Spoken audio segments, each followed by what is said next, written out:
of the things that we encounter a lot of when we talk about dodgeball is, oh, that's really a thing. They remember from school. The idea that there's a standardized, regulated format with a governing body is a surprise to people. This event for the sport of dodgeball, it is the Super Bowl, Olympic, you name it, gold medal match to see who's the best in the world. It's what we all train for, it's what we all look forward to. It's the best of the best coming together and having a great day, really. We have 300, 400,000 players around the world that play this sport. And that demographic is not necessarily the demographic that's shared with basketball, tennis, golf, soccer. It's very untapped. The minute a company comes in and says, we do dodgeball, they will have an exclusive market. Right now, we're on the ground floor. So if you've got the desire to be a part of something that's very community-based, family-based, and that's on the upswing, that's getting more popular, this is the sport.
Hello, is this working? Not yet.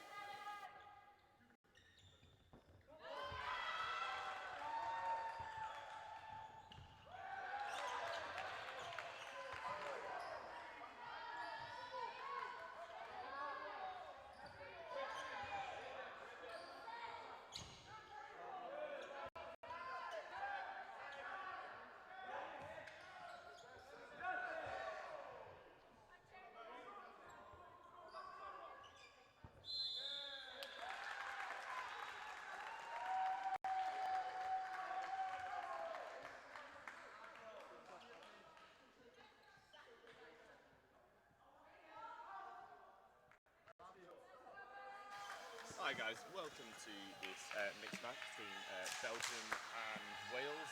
I'm Sam Robinson, joined here by David Poole. So I believe this is a placement match for the part of the 13th place, potentially, in the mixed division. We have Belgium v Wales, and I believe the score is currently 2-0 to Wales. Yeah, at the moment we're experiencing a few technical difficulties that we're just working on at the moment, but we'll see.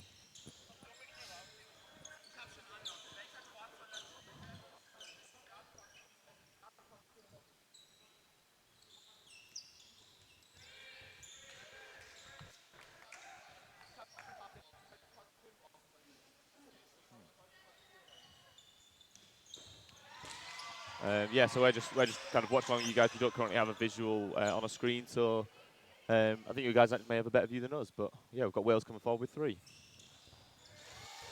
Block in the middle, connecting a hit. Sorted.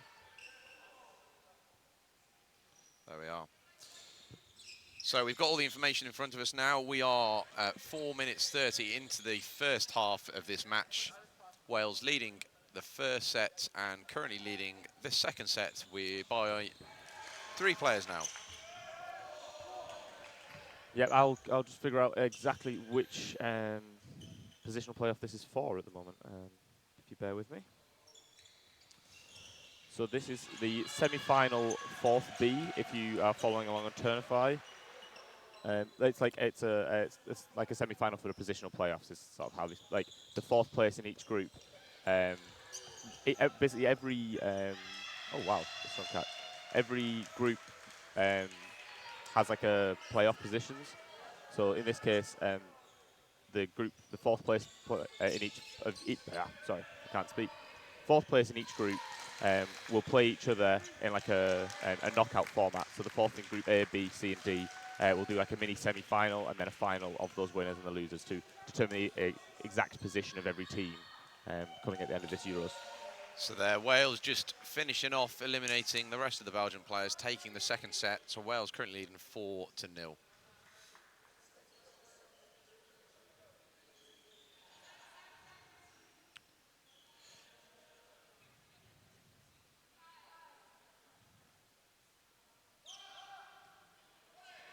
Yep, so the winner of this match will end up playing one of Switzerland and Netherlands. I think they're currently playing downstairs on court 3. Yep. And yeah, this is playing off to the highest position that this team can now achieve is 13th in the mixed event.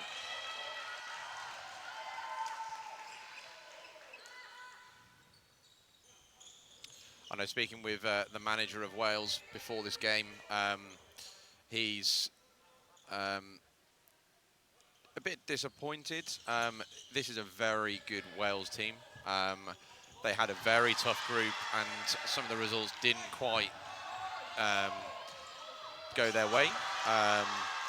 So it does result in sort of coming further down in the group than they're expecting. But that's also showing the experience and the development of some of the other nations and teams here, showing how actually you can't take your foot off the gas.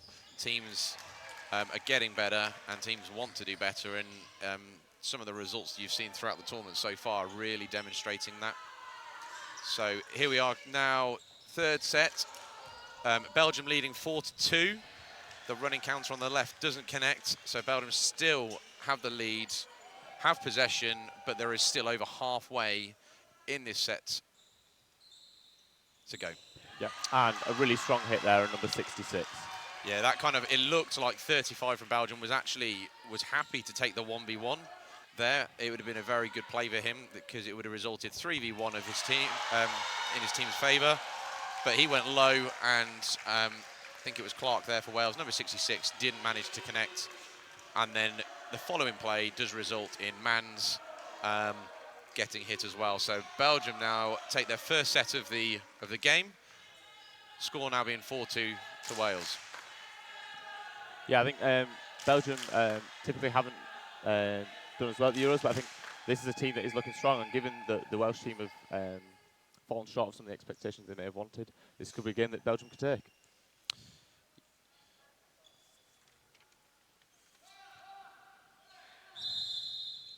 So now start kicking off the fourth set of the game. Mans, so the second Mans there are a brother-sister combo, goes over the middle line there, so giving Belgium the early lead, but did manage to secure the ball.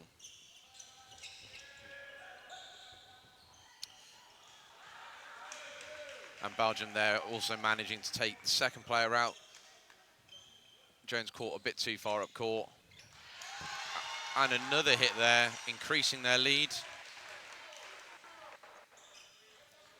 Just a hand signal there from Clark on the right, just telling the team to settle. Very calm, composed, experienced player. Yeah, I believe Clark is the mixed captain, actually. if I'm correct with that. He's recently moved clubs, where he used to play with Carmarthen Wizards, and he now plays with London Storm. Yeah, I think it's absolutely spot on call. Losing quite a few players in a short time frame does sometimes force players to go into the mindset of, oh, we need a catch, we need to rush things. But he'll be more than aware that there was 2 minutes left in the game. So much time for anything to happen, and sometimes you just need to be composed. Absolutely. Both of these players, the Welsh players that are left on court, can take a strong catch, and I wouldn't be surprised to see a pre-throw catch come out. So we have Belgium 5 players, Wales 2. Possession with Wales coming up, probably making a single ball hit or single ball attack, but managing the hit. And there we see Clark with a fantastic backwards diving catch, followed by a responsive single ball attack. I think it was number 86 was caught up court, and the opportunity was there. And now you see it, Wales have managed to even the players on court. And there's still 55 seconds in this set.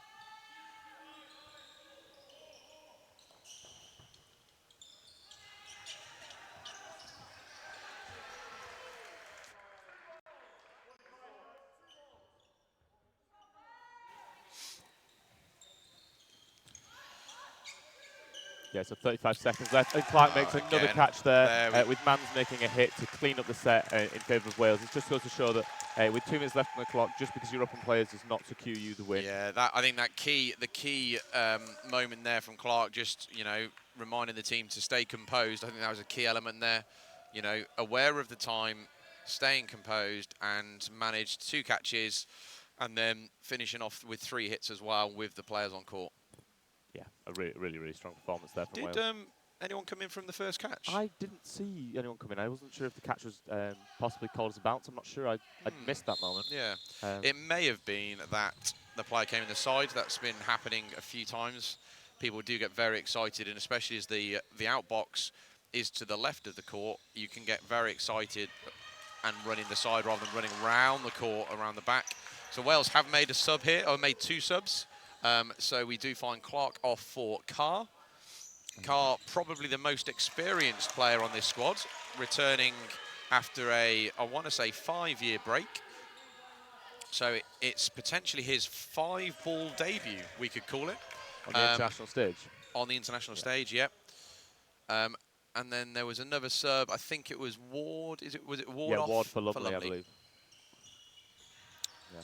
So we find ourselves Wales now with 2-player lead. Yep, so Belgium in the last Euros in mix, I believe they finished 14th, Wales finished 8th. So Belgium will be looking to improve on that result by winning this match and the subsequent match. Wales will be looking to consolidate their situation and hopefully take home the best of what they can do at this point.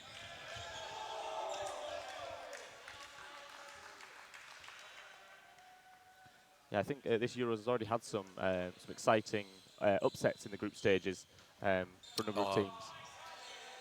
I think that's the right opportunity there to go for number 13 from Belgium. You're 3 players down, and if Wales are throwing single balls, there are the opportunity to look for the catch. It just didn't quite stick. That was an interesting approach there from Wales, with continuing with the single ball attack, even when they're leading by that many players. I think sometimes you just see teams move to a more aggressive approach, potentially throwing more of the ball possession, so like 2 out of the 3, maybe 3 out of the 3. But their approach worked. They won the set, taking the lead 8-2. Yeah, absolutely, and a timeout, I believe, has just been called by Belgium.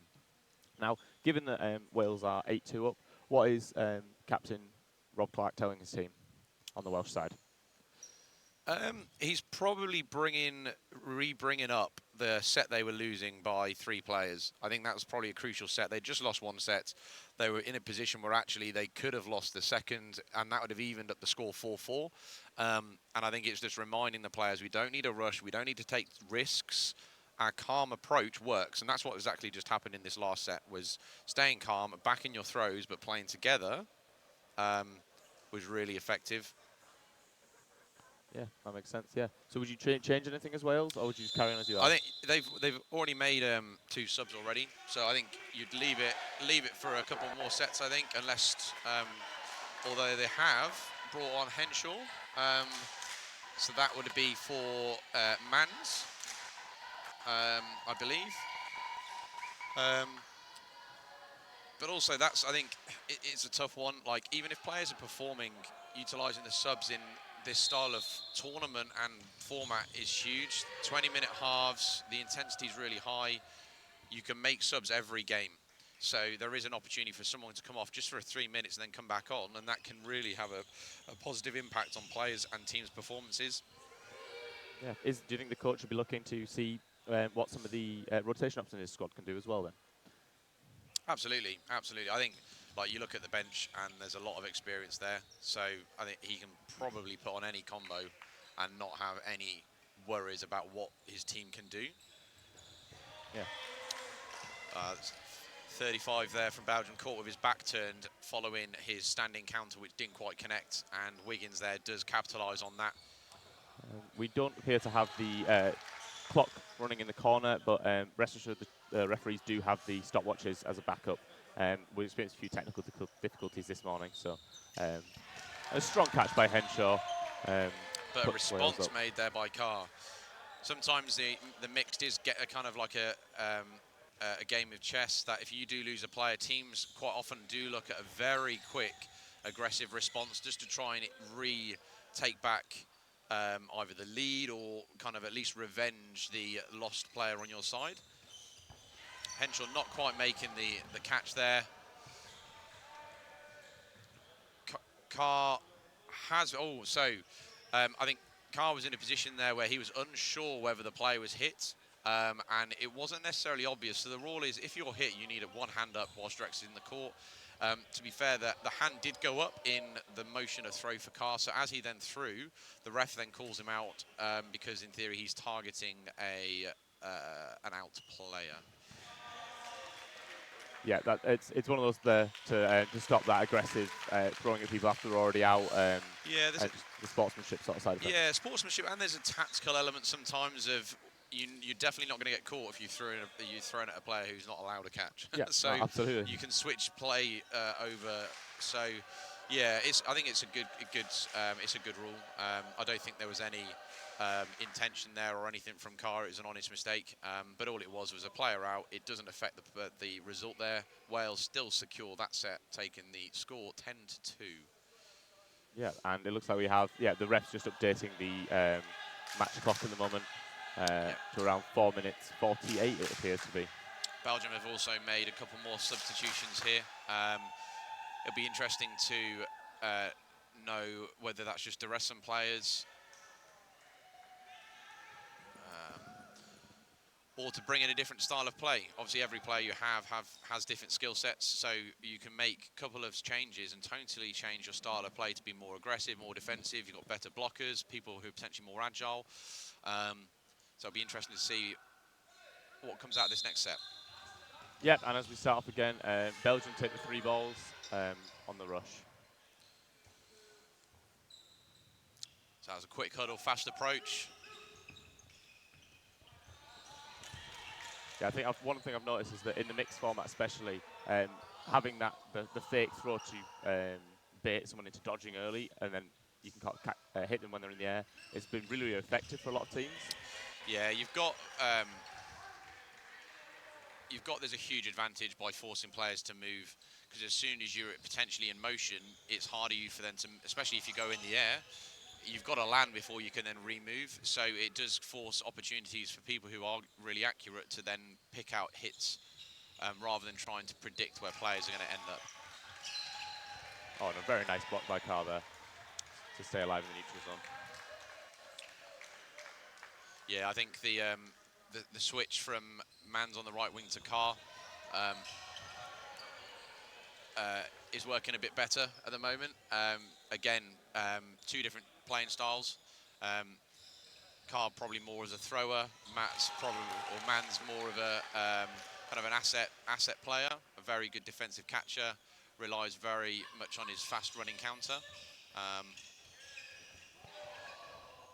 really composed there from Wales. Belgium are definitely going with a more aggressive approach by the looks of things. They threw 2 out of the 3 balls in that previous play. It didn't result in a hit, but definitely showing them trying something different. Yeah, and we've got about 1 minute 20 left in this set, and Belgium are 3 players down, so they're going to need to try and squeeze something out of this last minute if they want to claim this set. And that's always a good start, making a hit there on number 10. Yeah, so as Wales come up with 3, Belgium may be looking for a catch to even things up. And a catch is made, number 11, with Carr then following up to take that player out. So we're now 4 on 3. With 48 seconds left on the set clock. So it's still a 1-player difference. There's a massive opportunity for... And Carr with a phenomenal pre-throw catch there to take out 2 of the Belgian players, despite the pressure he was facing. Yeah, I was going to say there was an opportunity for Belgium there, just being 1 player down, but unfortunately that phase of plays does result in Wales taking a 4-player lead and completing the set. There was a headshot there. Carr running over, making sure she's all right, which we like. Yeah, an interesting thing that I'm not 100% sure about there is that there was just over 2 minutes left on the half-time clock. So it'll be interesting to see exactly what time the refs have for whether there is another set as is or if it's a 90-second set. Yeah, I believe looking at it should rotate into a 90-second set. Yeah, I think when the actual the whistle went, there was about 2 minutes 3 on the half. There we go. Final 1 minute 30 set of the first half. The score currently 12-2. Key moment probably for Belgium here, really wanting to take this final set of the first half, give them some momentum going into the second half, and just reducing that score deficit they have. Yeah. Yeah, remember now, because these positional matches are now knockouts. If Belgium were to bring it back to the point where it's even on score, then I believe is it a final set to decide? It'll be I want to say a final 3-minute set, which would then subsequently, if at the end of the 3 minutes the players are even, go into a sudden death. I'm not sure if overtime, I think they call it, which would be the next hit or next player out results in that team winning. So catch is a win or a hit. Yeah. Or a line fault. Yeah, absolutely. You definitely don't want to lose going out for a line fault. Yeah, and even things like an invalid. So for those that don't know, true, an invalid throw is when you throw further than a meter away from where one of the players in the opposition's team are standing, or kind of where they are. And it's essentially that you're throwing too safe and not giving the other team an opportunity to be involved in that. And that's penalised with the throwing player being called out. Yeah, it's one of those things to essentially kind of stop the time wasting and make sure that the game stays active and stays alive. And we end the first half, Wales 14, Belgium 2. A strong showing from Wales.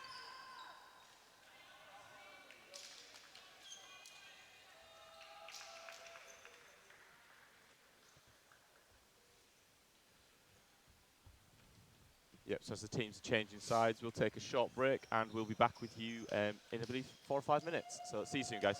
Thank you.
Okay, and we're back. So just had half time. Both teams swap sides.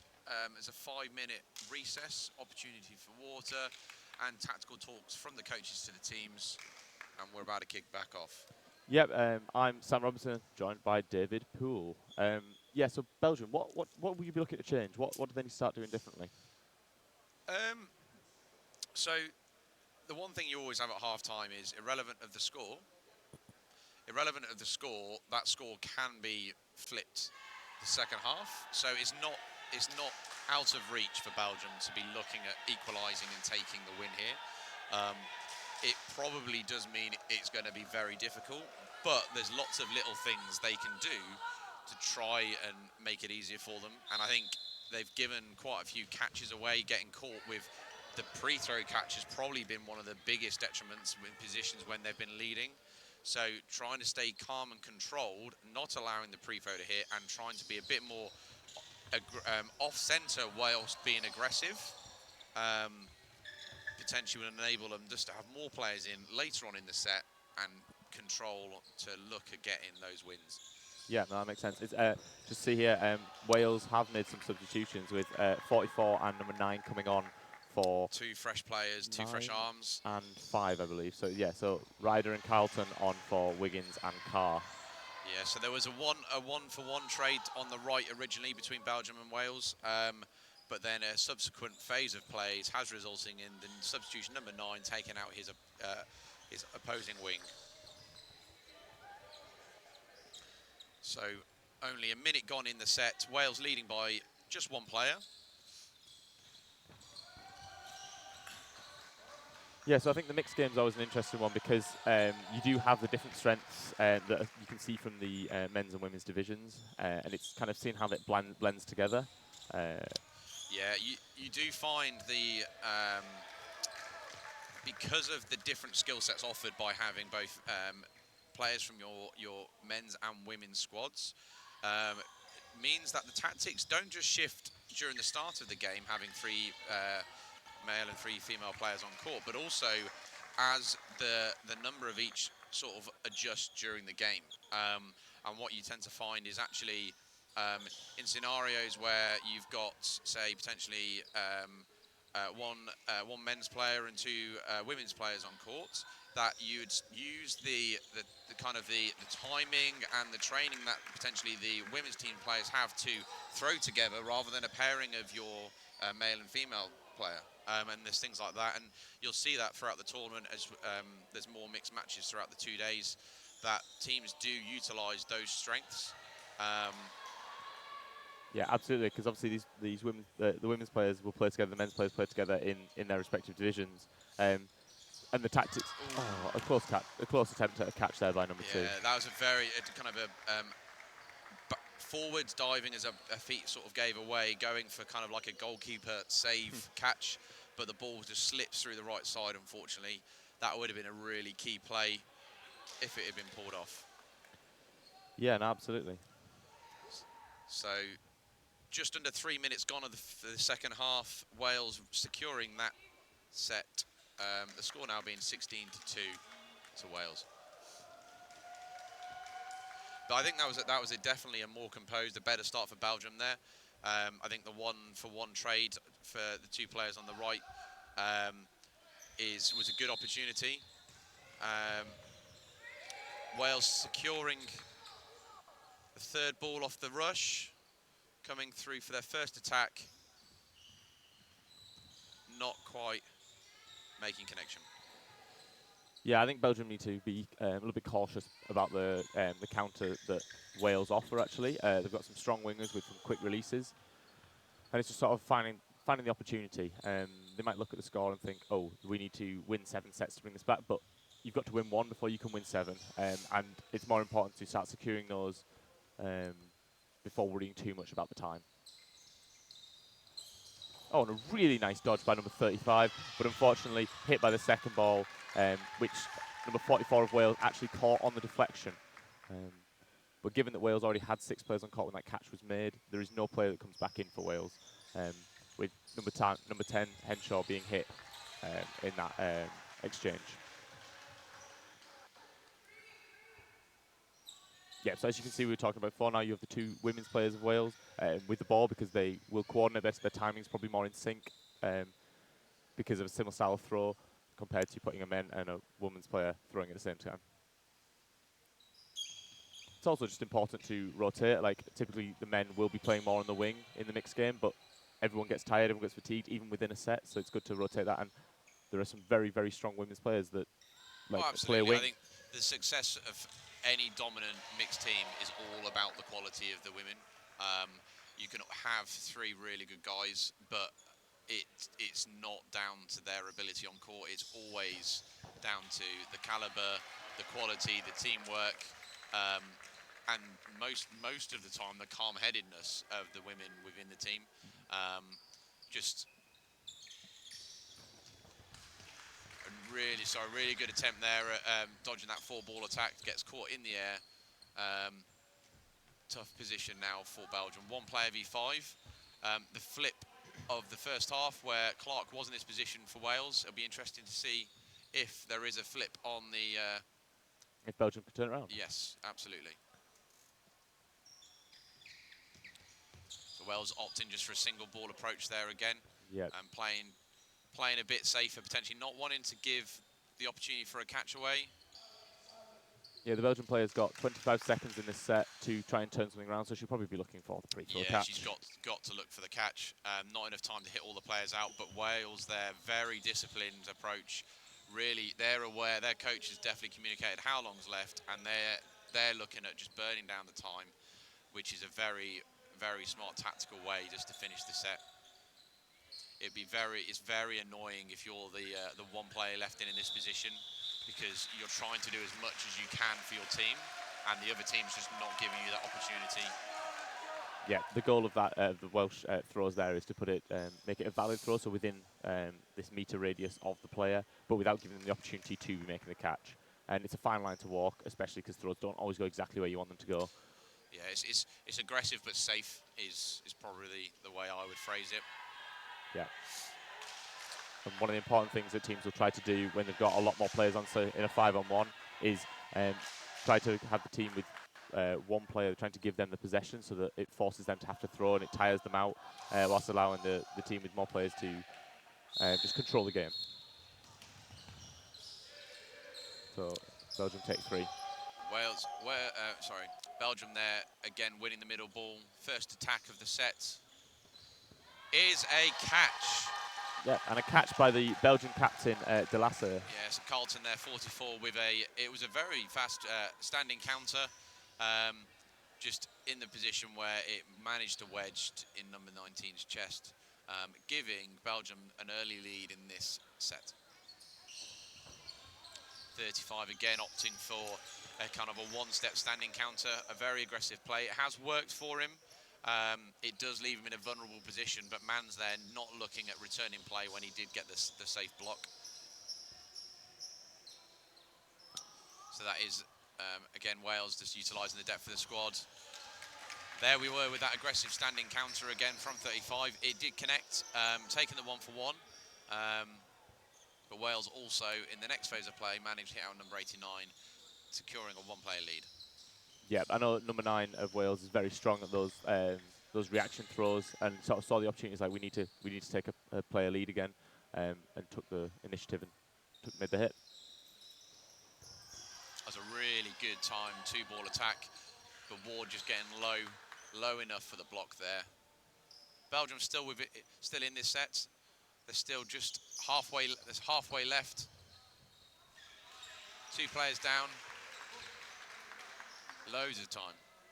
Yeah, and you can see the Belgian player that's just gone out informing his retriever to possibly not grab that straight away because he was looking to make the catch before it hit the ground off the court. We saw the hold from number 2 from Wales. She was very close to the player, but again, the risk of giving away a catch in that position. Oh, and unfortunately, number 17 of Belgium makes a line fault as she tries to dodge those 2 balls. So we find ourselves 1 Belgian player left in, number 27 against 4 this time. Yeah, this is the same player that was in the last 1v5. Yeah.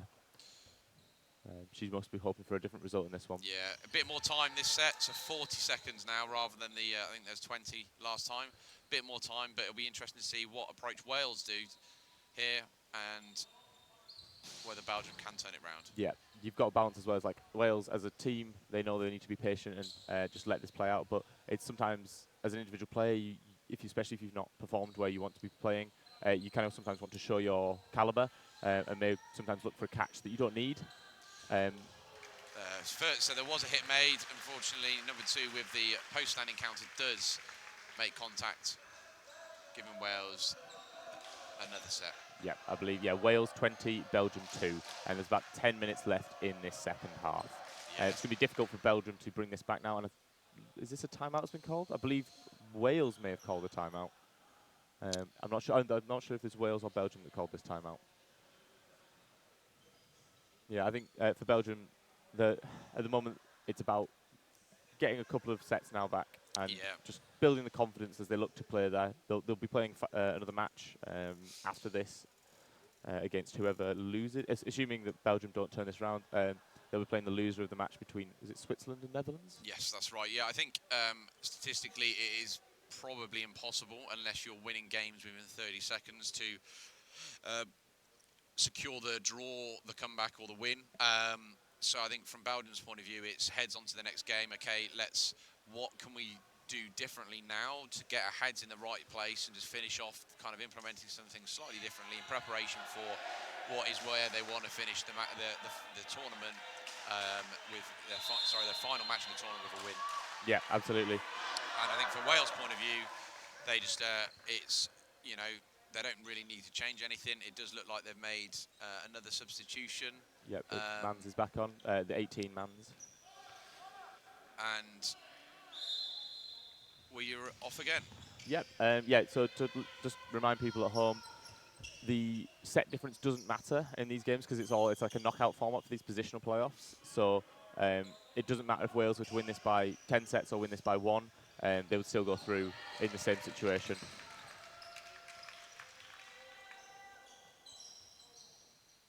Yeah, I think the important thing now is just getting everybody a little bit warmed up for the day, and getting in sync and just getting into the rhythm of the play, because they will have more matches both in men's, women's, and in mixed. So getting into the rhythm of the day will be a big one.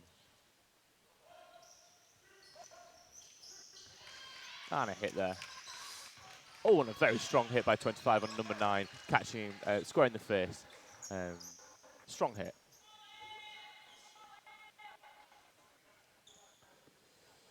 Yeah, so for those that aren't aware, we are streaming on all courts, on most of the courts all day today. There's a number of fixtures going on. I don't know the exact ones, but I believe there is quarterfinals and semi-finals being played for those that made it out of the groups, as well as positionals for a number of the different teams. Yeah, there's basically a lot of really good games throughout the day getting streamed on all courts. Courts 1 and Court 4 do have commentaries on all of them as well. I believe both semi-finals will be on the commentated courts. Two of the quarterfinals, or maybe all the quarterfinals will be as well. So we'll be able to talk through some of the kind of higher scoring games, or and then there'll be a lot of playoff games we'll be covering off as well, similar to what we're just running through at the moment. Yeah, so I believe the next match on this court will be the quarterfinals of the men's. And that will be Austria versus Sweden. Now, Sweden have had a very strong tournament, and I think Austria have looked a little bit shakier than they usually do. Yeah, it's interesting because it's sometimes hard to fully understand how well certain teams are performing with the depth of squads people have got and the length of the tournament, the 40-minute matches. Teams do utilise the depth of their squad, which sometimes means teams potentially look a bit weaker. They may have 3 of their starters on court 3, potentially newer players who are either a bit less experienced, potentially newer to the tournament, so have nerves and stuff. So there are elements where the score lines don't necessarily reflect actually how good the team potentially are. Yeah. And sometimes actually the opposition are just better, and some of the good teams do underestimate or take for granted how teams do improve. And like we've just seen there, actually, Mans caught up court in a position without any balls, 25 pump fakes and converts that hit, taking their first set of the second half. Yeah, and it's a strong confidence boost for Belgium. Hopefully, we'll see more action like that, and maybe Belgium will take a few more sets in this match. Absolutely. Just to clarify with that, with Austria, they have actually won every match across all 3 disciplines in their groups. So the shake stats we're into is there's been some close matches, particularly with Switzerland, but as David mentioned, it sometimes comes down to that depth of squad and rotation. I believe then Austria and England, the only 2 nations to win everything in all 3 divisions. Northern Ireland closely behind. I think their women's team did lose. I may be wrong, but I want to say to Italy in the groups, but it was by, I think, potentially only 1 frame. So again, Northern Ireland, they're not quite the undefeated element, but actually their women's team are of top caliber as well. All 3 of those nations were medalists last year, and obviously come into this Euros wanting to do similar. Yeah, so Italy beat Northern Ireland yesterday at 15-13 in the women's. So a very, very tight game. But it shows, again, the caliber of the teams here. I think Spain have made it out in the group for the first time. Oh yeah, it's really, really amazing ever, to see. Which Brilliant. again just shows the depth of some of the nations coming through and how teams are just improving year on year, which is what we want to see.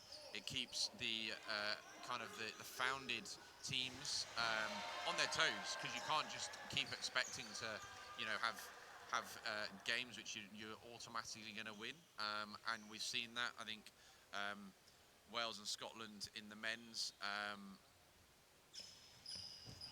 facing off against some tough opposition this year. Yeah, I think there's been a group in the men's: England, Scotland, France, and Hungary, I believe, which has been a very, very tight group. Yeah. And Switzerland, Austria, men's was very close. Yeah, that had Wales in that group as well. Yeah, there's been some really, really strong performances. It's also interesting thinking about how potentially having kind of 2 teams or 3 teams going through to the knockout stage as opposed to 1.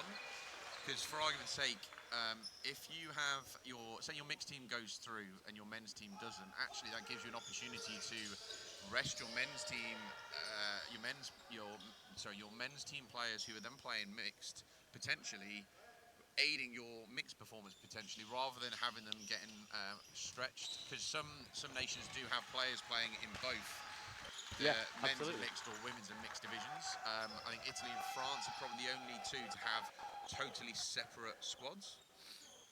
Yeah, so for example, on that exact case, I know Scotland got through with their mixed team, but their men's and women's teams did not make it out of the groups. So you may be seeing some of the strong Scottish players rested for their men's and women's positional matches in favour of that's pushing exactly for the medal. what I would be doing if I was coach. I think, positional playoff is key, but actually you've got your depth of your squad, and it's a great opportunity for some of your lesser experienced players just to get some experience there, which will help the nation in the long run. Yeah, 7 seconds left in this set. So will we see Belgium do anything here? 25 has been really strong. Goes for the leap of faith and does not make the hit. But it secures a draw because there was a line fault on the left-hand side. So that is a 1-1. It's a bold move, the leap of faith there. I think that's in favour if he wanted the win in the set rather than... I don't think he was aware of Ward there, 22, being called out for the line fault, because I would, that wouldn't have been a smart call else. So I think he believed it was 2v2, 7 seconds left. He was going for a leap of faith, which you see a lot more from the European nations than the home nations. But it does enable you, I think, especially with players who play a lot of handball, they're used to that or the jumping, diving kind of throw, and it suits them really well. It enables you to get closer to your target, making it easier for that hit. It didn't quite work there, but fortunately there was the line fault, which means that the set was a draw. Yeah, so the leap of faith, if the player secures a hit or causes the player to go out directly, then they are still alive, and they just have to get back to their side of court as quick as possible. And players on the opposing team can throw and hit them at any point in that. And it just reminds you that dodgeball is a non-contact sport, and any contact between 2 players is a cardable offence. So when making these leap of faiths, it's about you can't just jump at a player, which would be unsportsmanlike conduct. Yes, it's just over. I believe we may have 1 extra set after this because the half clock is maybe a second behind the set clock, which will be really interesting to see what the referees have on their stopwatches. Yeah, but it'll go in. Yeah, I'm not sure. It should be. 'Cause there'll be a 30-second countdown. But so as long as there's any time left on that half, you will see a 90-second set. yes. But it may be that the referee has a slightly different time, or they're on the same time. It's just delayed on the technical system. Not quite making that jumping catch there on the left 25. Yeah, I've been very impressed by 25. He's not given up. I think it's easy to get demoralised facing this stronger Welsh team, but he's been putting a really strong performance in. I think he's single-handedly pulled some impressive moments out. Yeah, and it's good to see, like, even in this situation where Belgium are, in theory, they have lost, they're still working hard. You've got to bear in mind, these players have been playing for 2 days already. 40-minute matches, it does take its toll on your body. You do get tired, warming up, cooling down, and a lot of work kind of up and down court, jumping, and then throwing element as well. So I'm sure these players are feeling a bit tired, but it's good to see them still put everything on the line on court. We've got just over a minute left in this set. Belgium will be looking for a catch or something to try and balance up the teams, with Wales on 5 players and Belgium on 2. Yeah, I'd like to see a hit or a pre-throw catch from Belgium when needed, but it's actually down to just a single player, with number 27 being hit on the counter there. So number 17, Tara.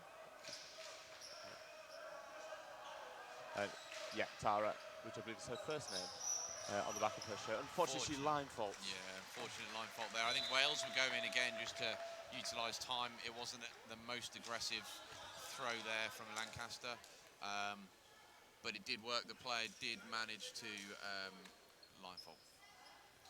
Yeah. So it will be a final 90-second set.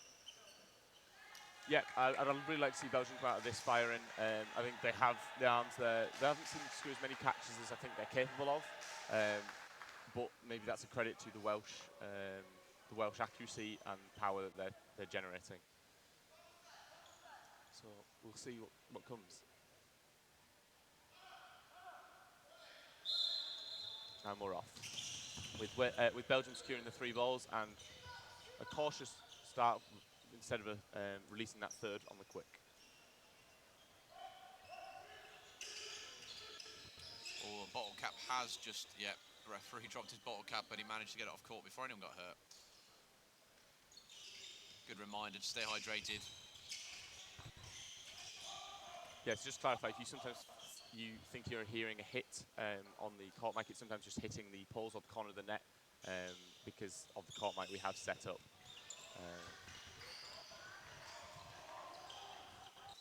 The discipline shown by Welsh captain Clark, number 66, to not release and instead reset with the 4 balls.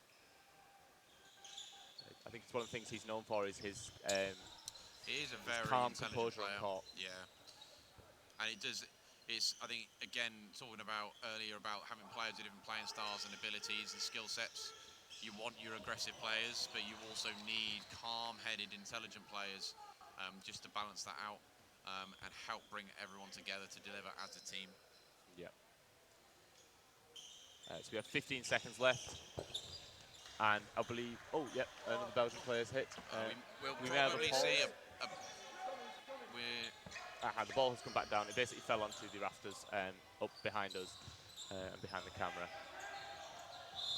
Oh, the discipline shown there by 44 Carlton to bring the set to an end, with Wales taking the final set and they take the match. So that'll be Wales going through to the 13th place playoff, and Belgium into the 15th, 16th. Unsure exactly who they'll be playing. I'm sure that will be finishing a similar kind of time. Tournify will be updated shortly with the fixtures. Yeah, so I actually think it's an interesting one where by losing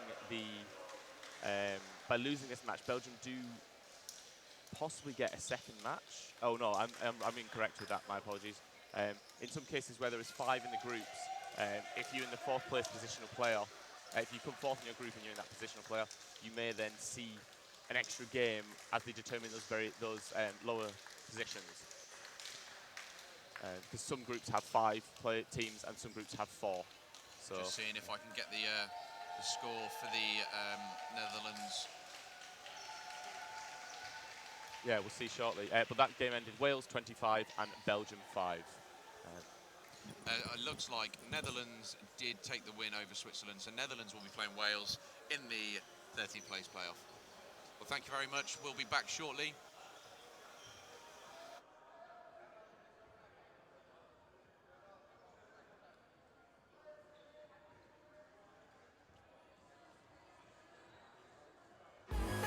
One of the things that we encounter a lot of when we talk about dodgeball is, oh, that's really a thing. They remember from school. The idea that there's a standardized, regulated format with a governing body is a surprise to people. This event for the sport of dodgeball, it is the Super Bowl, Olympic, you name it, gold medal match to see who's the best in the world. It's what we all train for. It's what we all look forward to. It's the best of the best coming together and having a great day, really. We have 300, 400,000 players around the world that play this sport. And that demographic is not necessarily the demographic that's shared with basketball, tennis, golf, soccer. It's very untapped. The minute a company comes in and says, we do dodgeball, they will have an exclusive market. Right now we're on the ground floor. So if you've got the desire to be a part of something that's very community-based, family-based, and that's on the upswing, that's getting more popular, this is the sport.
Hello, hope you're enjoying the action so far this weekend. If you're watching from the UK and wondering what the difference is between our rule set and the EDF rule set they're playing this weekend, then I am here to help. Firstly, we have this huge 4 metre neutral zone in the middle compared to the 2.5 metre neutral zone that we've just moved to in the UK. Euros also has a 7 metre throwing distance compared to the 7.75 metre throwing distance that we have over in the UK. That means those throwers are going to be that much closer to you when they're throwing from that attack line, but also that much closer to you when you go back on the counter-offensive. And also an extension this year to 20-minute halves versus 15-minute halves means squad depth over the weekend is going to be even more important. When a player is out, they must put their ball down where they are or they'll be given a blue card, a penalty set. In British Dodgeball we have final 1-minute sets, but in European rules if there's anything less than 120 seconds left, we go to a final 90-second set to end the half. And finally, the most exciting one, we've seen leaps of faith in British Dodgeball, but at Euros you can get back to your side safely if and only if you've successfully made a hit with your leap. Hope you enjoy the rest of the tournament. Come check out Matt Does Dodge on YouTube for more play-by-play breakdowns of the action. I'll catch you in the next one.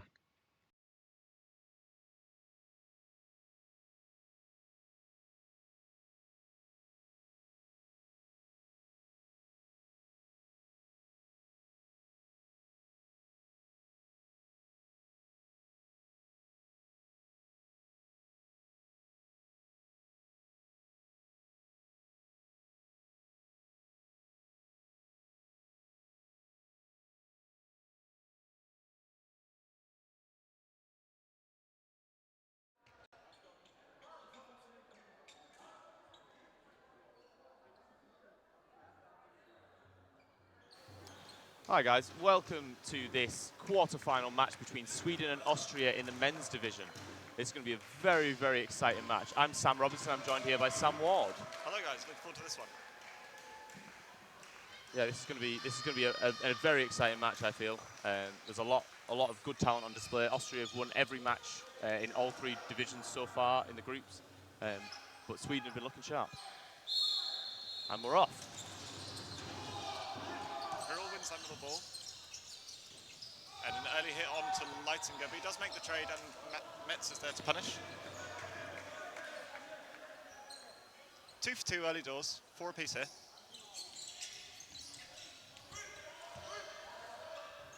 Grill gets out the way of the single. Yeah, I think one of the exciting things about these really dynamic, fast teams is how quickly the sets can go by. Yeah, both teams don't really know how to play slow. Plenty of aggression shown by Grill, making that hit on Johansson.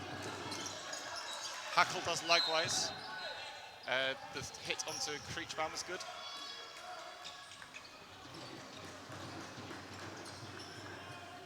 Play 2 called on Austria. 2 players up, 3 balls in hand. Plenty of fakes coming out. 2 balls blocked out. Yeah, number 33. The pre-throw onto Schmidt is good. Yeah, number 33 caught on that pre-throw. Not caught, sorry, hit on that pre-throw. Single from Sarovic looking for Kronmiller.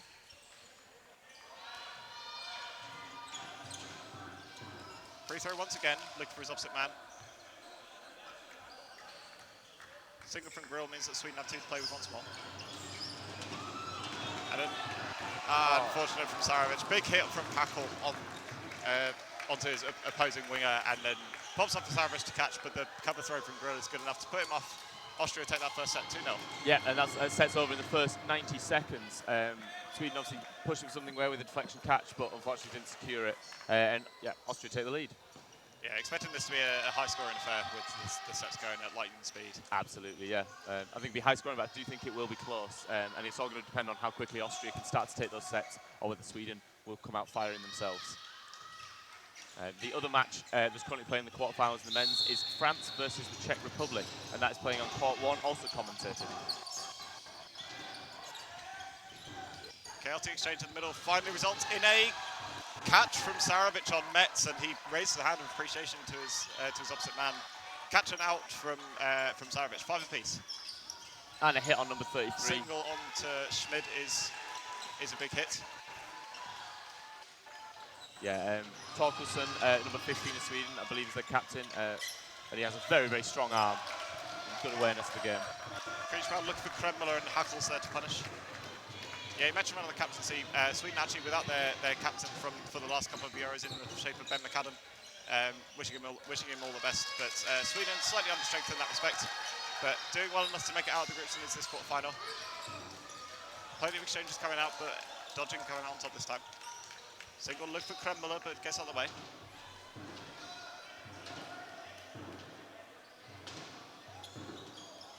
Three throws on Lighting, going a single from Hackle. No hits made so far. Plenty of face coming out, and then the pre-throw is hit. Stefan Leitinger is hit out by that pre-throw.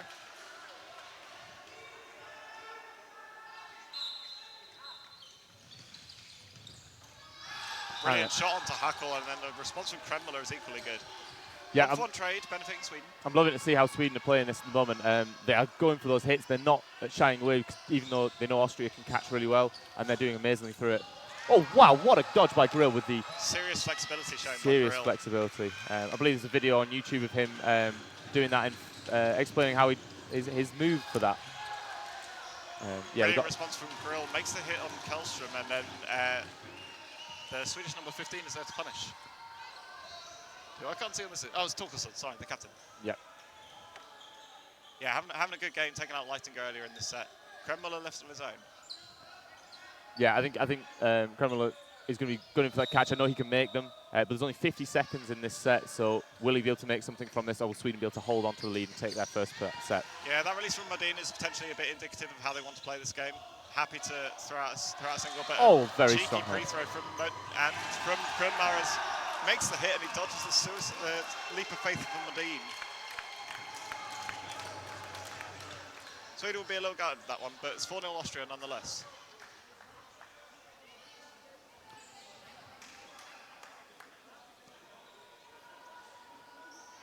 Yeah, I think that leap of faith is bold move. I'm not sure if Modin was trying to take advantage of the Austrians not paying as much attention, but he was very aware. The ball, it's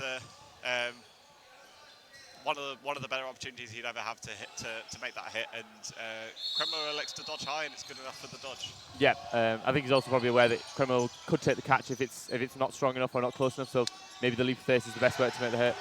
And Metz is out again. Double counter from Sarovic and Torkelson onto Metz. Been struggling to get into this game so far. Been heavily targeted by Sweden thus far. Oh, and a catch. Crazy singles going out, but an immense catch from Torkelson takes our Hackle. Yeah, a very nice catch. It bubbled up as he sat down, and he secured it. So 30 seconds into this set, and it's Sweden with 6 players and Austria with 4. Bit of a stoppage of time here. I don't know if there's either a trip hazard or the ball's a little deflated or wet or something like that, but yeah. Time pause. Austria have a bit of time to reassess how they want to attack this. Yeah, time pause with 2 minutes 10 on the set clock, I believe. Yeah, even though the timer's not stopped, head ref Sam Mason is letting us know what the exact that he has the time. Yeah, I wouldn't be surprised to see the refs reset the stream time to realign with what the actual match clock is. Yeah, it's really important because as you can see on the right-hand side of the stream, there is a TV there which has the set clock on it and the score, so it's really useful for the players to know exactly what the time remaining in a given set is. And Sam Mason's been really good at aligning that whenever possible. On the other court, on court 1, the other quarterfinals playing at the moment, France playing Czech Republic, and France, I believe, are up by 1 set. Although, as I say that, I think France and Czech Republic are now even. It's going to be really exciting to see, I think, the winner of each of these matches play each other, do they? Or is it the other way? Potentially, I'm not entirely sure. It would make sense for these two to play each other from a scheduling perspective. But, yeah, I'm that's true. Not entirely sure off the top of my head, but yeah, I imagine both will be watching with relatively keen interest. Single from Schmid is a little wayward. And Sarovic makes a hit on Schmid, and then Kremluller's there to punish. 1-for-1 trade benefiting Sweden. Torkelson gets through Leitinger's block, which is very rare to see. Normally almost impossible to hit when he's got a ball in hand. Absolutely. And with 2 minutes left on the clock, Sweden are in the driving seat of this set. Single from Grill and a single from Kremmuller. Sweden have 4 balls if they want to take it. They do. Kremmuller a little wayward with letting go of that 4th ball. Single on to Torkelson, blocked away, and a single coming out from Kriechbaum is safe and valid. Grill gets out of the way. Sweden once again with 2 balls this time. Yeah, no, sorry, 3. Kremmuller just sent a safe single when they were not paying attention, hoping the hit, but also to avoid having the possession. Yeah, it's a long time to see out a set when it's got a minute and a half, when you've got these two Austrians who are more than capable of making a cheap single ball hit. And more than capable of taking that catch. Yeah, 100%. But that's, I think, what they're more capable of. But that's a brilliant settler from Kriechbaum. Takes up Kremmuller up court, and Austria have 4, if not 5 They've got balls 5 to balls, play yeah. with. Yeah. Brill is facing something here. Sweden don't need all of them to make that hit. Yeah, and Sweden take their first set of the game, and it is Austria 4, Sweden 2. And that will be Grill's last action for the here and now. Florian Leitinger joins his brother and the rest of the Austrians on court. Number 4. Yeah, so our referees today, we have our assistant referees, I believe, of the Scottish mixed team.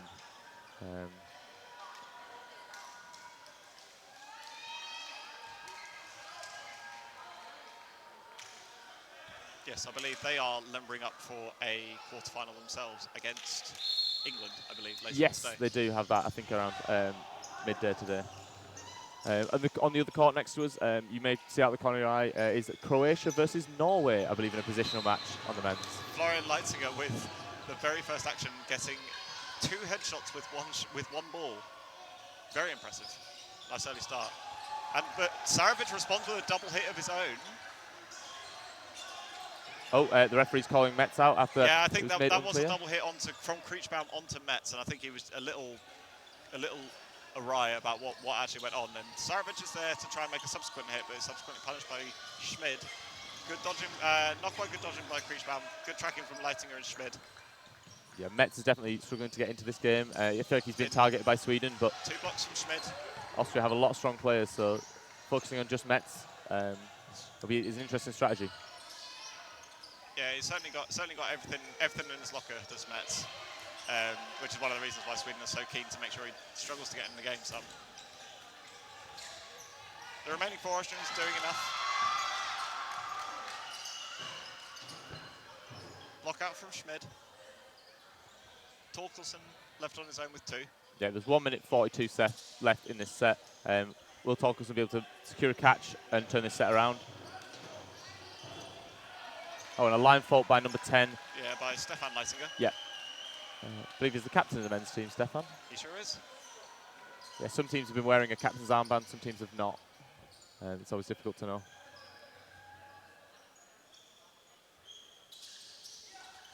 Free throw, and Austria reset with 4. Big dodges from Torkelson, gets out the way of 2.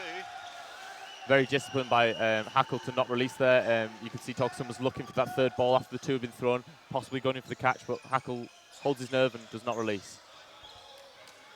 Torkelson again, electing to throw obsession. Block out from Leitinger. Good movements from Torkelson. Oh, and a line fault. Over the back line. Unfortunate that's a very tough one for him, absolutely.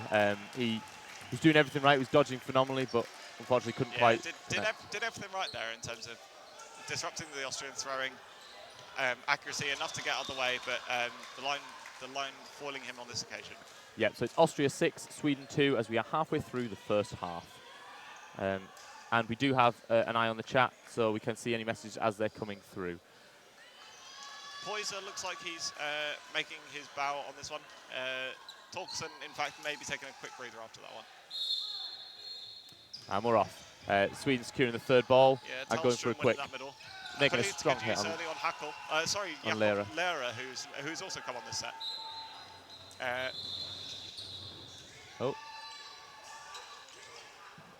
A problem with one of the balls, it appears. Once more, interesting.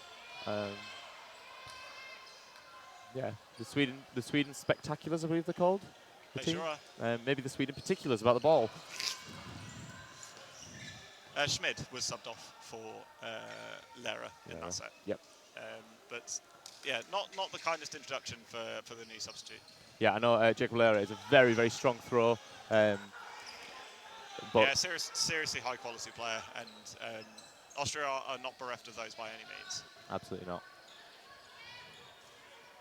So it looks like it's 6-on-5, and Sweden have the 2 balls in hand. Austria have an opportunity to make a equalising hit here.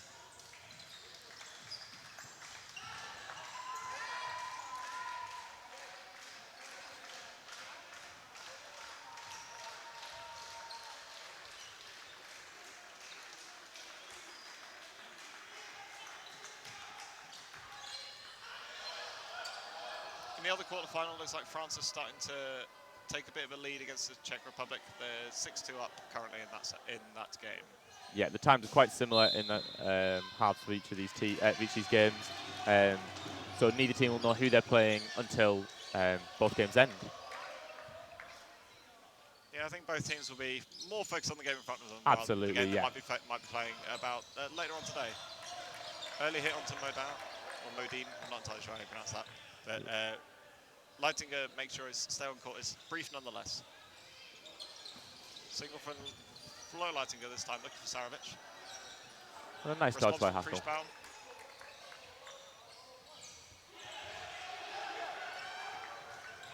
Leitinger baiting out that pre-throw from Sarovic.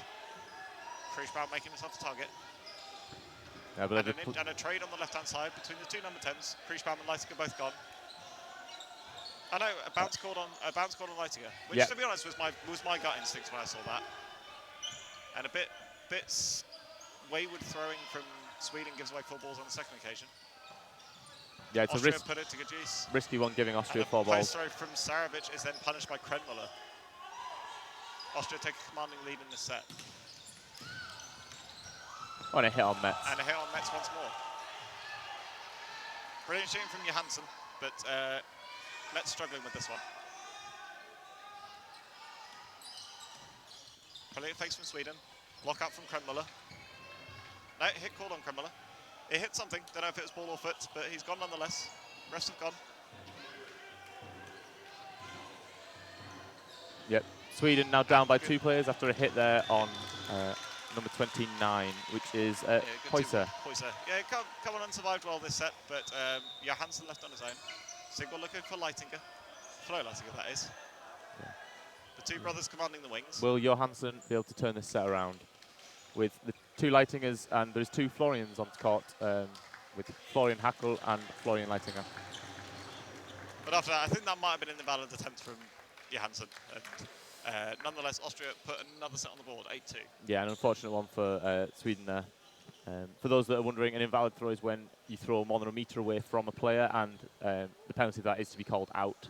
It's to stop time wasting and playing the game incredibly safe and stopping either team from getting involved in the match. Another timeout called from Sweden. Yeah, so Sam, if you are the Sweden coach at this point, what are you telling your team? I think the longer sets are benefiting Sweden. I think Austria are winning the chaotic exchanges as it currently stands. Sweden doing relatively well in terms of making hits when they set with 3 balls. But I think whenever the Austrians go for that 3rd, 4th phase, that's when they're coming out on top, and that's why they're so good. It's probably very in Sweden's nature to engage in that sort of game, and there are many other teams that they can beat by playing that chaotic style, but I'm not sure if Austria is one of them. Yeah, I think Austria do favour a lot of styles of play, but they've got such quick reactions for taking those catches and also for just making those reaction hits yeah, 100%. when things happen up court.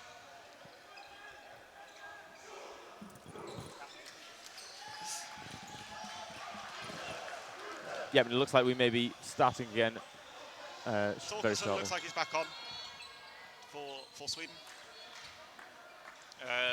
Bringing himself on for Poyser, potentially.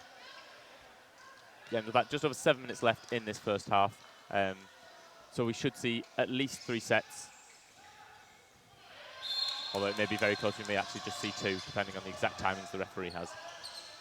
Sweden don't contest that middle ball, leaves Krenmuller with a free shot onto Johansson. And then Sarovic, in terms of responding, gives away 4 once again. That's probably the other thing that Sweden needs to be careful of. Austria, normally very clinical on with their 4 balls. That's been the exception to the rule. Kriesbaum doing well to get out of the way of 2. Yeah, I know Austria. It's up, and it's caught by Modin. Yeah, no. Catch and out called. Catch and out called, I think, by the line ref. Oh, was it definitely called as catch and out? Potentially. I don't think it was. No, Krenmuller's gone. Yeah, Krenmuller was hit though in the exchange. It was not the catch. Not entirely sure. Sweden not really raising any complaints, and likewise with Austria. Yeah. Metz has gone once more. Sweden doing well to ensure Metz is kept out of this game. Yeah, I think Sweden, if they end up giving Austria 4 balls, Austria will take them down, and it's just being patient. and making those hits. Lera. Sweden once again a little sloppy with possession. I think they might have been on play ball. And block from Johansson. Yep, so we see Sweden a player up as we near the half time in this set. And a hit on good honesty from Flo Leitinger. Leitinger. Good shooting from Johansson. Grill and Leitinger, Stefan Leitinger, left and right together. Good dodging once more from Tellstrom. Yeah, I believe the Leitinger brothers sometimes go by Sleitinger and Fleitinger as a distinction. I'm pleased that nicknaming tradition is ubiquitous across countries. But nice shooting from Sweden. Makes a hit and a ricochet catch onto Sam Mason calling that there was no catch made. I think he was hit by a ball set made. The ball that Sarovic caught was one that had bounced before. Yeah, I think single from Johansson. I think it hit Sarovic, then hit the floor before it bounced up. For number 19 to try and catch. Regardless, no catch for Sarovic. Sweden is still 4-1 up though, in a good position. Good single from Johansson once again. Yeah, Grill's done well at staying alive a lot. Yeah, Grill very keen to stay low. But will he be able to turn this around with 42 seconds left on the set clock? Sweden with 3 once more. Yeah, I think that's an invalid attempt from Tellstrom. Yeah, he's gone. Wow. Phenomenal dodging up court. And good dodging from Tellstrom, gets away from Grill. Yep, there's 27 seconds left on this set clock. Grill's got to be looking for a free throw catch. But even just one catch will even this up. Good block once more. Good dodging. And good decision from Johansson. Didn't need to release that. 12 seconds left. Grill needs something now if he wants to get this set. That could have been it, but Sarovic makes him pay. Yeah, he sets for the catch up court, hoping for the best, and unfortunately cannot secure that. So it is now Austria 8, Sweden 4 as we enter the last 4 minutes of the first half. Important set for Sweden to win that one, I think, to make sure that they stay within touching distance of this Austrian team. Yeah, well, there's going to be 2 sets left in this half because of the 30-second reset timer, so we may even see Sweden even this up before the end of the first half. Yeah, I think Austria will certainly be targeting to win 1, if not 2 of these sets. But I feel like if Austria win both, then that game might be there, might be out of reach for Sweden. A 12-4 deficit at half-time will be a mammoth comeback. Yeah, and on the other court, the French-Czech Republic match, France are leading 8 to Czech Republic 4 in a very similar situation to this sort of match, it seems. So also another tense, close match. And Austria claim the 3 balls and go for the quick start. Eventually. Leitinger left up court slightly by, but Torkelson makes him pay. And Fleitinger and Sarovic try getting a trade. Leitinger's hit and Sarovic survives. Yep, which means that we now see... Kriechbaum is gone. I think he's got on for a line infringement in amongst that exchange. Plenty of counters coming out from Sarovic, as well as Torkelson.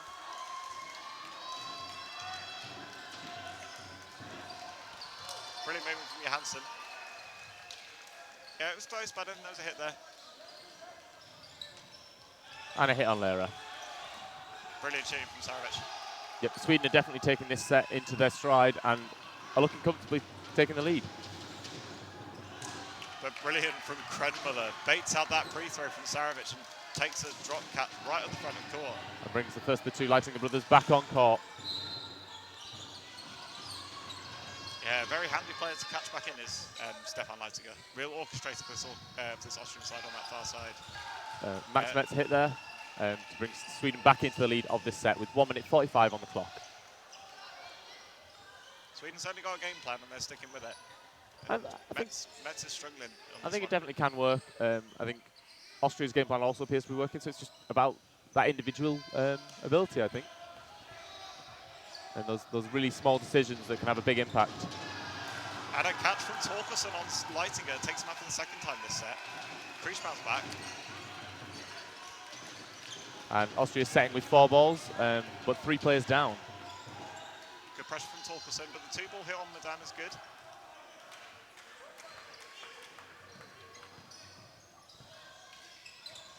And a brilliant post throw from Grill. Yeah, takes out Tellstrom. Grill's been playing very well. He's been in most of the sets for most of the time and having a big impact. Good dodging from Krenmuller. Johansson being trusted with a lot of these single ball releases late on in the game. Sweden looking to take the sting out of it. Yeah, there's about 45 seconds left in this set. There's only 1 player in it. Block from Grill. And Torkelson doesn't make the catch. He was close. And it looks like he got caught in the face by Krenmuller. Yeah, good two-ball attack from Austria. Just doing enough. I'm not sure if it was an intentional, if it was like just a quick reaction from Kremula when he saw the catch maybe secured. But either way, a very strong hit, and it's even things up. Grill testing himself against Johansson.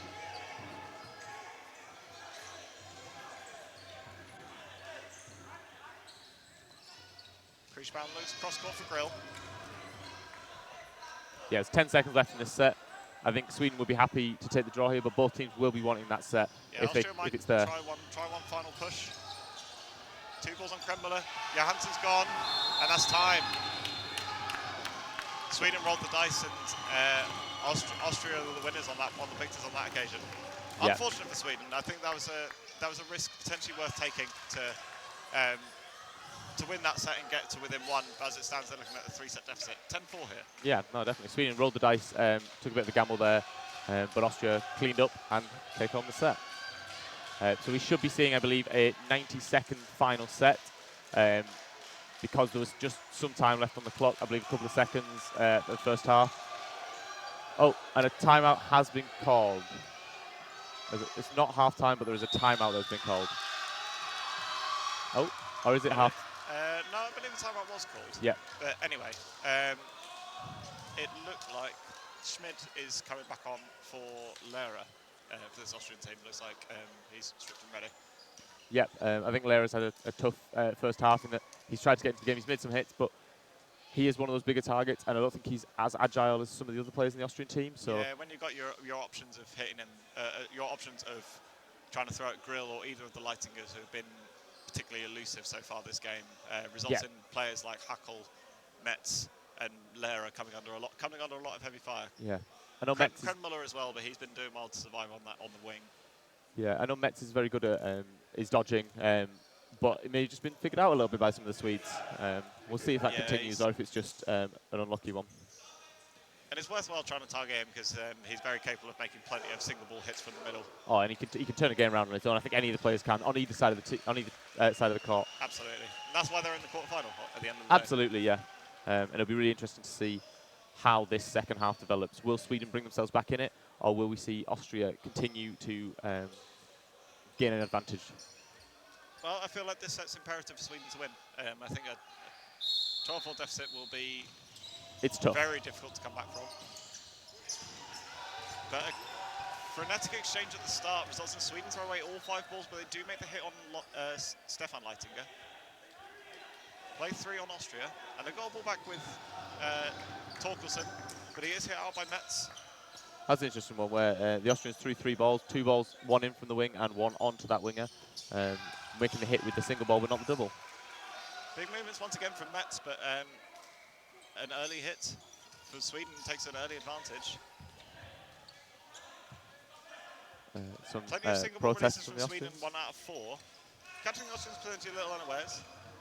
Sweden electing to throw a single ball to reset the play ball count and then take possession once more. Yeah, there's 40 seconds left in this final set of the first half, and the Swedes are up by 1 player.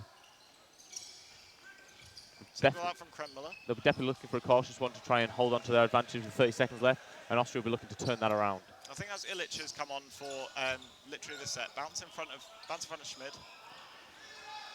Yeah, 20 seconds left. Sweden still a player up. Kremula and Hackl looking to do some magic. And a catch Schmid by can Schmid. do so in the middle. Brilliant catch from Schmid on Kriechbaum. And puts Austria into a player advantage. Stefan Leitinger back on court, and Austria have 5 seconds left. And a catch made. Attack and a catch from That evens Illich, sorry. And what he's going to call there? I think that has to be no catch in amongst all of that. But trying to work out the players on court. Lyra's doing a fine job in terms of. It's ended up 5-3 in favour of Sweden after that miracle catch from Illich in that 90-second set. Yeah, absolutely. Stefan Leitinger brought on with the catch made by, was it Kremula?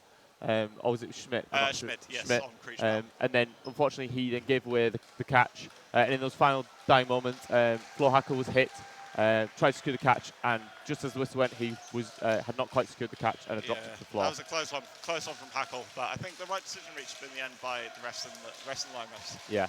A lot to talk back in that half, but Sweden still within touching distance. Yeah, so the score is Austria 10, Sweden 6. This game resuming in around 4 or 5 minutes. So we're back with you shortly.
Right, welcome back, guys. This is Austria versus Sweden in the quarterfinal of the men's event. Oh, and it looks like we're off. I'm Sam Robinson. I'm joined by Sam Ward. Brilliant early hit from Torkelson. Makes the hit on Krenmiller. Yeah, so just to let you guys know, we're sat just behind the camera view that you've got a little bit lower down. So on this side, we'll be able to see the Swedish team's names a little bit clearer and possibly give better commentary on that as a result. Early hit from Florian Leitinger, and the response from Kriechbaum is a bounce, I believe. Oh, sorry. It was a catch on from Sarovic. Yeah, Leitinger made the hit and then the catch off of the counter. And unfortunately, a double hit onto Kriechbaum and Illich. Not the start that Sweden would have been looking for in this second half. And a subsequent hit from Stefan Leitinger onto Torkelson. Yeah. Johansson left on his own, and he's got 2 minutes 14 left to play. He's got all the time in the world, but he's going to need to do something at some point. But can wait for that the perfect moment. Unfortunately, it doesn't come for him. Very business-like set from Austria to kick things off. Yeah, it seems like the coach has had some words and said, let's stop messing around, let's stop giving Sweden a chance to get into this game, and let's shut it down. So that was a quick set. We're still, the referee's just sorting out the times for the top right corner. To remind you guys, we can see what you're saying in the chat, so if you have any questions, please let us know. Sweden probably hoping that was a bit of a blip after,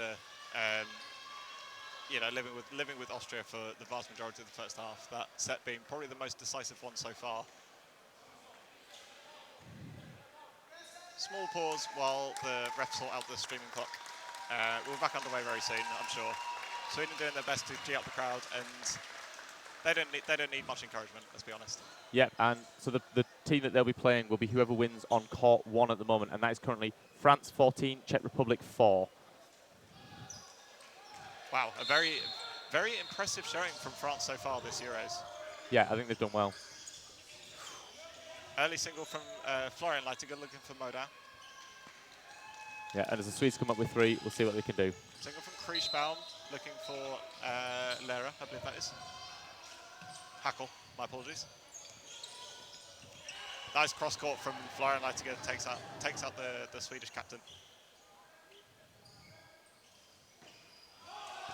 And Sweden responding does time. likewise.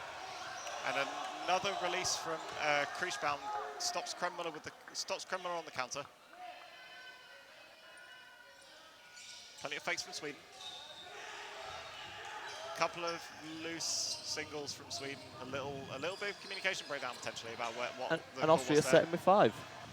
Yep, can expect potentially two ball attacks here, and neither of them connecting. Good dodging from Kriechbaum and Tellström. Yeah, Tellström very close to the line, but fortunately did not touch it. He stays on court. That ball going into a little bit into contested territory, but Sarovic rescues it. Sweden now have 4. They throw some similar squirrely balls, but Leitinger's gone. Oh, and that's an unfortunate one from Hackle, I think. Yeah, he's got to go for that one. He went up with a ball in his hand, and he dropped it trying to rescue another one, but the ball that he dropped ended up transferring sides. That transfer of possession is an invalid attempt, and he's going to have to go. Austria then take out both Sarovic and Tellström on that attack. 3 apiece. Yeah, so within dodgeball, you can't pass the ball to the side in any way like rolling or anything like that, and passing the ball across that you had control of is considered invalid unless it's thrown, lands within a metre of a player, or is thrown within a metre of a player. So unfortunately, Hackle is removed from the game for that, removed from the set. Single release at Grill once again is unsuccessful. Yeah, minute left, 3v3. I think Sweden could take this one actually, but it all depends on this next exchange. And the hit is on Kriechbaum. Austria are the first ones to blink, throwing a 2-ball attack after a couple of 1-ball exchanges, but they do make the hit on Tellström. 45 seconds for Sweden to turn this round. And a nice response from Schmid, takes out Johansson. And Modin is left with a ball in a little bit of uncontested territory, and Austria rescue it to take 4. 3-ball attack takes out Modin. Yep, so Austria make it 14, Austria 14, Sweden 6, I believe. Don't know whether Sweden might elect to take a timeout here, or potentially some substitutions. I think something might need to change at this point. Yeah, with that 4-set lead that Austria now have, with just over 15 minutes left in this game, it's going to be important for Sweden to maybe change things up a little bit. What would you be saying, Sam, if you were talking to the Swedes at the moment? Slow down, I think, is the main thing. Slow down. I mean, from an entertainment perspective, there's so much happening. This is a brilliant watch. But the game style is very much playing into Austria's hands as it currently stands. Yeah, no, that's definitely the case. Sweden's certainly one of the most expansive teams in the dodgeball community, but on this occasion, I think Austria really had the beating of them in that style of play. Yeah. Sarovic doing well to make that early hit on Metz, but the response from Schmid, I believe it was, is successful. Yeah, and it's 5-5. Schmid, as a matter of fact, I think came on this one set for Krenmuller.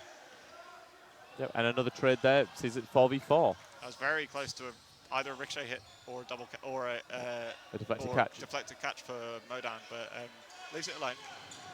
Plenty of fakes coming out, and some good movement on that ball from Schmidt to clip Modan on the way through. Yeah, dodging that counter on him as well, which is really strong. It's a nicely timed counter from Tellstrom, but yeah. Schmidt is equal to it.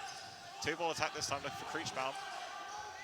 Leap of Faith is good on Schmidt, so the Leap of Faith means that you can make an airborne attack into your opponent's territory, and if you are successful in either forcing a hit or a player to dodge off court, then you are still a live player and you can retreat to your own side, which is exactly what Kriechbaum did then. Tellstrom just stepped off court, unaware of exactly where the line was, unfortunately, so we now see... That's a sickener, unlucky. Yeah, that's an unfortunate one. Yeah, with the Leap of Faith, you have to release the ball before you land, but it's the same applies to things such as like jumping off court for a catch. As long as you secure the catch before you land, you're still alive. Yeah, catch is good while still alive, and I think that's a catch and out from Johansson. That is a catch and out. Yeah, Hakel's gone. Sarovic back in. Sarovic in. He's very close to the line there. Who can turn this 1v2. Block out from Leitinger. Yeah, we've got a minute 20 to see this set develop. Sarovic looking for a catch from Grill, but he's too smart for that, puts it nice and safe. The Austrians probably very unlikely to throw to hit Sarovic and more keen to just make sure he doesn't get a catching opportunity in this remaining minute and 5 seconds. Yeah, they'll probably want to try and give Sarovic possession and just have him burning balls, having throwing balls whilst they just wait for the opportunity. Or just out from Sarovic. 2-ball attack is good. Leitinger makes a hit, and that puts Austria in a 5-set advantage. Yeah. Very dominant position. And you can hear a drum, you may be able to hear a drum on the court mic as the Austrian supporters really enjoyed that exchange. Yeah, I think the Swedes have a little bit less support than they usually do because some of the other people that would typically be supporting them, such as Norway and Denmark, are actually playing at the same time. But the Austrian supporters are out in full force. Johnsby enters the fray for Sweden, number 4. Yeah. He has come on for Captain Torkelson. Torkelson's still on court. Oh no, sorry, he is. Come on for somebody else. Sarovic, I believe, is it? Sarevic's still on, and he's been hit out early doors by Leitinger once more.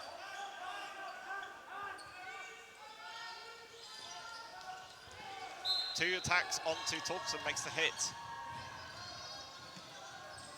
And the Swedes come up with 4. Leitinger trying to put off the target as much as he can. And it looks like that was a bounce. Yeah, bounce is called. 5v4. Yeah, on Ertel Valent, who's also making his bow in this set. And a very strong catch there. Metz' nightmare game continues. A nice catch from Johnsby. I think Metz needs to not worry too much. He is a very strong player. I think he's just being unfortunate with a couple of things, but he does have that ability. Yeah, I think he's been doing all right. Show. Yeah, it's one of those games, I think it's fair to say. Yeah. Sarovic is exchanged once again very early on, but he takes out Ertel Valent with him. And a nice effort from Tellstrom, blocked out by Leitinger. 3 balls for Sweden. Yeah, I mean, they're up by a player. With Tellstrom once again looking for Leitinger. Still more than half of the set time remaining. A long time for either side to win this. Block out from Kriechbaum. A very strong, very quick block by Schmidt there to hold on and keep the pressure up. And some carnage in the middle as Johnsby takes out his opposing number 4 for Leitinger. It results in a ricochet catch, bringing in his brother, Stefan Leitinger. Yeah, Hakel dives off court to make that catch. Which actually doesn't really change much in terms of player personnel, but Hakel basically trades himself for Stefan Leitinger on court. I mean, I think Hakel may not have realised whether it was a block or a hit at the time, but he also it's one of those where you see, if you see a ball, you know it's live, and you know it's catchable, you feel like you go for it. Yeah, I think Hakel may know as well that Stefan Leitinger is one of the stronger players in the Austrian team. Very nicely done from Modan. Leitinger baited out with a pre-throw onto Tellstrom, leaves him open to a leap of faith from Modan. Single once again from Modan looking for Schmid. Sweden probably would be happy to time this out, but they'd love to win it in time. And they do just take it. Schmid's gone. So Sweden Austria reduced the 16, deficit. Austria 16, Sweden 8. Yeah, I always like the little bit of flair as the dive off court, and I know One for the clips. Flo Hackle is a big fan of those. Yeah, when it's clipped short, you won't be able to see that the player had already been hit. So yeah, very big fan of that.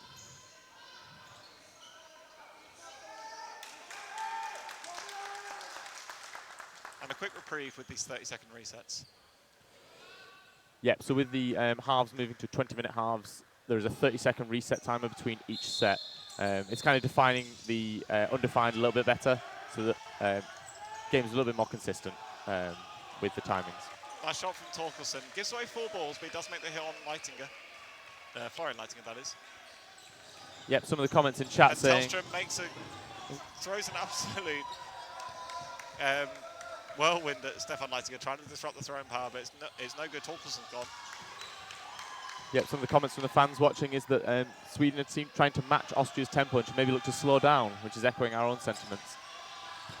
I mean, I'm enjoying this watch 100%. Oh, Saravic has absolutely. gone early doors.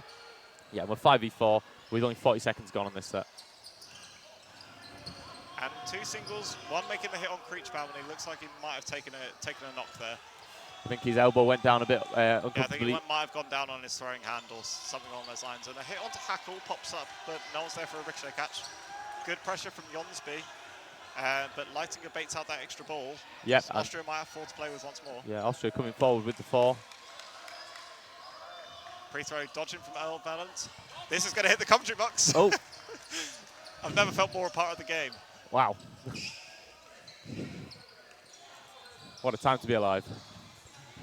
We've seen it all in this game. Jonsby looking for Lera. And some miraculous dodging from Tellström in the middle. Gets away from 4 Austrian attacks. Oh, and then Lera takes the catch. The response from Jonsby results in a catch from Lera to steady the ship a little bit from Austria and take this thing out of the game. Tellström once again looking for Metz.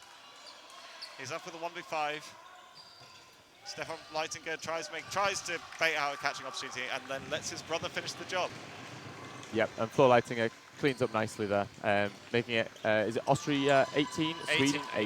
Yeah, 5-set advantage for Austria, and that basically seals the game at this point. Yeah, with 7.5 minutes left in the game, it looks like Max Golder is making some substitutions, making some adjustments, maybe rotating some of the players. I think more than happy to give a bit of playing time. He really knows the game's done, barring some breaking of the laws of time from Sweden. Yeah, I believe it is theoretically still Sweden possible. Do it likewise. I think they're bringing on, they brought on another player into the middle. So I'm expecting a handful of new names coming on here. Do we know if Sweden made it to the knockouts in the mixed event? I believe they did not. They did not. They came 3rd in their group. Right. Yes. Spain beat them in the mixed, which put Spain into a quarter-final against Croatia in the mixed. Yeah. So one of Spain or Croatia will be playing for a medal, which is incredible for the host and for a pot 3 team. Absolutely. Good shot from Torkelson. Makes a hit on Hackle, and there's a ricochet catch to bring nobody back in. But the line ref on our side is calling a line fault, I believe. Yeah, I think there might be a bit of slowdown. Yeah. I think there's I think number 10 called out for a line fault. Yeah, Creechbaum's gone. I think Sweden will still have 5 balls. I think time was stopped before that exchange, so none of the hits that were made there by Sweden will count. Time paused before all the balls were released, so Sweden will retain those 5 balls. So they have another go for a 5-ball attack. Yeah, and having a look at the score on court 1, which is the other quarter-final, it looks like France are 22 and Czech Republic are on 6. So it's looking like Austria and France will be in the semi-final. Wow, a very, very strong result for France in that one. Yeah, absolutely. Yeah, not fancied to get out of the group as the team that was seeded 3rd in their group with Scotland and England, but that win over win over Scotland, apologies. Doing absolute wonders, and they'll look forward to a semi-final against Austria later today. Yeah, I mean, Axel Auger, the French captain of the men's team, has been playing incredibly well this tournament, and it'll be interesting to see how Austria do deal with him in the semi-final. there's a mention that the second headset is a lot quieter. So you might need to move your mic in a little bit. Someone in the chat, Catherine Thomas, is saying your mic's a little bit far away. Oh, well, I don't think she wants to hear my voice anyway. I think it may also just be that I have a very loud voice. Oh, and a phenomenal leap of faith. Taking out Metz. Brilliant from Sarovic, takes out Metz. That ball went the entire length of the court, I think, before it bounced. Yeah, it came back to the Swedish retrievers. Thunderous hit, and likewise again from Sarovic with the cross-court onto Falkenberg, who's come on literally for the set. Yeah, Sweden may be down, but they are not giving up yet, and they are trying to push. Not in their nature to not play expansively and not play to the end. Absolutely. Sarovic trying for a hat trick of cross courts, but can't find Ertel Valent this time. Yeah. Yeah, I think Sweden will need. Free throw from Torkelson is blocked out by Grill. Lera sends one at the commentary box, and I had to flinch. Yeah, I think Austria's goal now is if they can just hold for as much time as possible, it will make it very difficult for Sweden to come back with the 30-second reset time. Play 2 for Sweden here. One ball at each of Ertel Valent and Lera. Johnsby blocks out the response from Lera. Yeah, they have to be pushing for everything they can here. They have to be backing themselves to make those hits. Bounce onto Modan. As the time ticks by, it seems less and less likely. But a hit there does keep Sweden going. Good work from Modan. Well, takes out his opposing winger. Will we see a leap of faith, possibly? I think Sarovic would love to have a go, but they've got 3 balls. They might do it a bit more orthodox. And there's a minute left. Free throw hit from Lera. And Sarovic makes an absolute mockery of absolute Lera dream with catch there. a no-look catch from about 3 yards away. Sensational from Sarovic. Yeah, that's exactly what you want to see in these quarterfinals, and that's what just shows the caliber of player we have on court today. It's Austria 18, Sweden 10, with 4 minutes 50 left in the game. I think it makes it Sweden will need to be winning these sets very quickly if they want to turn things around and get themselves out of the quarterfinals. Yeah, well, with the reset time, you're looking at probably 40 seconds a set. The way these are going for Sweden to win. Some of the fans. I guess a little bit more because you'll have the 90-second set at the end. But Sarovic trying to make things happen. Makes the hit on Flo Leitinger. Yeah, some of the fans asking for the flying squirrel, which is Max Metz's signature move. We'll wait to see if that comes out. And the captain Andy Koch doing wonders for his team just to tell them to slow down for a moment. Plenty of fakes coming out, and good dodging from Metz, getting away from Torkelson's post throw. Yeah, the Swedish came 6th last year, so it'll be interesting to see, regardless of this result, how they perform in their playoff matches. They'll be having to go They'll be having to go one better. Absolutely. And the catch again from Sarovic. Max is gone, and he makes a follow-up leap of faith hit. Sarovic is playing out of his mind. Himself.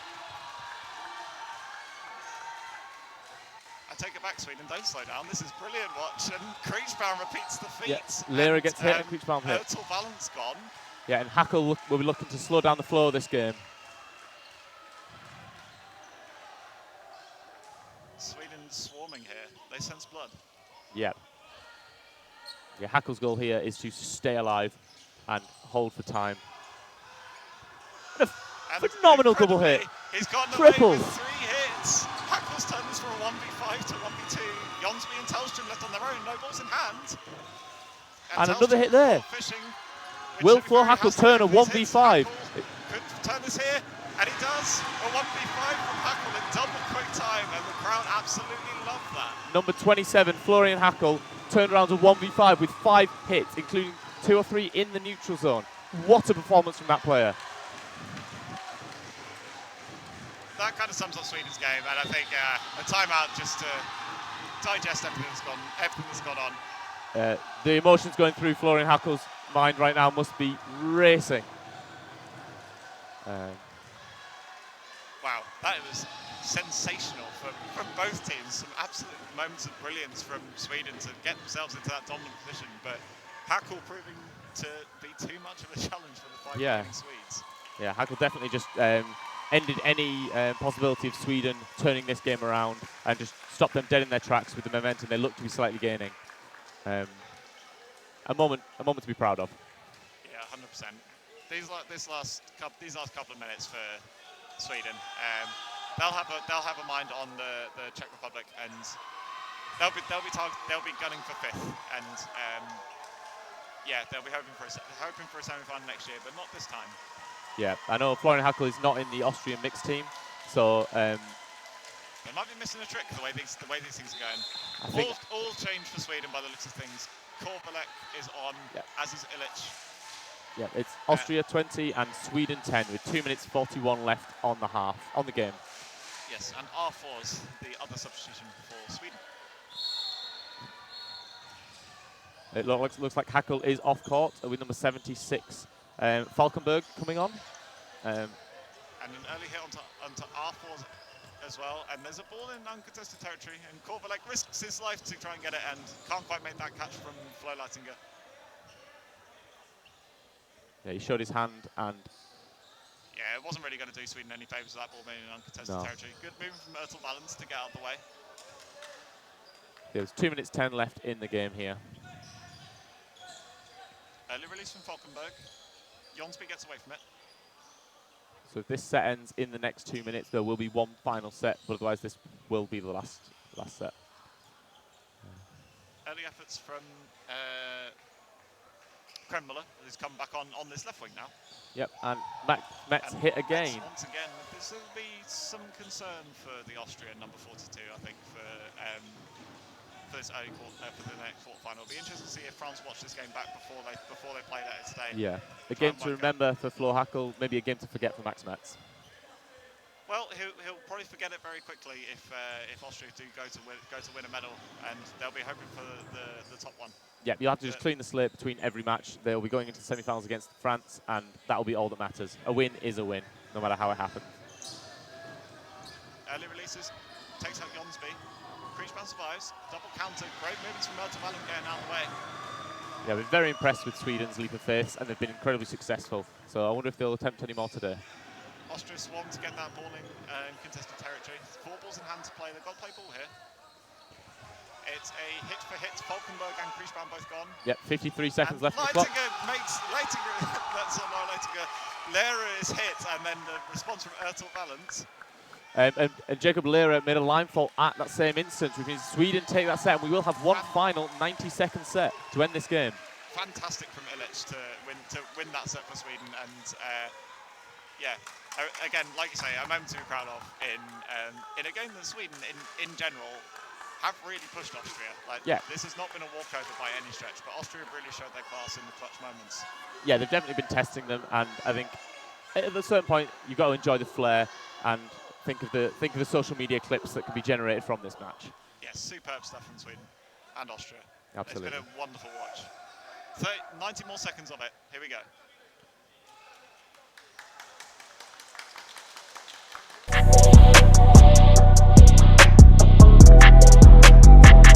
Do number 1, dodge the opposite direction of the thrower's arm. So for me, I'm right-handed. When I throw, I'm gonna swing this way.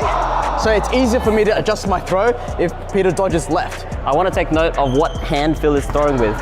Right now he's throwing with his right hand. So I want to make sure that I'm dodging to my left. Yeah, perfect. Do number 2, stay light on your feet and don't plant your heels. Landing hard, driving your heels into the ground, and not only slows you down, but can over time cause you injury and pain. Being light on your feet allows you to change directions quickly and move more effortlessly. So remember to land on your toes and absorb the impact. Do number 3, dodge unpredictably. If you keep dodging... And then early and with visuals back. Here we go, we're 4 and 4. Early responses onto Ertel Valens and Metz. Not Ertel Valens, Falkenberg. Yep, and there's just under a minute left in this final set of this match. Yeah, Magnussen's gone as well for Sweden. Flo Hackel's back on court. We'll see if he can do something equally impressive.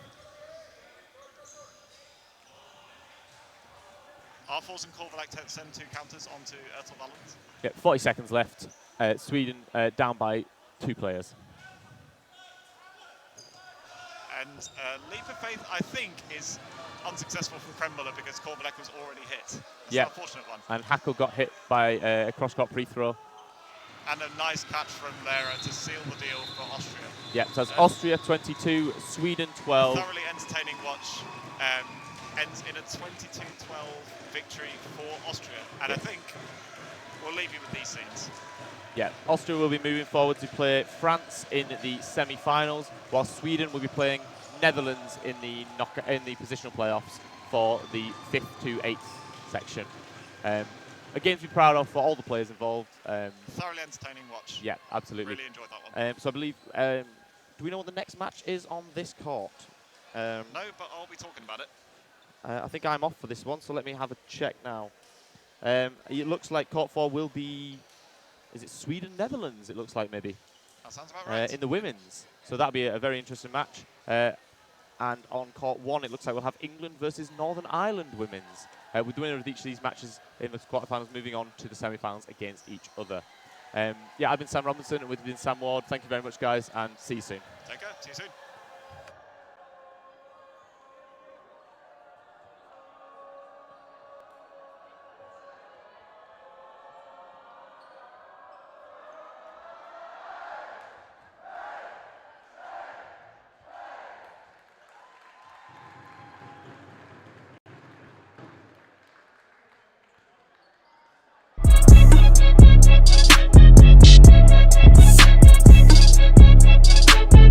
Don't number 1, don't get tunnel vision. The person in front of you is trying to get your attention so that their teammate will cross into you. Make sure you know who has the ball so you don't get distracted and over-pressured by the person in front of you.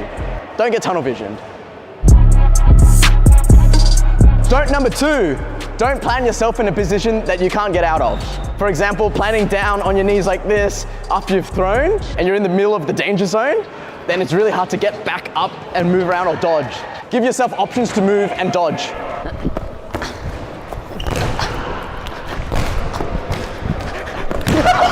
Fatality. Well done. There's no way I'm gonna catch that, man. Don't number 3. Don't dodge before they release the ball. If you dodge too early, then they'll know where you dodged, and in the future when they throw at you, they will throw exactly where you moved. So don't dodge before they throw, because they'll throw where you dodged. Oh my God. I feel like that made sense, but it was so like... Don't number 4, don't turn your back. If you turn your back, you won't see the ball coming. Oh! And therefore, you can't dodge or catch the ball. Make sure you keep the body and eyes forward, whether it be picking up or passing a ball. Just me. It increases your chances of surviving and catching a lot. Don't number 5. Don't overcompensate when you dodge. You waste a lot of energy by exaggerating a dodge. Use as little energy as possible when you're dodging so you can conserve your energy throughout the game. You're dodging a ball, not a car.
One of the things that we encounter a lot of when we talk about dodgeball is, oh, that's really a thing. They remember it from school. The idea that there's a standardized, regulated format with a governing body is a surprise to people. This event for the sport of dodgeball, it is the Super Bowl, Olympic, you name it, gold medal match to see who's the best in the world. It's what we all train for. It's what we all look forward to. It's the best of the best coming together and having a great day, really. We have 300, 400,000 players around the world that play this sport. And that demographic is not necessarily the demographic that's shared with basketball, tennis, golf, soccer. It's very untapped. The minute a company comes in and says, we do dodgeball, they will have an exclusive market. Right now, we're on the ground floor. So if you've got the desire to be a part of something that's very community-based, family-based, and that's on the upswing, that's getting more popular, this is the sport.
Hello, welcome back. We are live on the stream for Court 4 for day 3 of this European Championships. We have got the women's quarter-final between the Netherlands and Sweden up in front of us. I'm Sam Ward, and I'm joined here by Ben McAdam. Lovely to see you. It's great to see you too. Yeah, I hope you didn't find that too stressful to watch for your men earlier on. Well, it's getting closer between all teams, and I think we'll see that again in this quarter-final here. Yeah, absolutely. Sweden have done a really good job finishing first in a group for the first time. So excited to see this matchup here. Yeah, absolutely. Particularly for a team that wasn't seeded top in their group to then get what could be a very winnable quarterfinal on paper. Yeah, seeing Sweden women play for a medal would be a hell of an achievement. But they've got the Netherlands in front to beat first of all. But I think there's no easy quarterfinals. There's barely any easy group stages, so there's nothing you can take for granted. Oh, and that's a great shot by Sada. Yeah, nice early hit onto Van Gool. Sweden take an early lead. And I think one thing that we've seen both with Sweden and the Netherlands is the development of a league system or more frequent competitive play. And that really pays off when it comes to international tournaments. Yeah, absolutely. Yeah. We see a one-player lead for Sweden. Ooh. Yeah, good cross-court from Potov. In the catching zone, I think the Sweden would like to have that one back again. Yeah. Early pre-throw, doesn't make the mark either. But there was a good move by Carden to try and punish that pre-throw. Still got the 3 balls. And I think that's what Netherlands women are really known for. They're really dangerous on their pre and post throws. Yeah, I think like a lot of continents of Europe coming from a primarily handball background, and Potov put her arm to good use there. Netherlands take a player advantage in this early set. Oh, great shot by Linnea. Yeah, one of the Lantings not able to get around that ball for a catch, but 3 apiece. Early pre-throw once again from the Netherlands, but another hit in the middle. The other Lanting's gone. Yes, And well done. sensational finish to the set from Sweden. And a great catch at centre court by Felicia Stralin. Wow, Very nicely done. looking strong. Yeah, that's a very always nice to win the first set, even just from a mentality and settling down perspective. To win it with the style and verve that Sweden did, I think it could have been Netherlands probably would have felt a little happier with when they had the 4-on-3 advantage, but a couple of cheap hits in the middle and a very stylish finish from Sweden. I think a lot of the play from Netherlands is going to be around their pre and post throws. Oh, is there a timeout? I think time's paused. I think there's. Oh, okay. I don't know if there's a. I don't think it was an early timeout taken by either team. I think that Would have been very might be technical difficulties. Yeah, well. A bold strategy. 20 minutes is a long time. I Yeah. don't think you want to burn a timeout this early, regardless of how poor the first set went. Regardless, the teams have an opportunity to take a little bit of fluids on board and have a chat with their coaches. There'll be too much more than needs to be said at this point.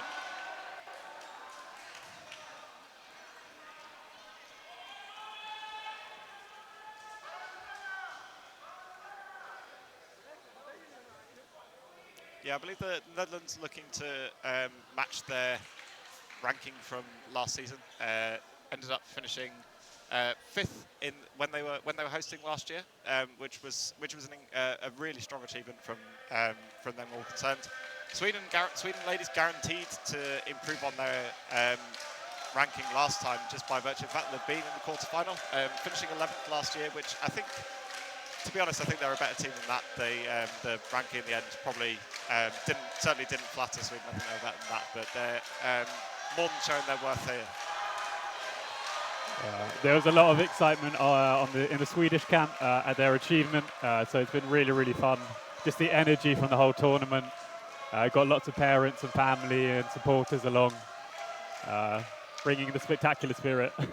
Spectacular by name and by nature, I'm sure. Yeah, some serious for the relative middle of nowhere of Osijek, I think the number of neutral fans here has been absolutely through the roof over this last weekend. It's been absolutely brilliant to see, and today is day 3 of the Euros is always especially atmospheric, but no less so today. Yeah. I was also really impressed by the number of fans that the Croatians brought. Yeah, they had a match on the first day, whereas it felt like the whole town was here. Yeah, that was absolutely brilliant. The stand to the left of us, you might be able to see a little bit of it on the stream, but it goes back about 15, 20 rows or something like that, and it was rammed with Croatians who'd either just heard about the tournament and just rocked up, or were friends of players and all that kind of stuff. Didn't go the way of the Croatians in that game, as Denmark ended up on the winning side, but. Nevertheless, certainly an enjoyable moment for Croatia. Great trade by Sada. They got the player lead. They maintain it by going 1-for-1. Yeah, Brackenhoff, a great player to take out as well, the Dutch captain. And good heads-up play again for Sweden, trying to recycle possession. And I think that's one of the differences this year with our Swedish team, that we've got a lot more depth. Oh, and a great catch by Linnea. A catch in the middle. 5-on-1 for Sweden. They're looking like a dominating presence. Lanting left on her own. She dodges 4 balls and the back line and gets the hit hit in the middle. There's still 1.5 minutes left in the set. There's plenty of time to turn this around. Yeah, one catch will make this a very nervy affair for Sweden. I think that's always the measure of getting to the next level as a team. Being able to see out a player lead within the set. Yeah, there's always more than one way to skin a cat in this situation. Sweden have the option, if they want to try and finish the game and just back their 3-ball group throwing to make the hit and end the set there and then. Or what we might see is some slightly more safe and valid single ball releases, just to burn off a bit more time on the clock and limit the number of catching and countering opportunities that Lanting has. Free throws again coming out from Lanting. 3 balls again in the hand of Sweden. Lanting unfazed, goes for another counter. And good discipline again from Sweden to reset with 4 balls in hand.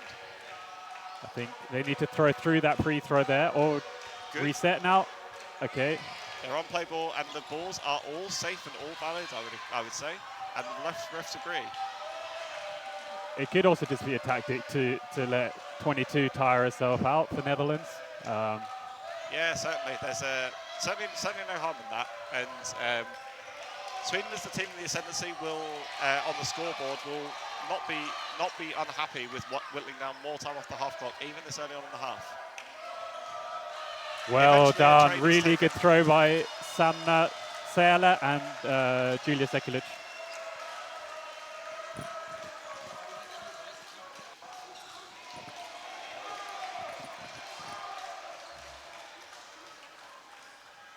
Sweden take a 4-0 lead. They're looking good here.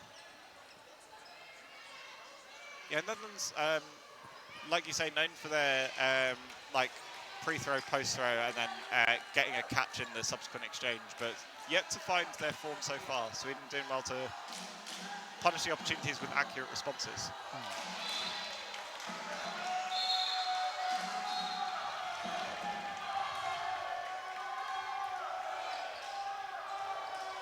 Great throw there. Yeah, early quick start, but Netherlands survived this one.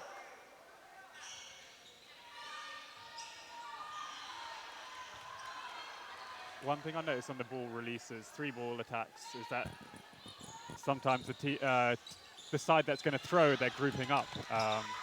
Some teams do it, some teams don't. I'm still trying to see. Yeah, I think it has mixed reviews. I think there's the great shot by Julia breaking the block. I think Brackenhoff debating about whether that bounced or not, but I think that was a very clean hit, brilliant shot on the far foot. Yeah, going back to the middle player's position. Sometimes can be a bit of a giveaway in terms of who's releasing. Not that Sweden need it at this point with the way they're rattling off these single ball hits, but does mean that if you release from a wing, then the middle player is in a position to cover the empty winger in case the winger wants to go for a response. Yeah, so maybe if you've got the bigger arms on the wings, then you can, yeah. Yeah, by and large. Yeah, it's very much a. Yeah, you can go layers deep, because then you might be like, we might elect to hug the right player, and then the left player is releasing just to throw them off their stride a little bit. Great post throw by Potov, number 5. And they get 4 balls off the back of it. Yeah, they're only down by 1. Hit here would even it. Good dodgy. Oh. And there is a line fault though, I believe. Very good use of the 4 balls. Apparently there was a post throw as well. Yeah, double hit coming up trumps from the Netherlands, but a line fault and great subsequent shot by Potov means that the Sweden's retained their 1-player advantage after a couple of frames, and they've got 4 balls to play with once more. See who they decide to target here. Smart. Yeah, good decision to leave the empty target alone. The ball holder is much less likely to make a catch in this situation. But also leaving the winger opposite the ball holder to also hold her ball to make sure that she is invulnerable to any countering opportunities. Good decision making for Sweden so far. Block up from Lante. Fast. Oh, that was amazing. There we go. That's what Lante was dying for the prior set. Brings back in the captain Brackenhoff.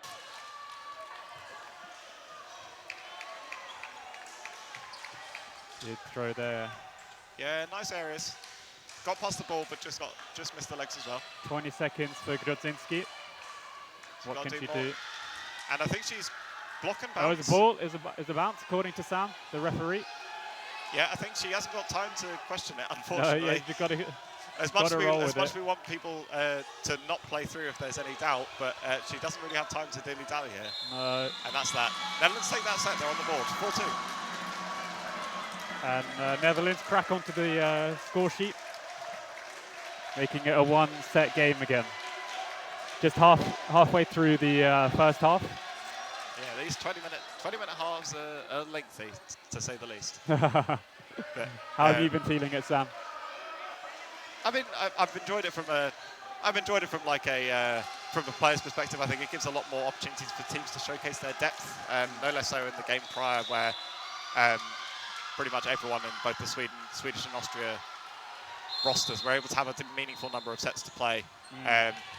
I think that it poses a very difficult selection decisions for a number of teams in terms of how many players to bring to these events. Yeah. particularly in certain players' situations where you might not know the group draw and you might not know how many games you're going to play in men's mixed and women's based on whether you're in a group of 4 or a group of 5, and how much overlap you have between the single-gendered games in your mixed team is a really difficult situation. We've seen quite a lot of teams approach it in very different ways. Unfortunate from Sweden. The block up is caught gratefully by Potov, but the 2 covering throws do make the hit, but they do give away majority of possession to the Netherlands. It's only a player deficit for Sweden. Good dodging by Sun. Are they going to use the 4? Okay, they're going to go for the counter there. Yeah, I think either both balls or neither ball needed to be released there by Sweden, unfortunately. Both wingers on slightly different wavelengths. You throw 2 balls again for Sweden. Netherlands playing it quite safe. Van Gool takes the wing. A 2-ball attack and Sara goes under. Well drilled there. Much better execution of the double counter from Sweden on that occasion. I think that's the one that sees a lot of success across all categories, but especially in women's, the double counter on the single ball. Absolutely. Oh. Clever block from Van Gool, blocking it up into a catchable area for Lanting, and she takes it gratefully. Potov's back, and more importantly, the Netherlands have a 2-player advantage. They're on play ball here, though. I think. Well delayed on that second I think that was a bounce. That was a great effort, but I think that was just a bounce. And 4 balls. The exchange on the far side means that Potov's also gone for the second time this set.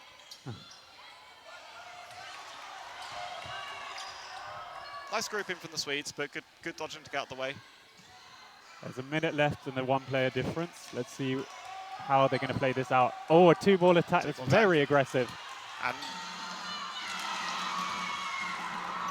great dodge by number 16. Van Polgeest to, as the Swedes were coming up to try and execute another double running counter, she elects to throw that last ball to try and secure a hit. But there is a pre-throw hit in the middle, but the follow-up from Van Gool is good.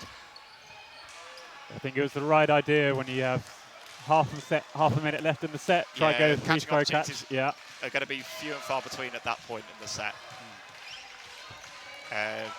Now we've got Felicia Strolli. They're going to have to throw once more. Free throw comes in.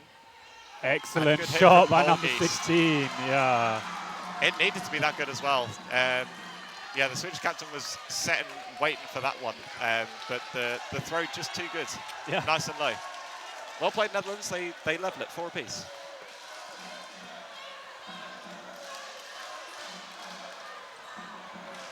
Sweden G'ing up the crowd once more. And Sweden have substituted on Kaiser Lundgren, number 95. In the Czech game in the group stages, she was crucial. This is her first international tournament. And she took, I think, 4 catches in the second half. Not a bad debut. Really turned it around. Sensational stuff. Early single looking for Lanting. Oh, and Sweden are swapping the wingers. Yeah, good. Good tactical. I say good tactical decision. But left armers on the left wing generally favoured. It's generally easier to throw across your body. So a left-hander throwing from the left, as you know, Ben. Yeah, that's my favourite. Yeah, as well. Able to whip the ball across court without really showing too much giveaway on your throwing motion. Catch for Sada Vikoltian. Unfortunate. Yeah, good accuracy from the Netherlands. The timing a little bit awry, but it saves them on that occasion because the court ball being a little delayed. 2-ball attack. Oh. And I think that's a hit on Brackenhoff. 4 balls for Sweden. Even. Can they be clinical on the attack now?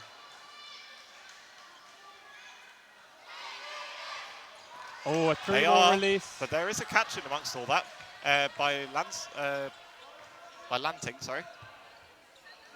So now it's 4-3. Yeah, Van Gool's back in. And I think that might be a stoppage of time to work out, check what actually happened. I think there was a rogue single. I think there wasn't just a rogue single. I think one of the Swedes did walk for it. Yeah, Sanna Sela walked through it.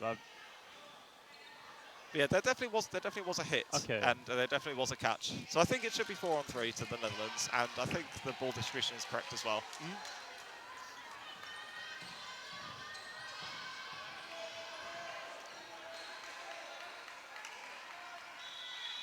one of the more recent rules, I think, introduced into the European rule set of when time is paused, players must restart in contact with the back line. A very nice 3-ball attack from the Netherlands to further the player advantage to 2 players. A nice aggressive 3-ball release. Yeah, very good grouping and very good timing from the Netherlands. And Van Gool survives the 2-ball attack. Van Gool.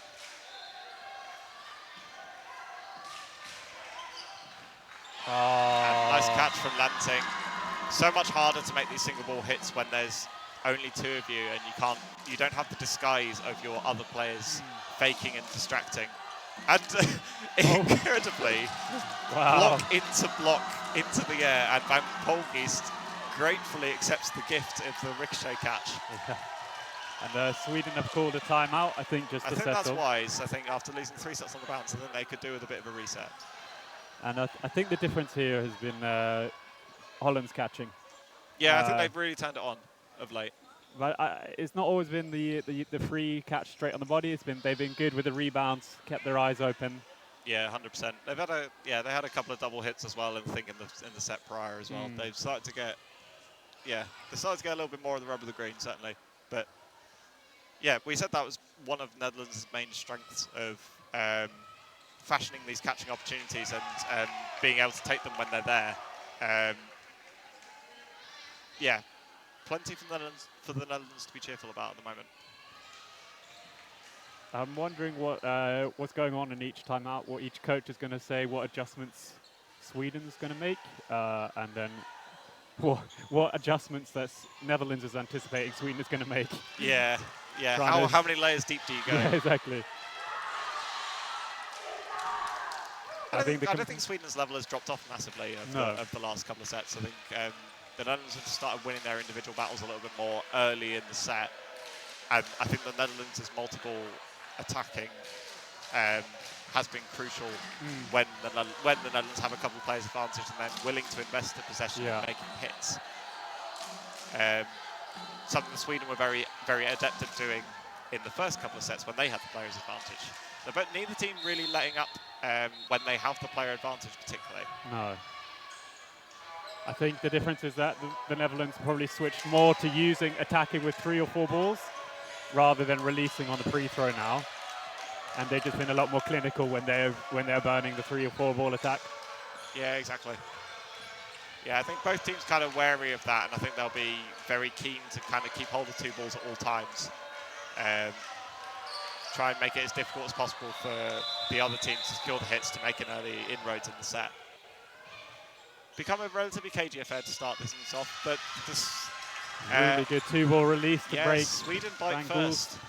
Very nicely timed 2-ball attack on the ball holder. Can they dodge the response now?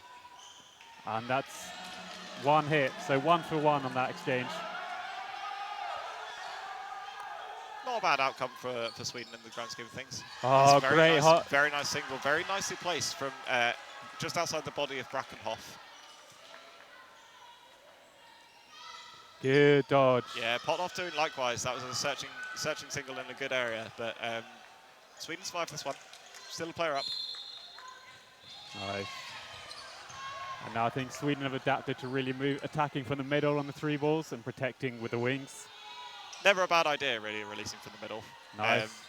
Leaving your 2 wingers able to offset the two Dutch wingers, but Van Polgeest is hit out in amongst that exchange. Sweden make another hit. They take a 2-player advantage. Good pre-throw from Pothoff. Yeah, Sada Vikoltin is so quick up and down the court. Can sometimes take teams by surprise. All 4 balls now. And good blocking by Sanna Sela. Good communication from Sweden to reset with 4. A big hit here will really swing this. Oof. Lots of balls flying there, but no hits. 1 minute to go. Yeah, Sweden still have 2. They're still in a favourable position. Netherlands once again throwing 2. Okay. And a slightly sporadic counter from Sweden, but they do make the hit. There is a response in amongst all of that. So Sweden, 1-for-1 trade. Sweden probably still the preferred side. Definitely Great now. That's hit a by brilliant Sanna. shot. But Lansing makes it difficult for Sweden. I don't no, bounce. Apologies. Okay. No, hit eventually. I think that was one line ref's calling one thing and the main ref's calling another. Oh, nicely timed from Lansing Sweden. looking to turn it around, but this time not successful. Yeah, the two throws had to be that well timed. I think Lansing would have taken that one, but the two balls arriving just in the nick of time. I think it really helps that both number 91, Sada Vikoltin, and Sanna Sela, 51, play for the same club. Two of the stronger arms in Dodgeball Sweden, so the sync is there and the power. Synergy is really important. I think that's been quite telling for a number of the nations where they're basically just club mates and they play on Tuesday night, and here they are. But that's always been was always Northern Ireland's strength. Yeah, exactly. In terms of keeping it, and I think the crowd might need to settle down a little bit just so that the refs can get this game going again, because we don't want to wait any longer. Here we go.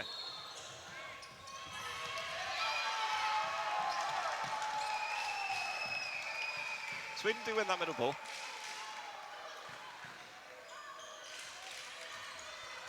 Early looking for Lantic.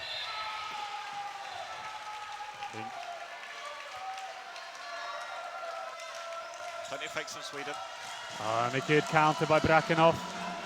Really good post throw.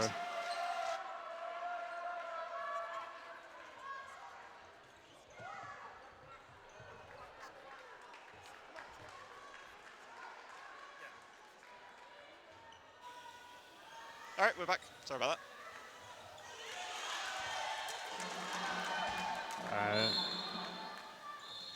40 seconds left in the set. It was a 90-second set. So let's see if... both teams playing it particularly cagey, but the Netherlands with the player advantage as it stands. Oh. Good areas that. Brakenhoff faking once again, baiting out another pre-throw to try and get another hit in the set.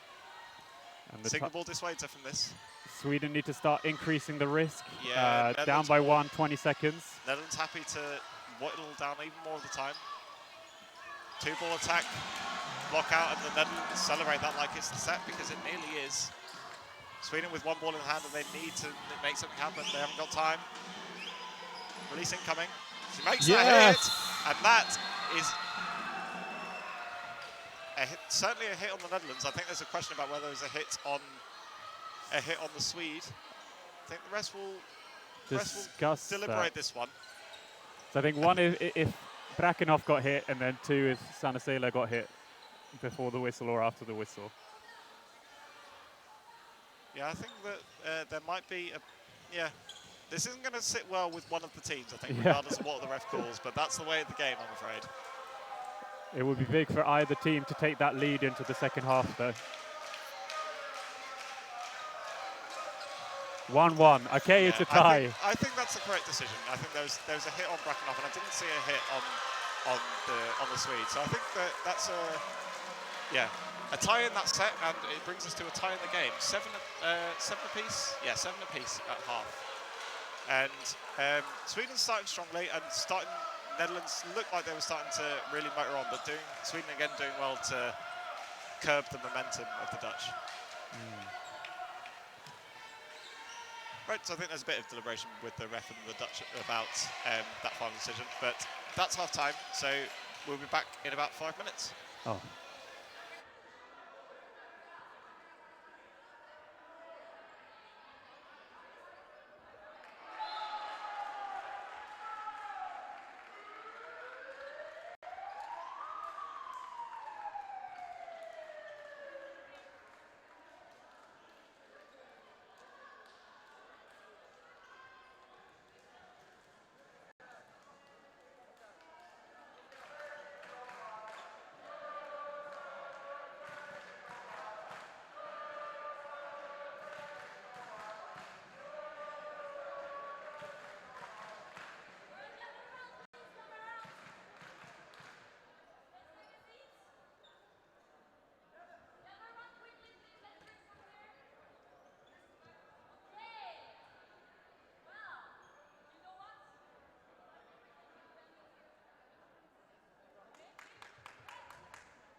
Hello, welcome back. We are back for the second half of this women's quarter-final between Sweden and the Netherlands. First half tied 7 apiece, and an early line infringement from Sweden, unfortunate. And a good dodge on that initial attack there. And a wing swap and a 2-baller call as a result. A play ball call as a result. Oh, very well done beautiful. by Sweden. They were 2 sensational hits on Brackenhoff. And a good dodge by Vik, and they recycled to another 3 balls. Yeah, Netherlands throwing away the third ball to Sweden. I think the Netherlands generally happier to play with 2 than 3, is what we've seen so far. See how Sweden takes it now. Ooh, free throw another free throw. They, as you said, looking for those opportunities on the defensive rather than attacking. And brilliant beautiful. work. And I think that's really the game plan for Sweden now. Break those wingers, prevent them from pre or post throwing, and get through their blocks. Yeah, almost worthwhile just throwing at a ball holder every now and then on the off chance that they've already made up their mind that they're going to put in a pre-throw or already looking for a post throw. Not that time from Van Gaal, looking more for preservation of her own life. Sweden still with the player advantage. Plenty of pressure coming in. Good hit. Nice response from the Netherlands. Makes the hit on Lundgren, sorry. Plenty of fakes from Sweden. And again, a probing attack on one of the ball holders on Netherlands side. And 2-ball attack does make a hit from the Netherlands. Sekulic's block there. Good honesty from Sweden once again, as we've come to expect certainly, but appreciated by the Dutch nonetheless. Some slightly off-kilter singles, but they do make the hit on Lanting, and then the post throw leaves Pothoff vulnerable. And Vikulten capitalizes. 2-ball attack again from the Netherlands. Really good job can there. have 4 if they want it. They sure do.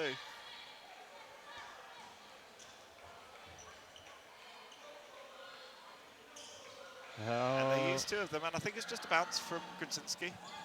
Okay. Yeah, Sweden still with the player advantage.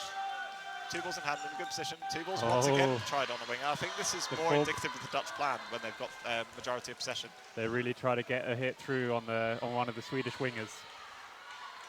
Yeah, well, I think that knowing that there's Netherlands got away with one there. I think that was their last ball in a bit of uncontested territory. But as it stands, there isn't the time to dilly-dally for the Netherlands. But they don't have the balls to play with. Played. Sweden's grind out that set. Really good control.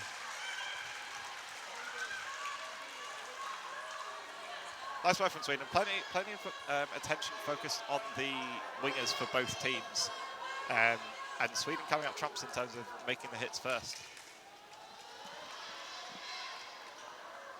And Sweden have also substituted in Emmy Örn in for the second half as well.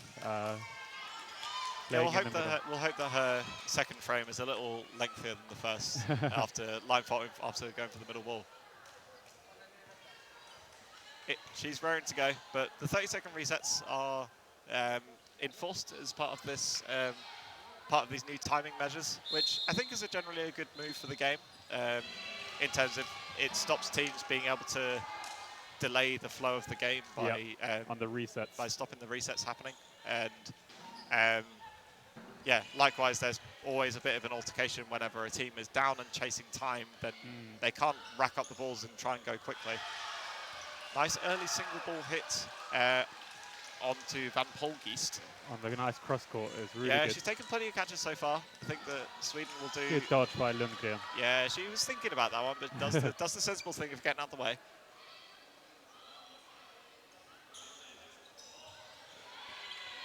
Yeah, again, Netherlands trying to play around their 2 balls.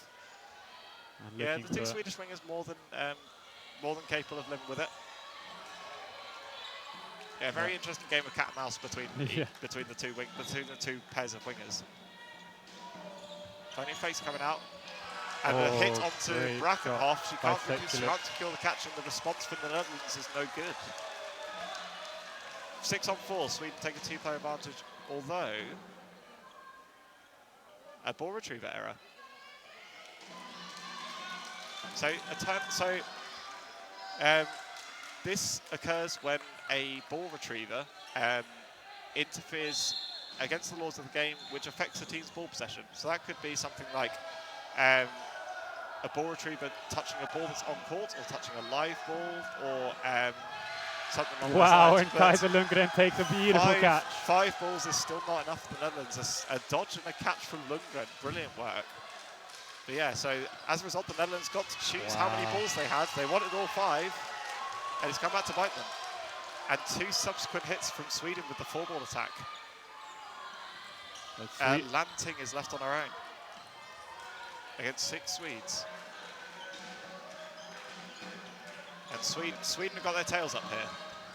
Be interesting to see if Sweden, with a set lead already, and 15 minutes left, go to try and slow down the game a bit. And I think that it might require a bit of a discussion. I'm not entirely sure what happened there. Lanting is definitely holding a ball that was thrown by a Swede, but I think she was hit by another one. So the question now is whether she had secured the ball that she's holding before or after she was hit by a second ball. Because if she's hit by the second ball before she secures the first, then that's a set to Sweden, because she's hit first before the catch is secured. Otherwise, we might be looking at a catch and out, and then Sweden will be down to 5 players, and then the first person in the outbox will be back in, which I believe is Van Polgeest. Sweden gene up the crowd in the meantime, and I believe it's just it's a hit first. And a 2-set lead with 13.5 minutes left in the match. To be honest, I think that was my gut reaction as well, that it was a hit first. I think that Lanting didn't have the ball secured between a hand and a body part, which I think is the ruling for what constitutes a catch to be secured. And then it was kind of wedged between her legs. So as a result, the catch wasn't secured like the immediate point where it hit her body. And the Netherlands take a timeout after being 6-4 up. Now find themselves facing an 11-7 deficit. And I think it's going to be tough to see, or try and guess what Netherlands' adjustment here is going to be. They're already quite an unpredictable team anyway, so I'm not entirely sure what the Swedes are going to expect. Potentially they might resort to their plan B prior. Look like it's going to be a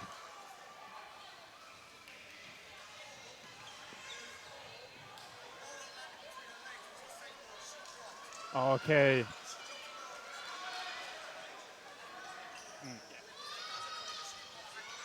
Yeah. Yep, Sam Mason, our head ref for today, just coming over to let us know that it was indeed hit first. I think there was the question as well of the ball that she dropped to try and catch that ball was the ball that landed between her legs, but it's all a bit immaterial because she was hit before securing that ball regardless. But as it stands, we are lining up again with Sweden with a 2-set advantage. For the first time since the start of the game, they went 4-0 up.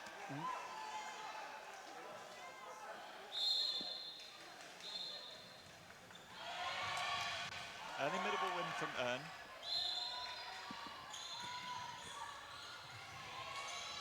Oh. Good areas. Good placement, exactly, from here. Plenty of fakes coming out. And great catch by Brackenhoff. Catches behind her ball. One of the best blocks of her life.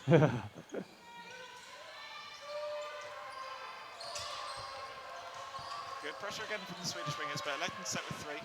Krasinski had the opportunity to test Brackenhoff out, but and a great shot. Brackenhoff is on fire right now. Yeah, the Netherlands are starting to be a bit more direct in terms of testing out these counters. And a good double. And another hit by Brackenhoff on the left. She's really heating up. Yeah, she's taking this game by the scruff of the neck a little bit here. And she rescues that 4th ball from the Netherlands. Puts the Netherlands on play 3. Oh, I thought that was a catch, but just couldn't secure it by Vikoltian. I noticed that that tactic in the men's game, in fact, when Sweden had one ball in hand, they had it on a wing and then charged towards the centre of the court to distract everyone, and then settled into the middle. And I just noticed that from Grzinski after Saravic did it in the men's game. And Sorry, Ben, spilling all your secrets. Brilliant shot from her. I think that's it rolled like up. It blocked Yep. onto her foot. Yeah, I think she two-player lead. And there's 1 minute 15 in the set. If Important Sweden hit can that. get this to a tie, that would be just as good. Seriously demoralising for the Netherlands if Sweden can get something out of this set. Having just used their timeout as well for the Netherlands as well. I think not getting a win in this moment. And it looks like a hit on her. Yeah, nice shooting from Lanting. Great Likewise honesty from and a Nero. great hit by Nero. Yeah, good honesty from Potov because I'm not sure the rest were calling that. I think it looked like ball from here, certainly. Nero's got 3 to play with. 40 seconds to go. She might be looking for a drop catch or we've seen looking what for the her count. arc could be like. Ooh. Clever blocking from Happy to give the 3 balls back to East. Sweden. Yeah, I think it looks like both teams might be happy to see this up to fruition, and a bounce called. 15 seconds. She needs to give 3 balls over and try and get 1 attack. Yeah, blocking from Van Polgeest is good enough to get rid of those balls. And there might not be time. Netherlands might not need to throw here. Yeah. They don't. Netherlands to pull back to within 1, 11-9.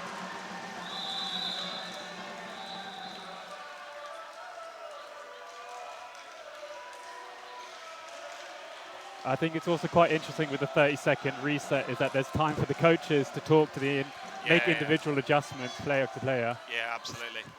Yeah, and I mean, I imagine what the Swedish coach might be saying is that their wing is going hyper-aggressive all of a sudden.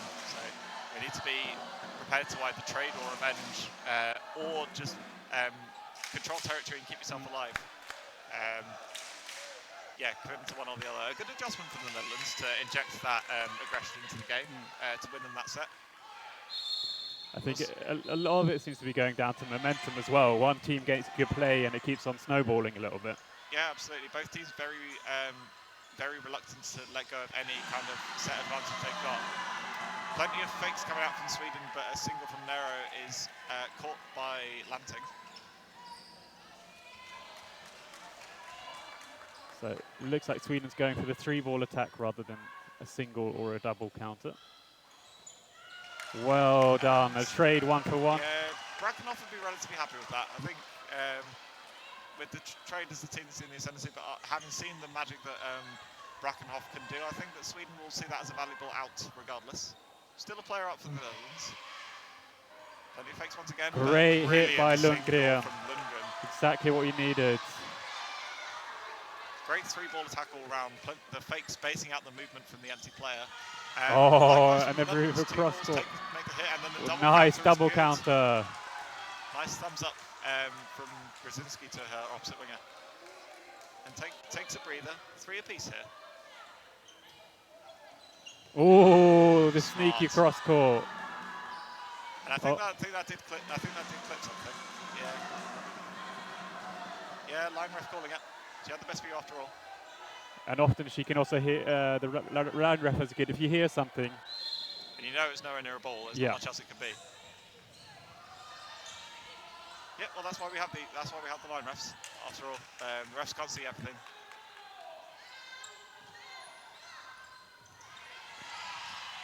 Good dodging again from the Netherlands, but Sweden do get the ball back, whether they like it or not.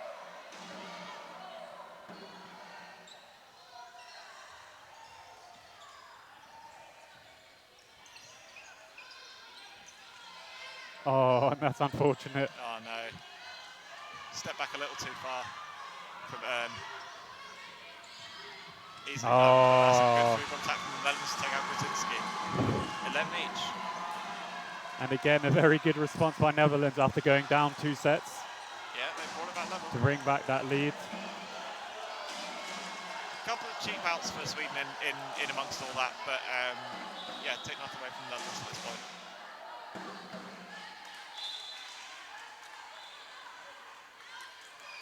And this is shaping up to be an incredible quarterfinal. Yeah, this is really be a nothing to finish separate either team. Yeah, space in the semi-final awaits, but neither team there yet.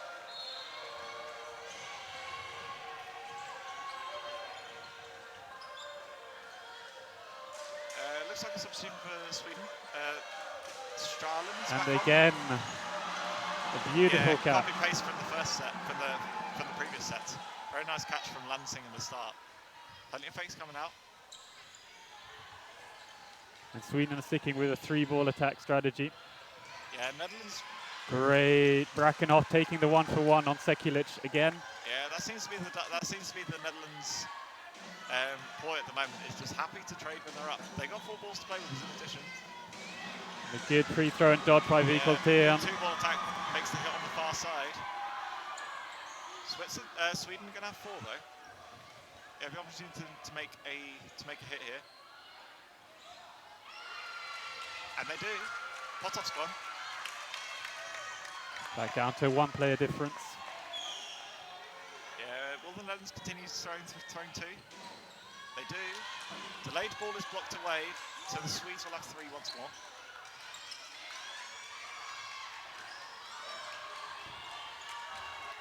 And 2 balls over to Sweden now. How is Netherlands? Are they going to go for a 2-ball release? Oh. They are successful on this occasion. Now Sweden need to get something on this 2-ball release here. Yeah, halfway through the set, and that wasn't far away. And 4 just balls dodge. for the Netherlands. This is, yeah, feel like you need to keep both By Swedes Potter. alive for this one. Yes, Oh, Alicia, brilliant great catch. catch versus Australian. Sweden needed that big time. A little bit of lapse of judgment from the Dutch in terms of slightly scattered 4-ball attack. And a block from 4 balls over to Sweden. Gives 4 balls away. 55 seconds left. Next hit here is massive. And Wow. Sweden have got it. Lanting's gone. Brilliant shooting from Birkelton.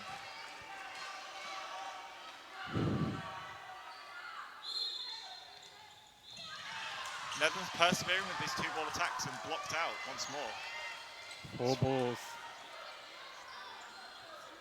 Good. But Oh, the free throw is great good. free throw. Sweden probably won't be too unhappy with the draw. We're happy with that. The win. They've really used that 4-ball attack brilliantly. 2 balls on 15 right on target, seconds. right on Control time. the risk now. Good dodge. 7 seconds. She's going to have to go here. And brilliant heads-up play from Sweden to just secure that hit on Schurz, who's actually was just on for that set, was left alone pretty much the entire time. But Sweden take the lead once more, stem the Dutch momentum. I think that was an important set for either side to win, getting a 1-set lead with realistically 2 sets left. Yeah, absolutely. Sweden know that they can probably play. If they draw the next set, then like the Netherlands will need to really pull out the stops to get back in the game. Particularly the nature in which Sweden won that set from a 4-2 deficit to then bring it back was probably one of the first real turnarounds we've seen in a set in amongst this entire game. But can they repeat the feat? And again, Sekulic on Brakenhoff. Yeah, nice free throw there from the Netherlands. I think the Netherlands wising up to plenty of releases from the centre from Sweden early on. You saw it for the first couple of catches from Lanting in the prior sets. Oh. Van Brakenhoff will be kicking herself on that one. I think that was a nicely timed free throw, but a very nice avenge from Sala. So I think Sanna Seala has been given a task to punish those pre or post throws from Netherlands. Absolutely. Try and keep them out of the game as much as you can. Even if it's not successful every time, just to dissuade the winger from from having free reign to just Not really being able to go sit and do it. into their arm. And a great toe shot by And Sandler. that is, I think that is 2 hits. Yeah, that's gone up into Lanting. Sweden come up trumps on that one, but they've only got 1 ball to play with. The Netherlands might make a revenge hit here. Hang on 1 sec. Yeah, Swedish coach taking an opportunity to settle his players down. They're in an advantageous position here. Admittedly, the Dutch have 4 balls in hand. There might be a hit incoming, but we'll see. I think the debate now is whether it was a double hit or not. It's probably worth also mentioning that time will be stopped in the game. The set clock on your stream is still running, but rest assured that the match is not ongoing as it currently stands. So I'm expecting, after there being some decision on whether this was a double hit or not. So I think one ref's called a hit on one player, and then it went into the floor before it hit Lanting. But we'll see what the refs come to. But after that, I imagine we'll take a bit of time to reset the clock to the way that the set's going. So actually, only the 1 hit is called. So yes, that's what. Yeah, good team communication from the refs to ascertain that was an initially incorrect decision. It was a very close one, but as it stands, Sweden still with the player advantage, but Netherlands with possession. I think we'll probably be resetting to maybe 2.5 minutes on this set. Sorry. We'll find out. I think it becomes an interesting mind game at this stage for both teams. Netherlands know they have to have a set win, so a tie isn't good enough, whereas Sweden have the slight confidence or the knowledge that a draw is all they need. So the risk is on Netherlands to take in this situation. You can probably expect Sweden to play relatively slowly. I'm not expecting too many counter-attacks from Sweden. But here they go. Plenty of fakes coming out and a single ball on the ball holder. Sweden relatively happy to play this slow. They're level. Draw suits them down to the ground. And Netherlands are going back to releasing 1 on the 3 balls. Yeah, I think trusting their defensive countering plays more so than their group throwing at this point. And to be honest, the two Swedes on the wing have been doing excellently at surviving these 2 ball attacks on ball holders. Good dodge there. Yeah, Krasinski gets away with 1 there. I think she was dodging in towards the ball and didn't need the catch, and does the sensible thing. Good block by Kaiser. Good block, but they're on play 2 here. Another free throw comes in and then makes the hit, but the 1 for 1 attack from Sweden is good. That is fine for Sweden. The Netherlands doing well to inject the imbalance in the game, but they've got 4 balls to play with. And that final shot on Bilkins. It was a good pre-throw to disrupt the rhythm, and then that third ball just flipped her. The Netherlands did well to acclimatise to that free throw, certainly. Plenty of fakes coming out. Krasinski blocks 1 out. 25 seconds now. Yeah, Sweden going to need to bite soon. Netherlands going to have to throw once more. Whether Sweden needs to make this happen right now. 2 free throws coming out. Netherlands on play 2. Another one's got to go. Go, go, go, go, go. You got to go, you got to go. And hits required. And a catch. That is a sensational catch from Van Polgeest, I believe that is, for the Netherlands. No, I think that was Schreurs. Marit Schreurs, yeah. A great catch. And now everything to play for in the 90-second set. Yeah, the Netherlands win that set to tie the game, and this will be a deciding 90-second set. Don't go anywhere. Yeah. Oh. Oh no, apologies. No, it wasn't the end. It wasn't the end of the set. It wasn't the end of the set. There was just stopping to clarify the current standings. So, yeah, I believe that that was a premature setup, and I don't know how long's left of this set, but it can't be more than a few seconds.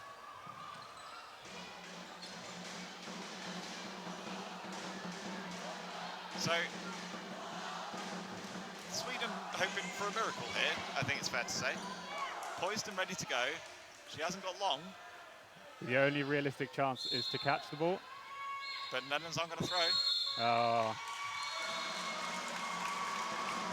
But still, it's been a great quarter-final, and we love it. There will still be, there'll still be more to come. So 90-second set, I believe, incoming. Unless was that the end of the set or the end of the half? Not entirely sure.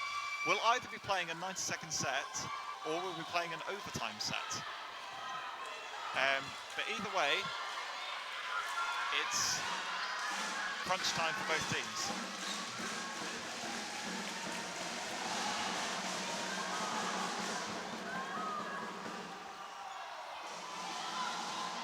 Looks like the clock's out for a minute 30 set, so it looks like this 90-second set will be winner takes all.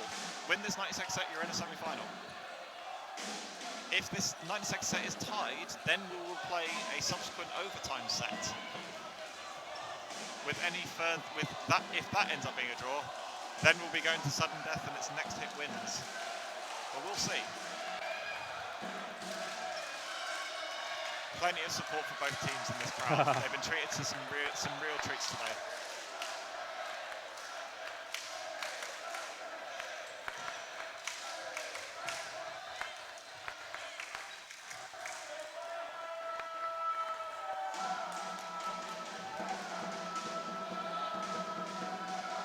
So these are normally pretty frenetic, so I think the prior deliberation with the refs to ensure that they're comfortably aware of how many people are live and dead on their own side will make the final few frenetic seconds of this much more comfortable for the refs to ascertain what's going on.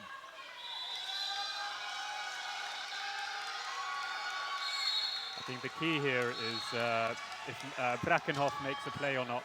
Yeah, it'd be interesting to see if Sekulic elects to basically hold the ball for basically the duration of the 90s. She might well do after that initial hit from Nero. And getting an early hit in a 90-second set is big. Yeah, absolutely. Netherlands playing catch-up. And dodging. Not able to do likewise. Good dodging from Nero. Big fakes coming out again. And another hit from Nero from the centre. Hotoff's gone, and Lundgren makes sure she stays on court. She's plenty valuable at this point for a number of reasons. Two-ball attack does take out Lundgren. Counter blocked out by Brackenhoff. 2 balls now for Sweden. And Up by 1. Player up. 40 seconds to go. These sets fly by. And a great hit there, they've got to go. And a catch. And a hit onto... There's so much exchanging happening. There's 3 apiece. 25 seconds. Can they settle themselves down again? Nero on fire. 3 throws, 3 hits. Blocked out by Stern. 13 seconds. Netherlands are going to need to make some magic happen here. Sweden have 4. They throw 3 on the ball holder. They're all blocked. She's got to go. She's got to go. No hit. Time before hit, I think, is the decision. 3-2. Sweden take it by a player. Oh. I believe there will be a quick discussion from the refs just to ascertain. But Sweden are in the semi-finals. Congratulations to Sweden. Wow. What a great battle between the 2 teams, though.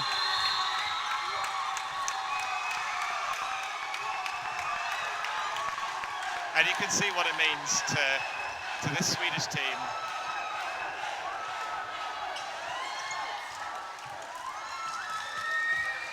Congratulations to all involved. Commiserations to the Netherlands. They more than played their part in this brilliant quarter-final. But they will play for 5th in the loser of the other semi-final between Northern Ireland and England, which was over on court 1 if you wanted to check in on that one. But Sweden absolutely over the moon. They've got a semi-final to play later today. That is such a great result. But it really, this is what dodgeball's all about. A really close game, and then Yeah, it goes one way or the other. Yeah, a few tears on both sides for a number of reasons. But it's been a joy to bring this one to you. I've been Sam Ward, and he's been Ben McAdam, thank you.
Hey, and welcome. You join us now for this this mixed match here. We've got Northern Ireland on the opposite side of the hall from us, Italy on the near side.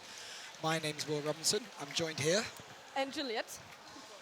Yeah, we're really looking forward to bringing this game for you live from Court 4. We've got another match on the court next door. We've got Serbia versus Belgium. We'll try and keep you updated on some scores if we can as that goes on, but no promises. Okay. Referees just having their final chat, and I think we're ready to get started. Interestingly, I think we've got a very unchanged Italy team from their group stages. No, they stay the same, so yep. It's going to be a very they are very strong on the wings, so it's going to be interesting. Yeah, we have Italy treating this as a development squad, so you'll see just coming into the bottom right picture of your screen, probably one of their men's captains and most well-known players, just there, ball retrieving in the white bib, geeing up his team. Yes. A new set of faces for Italy this year. Northern Ireland, probably some familiar faces for those of you who are familiar with dodgeball. Very good in this category. I think winning it last year. Yes, they won it. I don't know if they won it at mixed game. I know that they won at men's game, but maybe Northern Ireland can do the same this year. So it's going to be interesting. All right. Let's see what happens. Let's go. Here. And yes. So yeah, well, just checking in here in the media pack. I think Northern Ireland did win it last year. Yeah, here we go. Here we go. Oh no, one more chat for the referees. Before the beginning. Maybe some technical issues. One thing, I think we've had the set started already. I'm sure we'll reset that there on the stream. 5 seconds not gone yet. Yes, that's fine. Yeah, yes. 20 minutes. Back to 20 minutes. Yes. I think I've been very impressed this year so far with the media team. Like I think EDF and Croatian Dodgeball have really put on a great tournament for us. Yes, they step a level. It was very impressive. So thank you to Zoe Wales because she made an incredible work on it. Exactly. It means we just have to press one button on off. We're all happy here, and yeah, finally we get going. Here we are. Let's go for this quarter. Okay. Northern Ireland winning that middle ball. Coming forward with 3. And Northern Ireland take the lead. Early first hit there down the Northern Irish right wing.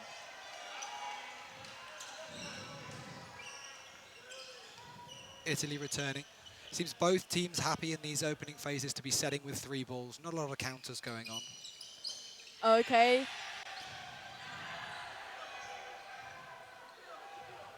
Italy now with 3, because we've got a rogue ball on the court. Okay, very aggressive game. Yeah. Strong hit down the Italian right wing. Arnildo.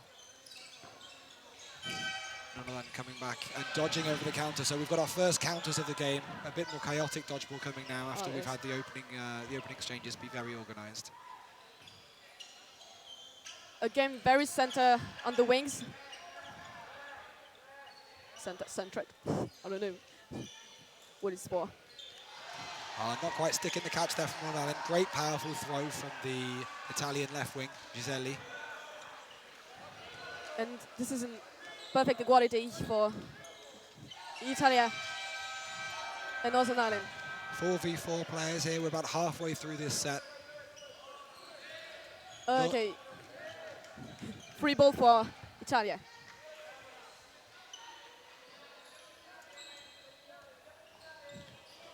Acrobatic dodges there. Northern Ireland coming forward to the counter, but successfully blocked there in the middle by Italy.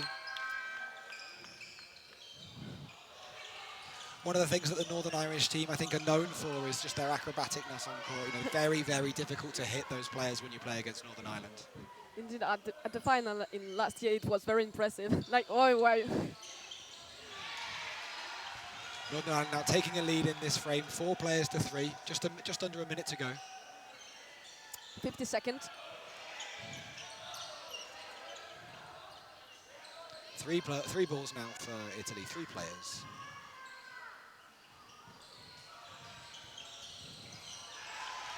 Okay. McAvoy there with a second counter in a row. making the hit on the Italian player's knees there at the centre of the court. And halfway to the end. 30 seconds remaining here. Northern Ireland coming forward with 3. Can Italy turn it round?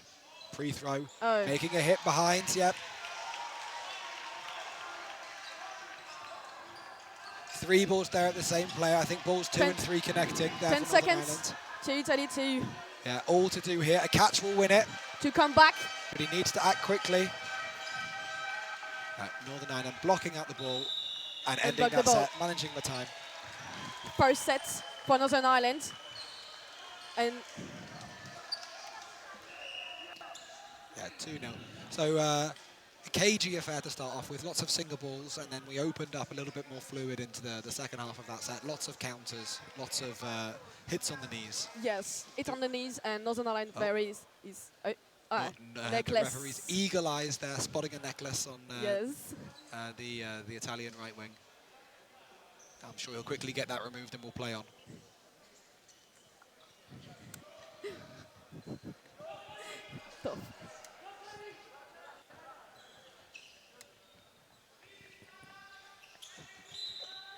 And we're off. We're off. Back.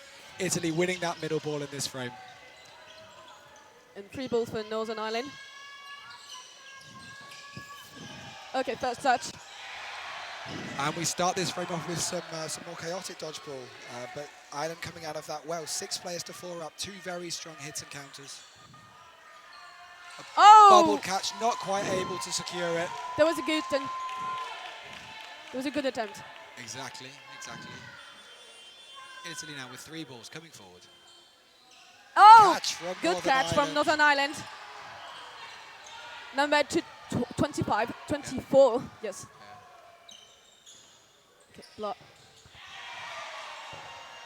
So powerful low throws here from this Northern Irish team. Okay, 5 against 1.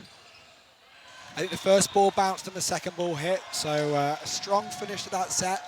4 for Northern Ireland and 0 for Italy. It felt like a short set. I didn't quite see how long it took, but it felt like maybe a minute and a half. Very quick set there. Yes, after the first one took a lot longer. Yes, because we were at 16 minutes and like we 50, so 1 minute ago, I think.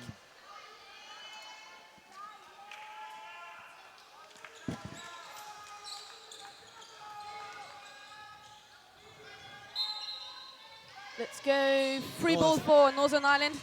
But it's cost them a player, I think a foot there over the centre line. Yes, indeed.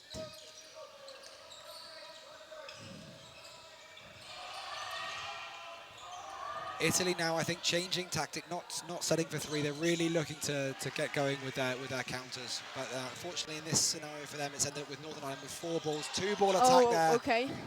And a final ball, I think maybe a play ball was called, but a final ball thrown down the middle there by the Northern Okay, 3 ball for Italy.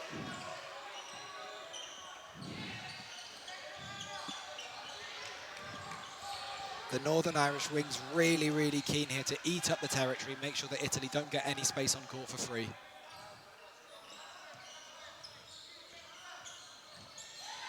Okay, Northern Ireland choose to, I don't know what to say in English, but centrer sur le milieu, center in middle. Yeah. Blocked it into her own foot. It's always disappointing when that happens. You know, you're very happy, you get the block to the ball, but it just bobbles into your own foot. This version of dodgeball, for those any new to European cloth dodgeball, ball's still live off the block, so you can block it into yourself and you'll still be out. 3 balls now for Northern Ireland. 3 against 4. Catch there at the front by McAvoy from Bracky's standing counter. 1 for 1. 2 against 5.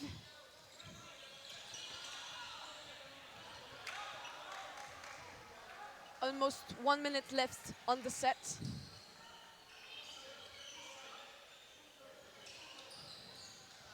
Northern Ireland very quick to come up the court, but deciding not to throw. They'll set now with 3.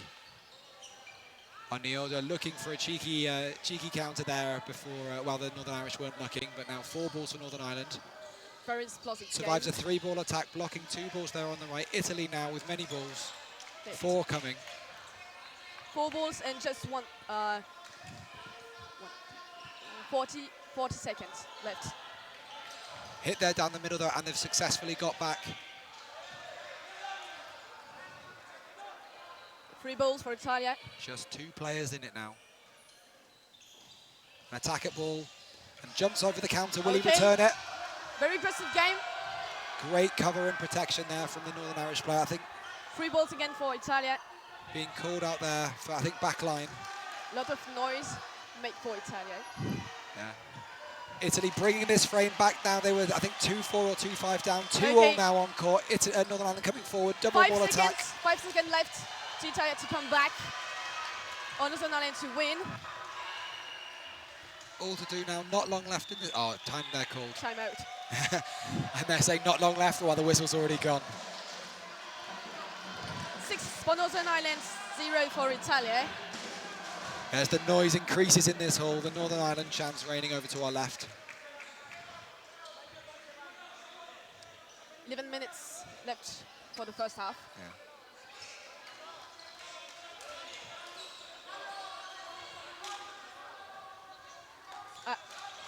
Pause here. Maybe a problem of no technical problem. I think just double checking the time. And stop time.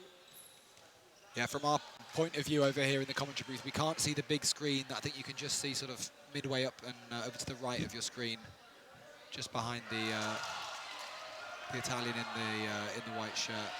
But all the information on there for the players, so it's visible for them at all times, how long's left in the set and how long's left in the half, and the score. Great bit of equipment, always very useful information for you as a player. Italy taking this time to have a team talk in front of us. Coach laying down the law here. Lots of little tips going to his players. Referee just call the captain or the coaches.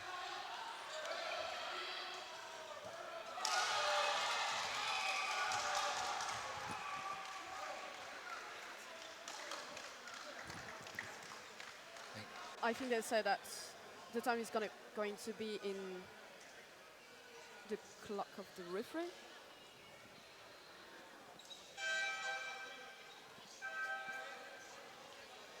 It's important as a player, I think, when these discussions happen, and they do sometimes happen in dodgeball, to keep that energy up. Make sure that you're keeping your head in the game, not losing focus. You can see the Italians really trying to talk through what's happening here. Top end of your screen, Northern Irish also having that conversation. What's going well, what's not going well, what should we keep doing, what should we not keep doing? The timeout can change everything. Exactly. We can calm themselves. Italian coach coming in now.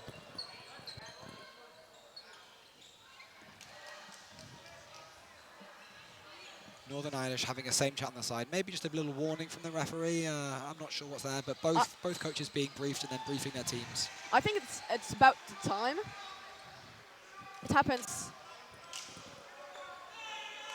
We'll try and find out for sure what that is, but yeah, I think time being is a good assumption.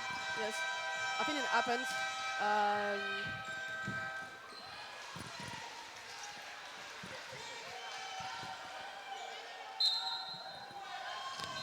Northern Ireland winning that third ball now, uncontested. I think Italy have lost that opening rush a few times now. They're not sending a middle ball runner.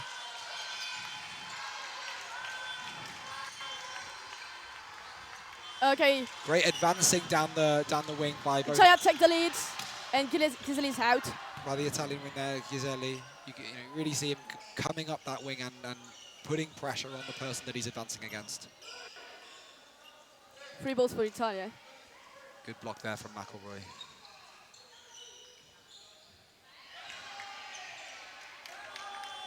Five in this set. 40 seconds gone.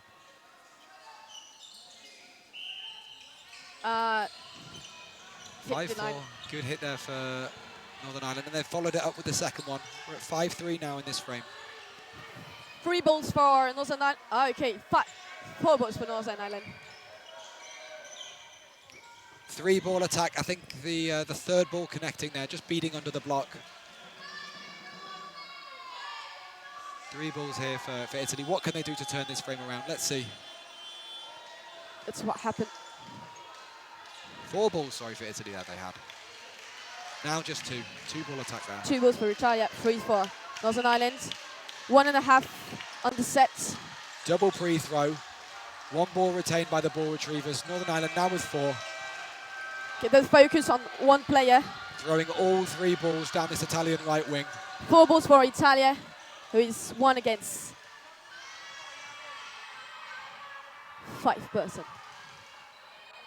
McElroy now eating up the territory, making sure that there's not a single meter that can be taken for free, pushing back that thrower. Okay, they play security by throwing all together. Yeah, game management here. I think a catch here for Northern Ireland would be devastating. So yes. throwing not at the player, but near the player. Again, for those new to cloth dodgeball, rule here in cloth is that you have to throw within a meter of the player that you're playing against. Otherwise, it's invalid and you get called out. 50 seconds left. So all balls must be catchable. Italian Maybe here a looking for a catch. Dropping to her knees, all balls missing. Good attempt. 4 balls for Italia.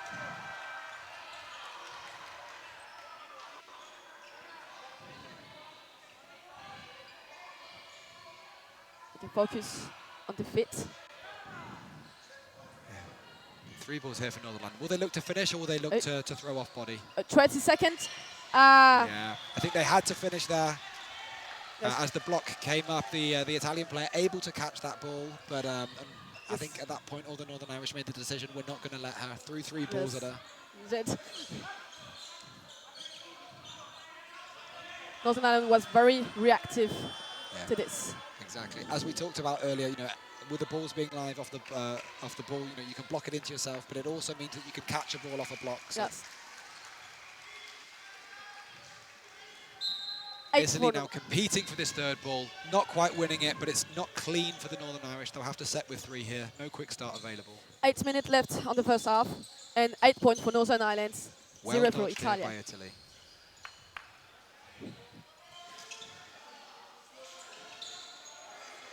Those eagle-eyed viewers will be able to see Italy calling using hand signs behind the ball. So if you keep your eye on number 96, this Italian right wing, Ghiselli. It's going to be interesting. 1 ball for Italia.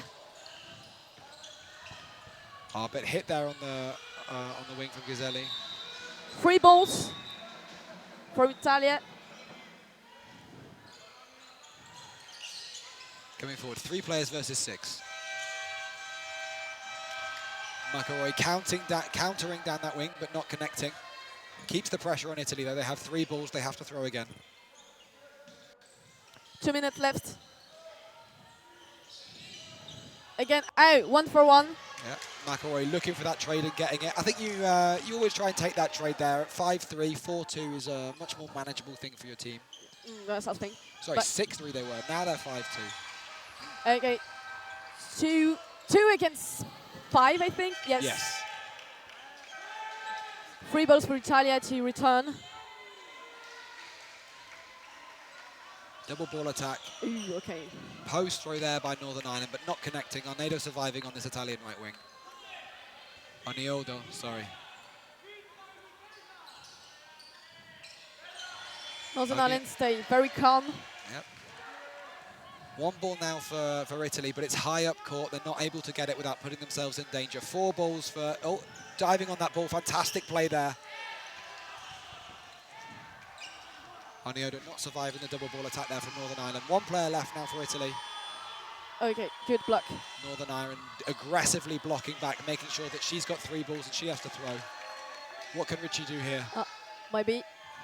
Again, aggressively blocking back, making sure that the onus is on Italy. They have to throw with 3 balls. Just 45 seconds remaining. Again, aggressively blocking back. Okay. Dropping to his knees. I'm not sure if the microphones are picking it up, but it sounds like, very aggressively dropping to his knees there from the Northern Irish player. It's number 6.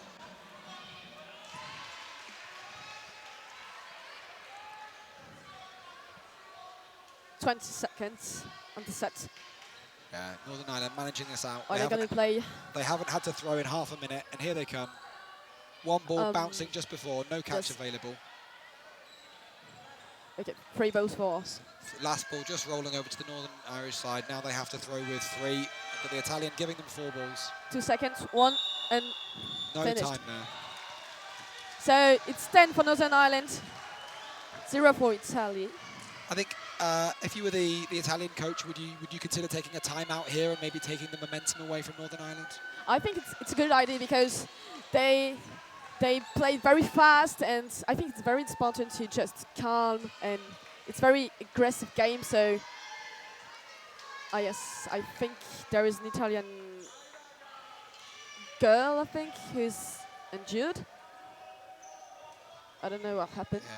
Yeah, you should be able to see it just on the left of your stream. As we start this frame here, 10-0 Northern Ireland. We're going to the 6th frame of the match. Northern Ireland coming forward, 3 balls. Single ball attack, not connecting by McElroy. Well dodged there on the Italian left wing. Northern Ireland keep the ball. A high shot there, taking on the Odo. 3 bows. I've just noticed Mini coming on now, number 5 now on the Italian right wing, their captain. As the Italia's chants go around this hall, Northern Ireland with 3 balls coming forward. Single ball attack on Mini, the Italian captain, well blocked, and a counter, but no, not connecting. Resets the Northern Irish with 3 balls. Yep. 2 minutes left. Catch there, as we talked about that ball being live, blocked in the middle by Northern Ireland. I didn't see that. We've got an Italian ball retriever stood right in front of us, so it's difficult to see. Oh, good block from number 21. 2% left from the Italian team. They had 3 balls, they've given away now 1, they've got 2. They'll be looking for a catch here. Will Northern Ireland play it safe, or will they finish? Safe throw there, not catchable, bouncing just in front of the Italian player. Very well managed from Northern Ireland here, not giving away anything. Northern Ireland knows that Italia have good catches, so very safe game. Another throw there by McElroy, not catchable at all. Just off to the left of the Italian left winger. Italy coming back, resetting Northern Ireland with 3 balls. Here they come, looking for the catch. Free throw there. 1 minute and 10 seconds left on the set. 2 balls for Italia, 3 balls for Northern Ireland. I see Northern Ireland probably trying to do the same. I think Italy might have to do something different. They're trying a couple of pre-throws now, but yeah, nothing coming close to them. Catch. Yeah, they tried Drop something number different. 3. They tried something different, unfortunately not working out. What can Pucci do here? Touch. 2-ball attack connecting on the right foot. 12 points for Northern Ireland, 0 for Italia. 2 minutes left on the first half.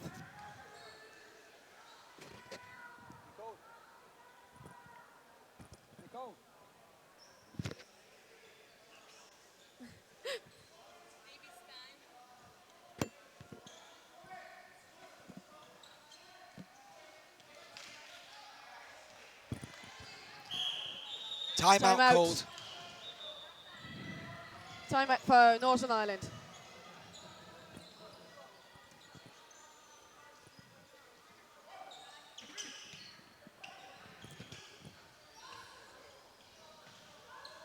So if Northern Ireland, they're calling the timeout at 12-0 up. What do you think? What do you think the Northern Irish will be talking about in this huddle? I don't know. Maybe just stay calm in the game. So just go with the flow, and just maybe Italia. It's the time for them to just rest for them. Yeah, I think I agree. As you say, Northern Ireland. What's been going on has been working for them. They've been very active at the court, lots of counters, and they've been making those hits. So yeah, I completely agree with you. I think Northern Ireland knows that Italia can just go through and just maybe go with, I don't know how to say it, but in French it's said like une remontada. Like momentum? Yes. Momentum. Here we go, timeout over. We're going now into our 7th frame of the match. Northern Ireland 12-0 up. 1 minute and 50 seconds left on the first half. Now this will be a short frame. 3 balls for Northern Ireland. They're winning that centre ball again. Ooh, okay. Great pressure there from Northern Ireland, making sure that as the Italian winger comes forward, they're not able to get that counter. Oh, okay.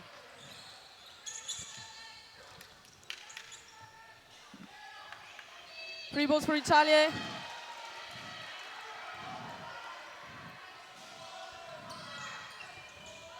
Very good block from the 85, number 85 from Italia. 2 balls Italy now, 3 balls Northern Ireland. 6-5. 1 minute left. Two ball hits together from Northern Ireland. Timeout. So I think what we saw there is both Northern Irish players threw at the same time, the balls colliding. I think number 6 there for Northern Ireland thought he might be out for throwing an invalid attempt and put his hand up. That did stop Mini here, the Italian captain, countering from him. So I think he'll probably get called out because he took away that opportunity from Mini anyway. But we'll see what the referees decide.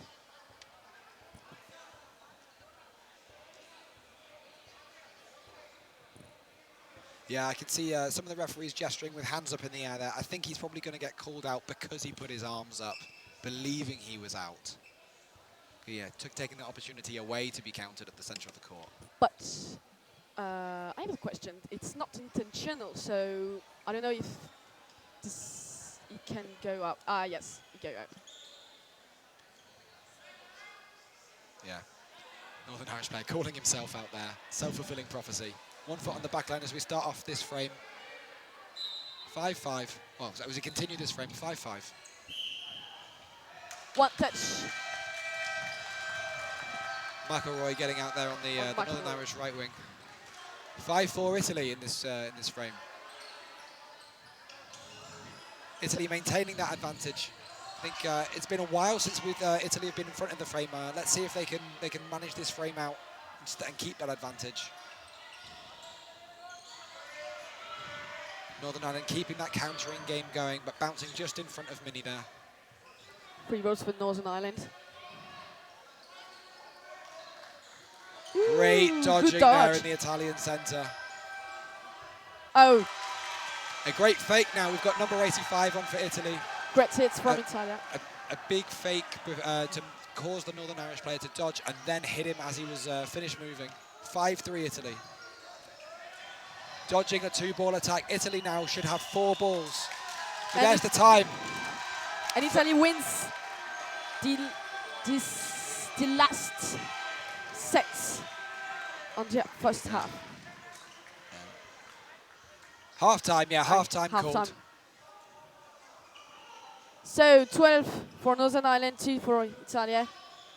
Yeah, I think it's been an interesting first half. It felt like the first frame, maybe we saw quite a lot of, setting with 3 balls, and then it devolved into a bit more like counter play. And I think Northern Ireland just coming out on top of that with making a few more hits and beating a few more blocks. Yes, indeed. So you have the players high fives all around as we swap ends. I think we'll take a break now on commentary, 3 or 4 minutes, and we'll be back to bring you the start of the second half in this match. À tout à l'heure.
Welcome back. Joining us for this second half of Dodgeball, we've got Northern Ireland playing against Italy. 12-2 up for Northern Ireland. My name's Will Robinson. And Jeanette Lachaud. It's been a very interesting first half for those of us just joining. It doesn't feel like 12-2 we were talking about in the commentary booth at half-time. No, not at all, because Northern Ireland's just come little struggle with Italian game, so it's going to be interesting for the second half. Yeah, I wouldn't be surprised if some of these frames that have been quite close end up going towards to Italy. I also wouldn't be surprised if Northern Ireland keep managing them out really well. So all to play for in this second half. You know, it's like we always say, you know, if you score 12-2 in one half, you can always score 2-12 in the second. So still going, you know, still all to play for Italy. Everything is possible like here. Italy can come back. Oh yeah, definitely. They could definitely come back from here. Here we go, second half. Northern Ireland not competing for the middle ball this time, letting Italy have it. They'll set with 3 and come forward, no quick start. Hand calling behind the ball. As that throw comes in, lots of fakes there in the middle. Good pressure from the Italian wingers, making sure Northern Ireland can't come up. We've had a substitute for Northern Ireland. McElroy coming off and Hill coming on. 3 balls for Northern Ireland.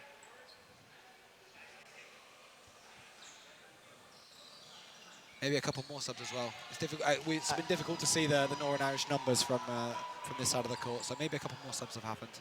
3 against 4.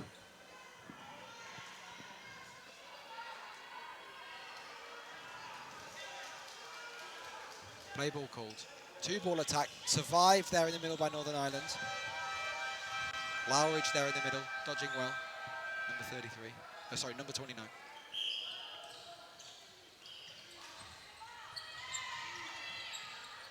Northern Ireland now with 2 balls. Italy coming forward with 3. Just 3 players for Italy against the 4 from Northern Ireland. 1 down.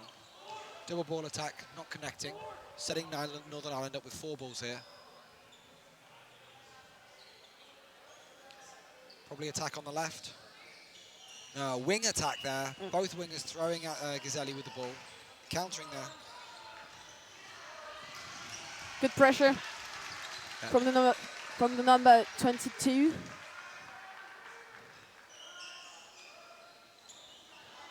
Good block from Italia. Great counter there, post throw from the Italian left wing Ghiselli.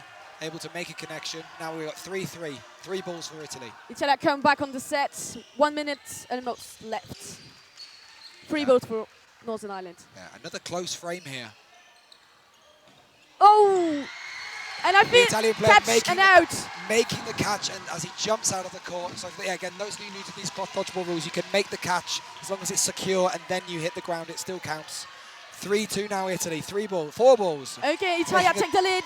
Making a double ball attack against the Northern Irish left wing.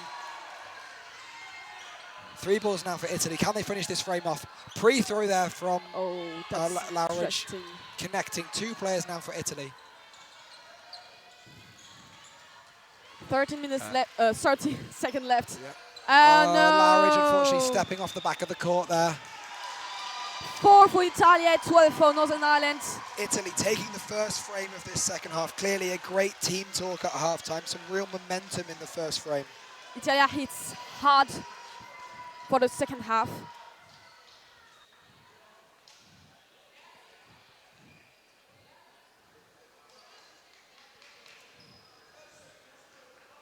So we have a mandatory 30 seconds reset time between each frame. So both teams ready, but we'll make sure that we go on cue.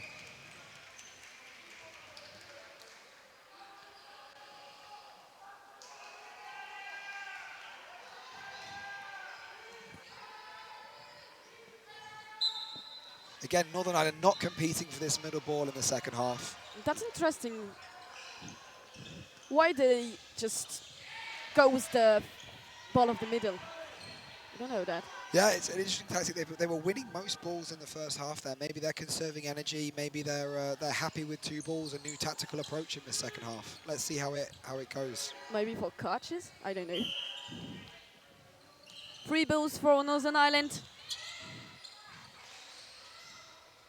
Lots of fakes here as we go. Oh. Hill reaching for that catch there in the middle. Too far off his body, unable to secure it.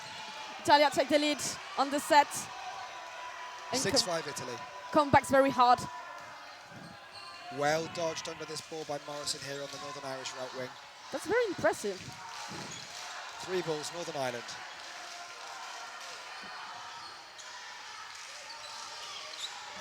Oh, Ghiselli hit wow. out, but then counted out. Maybe, I don't know, it's a catch or... Mini claiming the catch, but being told by the referees No, that it bounced. not catch. No catch for But Mini. a few hits happened there. We end up now with Italy with 3 players. Northern Ireland with 3 also. We've got an even set here.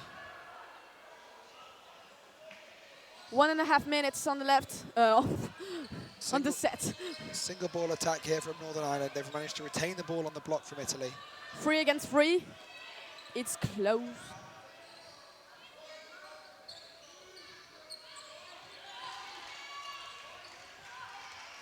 Italy there countering, neither the throw nor the counter connecting. 3 ball for Northern Ireland. 2 ball attack there from Northern Ireland, connecting just under the block there on the Northern Irish left thing. We've got a 1 player advantage now for Northern Ireland. 1 minute left on the set. It's a very close game. Double ball attack, dodged well. Northern Ireland now with 3, coming forward. Single ball attack, dodged well. We've got a counter blocked again down on the Northern Irish right wing by Lowridge. 40 seconds.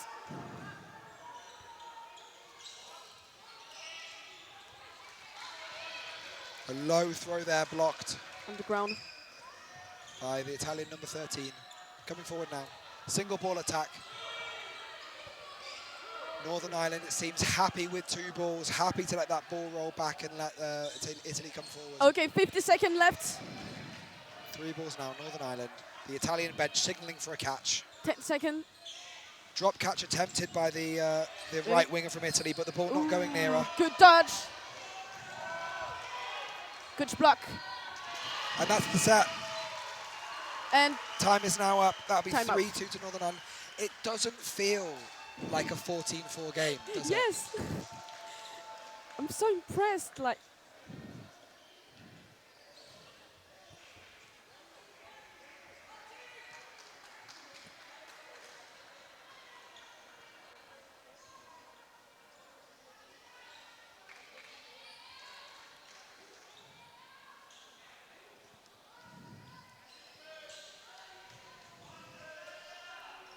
Italia is 5 set away from the Northern Ireland.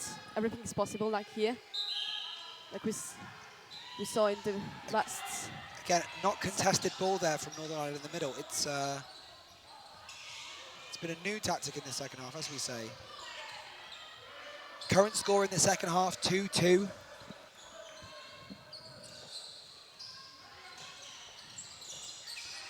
Italy really looking to eat up territory. I think they've brought in a new right wing. Ooh, that was fine. The judge here calling backline here on Hill. And by that, Italia take the lead. I think we have a 5 versus 5 game. All even in this frame. Good dodging here by Northern Ireland. Strong throws from Italy.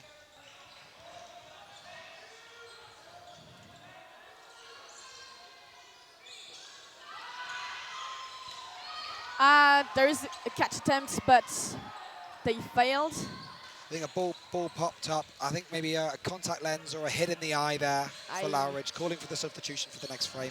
Oh! Great catch there. Catching out! Catching out, securing the catch with the second ball hitting him on the back. That puts us 4-2 up now for Italy in this frame. 3 balls here for Italy, 2 for Northern Ireland, 4-2 for Italy. Single ball attack. Trying to make, but a counter there coming in, pressure coming in, making sure that Morrison can't advance up the court. 1.5. 4 balls for Northern Ireland. Both looking to attack ball and making a hit. 4 balls again. Just 1 player down Northern Ireland. Can Italy manage this out, or will they? Northern Ireland bringing it back, two players each now. Northern Ireland comebacks. 3 balls for Italia. It doesn't feel like a 14-4 game. No! We've had so many close sets. I'm so impressed. Oh, good. Okay, they touch. Yeah, block first, but then I think hitting her on the thigh. 2 balls here. Did. 3 balls here. Catch Northern attempt, Ireland. maybe. Called a catch there by the referee. Ooh. Ghiselli No coming catching back out. up. No, the second ball didn't hit. Oh, well. It's a swing game now. 2-1 Northern Ireland, now 2-1 Italy. Ooh la la. And Northern Ireland can... Italy looking to maintain this possession. They've got 2 balls here, making sure that Northern Ireland can't get those balls in their hand. 3 balls for Northern Ireland. What can Morrison do to turn this frame around? What can 20 Italy do seconds. to manage it out? Ooh. Oh. 2 hits there for Northern Ireland. I think Ghiselli looking for the trade and not managing to get it successfully. Morrison then making the hit. Fantastic play here. I'm too impressed. Another really close frame. Very close frame, indeed. Score now in this second half, 4-2 to Northern Ireland. Overall score 16-4. 10 minutes left on the second half. Halfway through this this second half.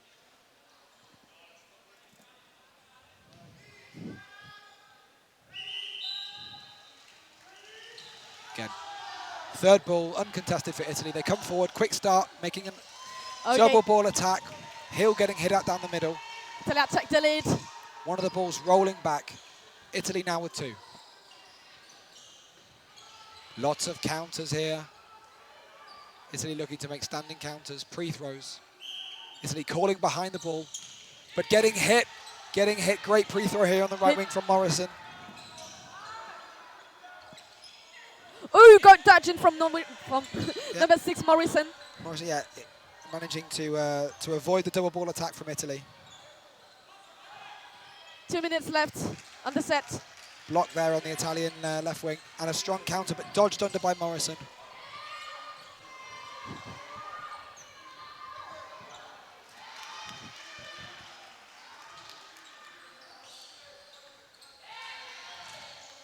Shot on the foot there, very, very low by Northern Ireland. We've got a 5-4 frame, it looks like.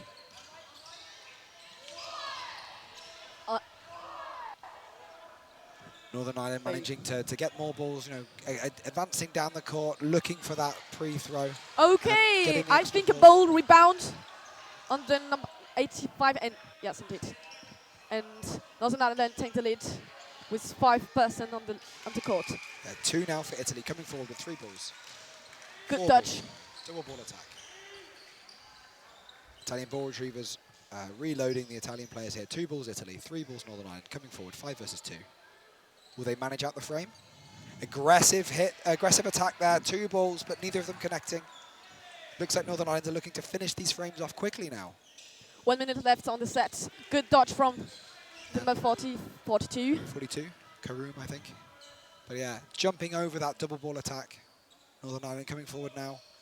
Just a single ball attack. Maybe they've entered into management mode, making sure that Italy can't get the catches. It looks like it's hit it very, very low on the body there.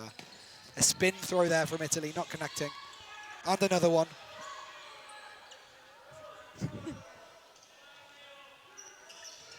Northern Ireland coming forward with 4. Can number 60 here for Italy make a catch? He avoids the 2 balls attack. 30 seconds left on the set. Maybe a catch from Italia can change everything. Yeah, Northern Ireland in management mode here. A throw going near him, but not near enough to catch. They play very... Yeah. I think they could have taken the counter there, but it's a much more risky play. Instead, deciding to set now with 3 balls. 10 seconds left. Maybe... Yep. Again, the ball valid, but not catchable, and the Italian player trying to dive on the ball there as it goes past him on his left, and getting hit by the second ball, I think, on the knee as he slides on the floor. 6 minutes and a half. 18-4, Northern Ireland. Not long left in this match. I think at this point we can probably call the game for Northern Ireland. I think 14 points in 6.5 minutes might be too much for Italy. It's possible, I saw too many trains in my life. It can't be possible like this. Timeout called down. Timeout. I'm not sure by which side. I think it's Italia because it's 1 timeout per half. Per half. Ah, okay. So Yeah, each team, as we moved up from 30-minute matches to 40-minute matches, each team now gets 1 timeout per half that they can call. And if you don't use it, then you lose it. So. Okay. But yeah, I would also guess that Italy called this timeout. I think, what would they be thinking here? I think the frames that they've won have been perhaps more their chaotic frames where they've gone 1 for 1 for 1 and just looking to have that high court presence and maybe try and get a few trades with Northern Ireland and dodge out the way on those return throws. Northern Ireland probably looking to play this second half quite calm. Maybe make some substitutes. Make sure that their players stay warm. It's a long tournament. There's 4 days. Yes. If you're playing, it's all about having that big squad and managing the. I think there's a change. Aaron Murphy go on the court. Yeah. And I think Hill has left. Hill is left. Karoom and Morrison staying on the court from the men's category for Northern Ireland. It looks like we've got Lowridge back on court. I think whatever issue she had with her eye earlier on has sorted itself out. Looking as Italy line up across court from us. I think unchanged going into this set. No, I don't think so. Okay. Some briefing there by the referee. Don't know what happened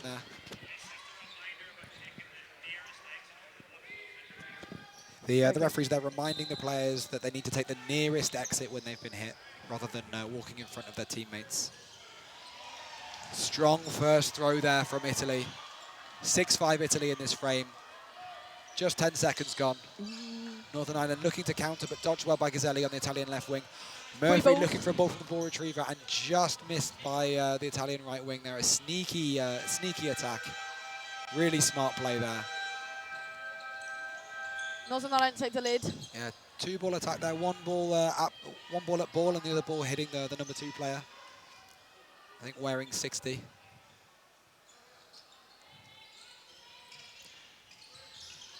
We've got a 5-on-5 here. Ooh. Just as Murphy, as we said, fresh on this set, making a hit there across the court. Hit on the head. And again, another sneaky, very clever attack there. Very sneaky game. Hitting Cunningham as she wasn't looking and preparing for the throw. 4 balls for Northern Ireland. Focus on one wing. Hitting Gazzelli there on the arm in the triple ball attack. 1 ball here. Pass to the Northern Irish left wing, Karoom. Ooh, good catch from Aaron Murphy. 3 balls from Northern Ireland.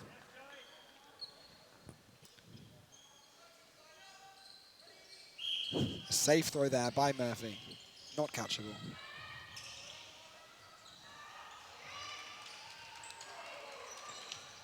Ooh, okay.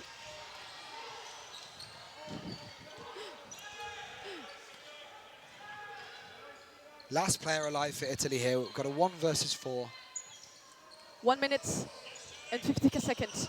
So he managed to engineer a scenario there where he got a single ball thrown at him. Unfortunately, unable to make the catch. Northern Ireland taking that frame. 20 points for Northern Ireland, 4 for Italia. Italia, unfortunately, can come back, but stay very, very aggressive and determined to win the next set. Just 4 minutes 20 and something left in this match, so I think we're guaranteed 2 more frames. Yes. Maybe 3 with maybe 1.5. 3 if it goes fast. Yes. Maybe 3. Let's see if Italy come out of the gates all firing, all aggression. Like I said before, everything is possible, but... They really tried a fast, quick start there. Not quite going to plan. Blocked well by Northern Ireland. 4 minutes left on the second half.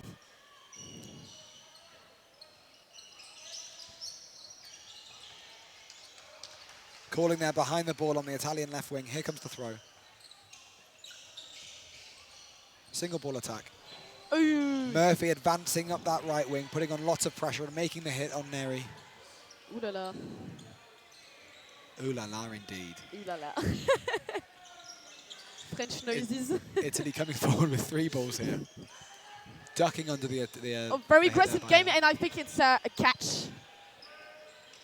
A rebound and a catch from Northern Ireland. 3 players now for Italy, 6 for Northern Ireland as we come into the later stages of this That was frame. close from Italia. Good attempt to touch.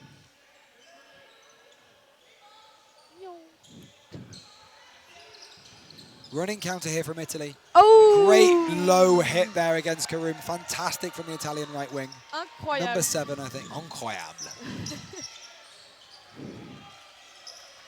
It goes too fast. Italy here, just 2 players down with 3 balls. Can they turn this frame around? Well blocked there by Morrison. Aggressively blocked back. Now Italy have 3 balls. They have to go again. Calling behind the ball. Hand signs. Here comes the throw. 1 minute and 20 seconds on the set. Low throw there from number 59. Fresh onto the Murphy court. good. Alone and... Murphy with a very powerful counter there. 1 minute left on the set. The pre-throw coming out from the Italian player, number 7, and Cunningham punishing there, hitting her as she's not set for the catch. Maybe a catch from Italia. Bouncing, the shot there from Murphy bouncing just before the Italian number 59. 50 seconds on the set. 1 player with 4, a lot to do here. Can he turn it around? Murphy looking for the catch as he drops that ball.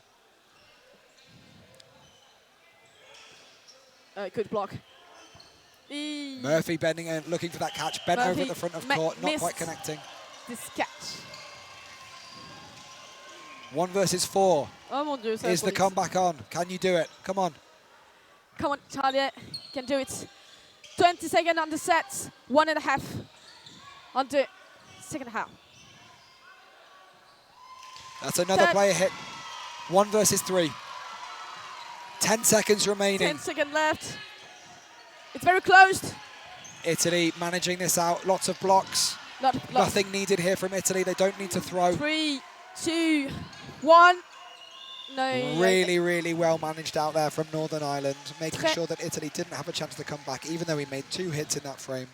Très beau jeu de la part de l'Italie, quand même. Very, very beautiful game. So I think we're going to enter into a 90-second set here to wrap this match up. 22 points Northern Ireland, 4 points for Italy. I think 3 minutes left. No? 50 seconds? Yeah, final set, 90 1.5 seconds being called by the referee. 1.5, final set.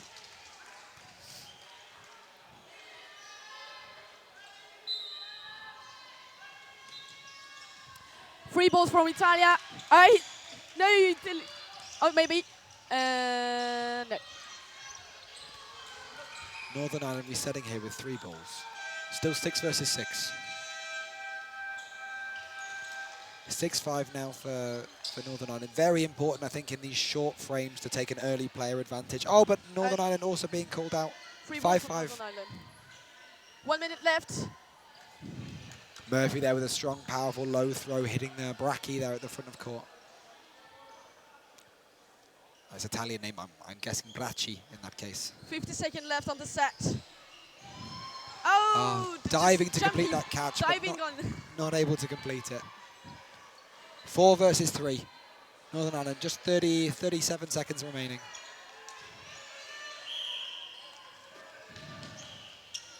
Northern Ireland passing off the ball in the retreat, making sure that the ball's always in the hands of their wingers. 25 seconds left. Touch points. Hit there in the middle by Italy. We've got a 3 versus 3, just 20 seconds remaining. Oh my God. Very exciting final 90-second set here. 50 seconds. Great low throw. I think it's always difficult as a player in those scenarios. You don't know if it's hit you or 10 not. seconds. And like. I know. Nothing needed from Northern Ireland here, just collecting 3, the balls. 2, 1, and the game goes to Northern Ireland. Okay, yeah, Northern Ireland progressing through to the later stages of this tournament. I was too impressed. Yeah, the scoreline 24-4, but as we said, quite a lot of times during this match, it didn't feel like that. No, I was too impressed by that. Très impressionné par l'équipe italienne quand même et l'équipe nord-irlandaise. Si quelques Italiens parlent français, c'était très beau jeu. And smiles all round. I think one of the good things about this tournament is win or lose. A lot of the players know each other and have known each other for a long time. Lots of friendships across nations here at this tournament. And even though the Italians have lost there, it was a game played in good spirits. Yes, lot of fair play. Yeah, exactly. it was good to see. Yeah. All right, I think we'll probably wrap the stream up. I think so. Yep, I've been Will Robinson. And Juliette Pachot. Yep, looking forward to speaking to you guys later. Au revoir.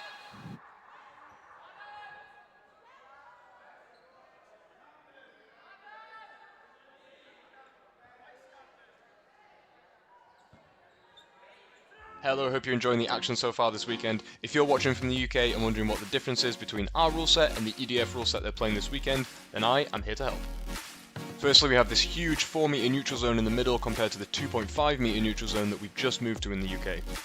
Euros also has a 7 meter throwing distance compared to the 7.75 meter throwing distance that we have over in the UK. That means those throwers are going to be that much closer to you when they're throwing from that attack line, but also that much closer to you when you go back on the counter-offensive. And also an extension this year to 20-minute halves versus 15-minute halves means squad depth over the weekend is going to be even more important. When a player is out, they must put their ball down where they are, or they'll be given a blue card, a penalty set. In British Dodgeball we have final 1-minute sets, but in European rules if there's anything less than 120 seconds left, we go to a final 90-second set to end the half. And finally, the most exciting one, we've seen leaps of faith in British Dodgeball, but at Euros you can get back to your side safely if and only if you've successfully made a hit with your leap. Hope you enjoy the rest of the tournament. Come check out Matt Does Dodge on YouTube for more play-by-play breakdowns of the action. I'll catch you in the next one.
Good afternoon, ladies and gentlemen, and everybody else. My name is Sewon Lee, and my partner is Will Moses, and today we'll be doing the commentary for you. Welcome to the European Dodgeball quarterfinals, Northern Ireland versus Switzerland.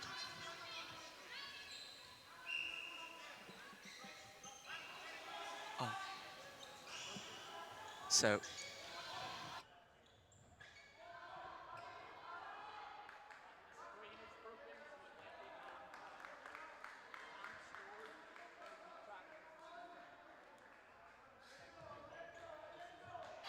currently the screen is broken on the screen, so we will need to make our notes to keep score. Or just on the notepad. Yes. So that has just caused some technical difficulties. That is a delay at the start of the game. I hope you are all enjoying from home, or getting ready to hype up the Swiss team and Northern Irish team. Northern Ireland have just finished a mixed match, and we'll go straight into. Yes, that was a big win against Italy just now on the same court. And both teams' fans have just encouraged them.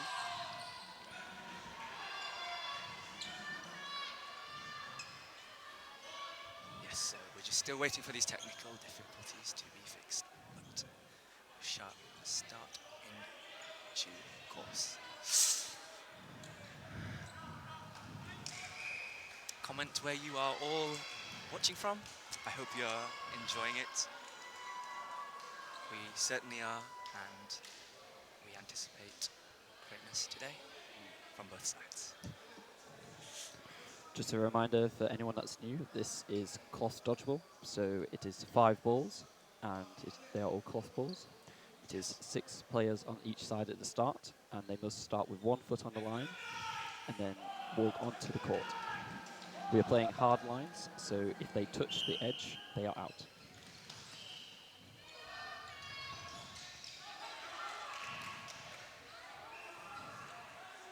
Teams line up. The activation line is always much further up on the European dodgeball courts compared to the British ones. So we shall see how this goes now.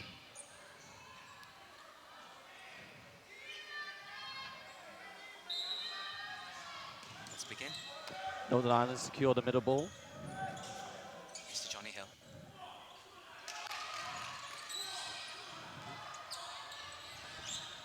Nice hit. Switzerland secure the first hit. Very good. Hit on Sean Douglas there. Play. Here we take a shot. Very good. Northern Ireland looking for a response there. But good dodges by Switzerland. Here comes Switzerland. Nice dodge from Josh McElroy. And a block by the Swiss winger.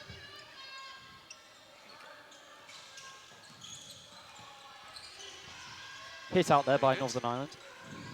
Number 4 with a lot of pressure.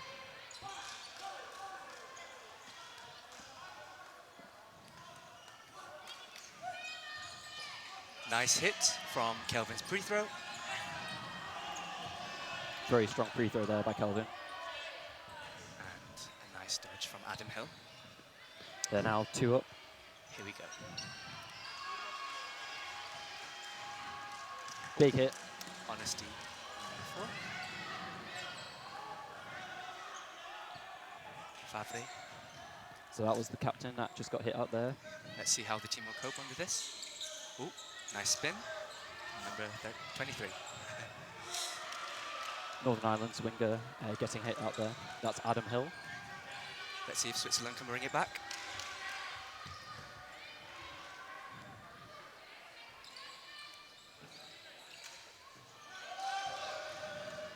Nice 8-hit.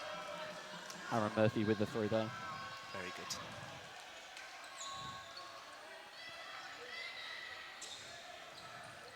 Very nice attempt from Kelvin. So Northern Ireland look here to close out this set, not allow them to get back into it. And that's exactly what they do. Very good. Very good performance. Very intense start there.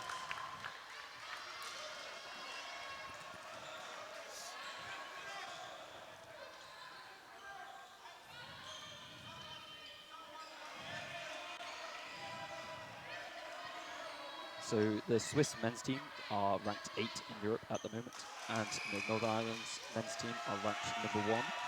And as many of you may know, they were the 2022 European champions.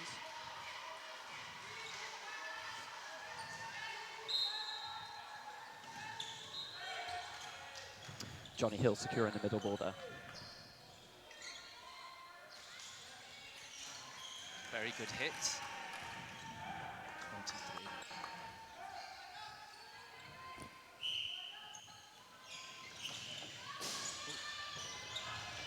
Hit out from Hit Adam and then from catch Sean. by Sean Douglas. Both the Hills are out. And then Adam Hill back in. Nice dodge from Murphy. Legs high, leg swing.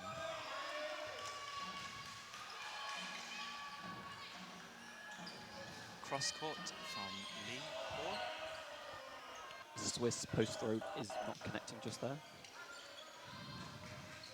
Let's see if they can make a good hit. And a catch by Very Swiss. Good catch.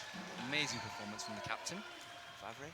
Now it's back on a 4-on-4. And here they come. Nice pressure from 13. The other Favre.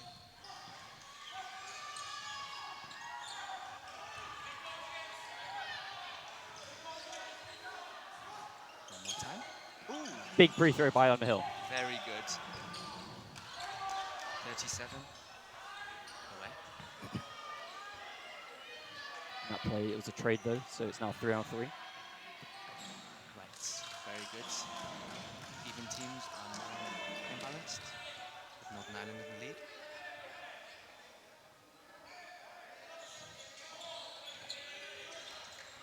Switzerland holding their ground. Amazing. Northern Ireland looking to take 4 balls here. They secure the second to last kill. Now 2 up. Let's see if the captain can do anything here. Ball being retrieved from the sidelines. Very good dodge. Massive dodge, but sadly he made a hit.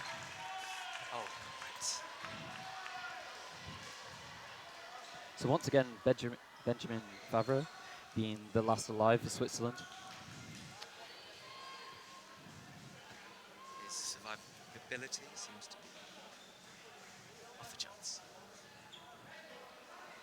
Benjamin Favre is one of the 2 players who currently competes outside of Switzerland. Having moved to Vienna right before COVID, he has a huge amount of understanding of the Austrian playstyle that he has gained through the club, the Dodgeball Club, and has brought back within the Swiss team. So it's Switzerland securing the middle ball for the first time there.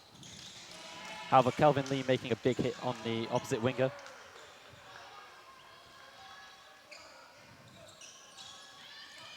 Very good high jump from Hill 7.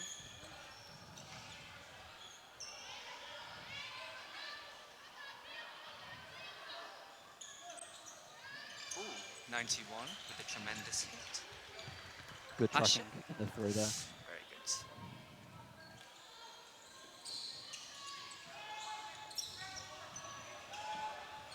Honesty from Sean. Douglas.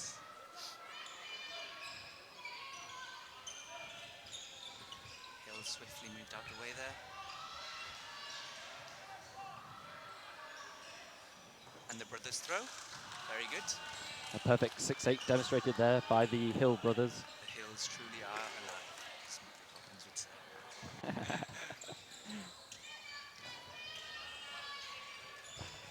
A block by Lee, and Northern Ireland secured the 3rd ball. Ooh,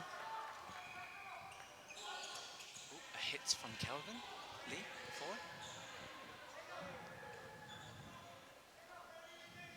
And here they go again. And an amazing hit in the trade. Northern Ireland will look to take these trades now when they're up in the set. Number 91. And a good powerful toe shot there. Lee 4.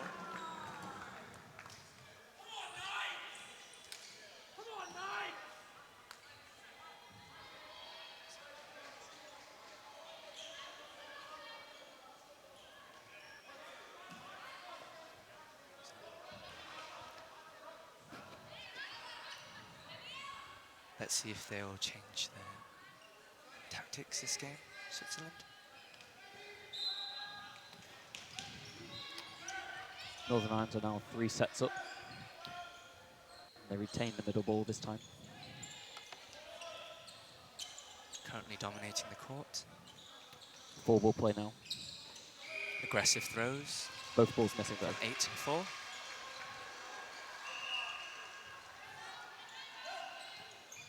Nice fake from the captain there. Making Hill flinch. Sean Douglas getting very close to the line on his dodge there. Just staying in though. Amazing hit from Johnny Hill. 13. Another hit from Calvin Lee, number 4. Oh. Seems to be a domino effect happening over there. Switzerland side.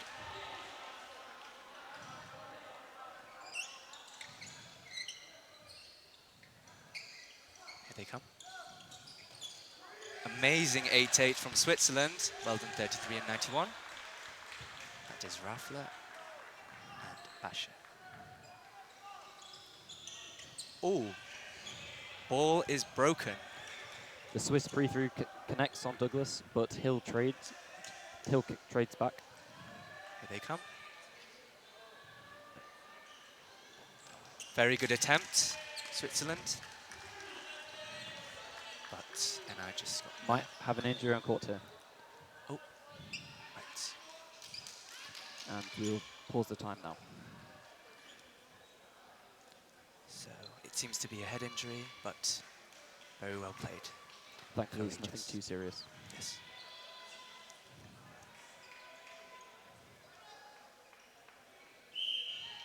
Just getting ready to reset shortly.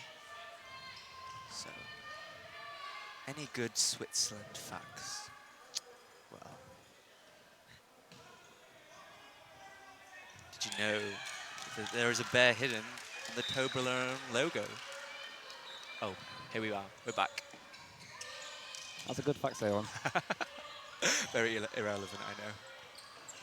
Nice toe shot. A clean toe shot from Johnny Hill, 18. So that's NI's 4th set in a row. It is now 8-0. We apologise for the lack of scoreboard. We've had some technical difficulties.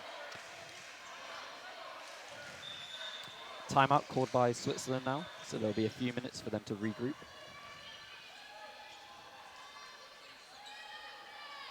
Will they speed up or slow down their play style? We'll see after this. I'm not sure, Sam, but they're going to have to change something if they want to get back into this game. Riskier plays are most certainly the option, but let's see if their endurance will last this.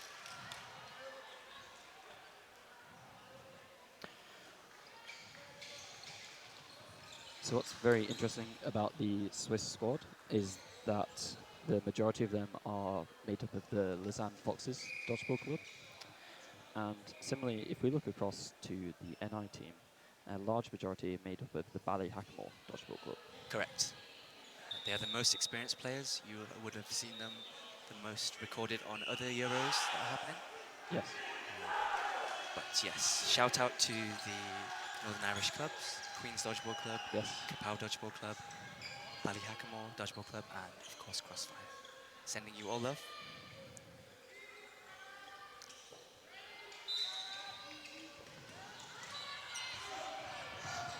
I hope these NI facts do satisfy you. Oh, and there are some double dodges from Hill 7. The retrieve to Douglas. 4-ball attack now from Northern Ireland. Oh, oh, far right. Delayed throws. But still accurate hits.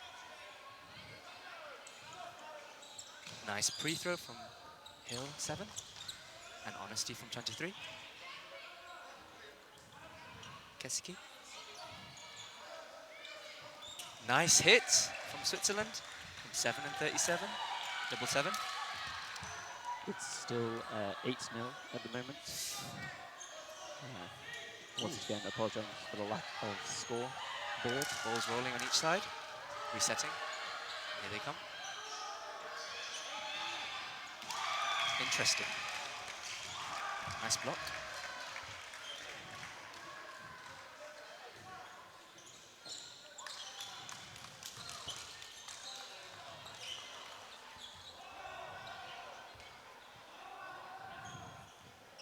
Ireland up 2 players now.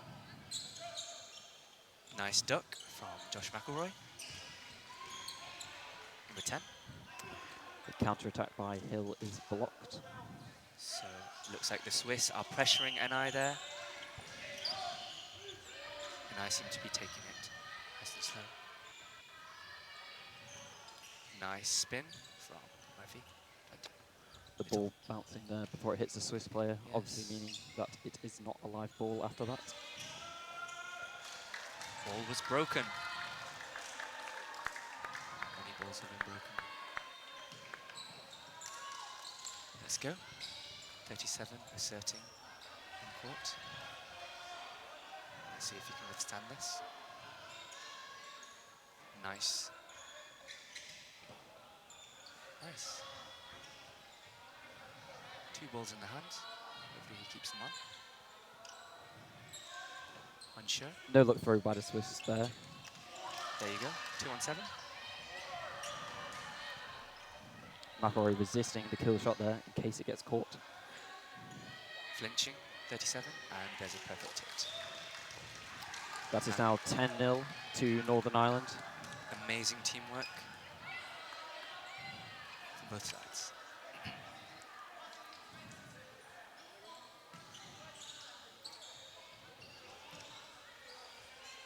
So we have Sean Douglas, number 8, running for middle ball again. Let's see who will win the contest. And we're up again. There we go. Ball retrieved successfully, and there is a fault. He overstepped the middle line, and he's now out. Yes, and the reason for that is a safety rule, as if both players were allowed to go over the middle ball, they could potentially clash. Correct. So, there's discussion between the refs.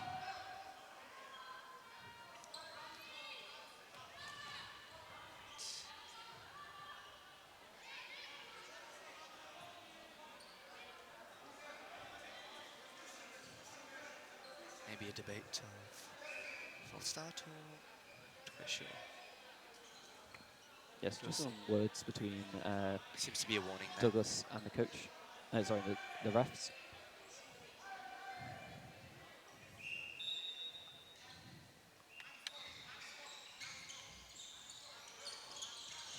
Amazing throw to middle. Long power arm from Hill.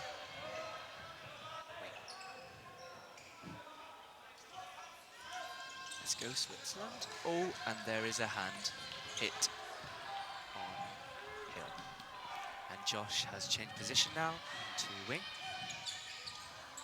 Oh, and the other Hill is out. Right there. Kelvin is hit out too. I think this is the first time in the half Swiss has been up. Yes, this seems to be a reverse domino. Let's see if Northern Ireland can withstand the pressure.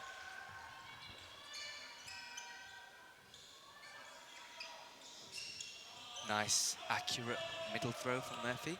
Murphy managing to equal the players. Dual throw now. Nice, amazing smooth catch from Murphy there. And a successful hit. Just like that, and I've turned a 4-on-3 down to a 1-on-4. Very good catch, a consecutive catch from Murphy. Clean sweep. Magnetic Murphy, shall we call him today? I like Let's that. see if he can keep it up. Murphy is commonly known as Smurf. His unique physicality and dodgeball tactics must give him that title. But we shall see further today. And The score is now 12-0. And Peter Morrison is making his debut on this game, or just this game, apologies. Number 6. Very good hit. Josh McElroy securing the cross-court. Favre, the other Favre brothers. There seems to be 2 sets of brothers on this court. May the best brothers win.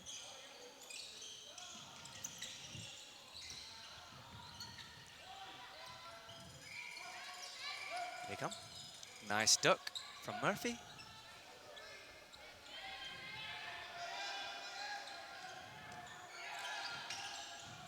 Amazing hit from Switzerland on Josh McElroy and Murphy. Switzerland once again up by one player now.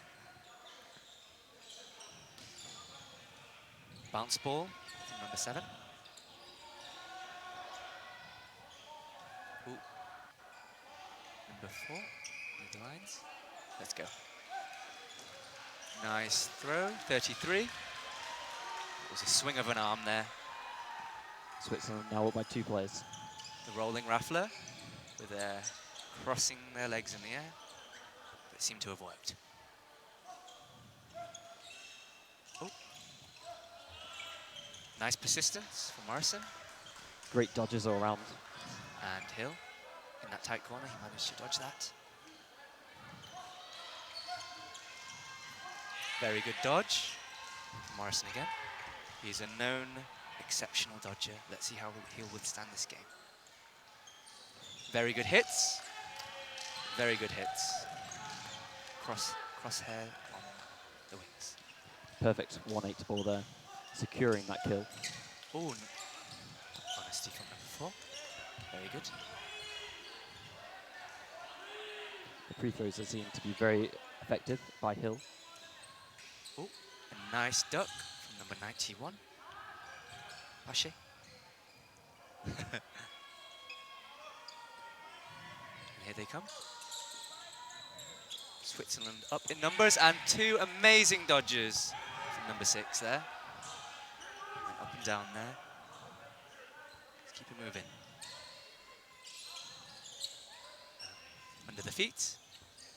Ooh, nice trade. Switzerland will take the trade there. They're going to look for the first win in this set.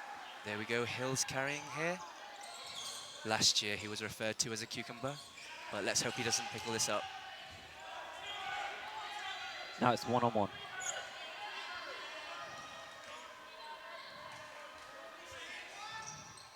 .20 seconds left. Amazing arms. Time.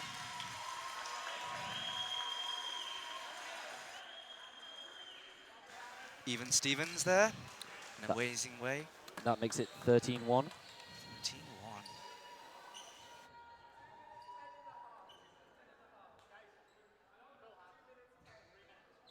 Apologies, 13-1 there. So we should just quickly explain how the scoring works. If a team wins a set, they gain 2 points. If a team loses a set, they gain 0 points. And if both teams draw, they both gain a point each. Number 91, over the middle line.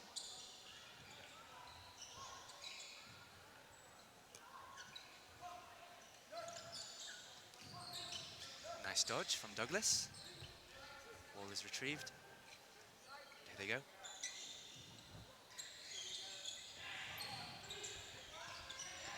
Nice pressure from Bruce, 50. Raffler failing to make the catch just there. It's a very hard chance to take down by his side. Seems it is Bruce's debut for this match as well. Ooh, a fake from 37 and then a hit, but a successful one. Very good. And that was Debetas. Big dodges by Morrison and Hill.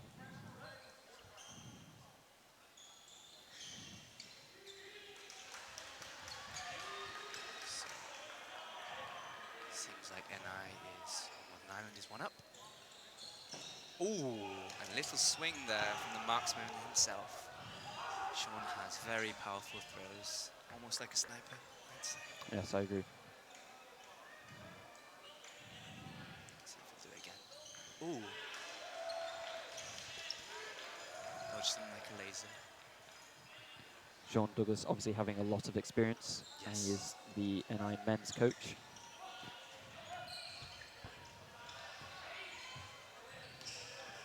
Is this going to be... 5 seconds remaining. They're going to slowly play. And that's the set. Set complete. It is now 15-1. Northern Ireland up by 15 points to the 1 point of Switzerland.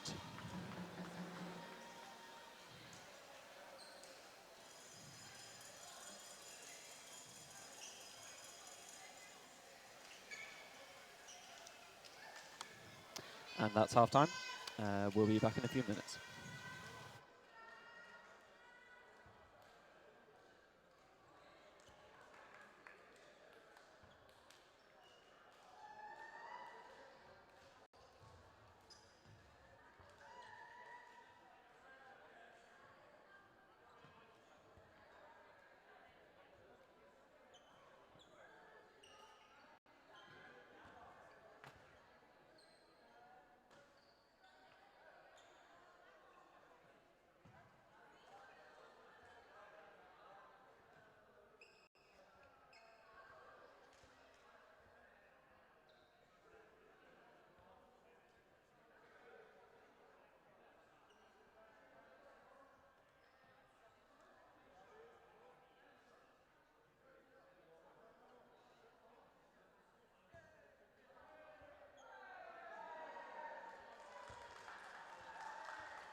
So it'll be nice to hear in the chat where everyone is watching from today and who you are supporting.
Bonjour tout le monde. Welcome back to the men's quarterfinal in Aussie Czech, Croatia. It is Northern Ireland versus Switzerland. And hosted to you by Sewon Lee and Will Moses. The score is currently 15-1. Northern Ireland with majority balls and a nice swing from Cousins there. Brew with the first throw of this half-time. Amazing throw from Raffler. Amazing attempt. Switzerland making the first hit of the half, though. And nice pressure from Kareem, 42. And a successful hit on Morrison. And a line from 33 there.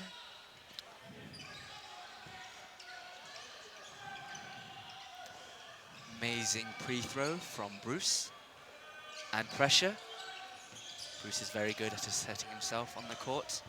Bruce dodging one, blocking the other ball there. And here he goes.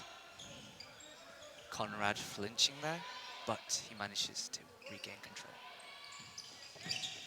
And a 3-ball throw. Still. One of the balls coming under the net, almost hitting myself there. We are watching from the same side you are viewing, so I hope you're enjoying from this perspective as well. Very good block from Bruce.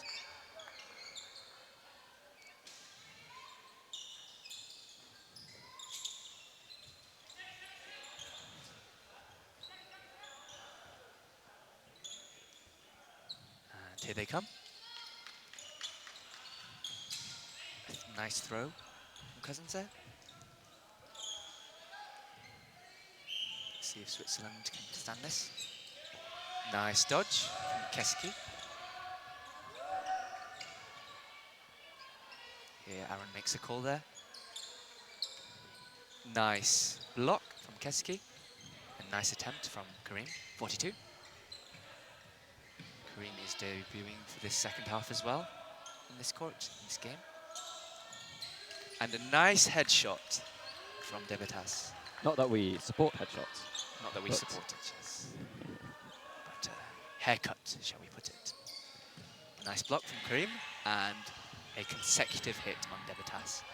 Northern Ireland confirming that kill just there. Yes.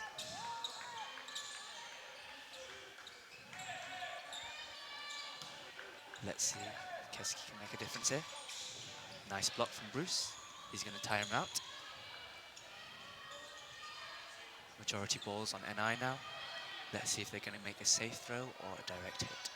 He's going to go for a catch. Now a dodge. Watching his feet, nimble on the legs. Nice block from Kareem. Cross court there. And a nice dodge from Cousins. Amazing. And that's a set. It is now 17-1. 17-1.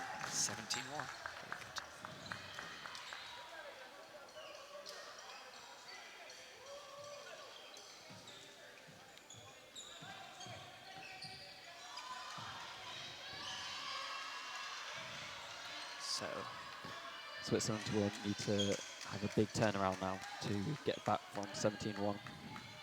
Yes.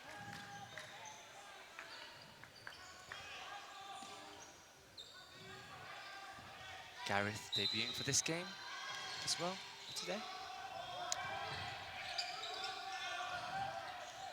Oh, and a nice dodge from Gareth. Number 70, apologies. Thompson. Switzerland's quick start just quite not connecting there, but it is very powerful if done correctly. Nice hit from Kareem, 42. They block from Thompson there.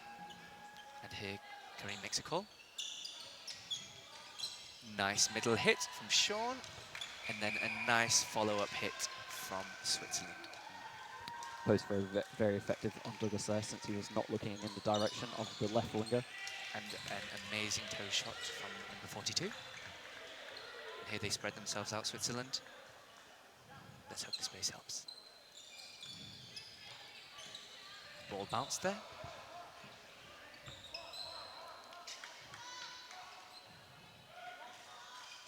Switzerland coming for them. An amazing hit from Hinari. 9. And that's the power of a two-ball attack on one person. Nice powerball throw. And we see Northern Ireland mirror what just happened to them. Yes. Here they come. And a nice dodge from Gareth. Little limbo there. It's Thompson.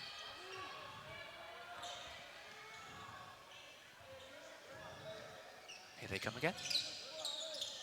Nice dodge and attempted catch from Binari. Very close to a big play there. Yes. Let's see if Debitas can bring it back.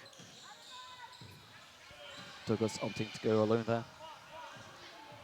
Is he going to time out this set or make some successful hits? Oh, a bait ball there, but Kareem resisted with a nice dodge, sliding to his right. And here they come. Nice dodge from Debitas.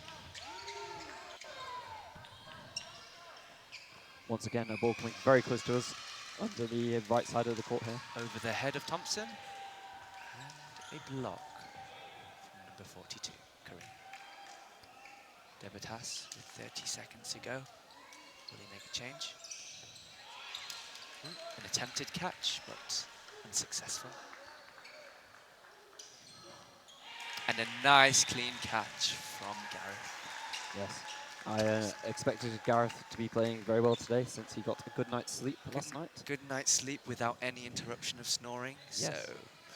But yes, he is known for napping on this trip, but it is doing him wonders. Let's see if he can stick it out for the rest of the game as well there. They are debating, switching positions, Thompson and Morrison. Morrison going for the middle ball. The Switzerland fans trying to encourage their team. And it seems to have worked. They've got the middle ball. Yes, a successful retrieve. And here they come, Switzerland. Here we go. And a successful hit on Morrison. The score is now 19-1. Ooh, the legs are up. 91, Pashe. Raffler, the ball returned. And Raffler with the throw. And Kareem with the attempted throw on Marshall. 7. I believe it's his. This is the second time Switzerland have been up 2 players in the game. Ooh, and a high throw from 33. But here and I come. Amazing trade from both sides. Equal footing. And Switzerland with the upper hand here. Oh, Powerful 3-ball attack again. Number 33.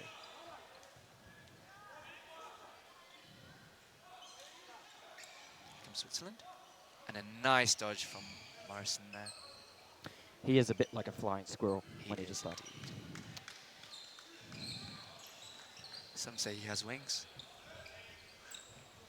I don't know. He doesn't drink Red Bull that much. The isotonic drinks are certainly helping them all. He is a big fan of Boujum in Belfast, though. Shout out to Mexican food. Any Mexicans watching? This is not sponsored, though. Apologies. Here comes Switzerland. Little bit of aggression. Nice attempt on the wing. Targeting Bruce. Are they playing a bit defensively here? Are they going to go for a pre-throw? And Wallace on court now. Oh, and a nice lunge there.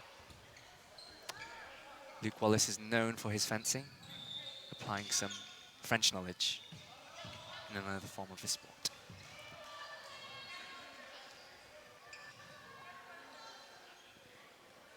Tying the shoelace is very much important so we don't trip. Similarly, we can have breaks on court if the floor gets too slippy. Let's say if someone lands on it and spreads their sweat everywhere. Luke Wallace light on the feet. Here come the discussions. Attempted throw. Nice throw from Morrison there, and a nice cover from Wallace. Here come Hinari making the calls. Nice attempt. Cross-court 6-8 there. Yes. Very hard to time when you're so far to the left, but the spacing is needed. Yes. Nice blocks, Hinari. Double block by number 9. Human shield. It's very form. Oh, there's divers into each other.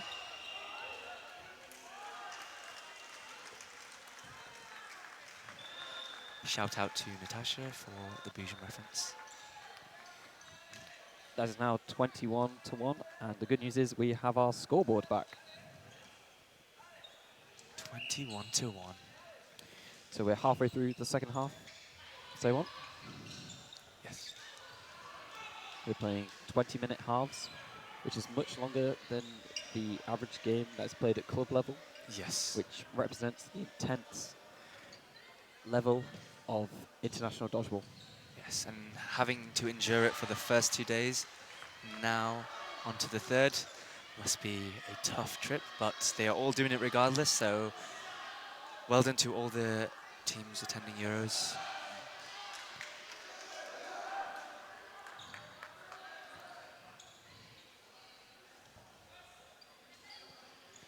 And there on Josh's leading the NI squad. He is the charisma card who can motivate the team. And here they're coming in for a call. There they go. Nice claps from 13. Team spirit is what this sport is all about. And here they go again. Exactly so. Team spirit and momentum can win you dodgeball matches. Sometimes even with one person on the other team competing against a 6, we've seen amazing plays. Let's see if anything like that will happen on this game.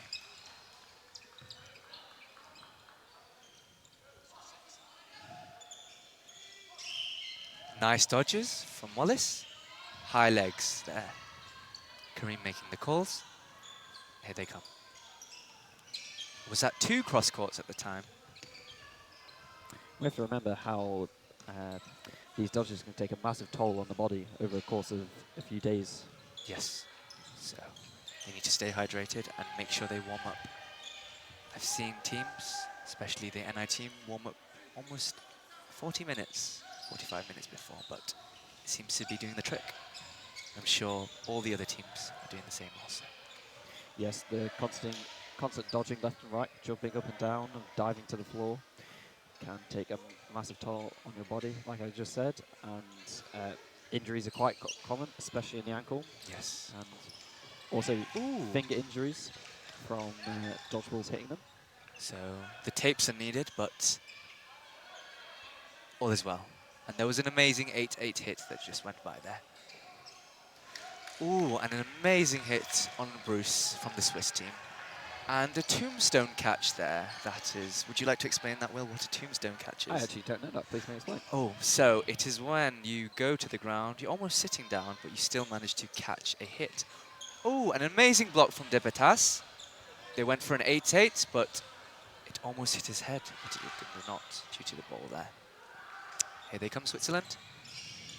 Amazing high knees from Morrison there. Kareem making the calls.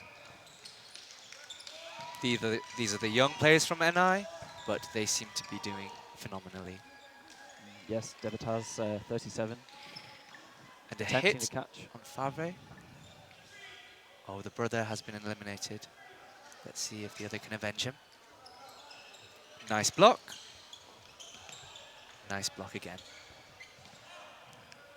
3 balls on Swiss's side. Favre will have a lot of work here to do to crack this And game. a nice mid-air catch from Morrison there. Clean finish. That's the danger of a player of this caliber.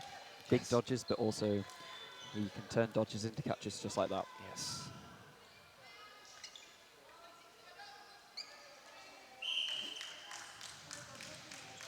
What are the rules we always follow from Dodgeball, Moses, that we learned from that?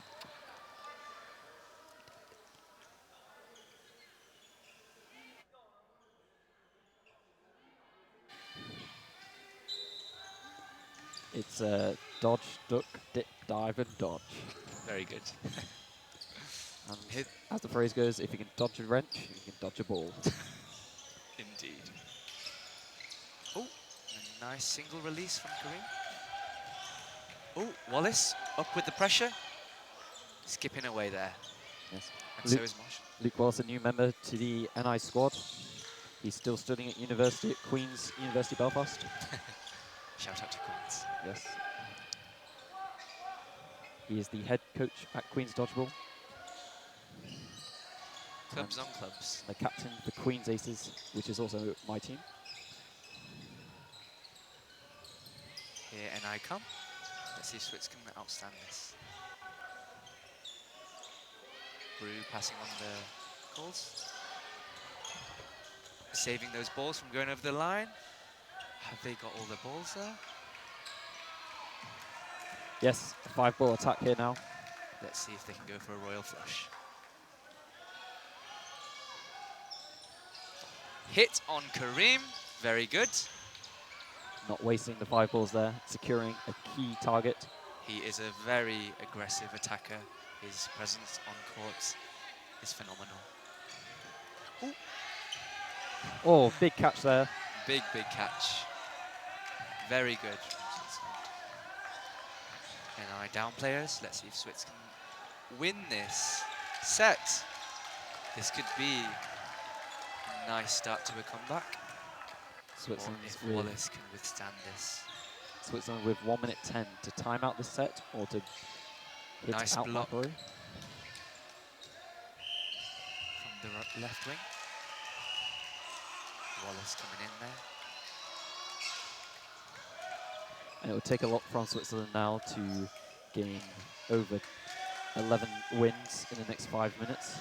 This is a very good way to play when you're up in numbers. Just wait for the other side to throw. There's no need to rush.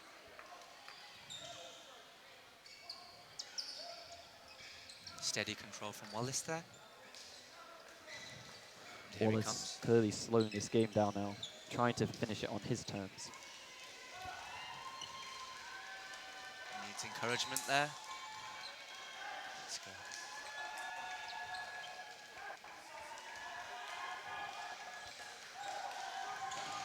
Oh, and there was a suicide there from number 33 there.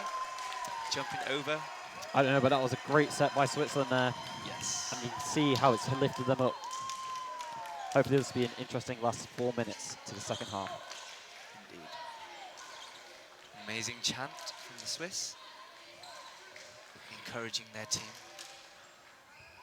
And on that note, the Swiss Dodgeball Federation was first established in 2016. Prior to that, there was Swiss teams entered, but not officially. So officially, Swiss only first entered the 2016 Euros in Paris. Oh, and a double. A rebound. 5 and 50. Times that by 10. Oh, and a miss. A nice dodge from Cousins there. Switzerland will be feeling the momentum here, coming to the end of the game. Yes. Oh, and a nice dodge there from Blue Cousins. Legs in the air, almost perpendicular. Parallel, apologies, to the ground. Brew Cousins is one of 2 members that of the NI squad that doesn't play in Northern Ireland. Yes. He's a Manchester Bees player. Shout out to Manchester Bees. Oh, and an amazing rebound catch there from Debetas. They're up players again. Let's hope Northern Ireland doesn't lose their momentum for the rest of this. Ooh. Dodgeball. Dodgeball there. So dodgeball is what we shout when 2 balls collide mid-air. Oh, very good from Switzerland. Are Northern Ireland losing their momentum? Are they needing to recuperate?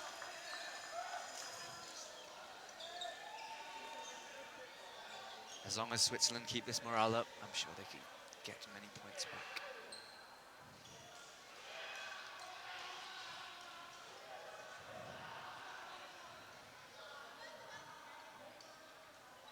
Yes, Switzerland will definitely be feeling the momentum now, but they will be looking at that clock, and I'm not sure they will be able to get back in the game just in time.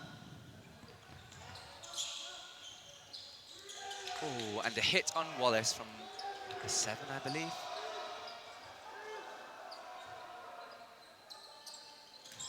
And a hit on their 7. Marshall. 7 for 7 there. Yes. 777? Can we find another 7? Oh, my apologies. Luke Wallace isn't number 7. Oh, he's 7 for Queens now. Yes. Ooh, and a hit on number 70 and 42.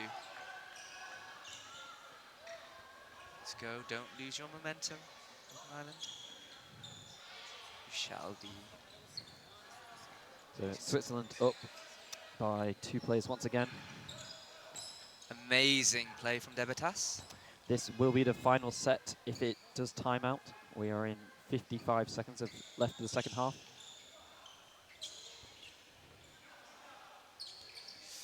Again, in Switzerland's favour. Let's see if Northern Ireland can bring it back.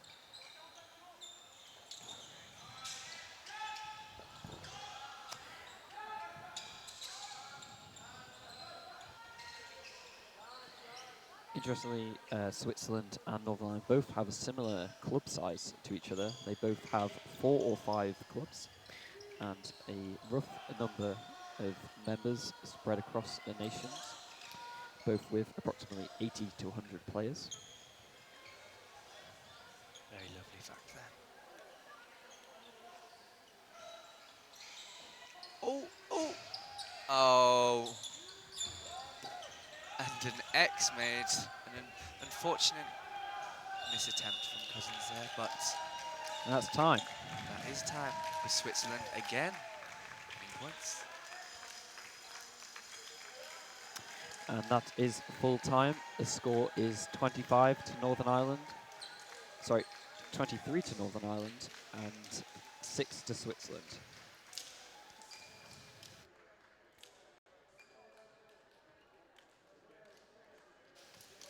You've been watching Croatian Dodgeball 2023 with Sewon Lee and Will Moses.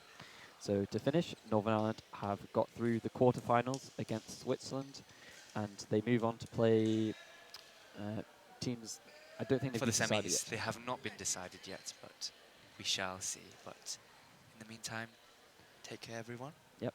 Thank you for listening to us, and we hope to see you soon. Thank you, and thank you to Zoe Wells for allowing us to commentate today. Thank you very much. Much love. Thank Bye, you. everyone. Bye.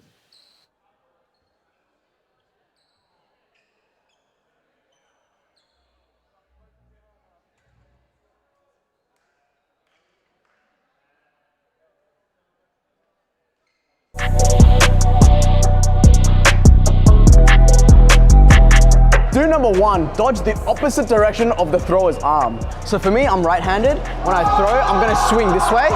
So it's easier for me to adjust my throw if Peter dodges left. I want to take note of what hand Phil is throwing with. Right now he's throwing with his right hand, so I want to make sure that I'm dodging to my left. Yeah, perfect.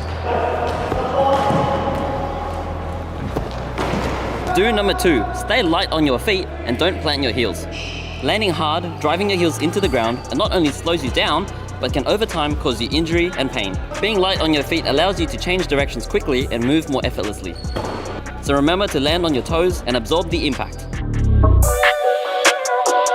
Do number 3, dodge unpredictably. If you keep dodging the same way, the opponents will learn your dodging style and know where to throw to get you out.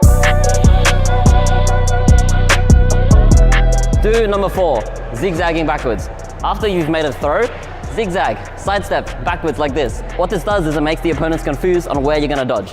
As you're zigzagging backwards, be careful that you're not dodging in front of your teammates because players will throw the ball at you and they might get hit. So just be mindful of that. Do number 5, pancake. To pancake is just lying flat on the ground. You make yourself the smallest surface area possible and you're really low, and it's actually quite hard to get someone that's lying on the ground. There is a high chance the ball can hit you on the back and rebound up for your teammate to go for a catch.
And welcome, here we are, we're ready and set up now. We've got our quarter-final ladies match on, Wales versus Italy. Thank you for joining us here on Court 4 on day 3 of the 2023 Euro Dodgeball Championships here in Croatia. My name's Will Robinson. I might have a fellow commentator coming up soon. They might be a little bit busy. We'll see if someone joins me, but for now, you're stuck with just me, I'm afraid. Let's see how this match plays out. Two relatively different play styles, I think, here. Wales will be, I think in comparison at least, looking more to powerful throws. While they're all great catchers, but I think it might set Wales apart here, powerful throws.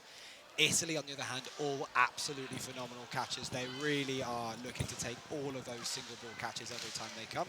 And also showing us a lot of great control in the games coming up now. I've just been rushed in and joined by my fellow Robinson, Sam. Nice to meet you. Yeah, how are we doing, guys? Yeah, a bit of scheduling confusion, but I'm excited for this game. Yeah, me too. I was just saying, I think maybe to set these teams apart, Wales probably looking at the stronger throwers and Italy like the stronger catchers. Yeah, I would agree, definitely. Yeah, I think it's a big match.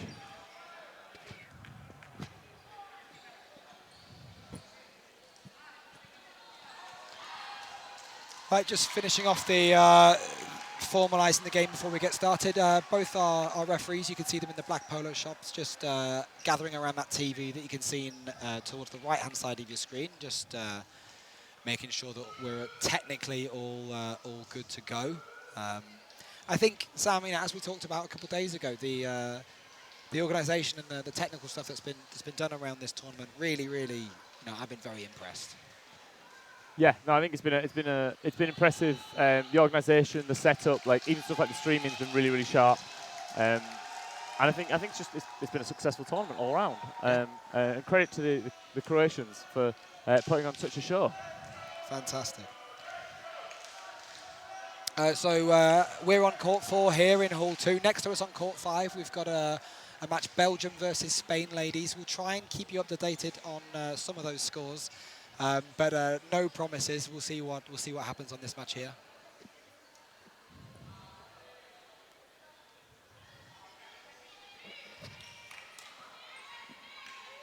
Yep, we're looking like Alex Nelson, one of our referees, just walking across the court here. Looks like we're ready to get started.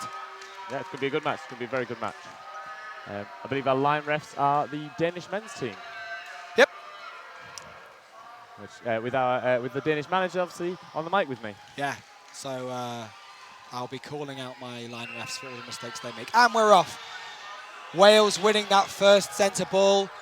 So we're off 6v6, Wales with 3 balls. Let's see what they do.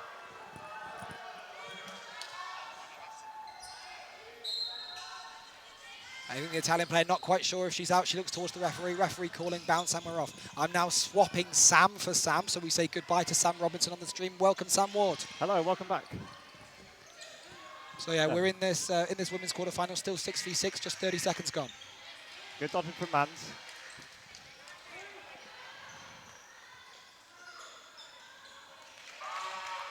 Yeah, Wales having to wait to find their fate at the end of yesterday, working out whether they were going to be in this quarterfinal in the first place.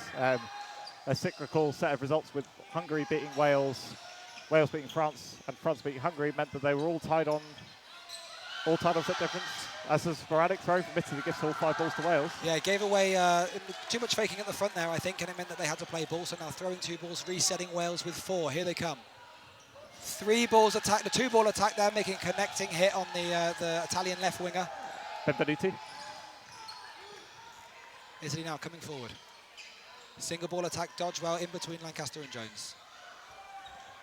Italy quite reticent to throw down to 1 ball by and large in their play style. They're more than happy to take these 2 balls and focus on these counting opportunities. Wales currently dictating the pace of the game. Good pressure from Jones and Lancaster. Stand off in the centre of court here. Good pressure, and that ball in uncontested territory gives Wales all 4.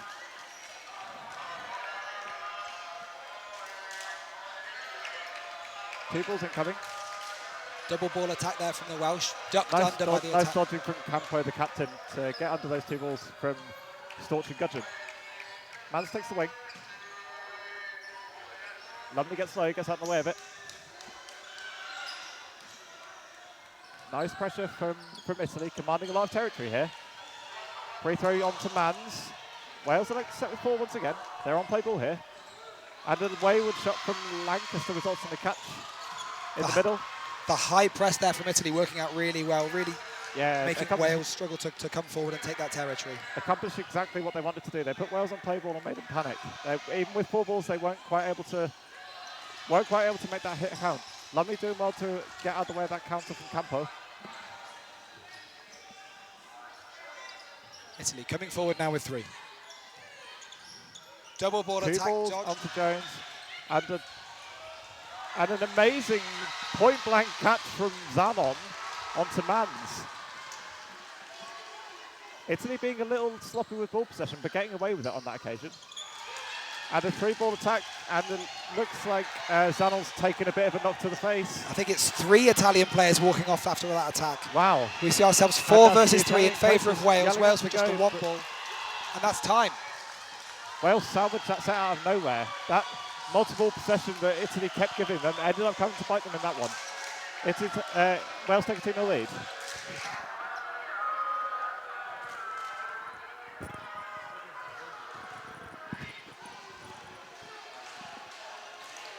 Wales take a 2-0 lead.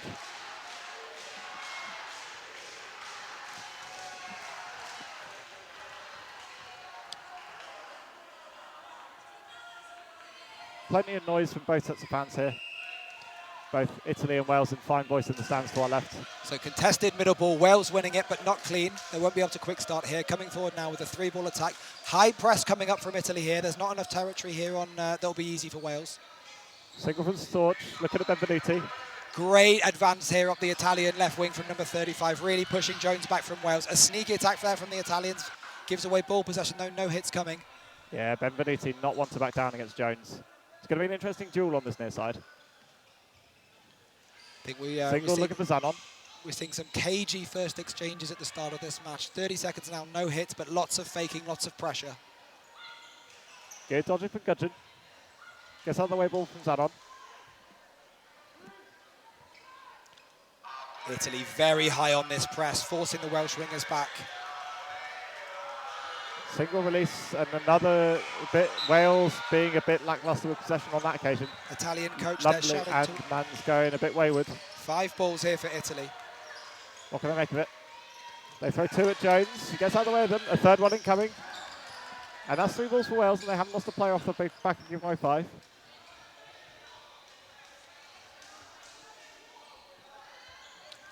Here Wales come up now, no pressure on them this time. They're able to move forward with much more ease.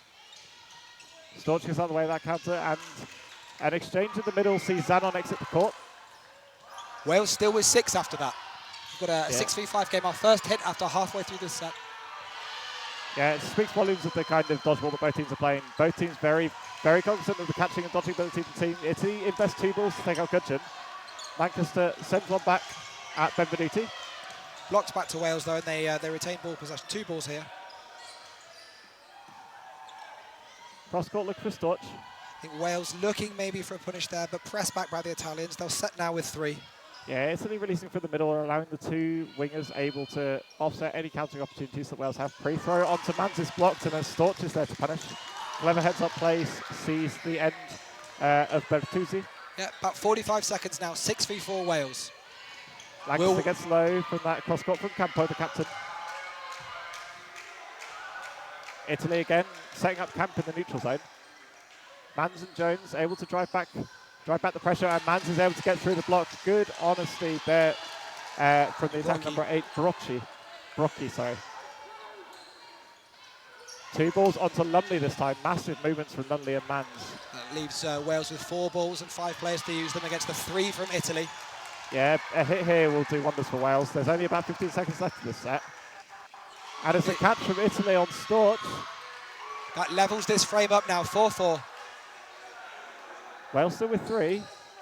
Pre-throw on to Jones. And a great catch there from front of court. From Campo, and I think there might be a bit of a stoppage here, because I think Campo was hit prior to the release on Jones. So I think Jones might still be in here. Yeah, I think Campo there, probably not realising she's hit. She's already going through the motion. She makes the catch at the front of court and then gets hit. And is looking for the chest pass on Jones. Hit before she released, but I think probably hands I up don't- straight away. Yeah, I don't think there was any malicious intent. I think she realised immediately as soon as she released that she should have been a dead player, and therefore she shouldn't have released that final ball onto Jones. I believe the catch is good, and I think that means that Mans will likely be out. Jones then makes the follow-up hit onto Campo, which should leave Italy with 4 and Wales with 3. Assuming the hit on Jones is because it's from a dead player, it'll be a dead ball, so Jones might still be in here. But like we say, there's plenty of eyes on court. The rest have got a lot to unpack there. So I'm expecting a little stoppage here.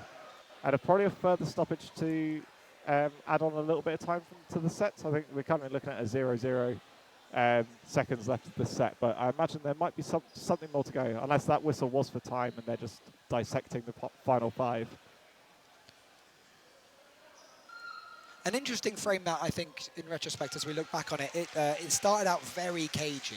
Yeah, 100%. 6-3-6 for almost halfway, and then it was only really in the last sort of 30-45 seconds that we got throw for throw for throw, and a lot happening in a very short space of time. Yeah, Italy really injecting the imbalance into the game by starting to go for some more of these counters and just setting for catches on these after throws. Taking an excellent one from both Storch and Mans in that flurry. I think Wales, if Wales do lose this set, I think they'll be slightly remiss to have lost it from a position where they were 5-on-3 with 4 balls in hand, resulting in only a catch. I think is not something that Wales will look too kindly on in retrospect. But yeah. I think before you sat down, Sam, I was just chatting with Sam Robinson, saying that from our perspective, where we were sat, you might be able to give us a bit more insight. We rated Wales probably having the slightly better throws, with Italian being the slightly better catches. I think that's probably potentially fair on balance. I'd say Italy's strength really certainly is in their catching. And we saw that there, with 2 front of court catches from maybe a couple of metres away. Yeah, absolutely. They're an incredibly tricky team to play against, just on the proviso of they're very nimble. They're very fast up and down the court. But throw it anywhere near the centre of mass, then there is a card for Campo. So that's a tough one, I think, for Italy to take. So I think the reason that Campo is being carded is because she was knowingly out and then continued to play and make attempts. So the punishment for a player basically ignoring a clear hit and carrying on with the game is a yellow card. So what that means is that Campo must sit in the penalty area next to the coaches for the next 5 minutes, and only after 5 minutes she'll come into the outbox. She will come to the outbox unless that 5 minutes expires between sets, in which case Italy will be able to start with 6. During the period where Campo's in the outbox, Italy must play with a maximum of 5 on court, and if Italy make a catch while there are 5 players on court, then they will not gain that 6th player back in. So it looks like that was the end of the set after all that. And there's a quick word with the Wales captain, Ward. So there might be a bit of a, not entirely sure everything that's gone on. But like I said, a lot to unpack for the refs. I think Italy maybe might feel a little bit hard done by that. The letter of the law, I think the card is fair, but I think You saw Campo's expression. She was begrudgingly accepting the punishment. She realised she was in the wrong the moment she released that ball. But I think there was enough kind of grey area there I don't think there was clear and obvious intent of playing as a dead player. Yeah. But personally, from my perspective, I blame the line refs. Look at them, Danish team out there. No, I'm joking, anyway. Of course. I'm joking, of course. I think the Danish line refs are doing great. Well, there's been a lot to unpack even at this early stage. So I think this now subsequent stoppage is, I think we'll be fixing the half clock on the stream as well as the score. There you go. Yeah, so it's set to Italy because the catch is good and the hit is good onto Campo, which put Italy 4-3 up at the end of that set. Jones was still in, but Wales was still faced with a 4-3 player deficit. Italy will have to start this set short-handed, and it will probably be in Italy's best interest to try and last the full 3 minutes, to try and get as few sets on the board for the duration while they're playing short-handed. But we'll see. It's very it's very interesting how often a team does win it when they're playing short-handed. Just with that extra space to dodge, Wales might end up approaching this a little differently, starting up by a player. They might elect to start throwing a couple of two balls attacks earlier because they're more welcome to the trading game. Contested middle ball. Wales coming out with it again. Again, not clean. No quick start available, but they'll set with 3. Very high press from the Italians here. And from the centre players, forming a real grip on the court. But Jones, Mans and Storch doing enough to subdue the Italians. Italy playing some real in-your-face dodgeball at the moment.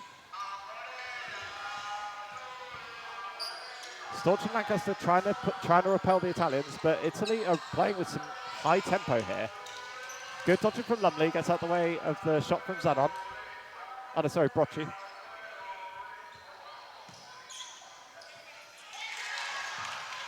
We're seeing a real contest, I think, on both wings, you know. But great shooting from Lancaster. Tracks the dodge from Brocci and it just grazes her knee pad on the way through. Good honesty from the Italian to get out of the way and call her out. Mans gets out of the way of that single from Zanon. Double pre-throw from Italy gives 5 balls to Wales. They're on play ball here. They're going to have to go. And a catch there from number 18, Georgie. Hit it from Lumley in the middle after Georgie makes a follow-up hit on Lancaster. Some crazy trading resulting in a 2-for-1, I believe, in favour of Italy. So we were at 4-3. Italy are a player down as it currently stands nonetheless.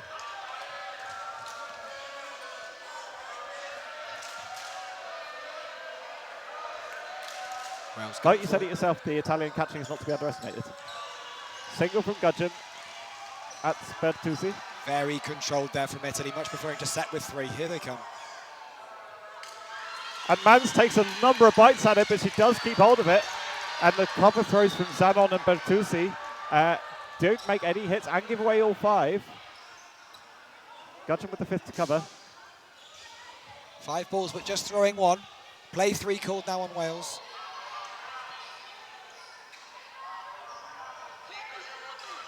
And they send a lot on Zanon, but I think she gets away with it.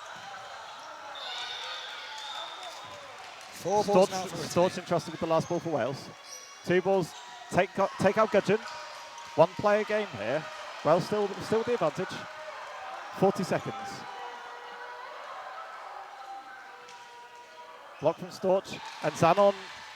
Jones gets away with murder there, throwing one straight into the chest of Zanon, but it slips through. 4 balls here for Wales. Will they look to aggressively finish this off, or will they manage it out? Yeah. That tells you, yeah, good honesty again from Bertuzzi. Yeah, slightly scattered timing on the Welsh group throws. I think that was the undoing of them in the middle of the set. They were well in control, and then the catch in the middle from Zanon required some heroics from Mans to get Wales back in the driving seat. Yeah. I think when you get to the end of a game now with 3-1 up, you've always got 2 choices. Do we throw lots of balls and try and secure that hit? Or do we go for sort of a very close but off-target throw, see if we can make them fish for the catch? And Wales, they're electing to go for a multi-ball attack and getting that clip on the arm. Which I think is the right decision. I think there's it means that Italy have to have more of this set with 5 players. I believe that, I'm not entirely sure how long is left on the 5-minute clock. I think it's 13 minutes when we reset after the yellow card. Very nice. So I think that means that, yeah, so there's going to be about a minute and a half left of that card. So any catch given away in the early stages of this set will not be of detriment. And there it is. Just as well, because that was a very nice take from the Italian number 20, Dal Pane. And the follow-up hit onto Storch makes it a 4-on-4. Number 20 there from Italy being called out on the lines. Okay, so I believe there's a bit of a... So I think, yeah, Italy are saying no catch on their own player. So I believe that means that Mans should be back in. I think the hit on Storch is still good. Mans returns to the fray. Great honesty there from the Italian team. Yeah, things you'd love to see. Yeah, I think and good heads-up play from the line ref. Very easy to miss those. Good 2-ball attack from Italy, take out Lumley. Good timing and good accuracy on those. We've got a 1-player set here. Wales up, here they come. Single ball attack, nice and low. Very difficult to catch that. Especially when you got a ball in hand, you're trying to block. Yeah, Zanon wants none of it. Gudgeon does likewise. Italy might take that third if they want. She likes to leave it. And in so doing, Jones catches her unawares. And closing the distance nicely there, getting within her range and looking the Italian person on the knee as they drop down onto the floor. This Italian team probably blessed with quite a lot of low dodges as well, and I think that sort of like is normally indicative of a very strong catcher. Is if they normally are very comfortable going to the floor. Wales thrown 2 very accurate throws there to not give those catching opportunities, and actually secure a hit there on Benvenuti, I believe. So the yellow card over now, and the Italian yellow carded player steps now into the outbox. Yeah, so Wales have the opportunity about playing this how they like. Now knowing that Italy will start the next set with 6 players regardless, they have the opportunity to play it safe or play it aggressively. And that catch again from Zanon. Is that from Zanon again? I believe so. Yeah, play 2 called there, and 2 single throws at the same player. You know. Yeah, I think Wales need to dial in their group throwing a little bit in terms of timing. And great honesty once again from Zanon. Clip from Lancaster on the shirt as she goes through. Yeah, I think Wales potentially getting in their own heads a little bit with the... and good shot from Gudgeon once again. But again, the timing a little bit skew from Wales. Yeah, Clark, the coach, might be saying something similar to his team. Nonetheless, Wales with a 6-2 advantage. Italy back up to 6 players. I think 6-2 probably fair on balance, but I think the Italian team will be very happy with the performance so far. It's not been the 3 sets that they lost easy sets. They've been very, very tight and definitely still more to play for in this half. And a timeout taken. Yeah, I would 100% agree with that. Italy have really shown what they're capable of in a lot of these sets, and there have been a couple of times where Wales have got away with a bit of disjointed group throwing, or Italy dropping a catch that was right in the slot, etc. A couple of catches that stick, and maybe a throw that hits, and we could be looking at 6-2 the other way around. Yeah, absolutely. But I think that those are the kind of risks you got to take against such a catch-heavy team. That realistically you can't just ignore all the catching threats, because there are too many of them for Italy. Wales back in their arms, and it's paying dividends for them so far. The aggression up court from Italy was relatively well navigated by Wales as well. I think a lot of teams would be easily off put by such high pressure. Yeah, by the high pressure, that Italy being happy to play close quarters dodgeball. But Wales able to drive them back and play at their own tempo to some degree. Italy also been relatively comfortable throwing down to 1 ball, which I think was potentially not what Wales were kind of expecting or prepared for. But I think Italy kind of back their individual catching and dodging ability, that they can probably get out of the way of a lot of these multi-ball attacks from Wales. And to be fair, the multi-ball conversion from Wales has been probably one of their weaker points, and that's been where Italy have been making these catches. Yeah. I think if I was the Welsh coach in that huddle, I really would have been talking about getting those group throws on the timing, because it's been when those disjointed throws have happened that the catches have really been sticking. Yeah, 100%, and it's really hard. Italy have been making it really hard for that group throw to stick. They've been applying a tons of pressure. There's been big movements. They've been pre-throw heavy. Players are always second guessing to try and. Italy been doing very well to make sure that those throws are disjointed. Block from Jones back to Benvenuti. And a big hit onto Mans. Ball nearly ricochets back for what would have been a meaningless catch, but a catch nonetheless. Dodging from Lumley and Lancaster.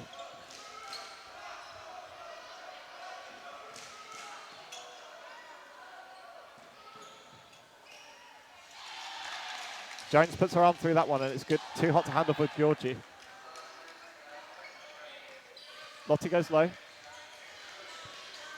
Gudgeon ducking nicely under that one. Yep, slipping back into my habit of calling my players by their first names.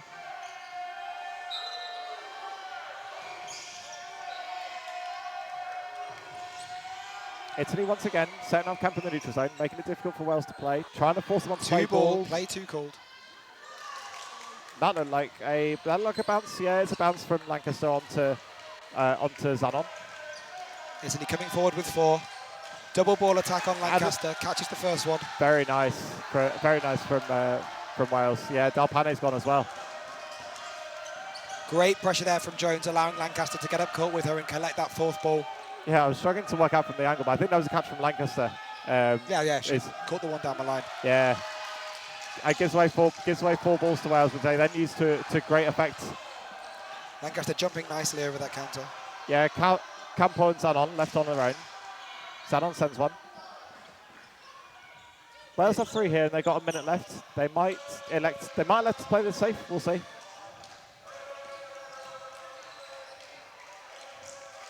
Mans throws a single towards Campo. I think we've seen her take catches in those positions if she's dropping a ball and going for a catch. Plenty of fakes from Wales trying to bait out these movements.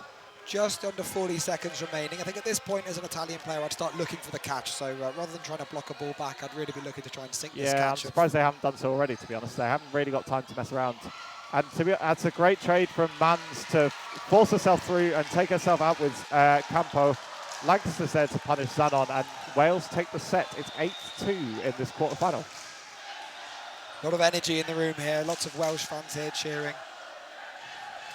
Yeah, plenty of noise coming from our left ears.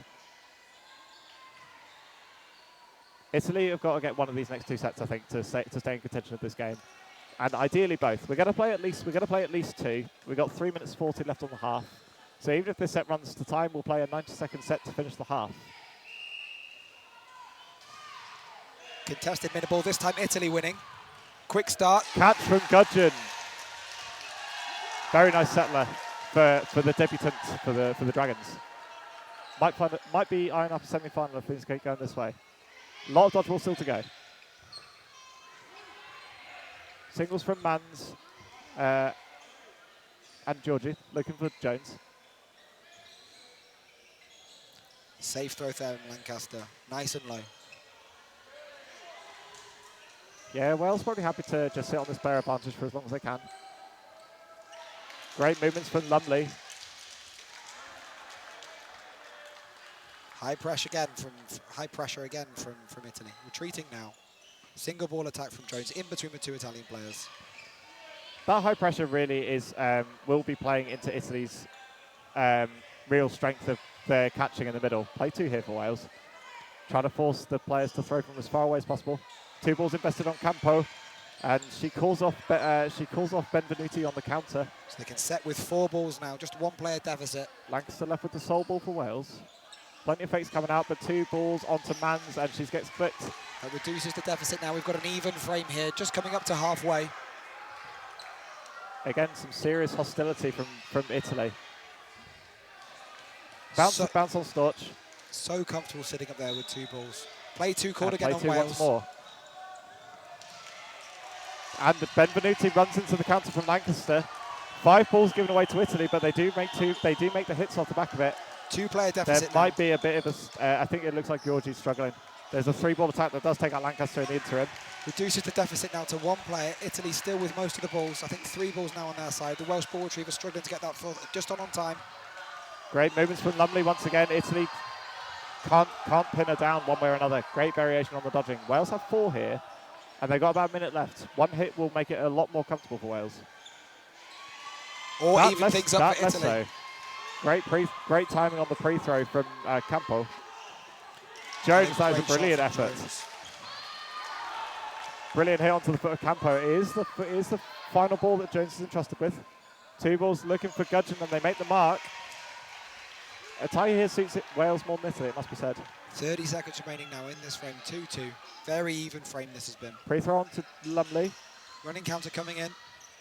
No, held off that. Oh, yep, still held off. Wales with 3. She sent me with that fake, it must be said. Yeah, me too. Brocci facing off against Jones. Pre-throw from Jones is blocked out by Brocci. 3rd ball in no man's land a little bit for Wales. Play 2 here. Play 2 called. And that's a tie, and Wales will be thrilled to bits with that. Yep. As you said, that match finishing just before the long time finishes in this half. So for those new, that means we will go down to a 90-second set, 1 minute 30 on the frame. How would you play this this differently? Because the 90-second set does play out differently to a 3-minute set. Yeah, it has. Yeah, you end up seeing players take risks after only a couple of volleys, often, because you normally tend to get like 3 or 4 efforts per team with majority of possession, unless you end up just completely skittling people and it becomes a very counter-heavy game. I think Wales will be happy to play this relatively slow, backing their arms and testing out the Italian catching, particularly early on. Wales winning the middle ball again there, I think, for the first time in 2 frames. And a nice trade in the middle between Elisa Storch and Benvenuti, I believe that was. 20. Oh, my apologies. Dal Pane. And a brilliant catch from Campo, captain leading by example. 3-player advantage here for Italy. 2 balls invested on Lancaster. Double ball attacking, but as Lancaster came forward for the counter, brilliant pressure there from the Italian right wing. Lumley, Jones and Lancaster going up together. They need to make some magic happen. Pre-throw to Jones. And a single coming out and a catch there from Campo. 35 seconds to remaining. It's a lot to do here for Wales, for Lumley and Lancaster. Italy probably just looking to maintain control of this. Play 2 called now on Wales. There's one, there's the other. Yeah, I think that's given us a hit on Benvenuti. I think it was loss of control. But about 20 seconds left and Lumley was up with the sole ball here for Wales. I think from an Italy perspective here with 4 balls, really looking to manage out the game. Maybe making a hit here. Not quite. 3 safe balls though. Not giving a catch is just as good. Just 5 seconds 4 balls here for Wales. They're going to have to go. Lumley and Lancaster. 2 balls at separate targets. There is a catch from Italy just to put the final nail on the coffin. Wales having to take the risks after being down early in that 90-second set. So Italy win that 90-second set and they make it 9-5 to Wales at the half. I think that final catch there from Zanon, not actually affecting the outcome of this game per se, but a huge mental positive to take 100%. Into that second half. As Wales look for those hits, they're just sinking these catches on the Italian side. Lancaster knows that the moment that she puts even putting her full arm through that ball, Campo is more than equal to it.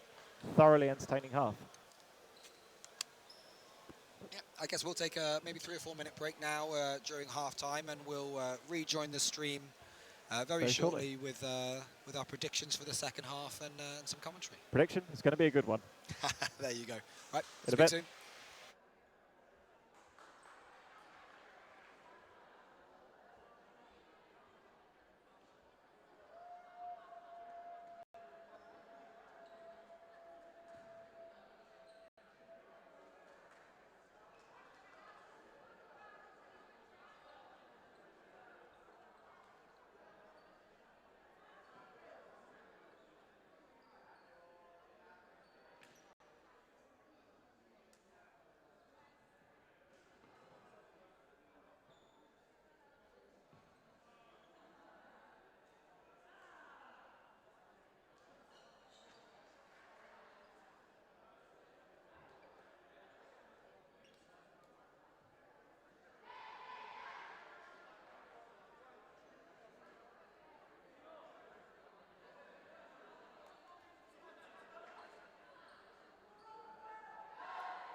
Hello, we're back. I think there's probably about 30 more seconds or so on the half-time clock before we kick off the second half. Wales with a 2-set advantage is currently 9-5. Looks like there is a change on the Welsh roster. It looks like another Jones has come on, Charlotte Jones this time, joining her namesake Amy Jones, the Welsh number 15. Looks like Jones has come on. So this is not going to get confusing one bit.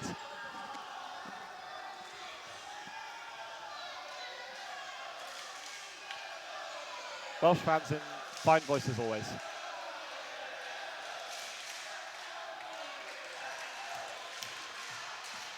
And the Italians respond with gusto.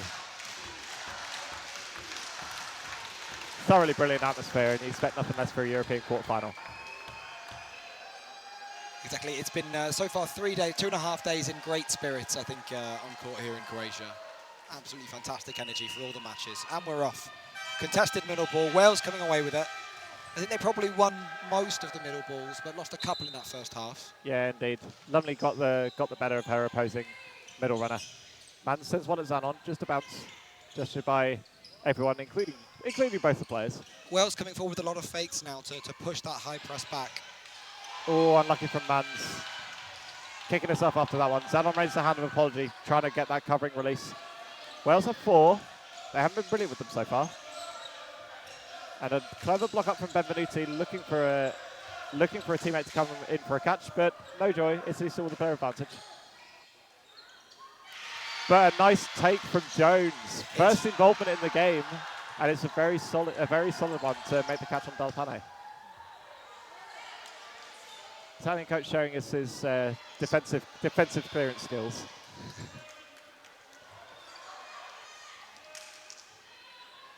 Georgian Benvenuti applying pressure as always. Pre-throw looking for Jones.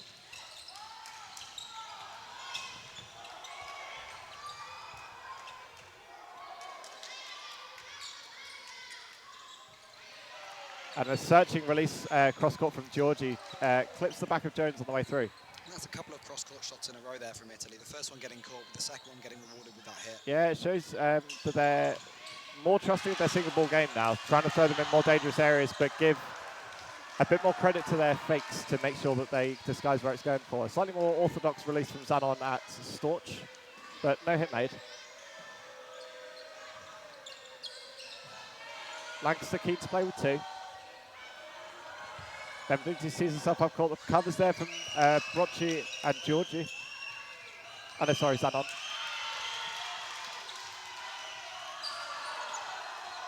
Single release in the middle from Lumley.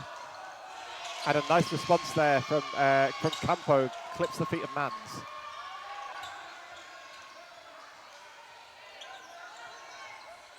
And I think that there is a ball retriever error from the Italian ball retrievers. Will result in a turnover to Wales. Warning called, I think, there from head referee. Oh, okay. Appreciate that. So I don't know if time was stopped there. It looks like it was. Just under a minute left in this set. We're at 5-4 up here to Italy. They're coming forward with 3 balls. Still trusting their single ball game in this frame. Yeah, well, they're the team with the player advantage at this point. Unfortunately for Lancaster, good pre-throw to get past the block off the knee, and Italy get the bonus prize of it bouncing back into the grateful arms of Brocci. High press now from Italy as the Italia 2-ball attack looking for Benvenuti. Storch takes the catch on the counter from Campo. And I think it hits both sides. Yeah, hits both sides, called by refs and line refs and everyone. Italy with the advantage now, less than 10 seconds remaining. 2 balls onto Jones. That's a good hit, and a very good follow-up onto Benvenuti, but it's too little, too late, and Italy take the set. 9-7 Wales. Italy with so much momentum now. I think that's a draw and 2 wins in the last 3 frames. Yeah, really from turning this match around. From 8-2 to 9-7, Italy well back in this. Not only Italy back in this, but the fans back in this. I think it's so important when you've got that momentum that you've got a big group of fans in the hall to feed you that energy. Yeah, 100%. Trying to play in a real cacophony of noise here. With a little bit of calm before the storm as we start this set off.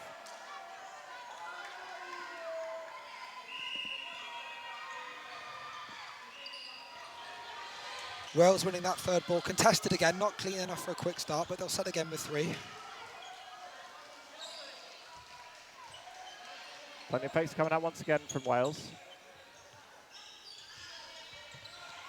Sensible releases from Wales, denying Campo and Benvenuti the counter opportunities. And good shot from Lancaster, catches out Zampo on her release. Zanon dodging there down low to her right, but not far enough to avoid the hit there from Lancaster. Another searching flight of ball from Campo, looking for the central players. This press making it so much harder for Wales to organise. And it results Brilliant in a work catch from there down the Dalpane, line. playing with sheer confidence. Couple of free throws coming in from Wales. Italy have 5. Rare to see the double pre-throw. Play ball coming in. And I think Lancaster's got away with that. Yep. 3 balls looking for Lancaster, but none of them find her. Wales survive. And they're only a player down. Free throw onto Jones from Benvenuti is a hit. Jones recycles possession. Such aggression on the wings here from Italy in this match. Storch responds in kind, and Lancaster tries to do similar, but that means Wales only have 1. Italy with 3 balls. Wales might have 4 here. They do indeed. And 4 players to use them. Only 1 down here. Italy having a high press with 2, but not that sort of high press and disruption with 1 ball. Plenty of fakes and good hit on Benvenuti. Great timing on those releases from Wales. Really dialed in their 2-ball releases after some scrappy ones in the first half. And they needed to.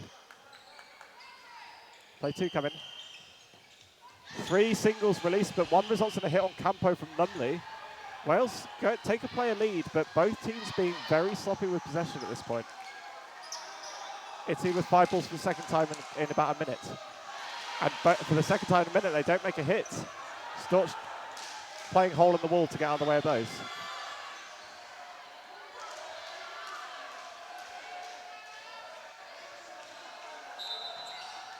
Oh, Georgie tries taking out Lancaster's ball. Italy wisening up to the fact that Wales are throwing these single balls at ball holders and trying to go for these catches. You saw Dalpane work her magic on Mans in the first half of the set. Quite a turnaround there in the last 45 seconds. And Jones Another catch for does Wales. likewise. A brilliant take from Charlotte Jones. 4 balls incoming for Wales. They throw a lot of them high. Zanon survives. Big pressure up from Lancaster, but she's got no cover at the moment. Forces Zanon to take the ball at her, and that's the set. Wales get back on the winning track. It's 13-7. 11, I think. Oh, sorry, 11-7. Sorry, score update. I thought it was more. I thought it wasn't quite as comfortable as that. Wishful thinking. Freudian slip. Bit of discussion from the refs in between these 2 sets as the hall fills up with noise again. Yeah, potentially a quick question around the turnover that wasn't a turnover. Italy calling a timeout.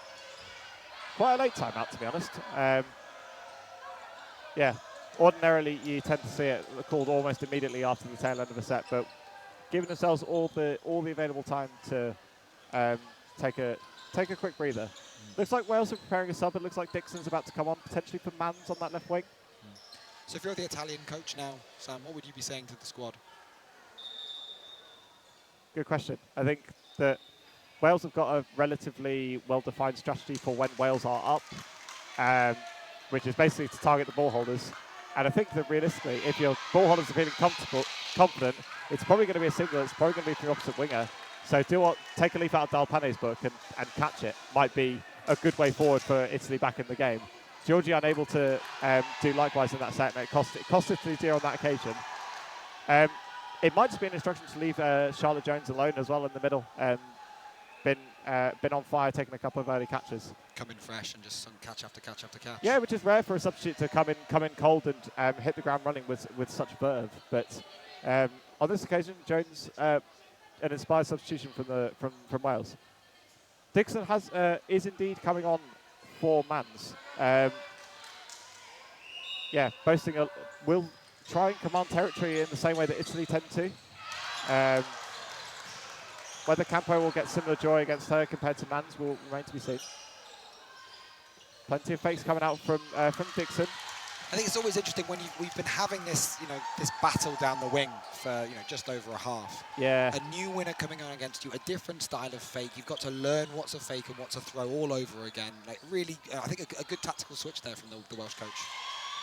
Campo learning pretty quick though. Takes out her opposite number.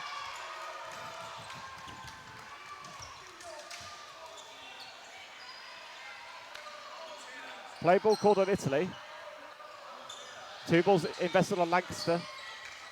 Jones up there with very little cover, and Campo unwilling to back down. Wales reset with 3.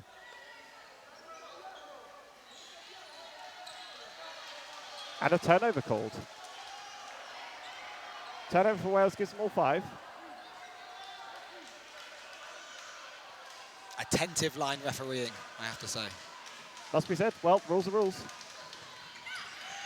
And it looks like there's a hit on Campo and a bounce on Belpane.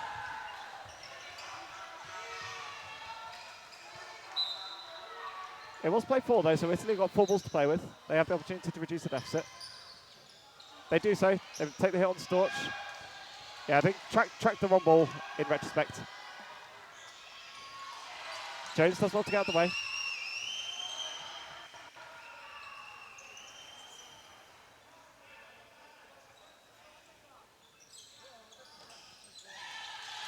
Lancaster putting all her might behind that, and it's too hot to handle for Benvenuti, but a hit from Zanon on Lumley.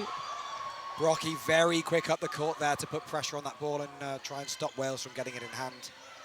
Yeah, Wales might find themselves on play ball here. They've sent 2 balls at Brocci.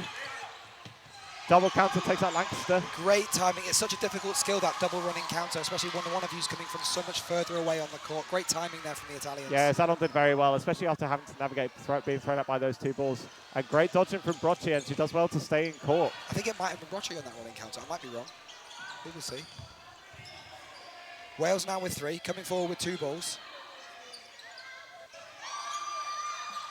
2 throws, 2 single throws, and double counter well executed on to Amy Jones, leaving Charlotte Jones on her own. Great timing there from Zanon and Georgie. Jones has 3 here. She might be seeing a 3rd double running counter in the set. And it does the trick.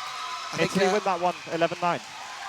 Maybe we can guess now what the Italian coach might have said in that timeout. Double running counters. They've been very, very fruitful for the Italians in that frame, and the Welsh coach responding with a timeout of their own. Yeah, I think warranted. Still got 10 minutes left in this game. There's an awful lot of dodgeball still to be played, and you're still a set in the lead.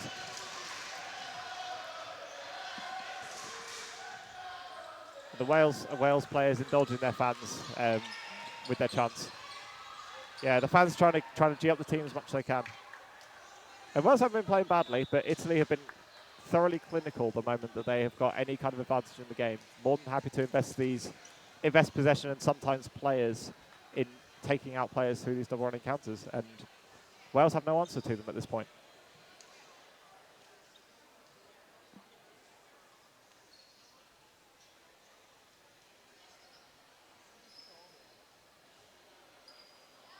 So I'm going to put you on the spot again, Sam. If you're the Welsh coach in this timeout, what's your sort of your top thing to work on, having seen that last frame? That is a good question. I think I would say that they need to mix up the pace at which they attack. I think that Italy have become very comfortable with the kind of rhythm that Wales are going up with 3 balls and the way they're attacking. I think Italy have struggled some whenever Wales have had... I can barely hear myself speak over the noise of this crowd. Wales have... Wales have really struggled to... or Italy have really struggled whenever Wales have varied up the pace by putting in some fakes and stuff before putting in these single or double ball attacks. It's probably when they've had the most joy and conversion on these releases. But remains to be seen. Italy playing with fire in their belly at the moment. Early release from Lancaster to Benvenuti. And Dixon throws away the fourth on the counter. The aggression from Italy basing out the fourth ball from Wales. And 2 balls used on Lancaster.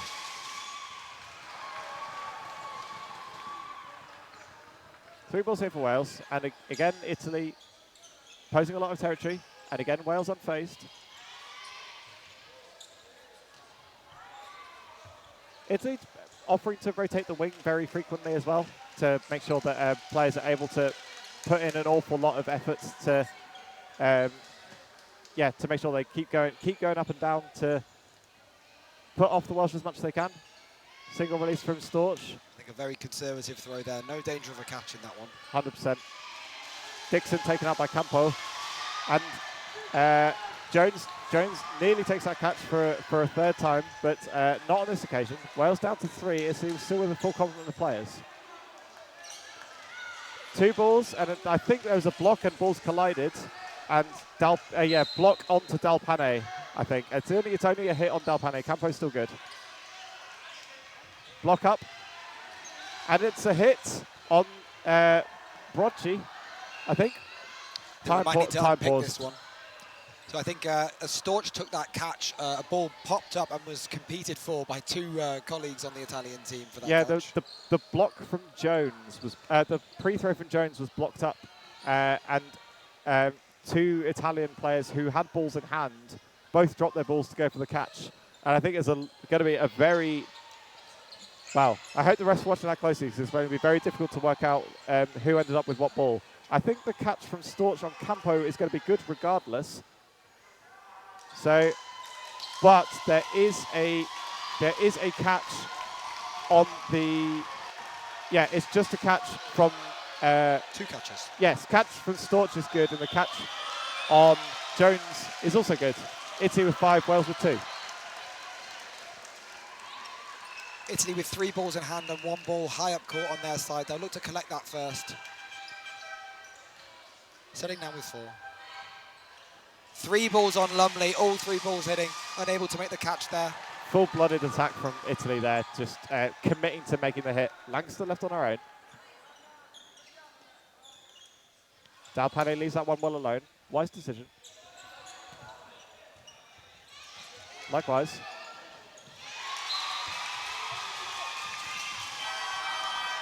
And we're all square. Just under 8 minutes to go. 11-11 Wales in this quarter. 11-11 Wales Italy in this quarter final. 7.5 minutes left. There's still a long way to go in this game. But Italy won with all the momentum. Yeah. After a 9-3 advantage that Wales had at the start, Italy really turning the screw. I think that Italian timeout paying dividends. I would 100% agree. The Wales one less so after the last set. Ball's gone loose. Italy have 3. But a catch from Jones sees Benvenuti exit the court. And Wales have 4. There was a covering throw in from Italy. And 3 balls take out Campo.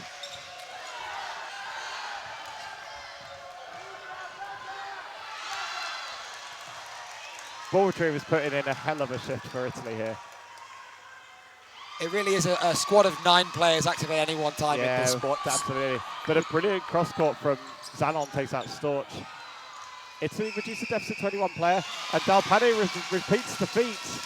Single ball from Dixon straight down the gullet of Dalpane, and she gratefully holds onto it after dropping her ball. Italy now with a 1-player advantage in this frame.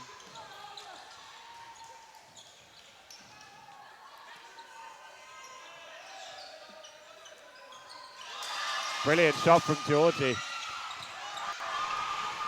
And Wales might be able to have, Wales might not have any balls left here. There's a couple of squirrely releases there from some of the Wales girls in the face of some aggressive counters from Italy. Plenty of balls onto Jones and they make the hit. Wingers retain possession with a very high press. Jones struggling to get that ball in her hand. Oh, Italy backing off now as she gets it. Yeah, good efforts from Benvenuti, and 2 balls take out Lumley.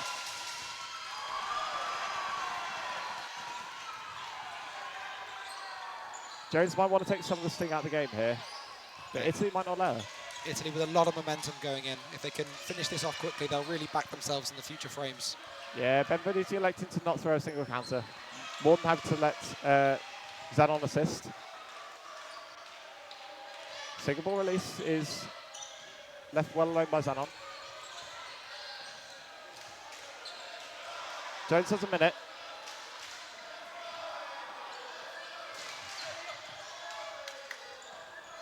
Good three ball attack from Italy, secures the deal. Italy take the lead for the first time. It's 13-11. Just 5 minutes to go. What a hell of a time to take the lead. Yeah, a bit of real seismic shift in the second half in favour of the Italians. Wales using this 30-second reset time to have an impromptu team talk. And that's one of the advantages. I think before, last year we had a maximum of 20 seconds for reset. This year, 30 seconds mandatory. It really gives coaches just a few seconds in between sets to really try and frame their team's intentions for the coming frame. Lumley wins that middle ball. There's very little cover from the other two, so Lancaster elects to reset. Well, slowing the pace down, but a brilliant catch from Zanon on Mans, who's just come on for Dixon. Wasn't a bad release there from Mans, but a brilliant take from Zanon. Really low down. Single ball from Storch looking for Campo.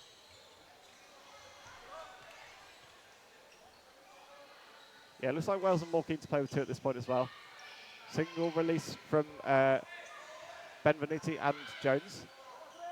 Block out from Lancaster. I have to say, I'm very impressed by the fitness levels of Italy. They've employed a high press throughout this game, and that's basically like doing shuttle runs forward and backwards, up and down those wings for nearly 40 minutes, and they've kept the same wingers on.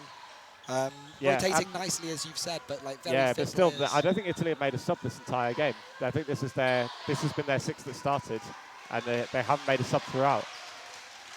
So a high press game for 40 minutes would really take its toll. So yeah, 100%, and it's a risky strategy if Italy want to go deeper into this competition. That if they do win this, then they've got a semi-final and a medal match to play, and a couple of loose releases from Wales give away a bunch of balls to Italy. They're going to have 4, but they go ahead with 3. Jones gives them the 5th. They use 3 on Jones, and it's a catch and out from Jones. Benvenuti's gone. Campo applying tons of pressure once again. High up there with pressure from Campo, retreating now as she realises that she doesn't have another winger with her. Wales coming forward with 3. Face off at the front of court, resulting in a double ball attack from Wales. Italy now with 4, no hits there. Yeah, again, the slightly mistimed release creeping back into the Welsh 2-ball attacks. Campo doing well to dodge those 2. And a little bit of lapse of concentration from Lancaster, results in a hit from Dalpane. Yeah, 3 singles there really from Italy rather than a coordinated attack, but it's the 3rd one that creeps under the block. And a great take from Dalpane. Sets herself low and tracks the ball from Lumley. Takes a brilliant catch at around her shoulders. Leaves Jones, Mans and Storch with a lot to do. And it's a catch from both Jones and Campo. I think Mans caught Campo at the same time. I think Campo's got it. Campo's going to... Yeah, I think both catches count. They look relatively simultaneously. So Jones is back in. 2 balls take out Zanon. Benvenuti and Jones having a standoff on the left wing. Just a 1-player advantage for Italy now. 10 seconds remaining. Can they manage out the time here, or will Wales force something? They do. That will help things for Italy, for Wales rather. 3 balls. And it looks like Mountains have got out of the way of those. And a tie there keeps Wales in the game. There was a minute and a half. There will be a 90-second set. If Italy had won that game, they were in the semi-final. As it stands, Wales have a 90-second set.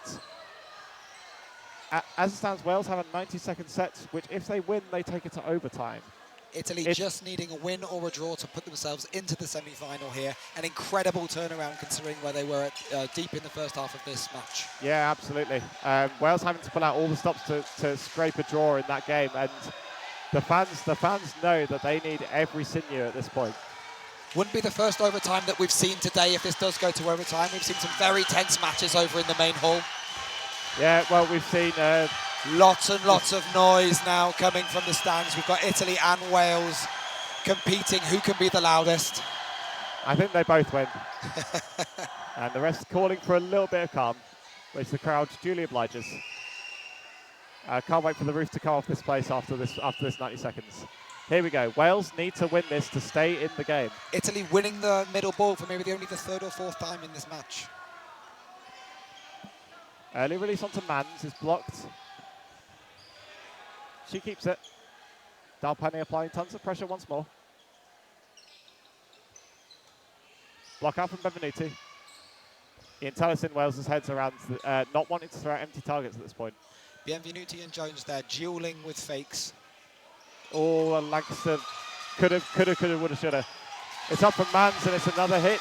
Wales take a 2-player deficit. Italy can slow this down. Wales are going to need to pull out something special. Block from Jones and a hit from Zanon, sorry. Follow-up hit from Storch onto Del Pane. Italy 5-3 up now as he just passed the halfway stage in this 90-second set. Yeah, it's a one-catch game, but will Italy give them the chance to do so? Two balls looking for Campo, and she gets out the way of them. Wales going to have two. It's a one-catch game. 25 seconds. Italy throwing very safe. Yeah, Lumley and Storch both go. There's a hit onto Benvenuti. Double running counter there. Lumley losing her glasses as she judges. One player in this, less than 10 seconds. This is going to need 2 hits here. They make 1 hit on Campo, but it's not going to be enough. Wales are going to need another one. Wales are going to need another one, and they don't have the balls to do it. Italy take the draw in that set and the win in the game. So we will see in the semi-finals. Italy progressing through to the semi-finals. I think a little bit of discussion on court for what's going on between the Welsh team and their coaches. Italy already free-flowing celebrations. We've just had the win confirmed from the overall match win confirmed by the referees. 15-13 Italy. A thoroughly brilliant game to watch. Wales coming out of the blocks really hot, and the Italians really appreciate the game that Wales are giving them. Wales will reflect on this, and it will sting. Story of the match there, I think, Wales starting off much more in control, Italy dialing in their catches midway through the first half and really just starting to sink them. That high press forcing a lot of uncoordinated throws from the Welsh team in general and just resulting in the win there for Italy. Absolutely, but no shame in losing to this Italian side who got to the semi-final last year. Wales can hold their head high. It's a very good performance. Yep, I think we'll cut the commentary there. I'll be back in a few minutes commentating our next match. Sam, I think you'll be... I think I'm also sticking around. Amazing. We'll be back in a few minutes then. In a bit.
Welcome, welcome, welcome. Court 4 for this semi-final match in the mixed. We have England playing near the commentary booth, Spain playing opposite us. My name's Will Robinson. I'm joined in the commentary booth by David Poole.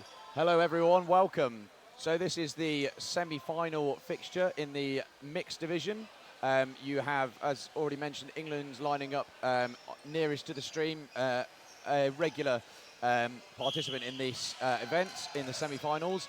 But what we do have on the other side is, I think this is Spain's first time potentially out of the group, let alone in a semi-final. This is a very exciting matchup, and I'm really looking forward to seeing how the Spanish team perform.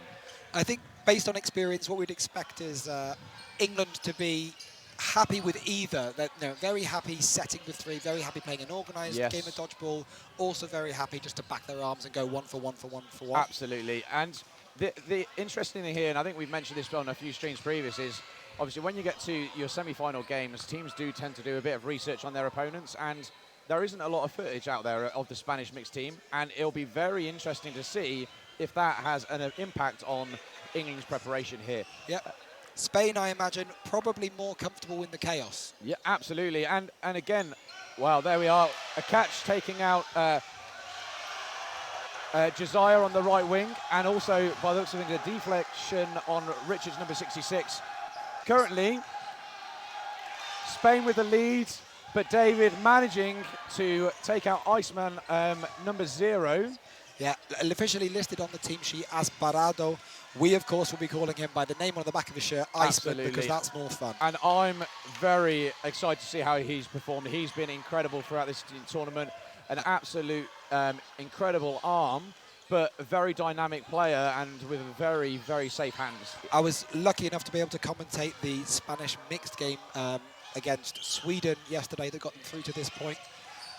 Very, very excellent set from Iceman. He was able to take out a lot of the Swedes. Yeah, yeah. It'd be interesting to see if we can do that again today, was what I was going to say. Yep, no, we're in this set now, 4 players apiece, with one of the English players there stepping on the back line. Had maybe not quite warmed up in this game. Spain 4-3 up. Just a minute to go in this set. England with 2 balls as Spain come forward to attack. Pre-throw from Josiah delays the Spanish throw, enabling him to catch the second ball. Catching in number 66, Richards there. Josiah taking his second catch of the frame and then blocking a counter and holding well. This is the England that we're familiar with, much more organised. They'll be happy to set with 3. Absolutely. There, we've got a pause here from the referees. What are you saying? Sorry. I think Josiah would have potentially backed himself for a single ball hit there, but when you've got players who are confident taking single ball catches, it's not worth the risk. So he reset there for possession. Eagle-eyed viewers will be able to see the England coach there on the left, just indicating for some calm. So we've got 30 seconds left. 2 players down for Spain. Opting for an aggressive 2-ball attack, not converting the hit there. Spain seems to be very comfortable going, looking for that catch in retreat. Yeah, yeah. Again, seeing them play, they're confident throwers, but they're confident attacking the single ball catches. They do opt for a very aggressive play style, which has obviously got them to where they currently are now. Not long left in this frame. Anything Spain can do to win this match? Yes. Oh, was that a line fault potentially called there? Or is it time? Time left. Time now. But what we saw there, number 11, really, even though there was only 10 seconds left and she was 2 players down, really calling for the ball to pass the ball in, wanting to try and get that hit and try and win the points. Very confident play there from Val on the Spanish team. So what a first frame for this semi-final. High energy, lots of catches there from England. Yeah, lots of catches. I think England found themselves potentially caught up court a few times. I know Richards got out up court with a toe snapper from one of the Spanish players. Ooh, that is a false start called against number 23. For Spain, giving the possession, all 5 balls to England. England starting this game, coming forward, 5-ball attack. Referee indicating their time wasn't paused. Ooh, not quite making the rebound catch there. Josiah with a slightly delayed throw, able to catch the Spanish player, number 23, Pascual, up in the air as he was coming down. Ooh. Iceman, he's been very successful so far to the semi-finals with those aggressive post throws. Caught there by David on the England team. Yeah, I think they're, you know, in these games, obviously you are playing 6-on-6, but quite often you're playing your man opposite or your player opposite. Iceman getting caught both sets in a row by David.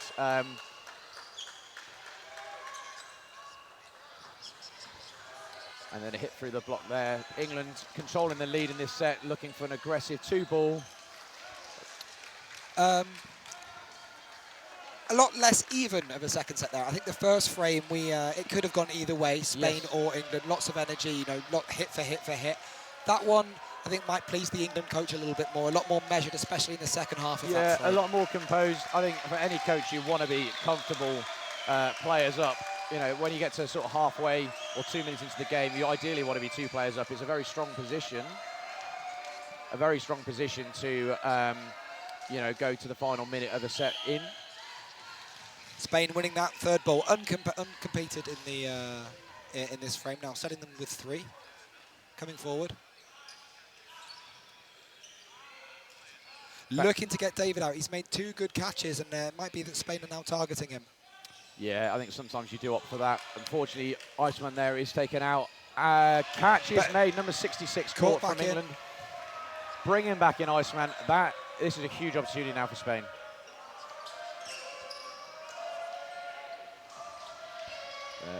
Number 0 looking for the cross court there.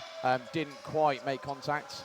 And number 2 from England responds, and it does result in a hit. I think that's the second time that Josiah's managed to get Iceman out with a cross-court single in this frame. He'll have to start being a bit more court aware. I think, as you said earlier, you tend to play the person opposite you quite a lot. Yes, you do, yeah. So you're, you know, just being more aware of the opposition wing on the other side of the court, maybe, for the Spanish player. Absolutely, but then there we have Josiah being caught out, and Iceman's back in from the catch. It was a catch and out, but we now find ourselves 5-4. Yeah, 5-4. Only a minute gone.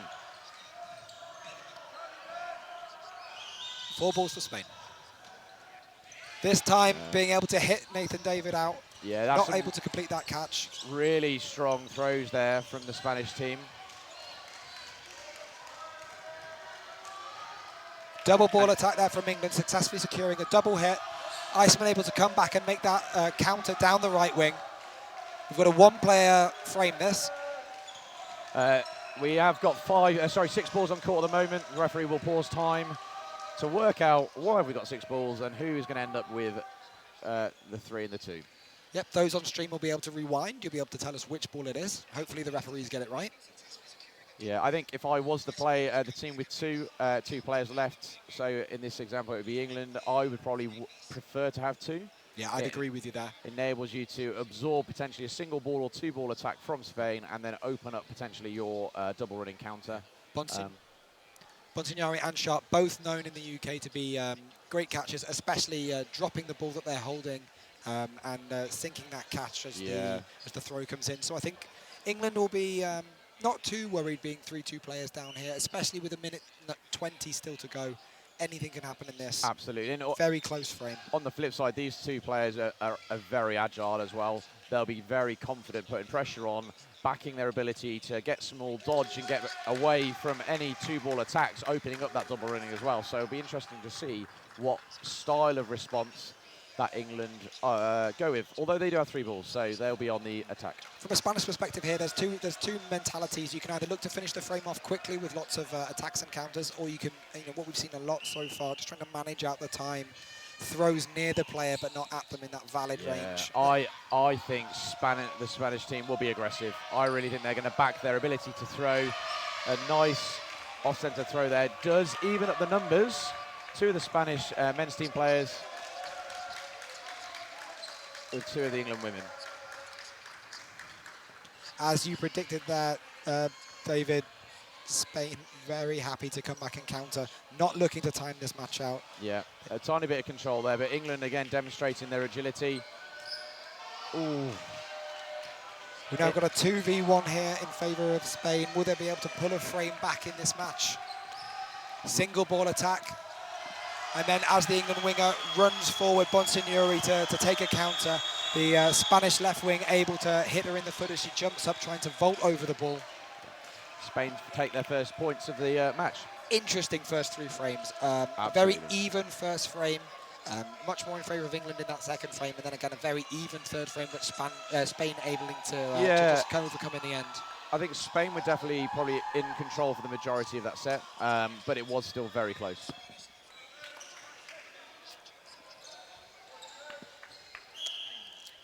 So 8 minutes gone, score 4-2 in England's favour. I think this game is still absolutely wide open.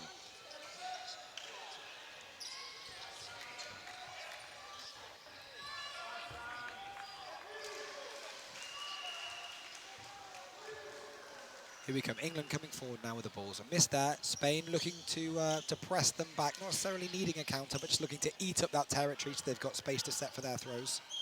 Single ball attack there from Spain, much more measured in this 4th frame of the match. Yeah, again though, number 23, it is interesting if the coach has brought this in about looking at the cross court, trying to hit the winger out there, because his last 2 attacks have both been that side, and it did happen in the early parts of the previous frame as well. Ooh, Josiah not quite making that catch. That evens up this frame, I think 5 players apiece. Those who are new to the England team might notice there's 2 Josiahs on court. We've got one over on the right wing and one close to the left. So it's the leftmost Josiah taken out. A bit of chaos there in the front, the ball bouncing up, and the Spanish player not able to secure it as a catch. 5 players now, England, 4 Spain. England with 4 ball possession, a strong position to be in. Iceman making the catch before stumbling out of court. Iceman Josiah number 2 sent to the box, and a player for Spain returning. Yeah, again, Iceman making a very good catch, just as we said earlier, just demonstrating his skill set, bringing back in his fellow teammate and catching out Josiah from the England team.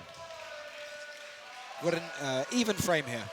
Absolutely, just over halfway, players even, and David now taking the right wing, just telling his teammate to let's calm down, take possession.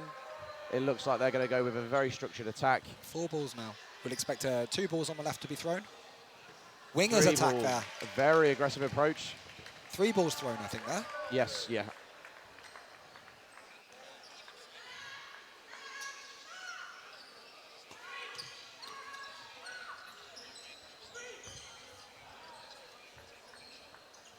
England now coming forward with 3 balls. Spain with 2. 1 player advantage for England. But they make that attack. David securing the hit down the right wing, giving through the block. England a 2-player advantage. We're in a 1-catch game. Ooh. David able to make his way up court. Very aggressive hit against the Spanish player's body. There was, I think the Spanish ball retriever wasn't quite happy with the aggression of that, but it was a full body shot. There was no intent for a headshot.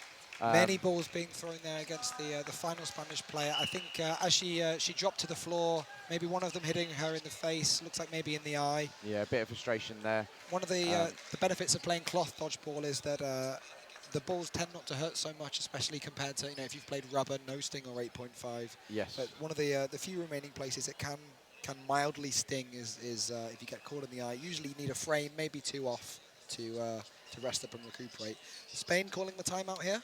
I'm unsure. I presume it would be Spain. Just taking a bit of momentum out of the game. There's probably a few things just want to address. It's not as if Spain are out of this game at all. I think there's been some absolute quality dodgeball from them, but just giving the coach the opportunity to address a few little things here. What opportunities do we, or what elements do we need to change to give them more of an opportunity within the games? Yeah, I think from a Spanish perspective, I've actually been very pleasantly surprised with how well they've looked when they've tried to be orderly. Yes. We came into this match expecting them to try and thrive in the chaos, but when they've looked to set with 3, they've still been securing catches. As you mentioned, and hits, sorry. As you mentioned, they've wised up very quickly to the cross-court singles from England, and they're looking to incorporate that into their own game already, adapting and learning on the fly. Yeah. And just demonstrating why they're in the semi-final. Yeah, I only expect them to get better. Yeah. There is some fantastic mixed teams at this tournament. Not just the 4 teams who have managed to get to the semi-final. Multiple other teams have had to be beaten on the way for the 4 teams in the semis to establish themselves here. Yeah. Spain taking notable mixed scalps as Sweden and the Netherlands on the way here.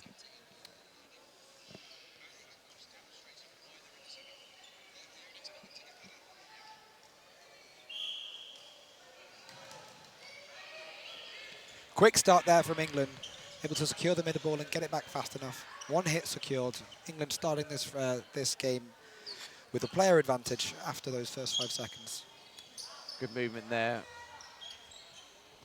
In the middle, managed to get out of the way of the attack. England only reset with 2 though. There, a cross court from the middle. Josiah aware.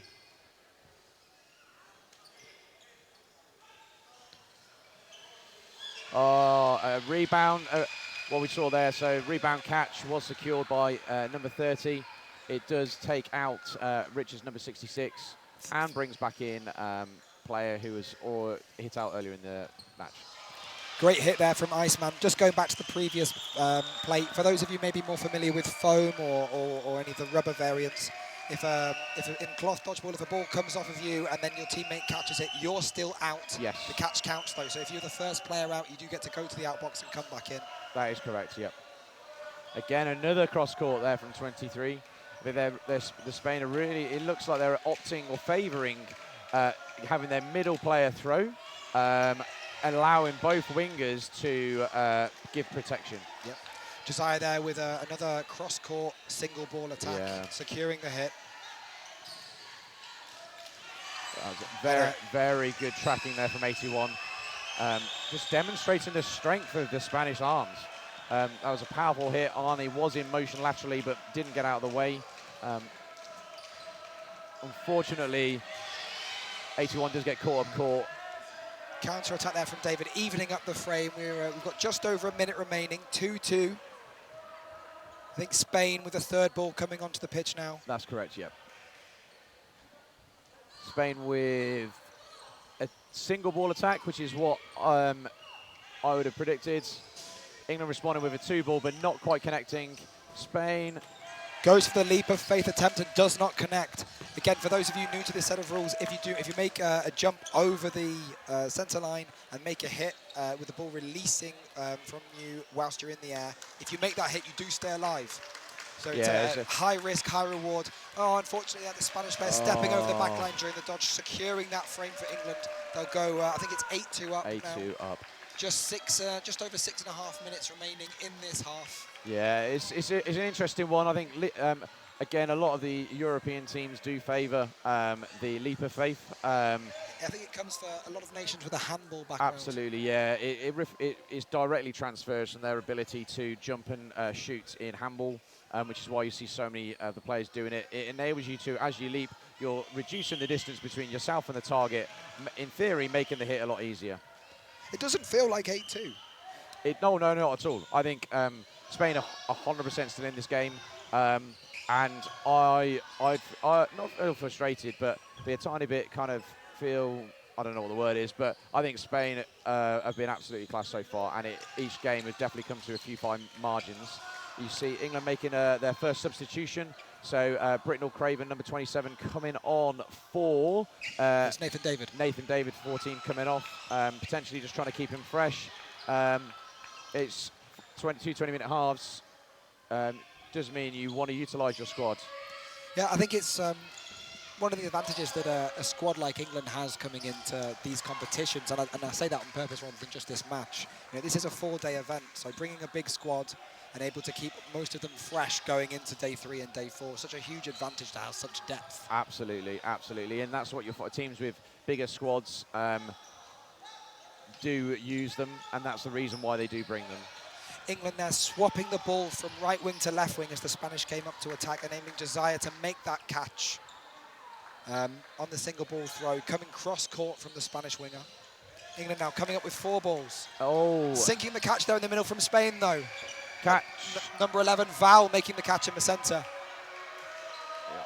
So catching out was called. Again, number 66 being caught out. We've got another even frame though now. Spain taking the advantage. Iceman securing another hit. 4-3 Spain as we approach the halfway point in this set. Britnell Craven though making a hit down the middle. Yes, strong standing counter, hitting the planting foot. It's very hard if that's on target to get out of the way. England now coming forward with 3 balls. All even in this frame. Very conservative throw there from Bonsignori. No way that'll get caught. Ooh. That was a very controlled approach there from Spain with a very last-minute release. Alonso. It does hit through the block on Josiah. Great hit there from Alonso. We now find giving Spain the ourselves. advantage in this frame. Yeah, 55 seconds left. Iceman takes out Britnell Craven. He cheers as he does it. And then held back by Alonso. Yeah. He clearly wanted that counter. Spain securing the final hit, reducing the deficit in this match. It's now 8-4 England. We've got 2 more frames in this half to have. That was a really controlled and intelligent finish there from Spain. Controlling the lead, being aggressive, but doing it as a team. That was very, very exciting to see. As we said, the scoreline didn't reflect how close this game has been, but Spain taking that does show and even up the score a tiny bit. Yeah, I think 1 catch or maybe 2 catches going the other way, and this could be an 8-4 Spain match, but we're looking at 8-4 England right now, a really finely poised dodgeball game as we come into the tail ends of this first half. Yeah, just over 3 minutes left, so there should be 2 more frames in this half.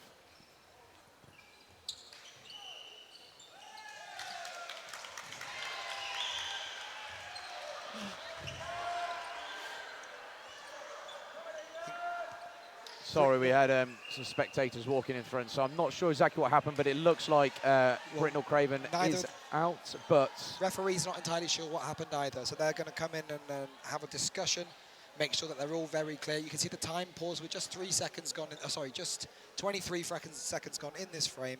Yeah, and as you can see, the 2 referees have called in the assistant refs, so we have the Wales men's team, the assistant referees for this match. They've all been brought in just to confirm what has happened, enabling the referees to make a clear decision. So it looks like there's a bounce been called on a Spanish player. So we have a 6v5 as we step back onto court, resuming this frame.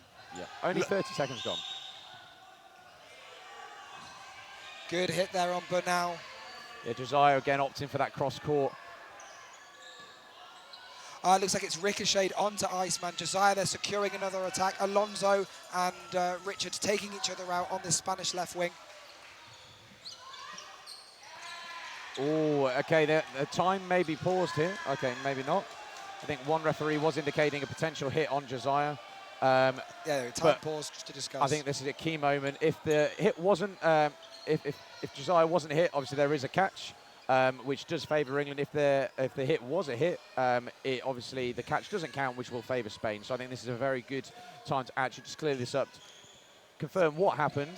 And as the referees come in, it's a good opportunity for the coaches to get their team around them and have a discuss on what they're going to do both the rest of this frame and for the rest of this They've indicated bounce, catch counts. Finley, Britnell Craven is back in for England, leaving 1 Spanish player left in. Val there on the other side of the court with 3 balls. She'll have to come forward and make this attack.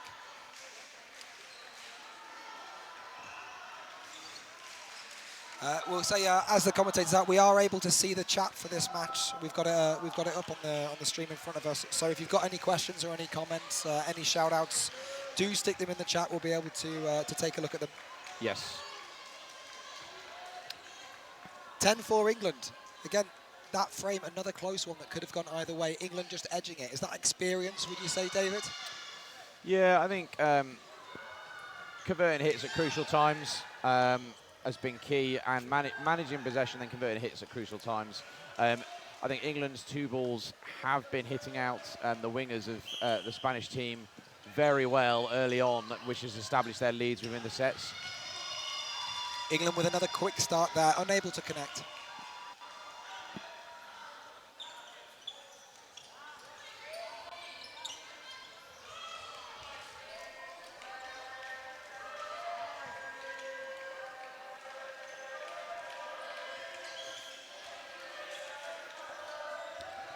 A lot going on in these exchanges here. Bit of a 1-for-1, which does favour the Spanish side usually. However, they do find themselves a player down in this set. Josiah blocking nicely there. England with 3 balls in hand. Nearly a minute gone in this set now. Only a minute left, though, in the half, so it will be a short set. Spain now just 1 player down, coming forward with 3 balls. Evening up, but Josiah on the left managing to make a catch. So now England will come back up to their full complement of 6. Spain reduced to 4. England with 3 balls. Spain looking to make a punish after that throw, but not being able to connect in the middle there.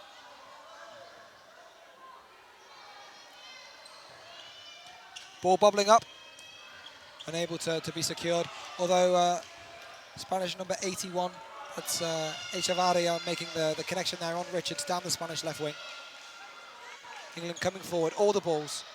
Lots of movement there from the Spanish, able to survive that attack. All 4 balls thrown, 4 balls dodged. One of the balls rolling back towards England now, Spain with 3. Making that hit. I think the hit there secured on the Spanish player just before the whistle blew, but the referees will be deciding what happened.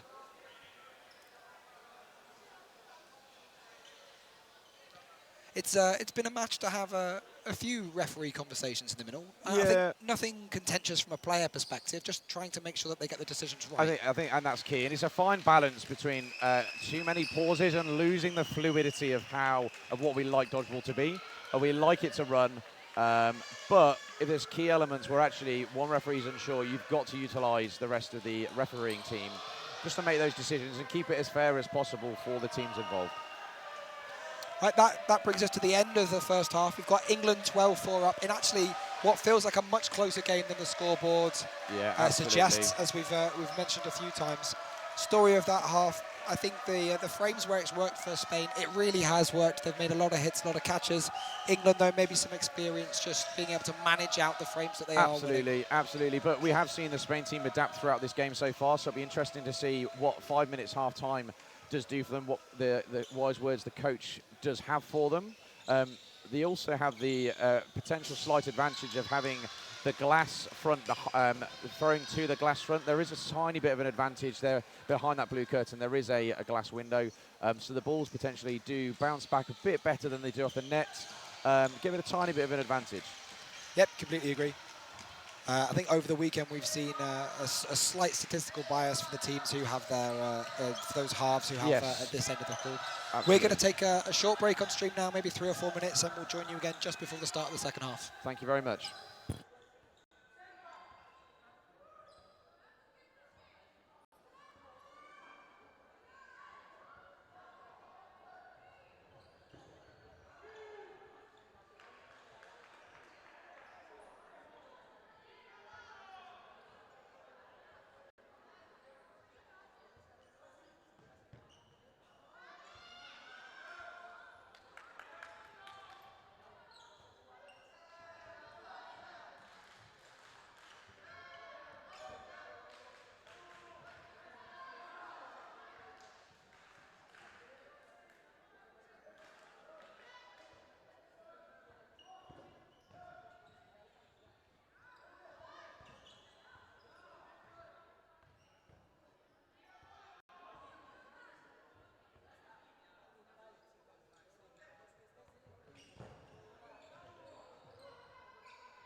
Right, welcome back to this mixed semi-final, finally poised at 12-4. My name's Will Robinson. David Paul here.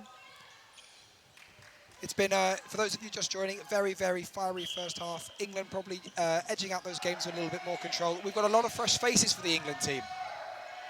Yeah, the new faces Gower on court coming here. on, Phillips coming on. Christopherson, Gower and Phillips by the looks of things. And I don't think we've had both Britnell Craven and David on court at the same time during this game either. So, yeah, Josiah heading off.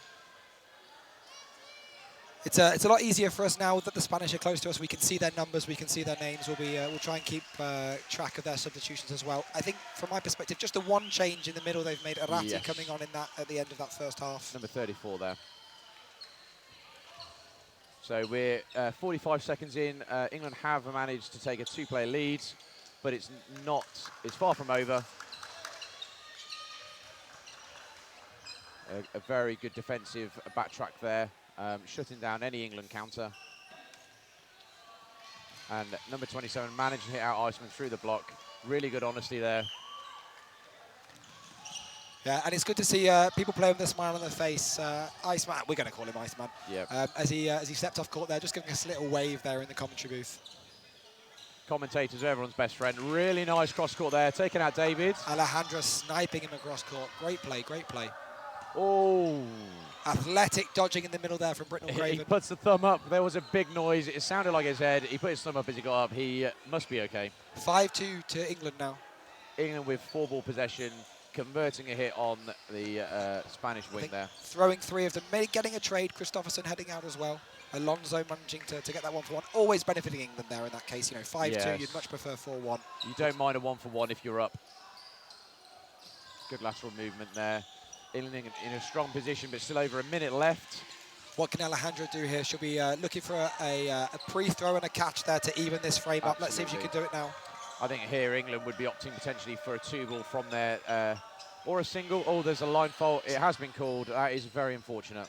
Yeah. England there, I think a more conservative approach. Sometimes with 3 balls you want to get that finish, but they were throwing a very safe ball down the sides. For those of you tuning in new to cloth dodgeball, compared to especially different versions, we have a valid rule. So what that means is you must throw a ball within a meter of the player that you're throwing at. If you don't, it's called invalid and you are out. But a safe throw there from England, and then the line fault there from Spain. Setting now, England with a 10-point advantage, 5 sets as we go into this next frame. Uncontested middle ball, England quick start available, taking it, trying to get out the key man of Iceman here for Spain, number 0. Full name Barato, but we're going to choose to call him Iceman because it's on the back of his jersey. And it sounds badass. Really good play there. I think there was a rebound catch from 81 off David. What Iceman, just in case, had done a really nice cross court off the outside of his leg. Well, that does mean, though, England with 4 balls, making a double ball attack against Alonso, the Spanish left winger, securing that hit. Spain reduced down now to 5, evening the match up with England.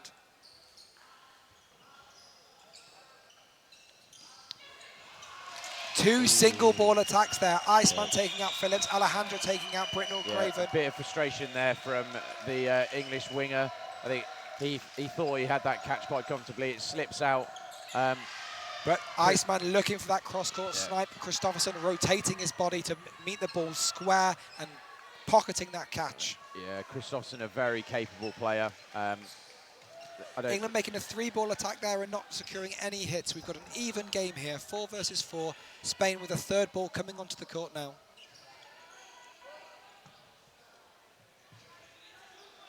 Two balls called, play 2.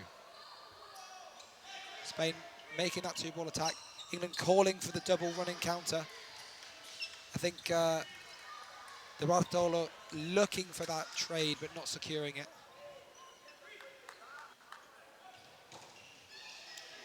Again, England with aggression there, opting for 3 out of 4. Spain now with 4 balls but only 2 players to use them.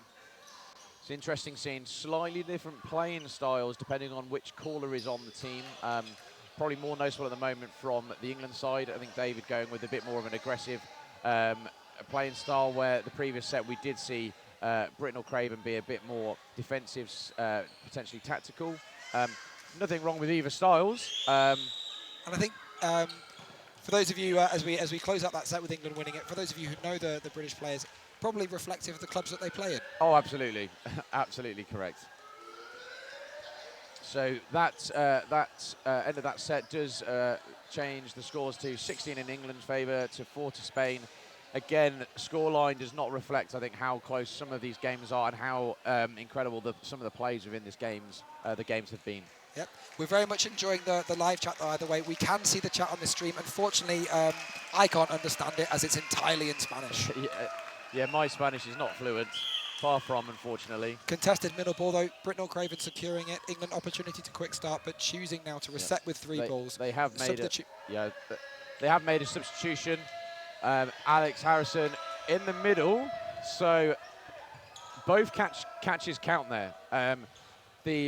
Alex was caught off a rebound, but he was not out, and his catch did count. I think a pause in time coming on. A lot happened there in a very short space of time. As we've said earlier, referees doing the right thing, pausing the time, making sure that they fully understand exactly what's gone on. If you get it wrong, it could be a huge impact to the wrong team, which is obviously what we don't want. Like we said earlier, we don't want to pause play, but sometimes it is beneficial. So what I believe I saw was Harrison did make a hit. The ball was then up in the air. Harrison managed to secure a catch, I believe, from Iceman before he was then subsequently caught out, which means Alex would be out, but the player that Alex caught would be able to come back in because Alex was then caught out after, which is very complicated. Yeah, these rules sort of follow, I think the simplest way to think about it is everything happens in order. Absolutely. So we're going to start with 1 foot on the back line, Spain with 5 players, England with 5 players. And it does look like both catches counted in the order that we thought, which did bring Iceman back in. Very strong throw there from the Spanish team. A celebration after making that play. Unfortunately, Iceman was caught without a ball, and Britnell Craven did capitalise on that opportunity. Still, it leaves us with another even set. We've got 4-4. You know, a lot of these sets have been very, very even during the sort of mid portion of these frames. When you say mid, there's still 2 minutes left. A lot of action going on in the first minute here. Yeah, very aggressive play styles. Britnell Craven managing to get a post throw, but Alonso getting a hit on Gower on the opposite wing. And still even on this frame, 3 apiece now. Very even. 1:50 left. Everything to play for on both sides. I think the win is still within Spain's reach. It probably will mean they do have to win all of the frames coming up. Yeah. But we'll see. Yeah, I think they'll focus on this one first, secure the win if they can, and then maybe they might need to look to accelerate through the second half. Absolutely, absolutely. Britnell Craven there securing a hit. Oh, I was nearly celebrating there.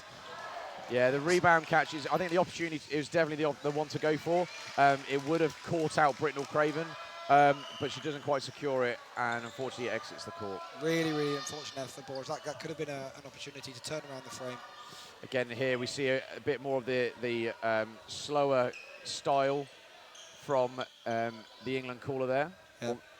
Much more conservative. They're likely to throw one ball here. Nope, double ball attack against Arati. Alonso looking for the hit on Britnell Craven, but him blocking out the way and then coming forward to take the hit. Interesting, both players there did exactly the same play. Very smart. Popping that fake to force the player to move, opening up a hit. Alonso evening up this frame now. He has an opportunity to win it here. Oh, very just missing there. Phillips, who takes the attack. Alonso now, this is a frenetic period of dodgeball. Oh, Alonso just taking the pace off the game. Yeah, didn't opt for that. I was expecting the potential leap of faith, but the risk again, if you don't make the hit, you do lose the frame. Come on, Alonso looking for the running counter here. Leap of faith coming, and he secures it. Spain taking that game, bringing the match back to 16-6. Huge celebrations from the Spanish players here on court. Yeah. Can they build this momentum into a few frames and look to close the gap? I think, yeah, that's got to be the goal, is closing the gap. 1 frame at a time. We love that celebration. Every single one of the team running on court there. And what's really nice there, Alonso, even though he did the leap of faith against Phillips, just going over, shaking a hand, little hug, nothing malicious, just it was the right call to make in the moment. Absolutely. High risk, high reward. It secures their third set of the match. Substitution well for England. We've got Dunbay coming on the left wing. I would say bringing on a fresh arm, but I think, or a dominant thrower, but England do have multiple good throwers.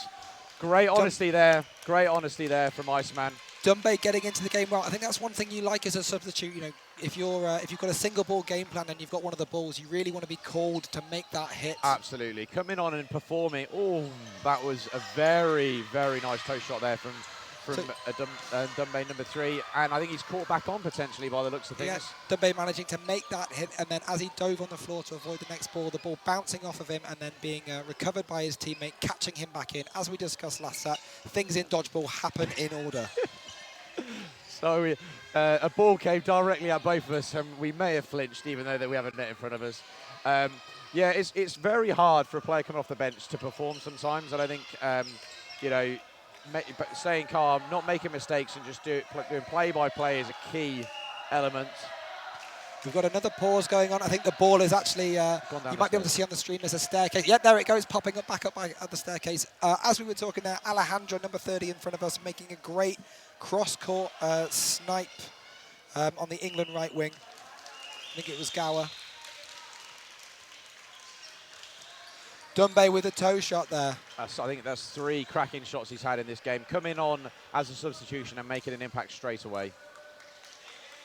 So Spain with 3 balls here, opting just for a single ball.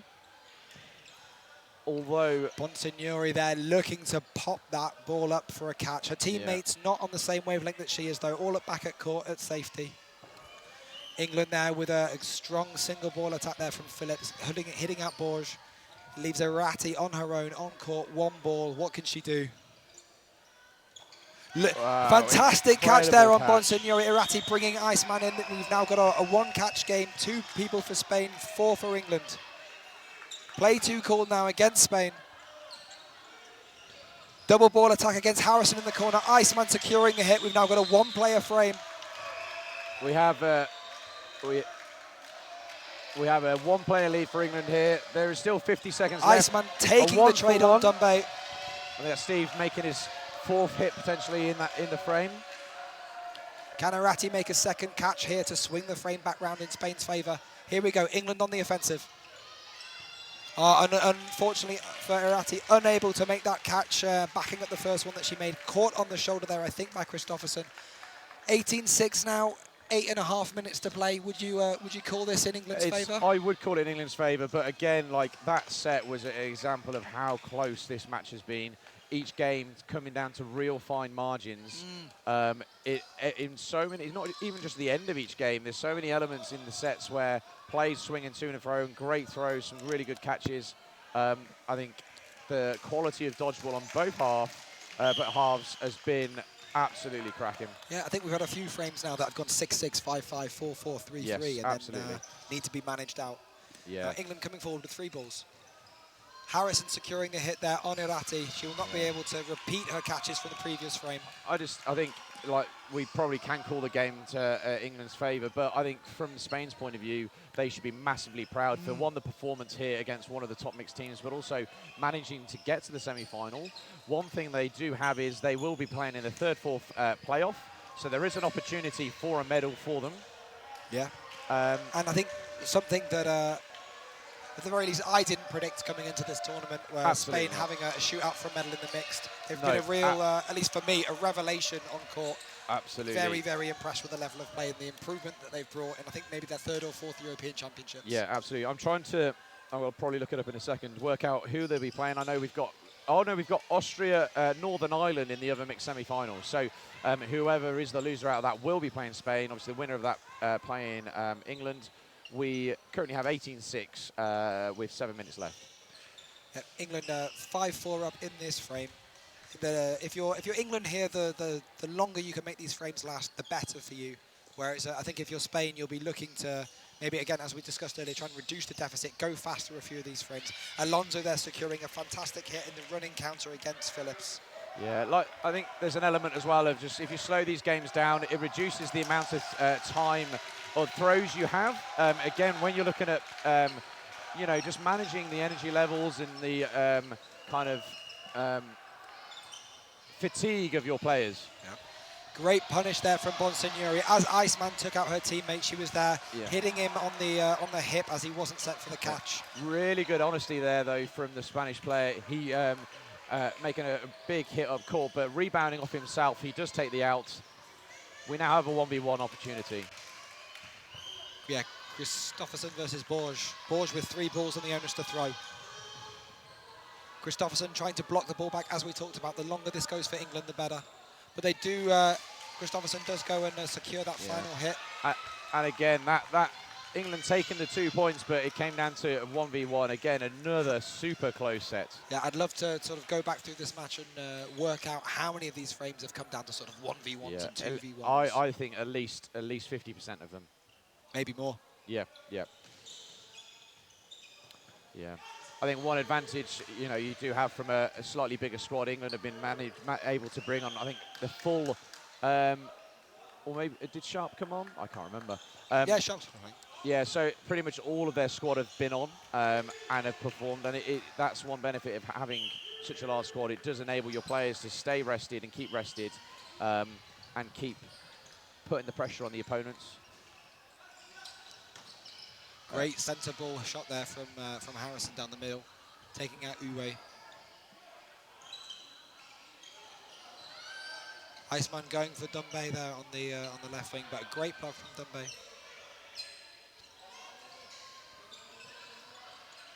And Dumbe looking for the single ball. Iceman dropping his ball, thinking I can catch him.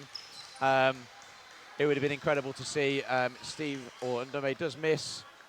Single ball attack there from Spain. Players currently, England, 1 player up. One thing that's good to see, England showing a lot of respect to the Spanish as they approached on that most recent attack. You can see them really tentatively coming forward. The pre-throws from Spain clearly getting into the English players' heads. They've really got to look out for them. Spain now 3 players. England coming across.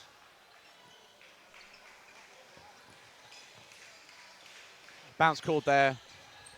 Bonsignori making a hit on the Spanish 15 there. Caught without a ball. England now with a 4-player lead, slowing it down. We'll be looking at finishing off the set. Great low, powerful throw there from Harrison, taking out the Spanish left wing, Alejandra. Iceman, number 0 left in versus 6 English players.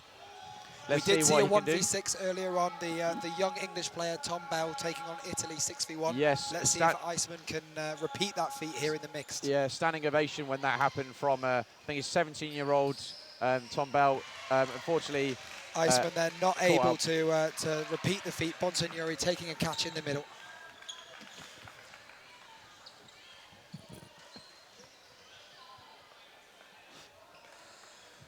I think my fellow commentator Dave Paul having fun. You're not able to see it on the stream, but as we've got players in front of us going left to right, him insisting that they crawl on the table in front pretending of us. they're blocking the camera.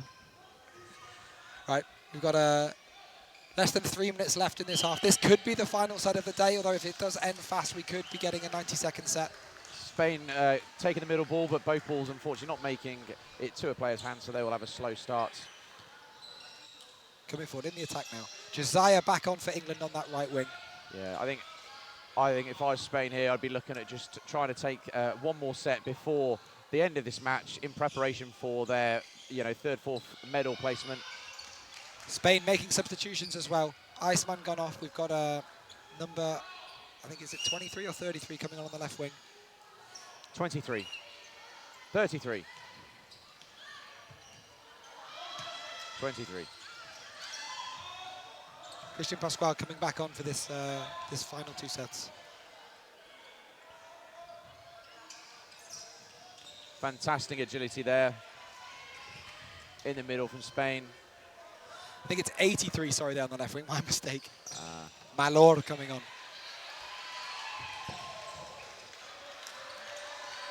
Spain with 4 players on right now, England with 6.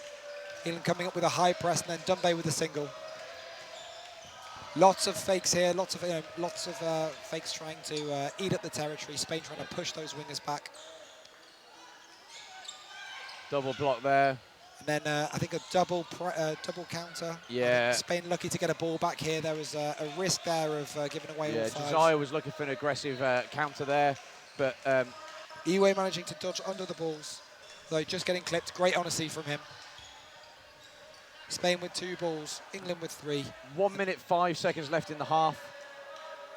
If England do finish it off, or if Spain come back within a minute, we will go into a 90-second set.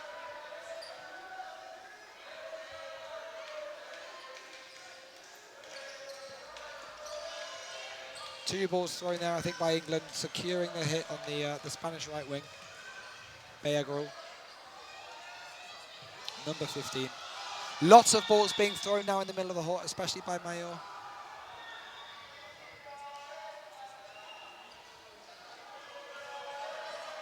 England now really looking to slow this down. They're coming forward with 3. Single ball attacks, safe, uncatchable, off body. Yeah, there's only 20 seconds left. If they do finish the set, there would be a further 90-second set, which I think with the game already called, you don't necessarily need to try and look for the opportunity for additional game. As we talked about earlier, this is a 4-day event, and at this point, England probably looking to secure the ring without having to spend extra energy on another frame. There's time. England winning the final set and taking this match 24 points to 6. I think on paper, probably not a surprise result, especially considering the history between these two sides and where they stood from last tournament. However, from a commentator's booth, it's been a fantastic match to commentate. Very, very even. Lots of frames that came down to a hit or a catch either way. Absolutely. I think England would definitely be happy with that result following their close quarter-final. I think if I was a Spanish team, I would definitely be ecstatic with that performance. I know losing is not ideal, but I think they played incredibly. They still have another match tomorrow, the third-fourth playoff against the loser of the NI Austria game. I think as well, from the Spanish perspective, you've really got to see this as a journey. England, one of those great teams because they've been around, for the last, I think it's 12 years, 13 years. Yes, 13 years. They've got a lot of history. Some of those players have been playing for those 13 years, and this is not their first European Championship and not their first European Championship final. Not at all. Spain making huge progress, and I'm sure they'll look to make even more progress, towards 2 years. But as you say, still that third, fourth place, but I think they can hold their hands up hold their heads up very proud on that performance in the semi-final. Absolutely, fully agreed. Well, thank you very much. That was the mixed semi-final. We'll be logging off now, and we'll catch you later on. Yep, thanks so much for tuning in.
The game has indeed started, and there we go. We are live on court 4 here. My name is Sam Ward, and I'm joined here by Will Robinson. Yeah, very happy. Austria probably the fancied side here. France doing very well to get out of the group, seeded as a top 3 team, making it to the semi-final for the first time in certainly a number of years. Austria, the World Cup semi-finalists, and World Cup semi-finalists to boot. They are certainly going to be looking to put France to the sword and set up a final tomorrow. So in this first frame right now, we've got Austria with 6 players, France just with 3. But we're reducing the deficit. Early hit onto Koch. 4 balls here for Austria. Metz and Grill throw together but don't make the hit.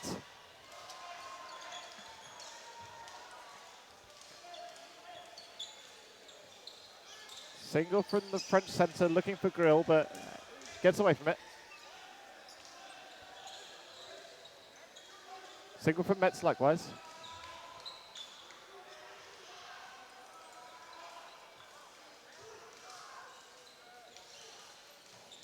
Excellent catch from Decker. There's a brilliant catch from Villa, but he's already caught out by Decker.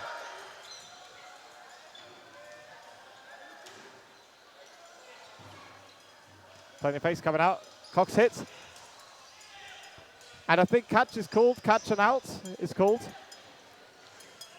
Yeah, the French number 51, Prudhomme has gone. Koch there securing the catch, jumping out of court, securing the catch before he landed on the ground, making sure the catch counts in this rule set. Yeah, nice heads-up play from Koch. Austria there with very safe throws, at 5 players to 1 up, making sure that there's no opportunity for a catch. Ball going very close to and valid, just next to the French player, but very, very difficult to catch that would have been. Yeah, Decker doing likewise. And I think he stepped over the back line. Unfortunate that one from Gomez, but left with a very, very tall task. Austria were in control of that set, and they convert it for a full 2 points. I think that's probably what we can expect from Austria in this match, to go 1-2 players up and then double down on that advantage and then play out the final few seconds of the frame very controlled. Yeah, I can imagine that. France will be hoping that they can utilise a little bit of the fact that Austria have literally just come off from a mixed semi-final against Northern Ireland, which pushed them all the way to the limit and used up a lot of energy for a lot of their stronger men who find themselves on the subs bench to start with. As it transpired, Austria didn't really need them in that set, certainly. We've got a small pause here before we take the second frame. Yeah, I think we're just trying to get the timing sorted on the stream and on the screens for the players. So fingers crossed we'll be underway sooner or later, and we should have a correct time for you. There might be a small reprieve here as we experience these technical difficulties, so bear with us.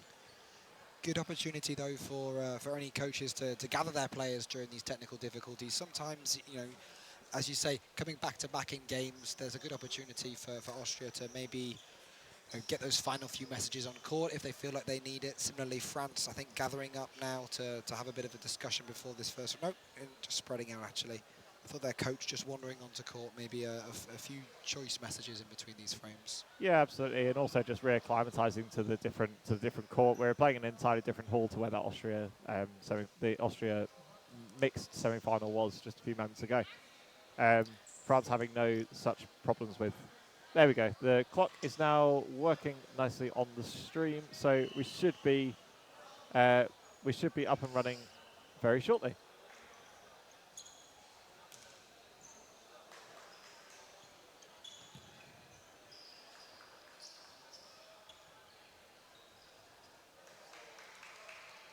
Yeah, France guaranteed to improve on their final result from last year just by virtue of being here and by some margin, but they'll be hoping to fight for a medal.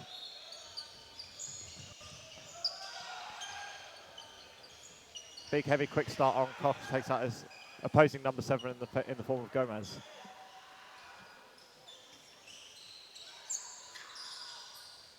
Single from Alger, doing likewise. Finds himself as the French captain for this men's team.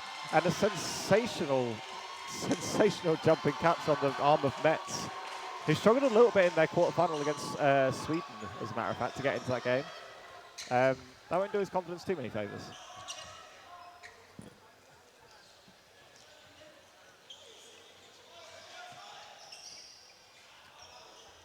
Koch does well to get out of the way of Prudhomme.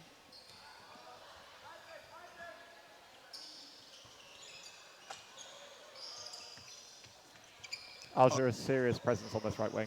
Austria mixing up their strategy. I think they were quite equally comfortable in this frame when they're on the defensive, of coming back with a punish or looking to set with three. Lots going on in the middle of the court right now. Hit for hit for hit for hit. I think France coming off the better for it. They're now 4-3 better to the good in terms of players. Yeah, I think a 2-for-2 trade in all that exchange. But France up a player after the initial catch from Renault, I believe it was.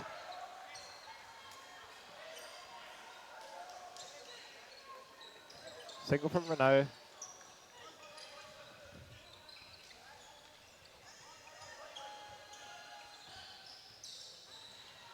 Grill caught pushing a little bit, and Renault makes the hit on Grill, but Kremmeller's there to punish. Results in a trade. France still the beneficiaries with being a player up.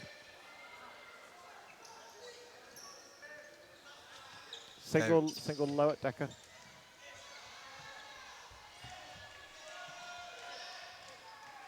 But a brilliant response from Decker through the block of Prudhomme. 2v2 here. Decker looking to do likewise. Good protection there from Austrian left winger.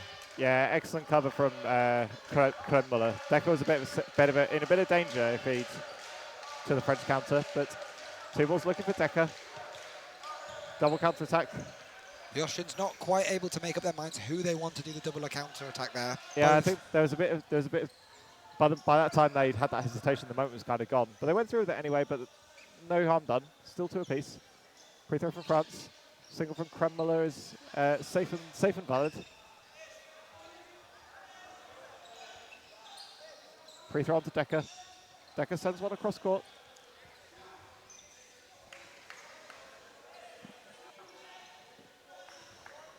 Free throw once again onto Kremmuller. Plenty of pressure, and he's caught up court, and Kremmuller makes a vital hit in the final seconds. Yeah, so very cagey 35, 40 seconds at the end of that frame. You know, lots of single balls. Nothing that was catchable there from the Austrians towards the French, and the French coming back. Finally, with the clock pressure, Austria upping the risk and able to get that reward with the final hit. Yeah, it is been kicking himself for leaving himself a little bit vulnerable up court. But good shooting from Kremmuller to get past the block. Austria take a 4-0 lead. Quick start opportunity here for Austria. But it's them that they get pre-thrown. Good heads-up play from Prudhomme to take out Lehrer. And his captain Stefan Leitinger on ball retrieving duty, having a quick word with him afterwards. May see a little less from Austria on the quick starts if they win it with this regularity.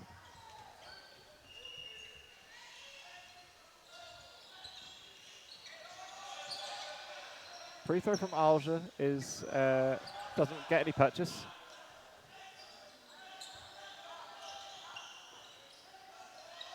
Block out from Alger on this occasion.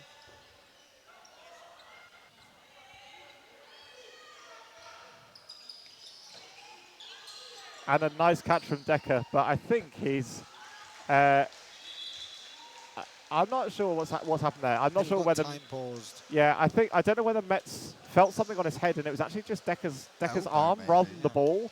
If it was the ball, then it's two hits. But I believe that was just a catch from Decker. I think Metz being too honest for his own good almost, in that declaring himself out for just Decker's arm touching the back, touching his hair.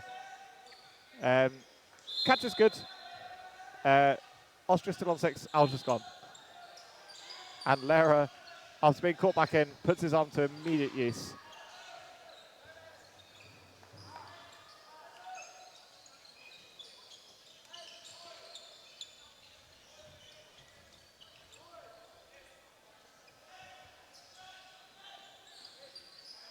Plenty of activity from Renault and Prudhomme on the wings, but Austria do well to recycle 3 balls. And a good cross-court single. Yeah, Austria being really inventive with where these singles are coming from and where they're going to. France struggling to deal with them so far, barring that initial catch from Renault in the first set. I think Austria maintaining control of these first 3 frames very well. You know, it's at least in this one, there's very, very little that France have been able to do in this sort of opening 2 minutes. It's just it felt like Austria just trying to grind them down, but a hit there. Yeah, good exchange. Prudhomme throwing through the block of Koch. And Grill showing some incredible flexibility, but results in a hit nonetheless. Lehrer goes up for a trade on VR and is successful in making the hit and survives the post throw. Punish there from Lehrer. And Lehrer does make a subsequent hit on Prudhomme.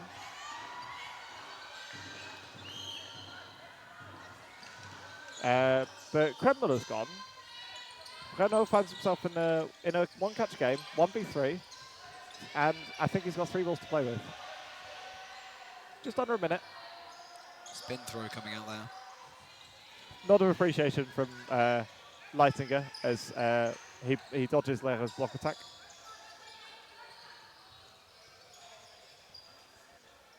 Renault trying his best to fashion a catching opportunity.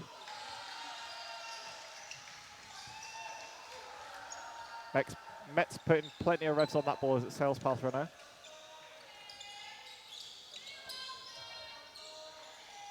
Very safe throwing here from Austria. Yeah, very safe and very smart. But I think that ball that Renault just picked up is one that Renault has actually just dropped. So that might be out for an invalid attempt, potentially. I think that's what Austria might be questioning. Otherwise, Renault will be left on his own with about 15 seconds left.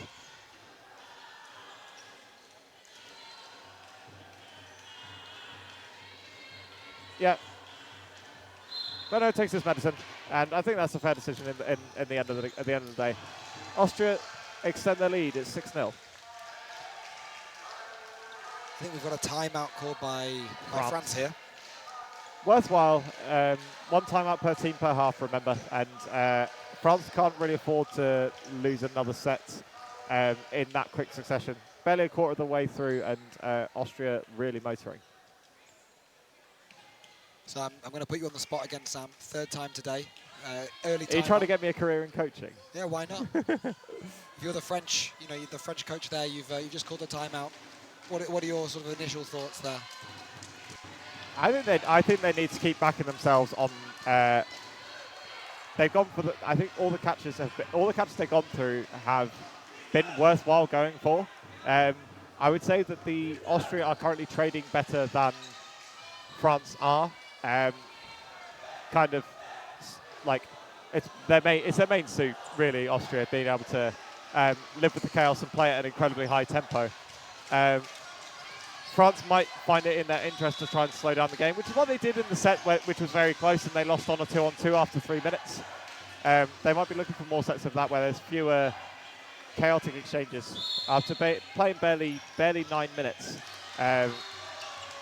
including the 30-second reset time, getting in 3 sets and change in, this has been a fast-paced game to start with. Yeah, cheers for the insights. Substitution for Austria, Ursel Valence has come on and immediately puts on to good use, taking out Renault. I think that's always what you want as a substitute to be put in, and then for your caller to immediately call you to throw. Yeah, making that first hit, getting you into the game. You're a little bit colder. You want to be making those hits. Yeah, get your arms through the ball. And a 2-for-1 trade in favour of France. Lehrer and Metz have both gone, but Alger is exchanged in that. Austria still with a pair of advantage, but it's 4-3 rather than 6-on-4 they had prior. And Koch does very well to take out Prudhomme at the cost of his own position on court. But a trade benefiting Austria, the side who had the most players. 3 balls now to play with. Free throw coming out from France is a little early. Austria able to reset with possession. Throwing all 3 balls there in that attack, but securing the hit down the right wing. Yeah, a little early pre-throw from Dupuis. and Decker's able to punish. Ball in the commentary box alert. We're involved.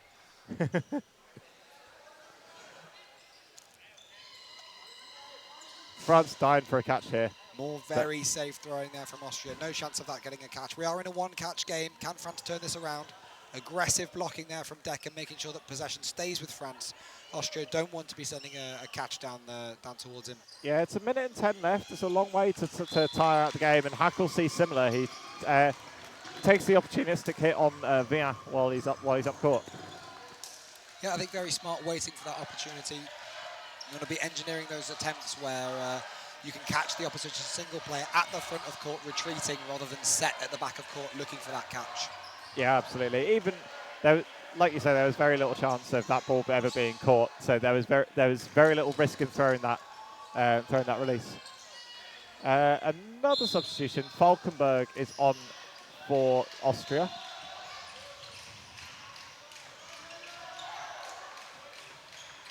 Block out from Hackle.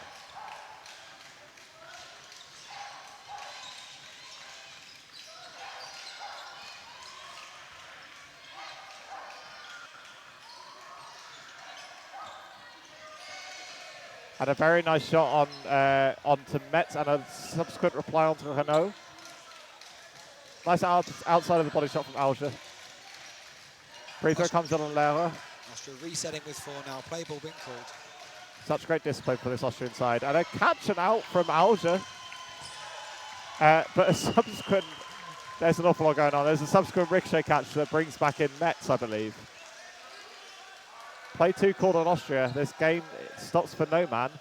2 balls very nicely timed and very well tracked onto Renault. France now even in this frame. 3 balls coming forward to attack. Great movement from Myrtle Balance. Great dodging down the middle. France rearranging their wingers, sharing that workload. And a very nice free throw from Metz. And a subsequent free throw from Prudhomme is blocked away by Lehrer. Cross court from Metz, looking for Prudhomme. Double running counter here. Nope, just a A single little one. delay. Ertel Ballen does want to get out of the way.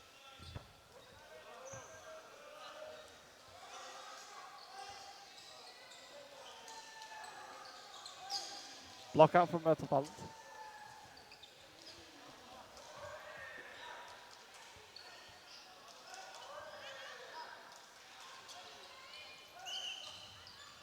The Austrian ball holders covering so well, making it incredibly difficult for France to take any opportunities on any empty targets.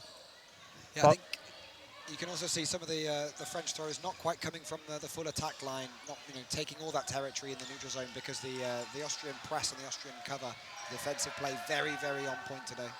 Yeah, and the way that Austria are trading, you don't really want to be engaging in a trading game.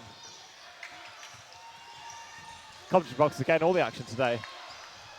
And apologies if we have lost visuals, but we've got a frozen thing on our laptop. But we hope this is still going. We'll keep commentating as it goes. Regardless, Austria do make a subsequent hit in amongst all that. They're two players to the good.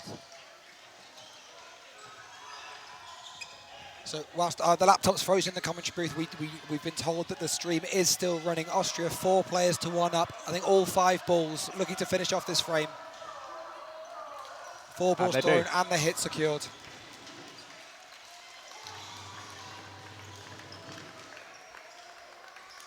Austria secure another set point, or another pair of set points.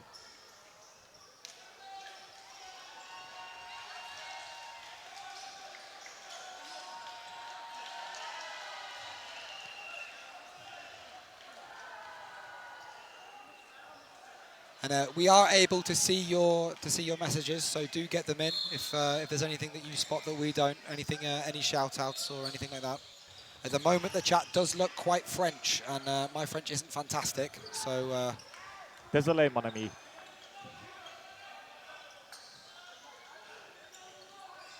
Two-ball attack from Austria results in a miss.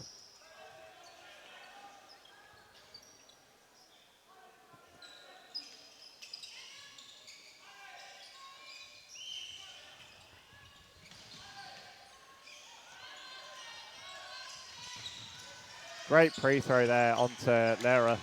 Fully committing to that cross-court throw, but France doing well to punish him. Pre-throw once again coming out from Alger. Taken out by Huckel and Ertelvalent. Plenty of pressure going to be applied by Koch. France here, just one player down, 2-ball attack there on Koch, evening the frame up. Yeah, it's good. It's a 3-piece here. So we're not able to see the stream, so I don't know exactly how long's left in this frame, but it feels roughly halfway through. Don't know about you. Yeah, and the stream we've got up on our phone is a little bit delayed, so yeah, you'll know better than us, I'm afraid, ladies and gents. 2 balls here, and I think it's really a set that France need to capitalise on. Block out from the attack from Falkenberg. France coming forward. Can they secure this hit to get the advantage in the frame? Free throws coming out. Successfully avoided by the French players. Nice blocks all round. France left with 3 once again.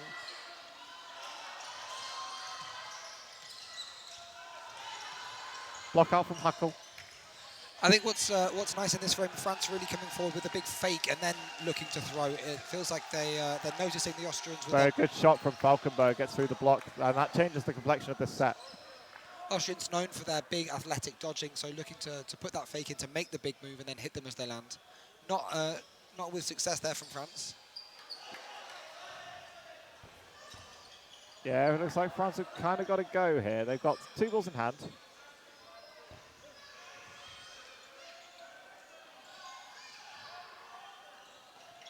Great timing from Austria. And brilliant athleticism shown by Grill. And Huckel finishes the trick. And a very nice sporting gesture from his opposite number, Dupuis.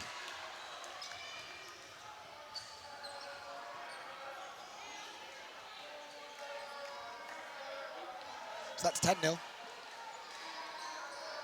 12-0, I believe that made it.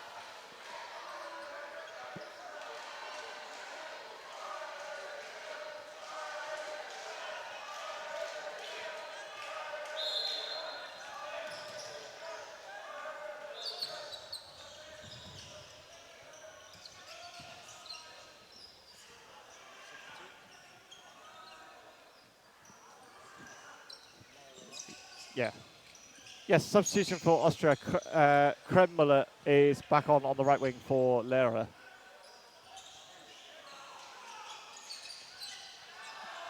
Nice post throw from Prudhomme, taking out Decker. France take a lead in the set. They need to start winning them soon. Free throw coming up from Prudhomme.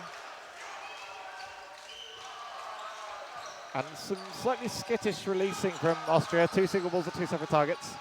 Great dodging there in the centre though from France. French centre player folding himself in half to get out of the way. Wonderful catch from Falkenberg. Plenty of venom behind that from Alger.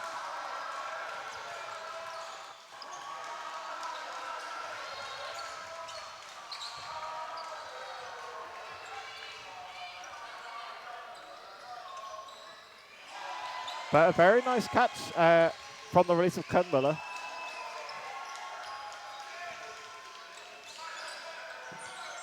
And Prudhomme punishes Decker after he goes for the free throw. And he'd like that one back. France now with 4.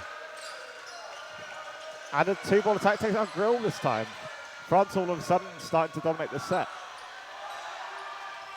And you can feel the energy rise in the room as the French crowd really feel like they're getting into this set And now. Huckel's gone as well. France monopolising possession at the moment and is hitting out Austrians with relative ease. Austria have 2 to play with now. Damage has been done a little bit. It's a 6-on-2. And I think bounces on Falkenberg, so I think he survived.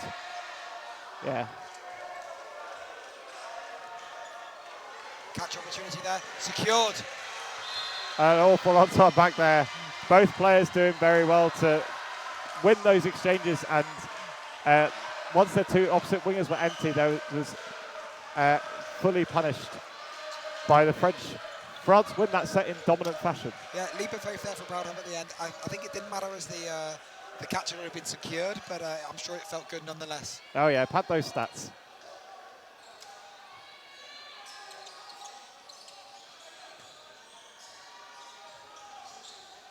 I think we might be heading into a 90-second set here.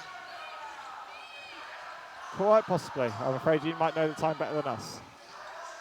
Yeah, 90-second set coming up. Score at 12-2 Austria. So yeah, France probably need this one as well. Hopefully in similar, they'll be hoping in similar fashion.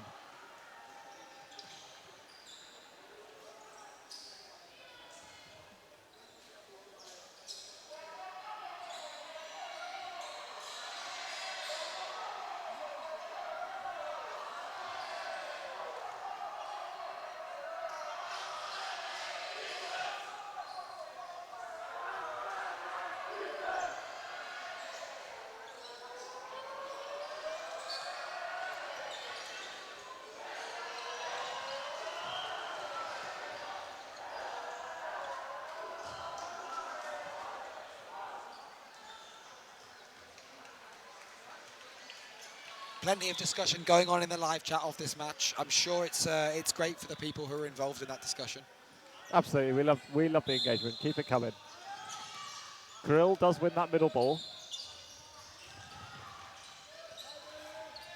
Block out from Alger.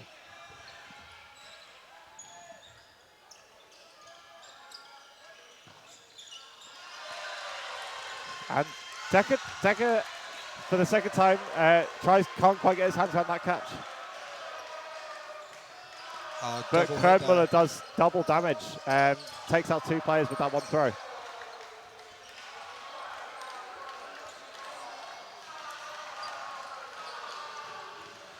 Plenty of movements from these French players in response to these Austrian fakes. Alger looking for Ertel balance. Just one player down here for France. Catch will swing it. That won't help matters. Alger's gone.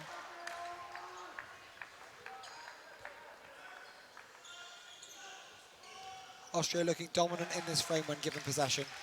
Beautifully timed 2-ball attack from Austria. Just making the one noise as they both cannon off the player. Expertly done.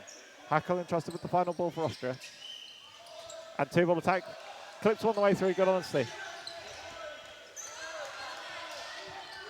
And Austria are going to recycle 4 balls here. Kodama has to go. Both players dying for a catch, but Austria aren't going to give it to them, despite their best efforts. Austria sets. That brings us to half-time, and it's 14-2 to Austria. A very commanding first-half performance.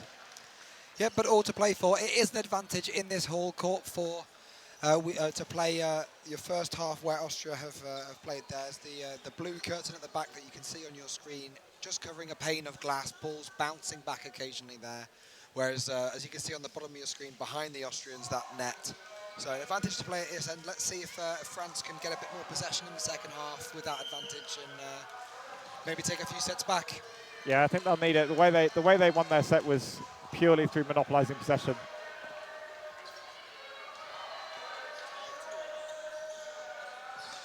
And a word from the other semi-final, which I think both of these teams will be looking at with interest. England against Northern Ireland is currently 12-2 to Northern Ireland. And you can watch that on court 1. Or you could choose to stay here with us on court 4. Yeah, watch as our viewership just plummets all of a sudden. We're going to take a short break now, I think 3 or 4 minutes, and we're back with the second half of this match. Catch you later.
Hello, we are back.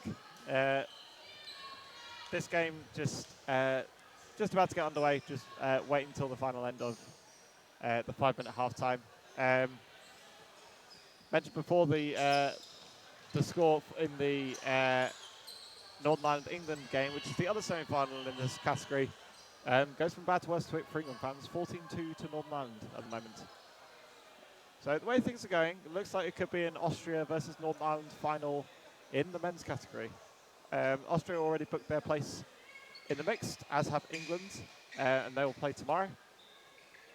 With the women's semi-finals following these ones on courts 1 and court 4. Austria, of course, well involved in that. Heavily featured. Yeah, I believe it's Austria, Italy is certainly one of the semi-finals.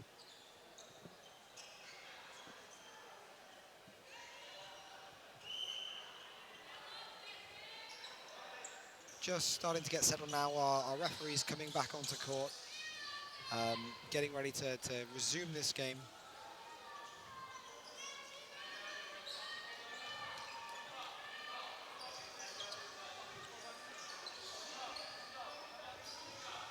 So yeah, to those of you just joining us, we're at the halfway point in this the men's semi-final game. My name's Will Robinson. I'm joined here in the commentary booth by Sam Ward. Hello. And we're off. Austria winning the middle ball. Quick start available, quick start not available. They look to set with 3. Bounce in front of put on.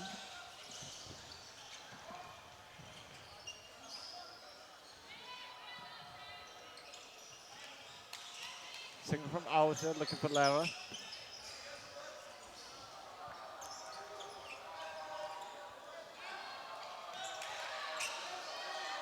Signal from Hackle, looking for Renault.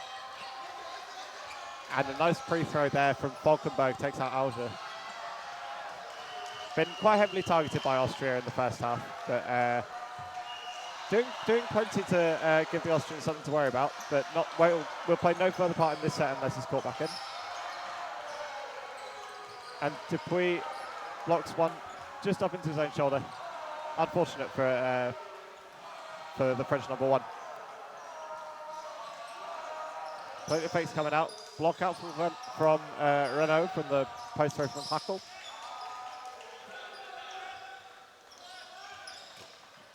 And a very nice cross-court shot from Kremmuller. Hand of appreciation from Renault.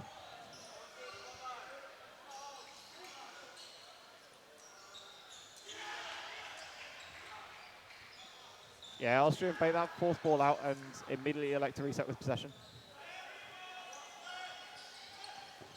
Free throw from Merlot. Does take out Hackle, but there is a catch made by France, and now it's just back. Kremuller's gone.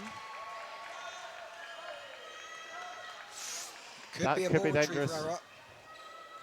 Ball retriever error called there by the referees. Yeah, and that is the correct decision, I'm afraid. Yeah, ball retriever and his player a little at odds with passing that ball on. So again, to those new to cloth dodgeball, if a ball retriever puts a ball onto the court and it passes the activation line, it does result in a turnover, which means that the opposing team will get all 5 balls. Yeah, so any infraction by a ball retriever that unfairly affects a team's possession of the balls will be deemed a ball retriever error. So that could be things like stopping a ball that's currently on the court from rolling over to the opponents, for instance, or as you just saw there, a ball retriever incorrectly transferring possession to the other side. But let's talk about Alger taking a nice catch from Lara. Really nice to see him immediately calling for calm, not getting that dodgeball rush of blood after you make the catch. Yep, no one wants to go into hero syndrome. Dupuis, after being caught back in, is clipped on the legs by Grill. You hear the countdown from the French. And Alger makes a miracle catch and slides out of court. Earth balance gone, but it is a French win. A catch and out from Alger. Alger working miracles in that set after being caught back in to make 2 catches to secure it for France.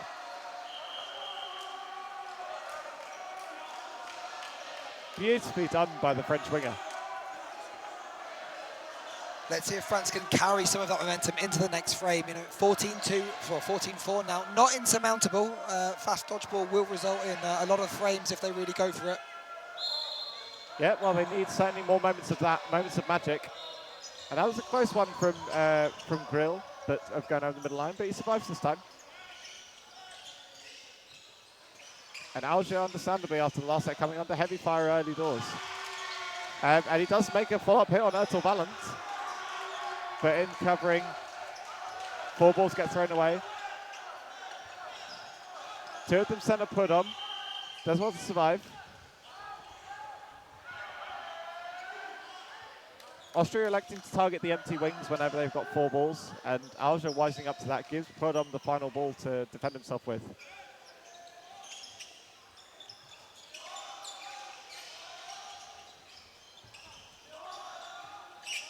Good cover coming up there from the French centre player, Villon. Yeah, Alger needed that. Hackle was gunning for him, but elected not to take the shot on this occasion. Big movements from Merlot in the middle. Villain, sorry, number 28.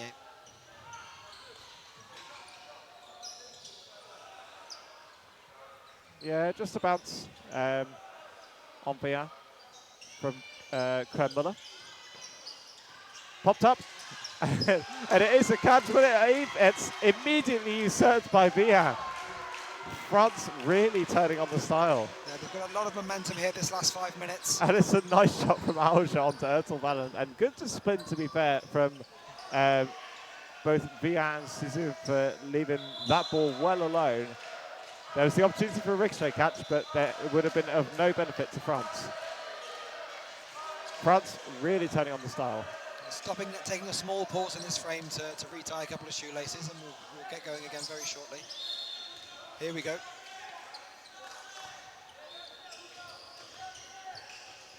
France with a Single two-ball attack. from Renault, yeah. And I think that might be 2. Yeah, that's an unfortunate one from Renault, Alger and Merlot. Brilliant movements from Renault to get out of the way and gets the hit on Valkenburg, so a trade benefiting France.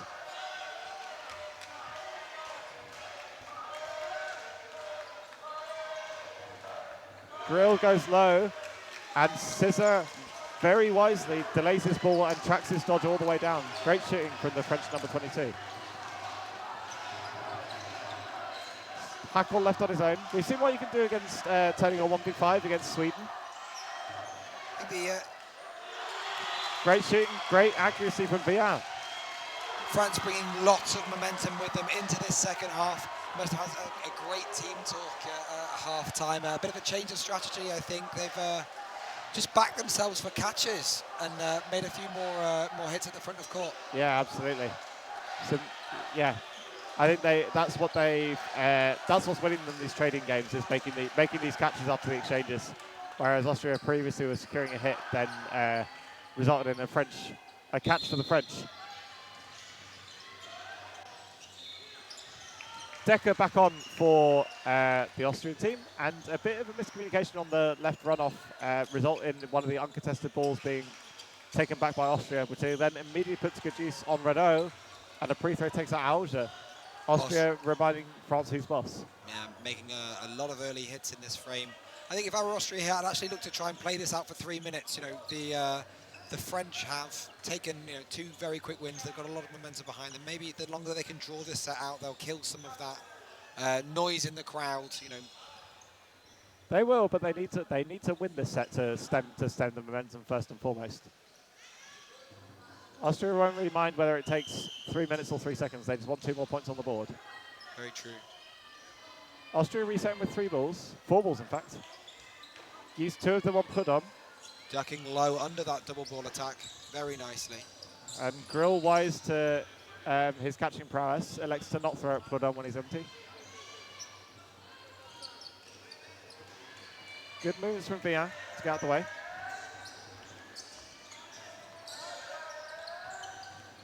Block from put on. And he gets away with point-blank murder against Decker. Backing himself for that catch at front of court, as we talked about. Yeah, France showing they're not out of this, not going to take going out of this final lightly.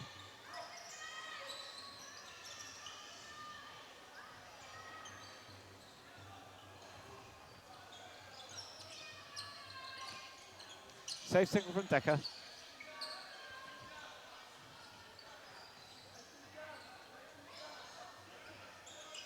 I think block and bounce on Lehrer. France investing those 4 balls to Austria. And they send 2 high on Prudhomme once again. He goes under it. And he nearly takes one super close, but Grill is just put enough hot sauce on that to get past. Bit of a fish there from Sizzle. Good honesty. I thought he might have gone away with that, but yeah, left his hands dangling. Austrian accuracy slightly too good to put that in the catching zone. A lot to do here, 1v6, but we've seen it done today. Yep, and then, I'm not sure how much time he's got left, but it didn't take very long last time. Vian charges at the Austrians, and he makes a great hit on Decker. There, sends one safe. Block out from Metz. And Metz and Ertel reset with 3. And Vian... The behind-the-back spin throw. Not paying dividends. Turning on the style points for all you lovely viewers. Austria stemming that momentum there from France. Yeah, very, very business-like performance. Gomez back on for France, as is Enes. This is at 16-6 for another 5-frame, back to 5-frame advantage for Austria. Yeah, you feel like France can't afford to lose anymore, certainly, and even this might be too much of a mountain to climb at this rate. But they're still fighting. They've still got to go. And Alger carries on where he left off. Brilliant work from the tall number 15. A great second half for him so far. Passing that ball off, as you say, not going in on full hero mode. Gomez does pay the price for France investing in those 4 balls, though. Good hit from Metz. He's starting to look like the confidence player that you know he is, and that's a brilliant catch from Enes. And he does stay clear of the back line. He's called by all the line refs saying that he was well clear of that back line. Well played by the Frenchman. So athletic there to make that catch and then still manage to maintain the balance and stay in court. Yeah, that was superb athleticism. Sisson unable to do likewise. France really seem to be backing themselves for catches in this second half, and it's coming off quite well for them. Alger trying to deal with Metz, but both players still standing. Metz sends one across court.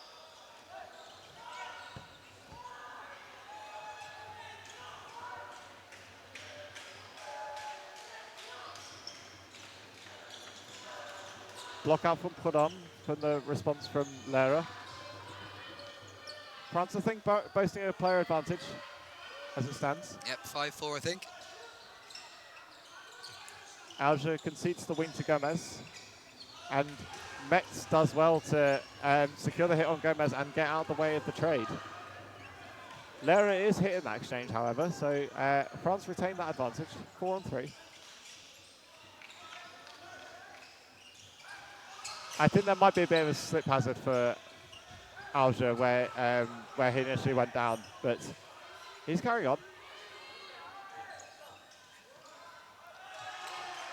2-ball attack takes out Falkenberg. Oh, no, sorry, Ertelband. We've got a 4-on-2 frame here, I think. We sure do. Falkenberg and Metz, the 2 Austrians left in. Play 2 called. And they make it a hit on Vian.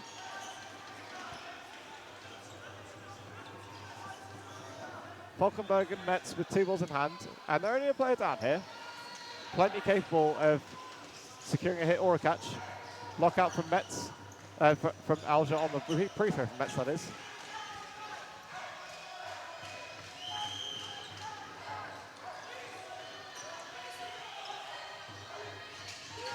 Alger tries charging Metz. He's equal to it. And Metz does make the hit on the edge target. And a hit on from Falkenberg on Prudhomme, and that is a set to Austria. France, unfortunately, letting that one slip. So 18-6, about 6.5 minutes to go in the match. Yeah, I think this game very much done. I think France will be looking forward to a reunion with England in the bronze medal match by the sounds of things, unless England have pulled out all the stops in the other semi-final. They were well out of it at half time, but anything's possible in this game.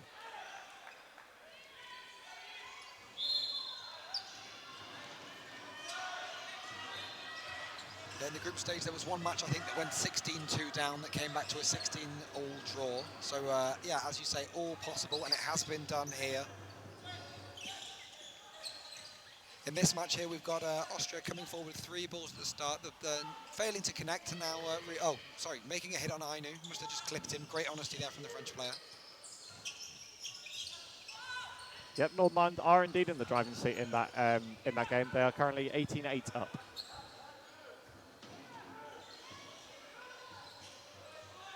So very similar semi-finals that we've got here. 18-6 in this one. Blocked up, and Cezanne takes the catch. Decker's gone from the block attack. Yeah, Decker blocking a ball up in the air, and that ball is still live and can be caught by anybody, teammates or opponents. Caught by Cezanne and means that the block attacking player is out.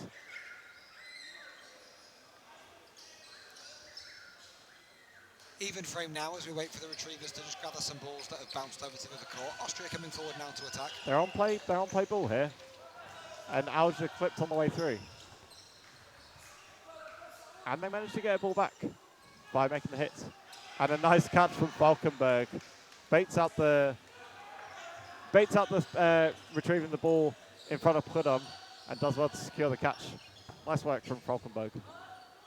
Brings his team to a 2-player advantage.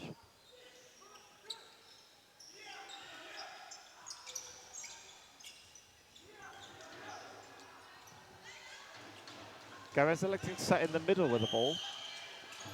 And it's a brilliant hit onto Gomez, and I think it is just a hit. Yeah, no catch secured, and he knows it. That would have been a real sickener for whoever threw that around. Getting a missile onto the foot, pinging up available for a catch. But he gets his just rewards and secures only the hit. France have made a lot of low dodges on that left wing, and Austria, I think, starting to get wise with a lot of the low 2-ball attacks against the French left wing.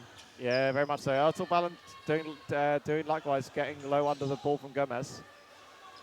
And Grill recycles that 3rd ball. France gathering together for this attack, looking for those catches. Yeah. Not able to secure. It was worth trying to try and speed up the game and get back into this set, but France being too good. Decker does well to get out of the way of those and take 4. Looks to his right. Are we doing it? Are we doing it? No, let's calm down. Yeah, the right decision for Artur Ballant to tone down that one, but a very nice cross court. Takes out Gomez, and Austria put another 2 points on the board,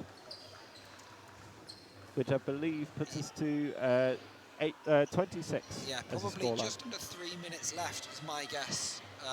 We still can't see the stream too well in front of us. We've got our phones out, but there is a bit of a delay. So 1 more frame at least, maybe 2 if it ends fast.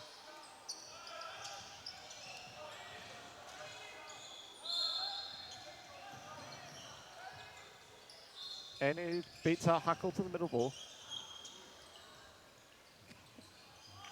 Plenty of fakes, plenty of movement. Yeah, and I think Alger has been substituted. At this point, do you reckon that's just saving him for a bronze medal match? I wouldn't be surprised. I think France know the game's up, so it's always good to give players more experience against Austria if no one else. So Stradella and Fassard is also on for France. Just checking on my stream, it looks like we're guaranteed this frame and 1 more frame. It's up, and Ainu leaves it well alone, and a very good covering throw from Lera clips him on the way through. Unfortunate for the Frenchman, he's come up short on a bit unlucky on a couple of occasions. Good tracking from Krembuller. The free throw hit does take out his opposing winger, but the hit is made nonetheless. France with a player advantage now. And Vian doesn't quite get his hands around that ball.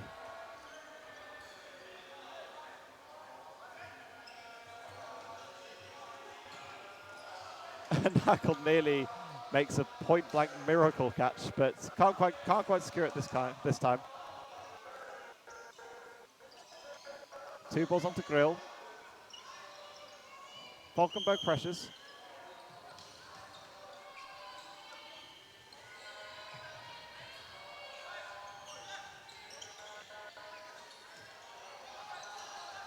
Double counting opportunity, and France do well to call off.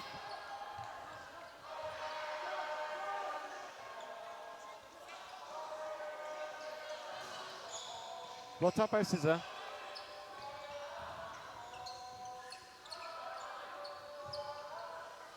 France again, same with 3. 2 balls onto Grill, and it's good. And the response onto Falkenberg, he gets on the way.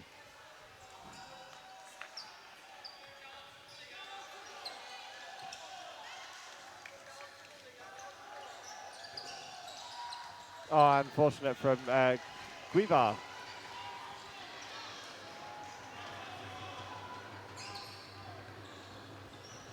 And that final free throw from Stradea does take out Falkenberg and puts another set on the board for France. 20-10, and it'll be a 90-second set to finish.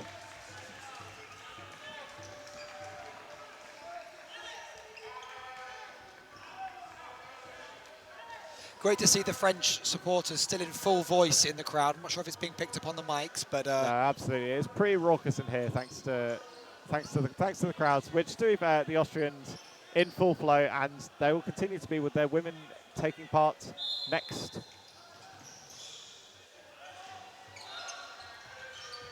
And a wonderful catch from Hackle in the middle. There's a bit of a fracas in the middle between the 2 centre runners, which was only, I think it was Grill coming over the middle line.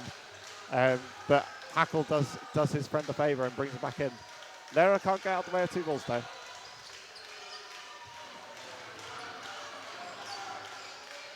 And plenty of noise coming from the stand. Blockhouse from Stradea. Plenty of activity from Austria to recycle that 4th ball.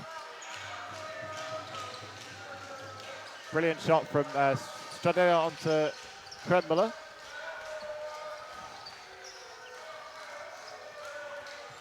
Three balls here for France, and they are level. Bounce onto Grill. That's a hit, but that's a catch. Unfortunate for César. Yeah, hit onto Grill, but a ricochet catch brings his team down a player. Ball bubbling up. France able to secure a catch. And I think he makes that catch, but I think it is a hit as well. He nearly got double the money. And Hackle goes a little fishing, and Austria left on their own with Ertel Ballant, and France win the final set to make it 20 points to 12. France finishing that match very strong, I think. Yeah, very much so. France, Austria's class in the first half definitely showing through, but France showing exactly what got them to the semi-final. They didn't get here by chance. They still have a dream of playing for a bronze medal tomorrow, and regardless of 4th place achievement, even if they do lose to England, then a 4th place achievement is still absolutely streets ahead of where they came last year. So very well done to France, and a very good showing, but well done to Austria. See you tomorrow in the final.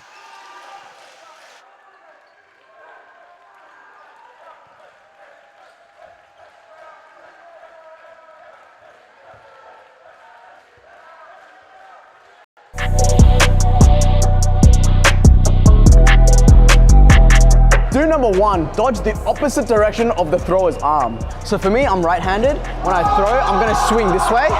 So it's easier for me to adjust my throw if Peter dodges left. I want to take note of what hand Phil is throwing with. Right now he's throwing with his right hand, so I want to make sure that I'm dodging to my left. Yeah, perfect. Do number 2, stay light on your feet and don't plant your heels. Landing hard, driving your heels into the ground, and not only slows you down, but can over time cause you injury and pain. Being light on your feet allows you to change directions quickly and move more effortlessly. So remember to land on your toes and absorb the impact. Do number 3, dodge unpredictably. If you keep dodging the same way, the opponents will learn your dodging style and know where to throw to get you out. Do number 4, zigzagging backwards. After you've made a throw, zigzag, sidestep, backwards like this. What this does is it makes the opponents confused on where you're gonna dodge. As you're zigzagging backwards, be careful that you're not dodging in front of your teammates because players will throw the ball at you and they might get hit. So just be mindful of that. Do number 5, pancake. To pancake is just lying flat on the ground. You make yourself the smallest surface area possible and you're really low, and it's actually quite hard to get someone that's lying on the ground. There is a high chance the ball can hit you on the back and rebound up for your teammate to go for a catch.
Hi guys, welcome to Italy, Austria in the semi-final of the women's. I'm Sam Robinson. I'm joined here by Flo Leitinger. Hello. Yeah, so it's going to be here again. Yeah, it's going to be an exciting match. Yeah, it's good to have you in the box as a bit of an insight into what the Austrians are thinking and everything like that. Yeah, the two teams know each other very well. They go way back. We've had some tough games in the past, and we'll see who has evolved Yeah. more since then. Absolutely. I think Italy have been looking very strong in this European Championships. Who did they play in quarterfinals? Ooh, I will tell you now.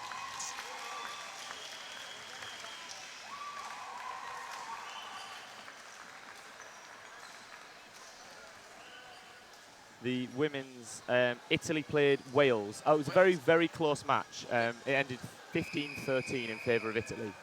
Yeah, and I think either of those teams could have come through to this, and it'd be an exciting challenge for the Austrians. It will. Yeah, our quarterfinals weren't that close. I think it was 29-7 or something like that. Yeah, yeah. Pretty strong game, I think. That's good. That's Very good to shape. see. Yeah. Yeah. So for those that are watching, this is the semi-final of the women's. The men's and mixed semi-finals have now both been played. So tomorrow you will be seeing, in the men's, Austria playing Northern Ireland, and in the mixed it'll be Austria versus England, is it? Yeah. Yeah. It was a close game Yeah. between England and Scotland. Yeah. No, absolutely. Some mishaps, maybe. it'll be fun to see. So yeah. And looks like we're ready to get underway.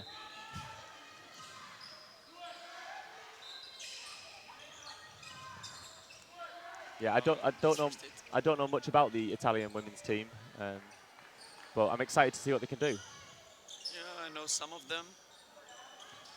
Oh, second hit from Katy Weber, who just became a mother this summer. Yes, of course. She's yeah. already back on court, looking good as ever. Of course, yeah, ready to play and obviously competing straight away at that top level. Of course.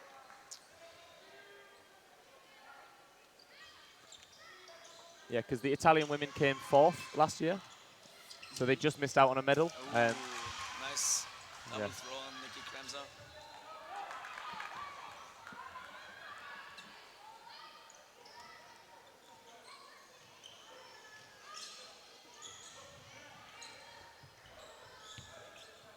Yeah, I think the Austrian women are probably the favourites for the women's overall. They've been a very, very strong team for years, and that doesn't look like it's changed. I think they're 5 times European champions You're more likely to know than I am, but yeah. and world champions. Of course, yeah.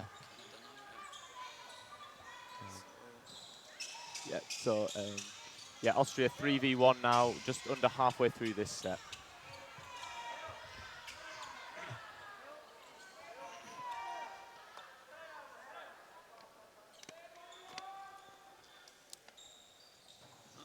Just wanted to say they probably want to play this till the end of the set, but they want to take her out. Yeah, and I think the other semi-final for the women's is Sweden versus England. Yeah. So that'll be an exciting one because the Swedish women look very strong. They're very strong, they have strong arms, a lot of hand polish there. Yeah. So Austria take the first set, so it's Austria 2, Italy 0.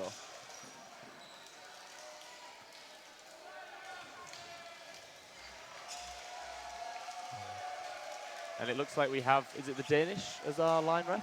Yeah, the Danish men as line referees for this match.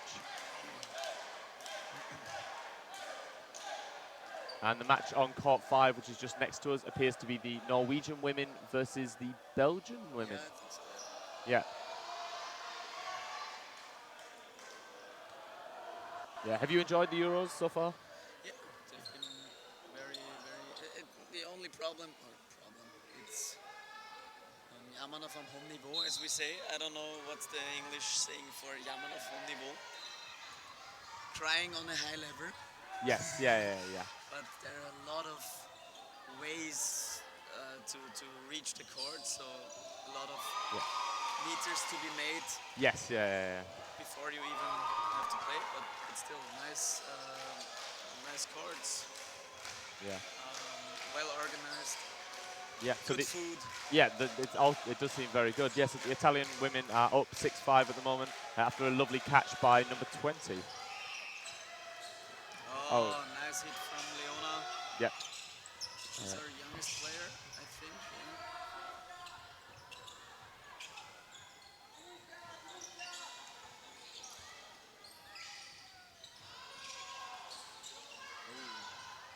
Almost hit from Annika Freit. 4 balls on the Italian side. Yeah, it's wondered if they can make a good hit here. Nice dodge from Moni. Yeah, it's nice to see the aggression with the Italian. Yeah, they play very aggressive. They have like a very strong mindset. Yep. And not easy to break. No, absolutely, and I think they'll provide a strong test against the Austrians. Yeah, that's true. I think we even played a final against them a couple of years ago. Right, yeah. And it was a very exciting and emotional game. Yeah, no. I think it's really nice to see. Nice catch and hit from Leona. And Kati Weber is back on the court.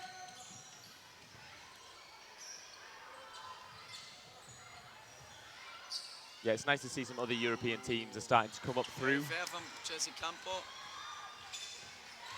Yeah, there's 2 Italian women. Again,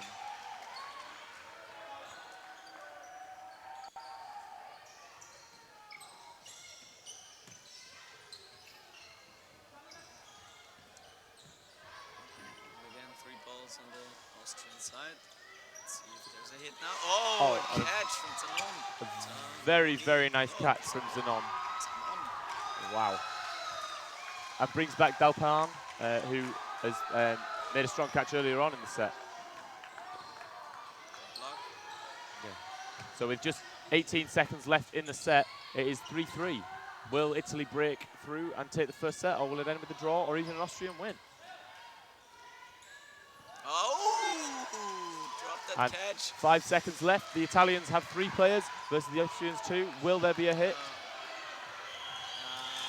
And Italy take their first set of the game, and Austria 2, Italy 2.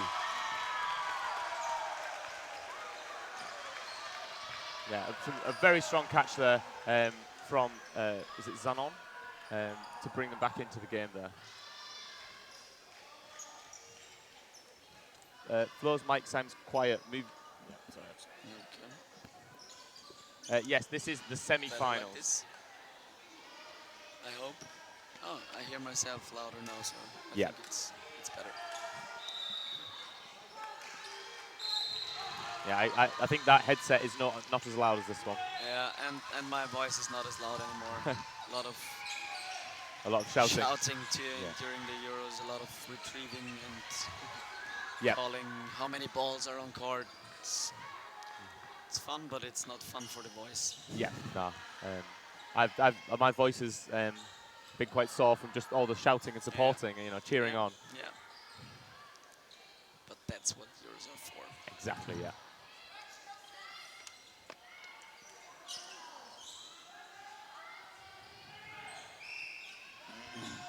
Still 6-6. Nothing much happened in the first 40 seconds. Yeah, I like to see this sort of slow down. Both teams are quite cautious, not want to break first.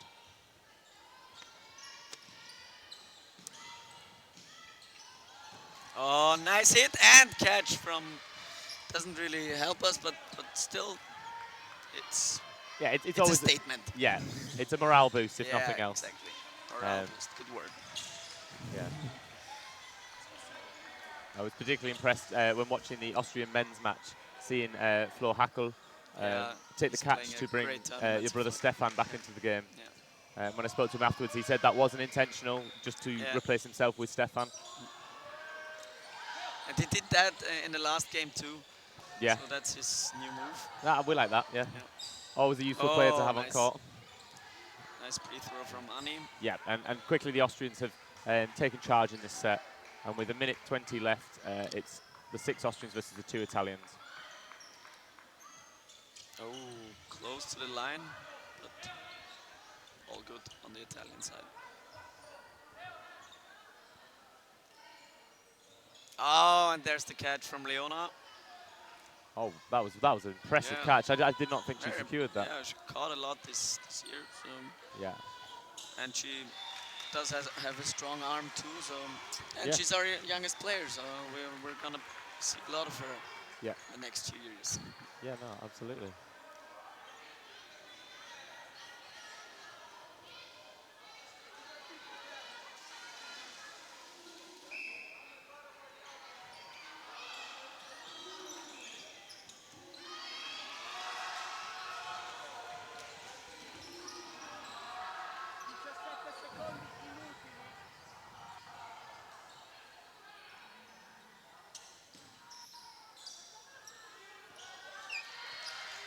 And Austria on 4, Italy 2 as we enter the 4th set of the match. Oh, almost catch. Cut the Weber. But it, was a hit. Yeah. A close one there.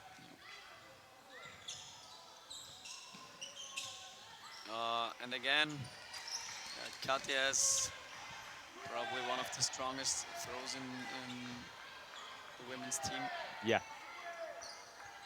Is Kati number 9, is it? Oh, sorry. Yeah, on our left side, so on the Austrians' right side. Yeah, I thought so.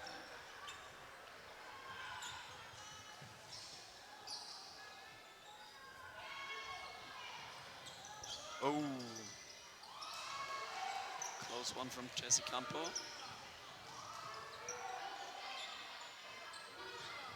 And 4-ball attack. Oh, and there's a headshot. Yeah, it's always an unfortunate part of the game, but sometimes it's the best way to secure the hit. Yeah, it's true. Nice one from Katy Weber. I think she took out 3 or 4 players. A strong set for her. Yeah. Yeah, we're just 10 minutes into this first half of the game. Bounce.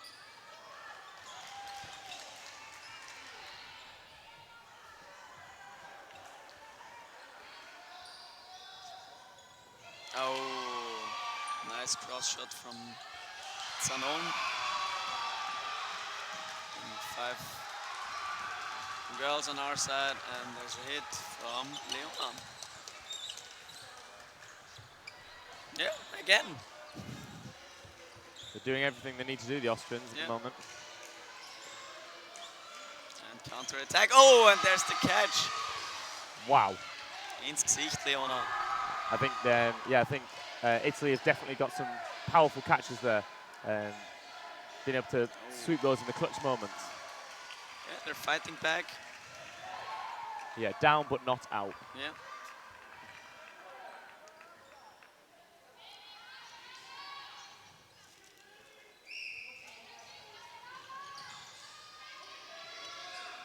Free throw and 3 balls on the Austrian side.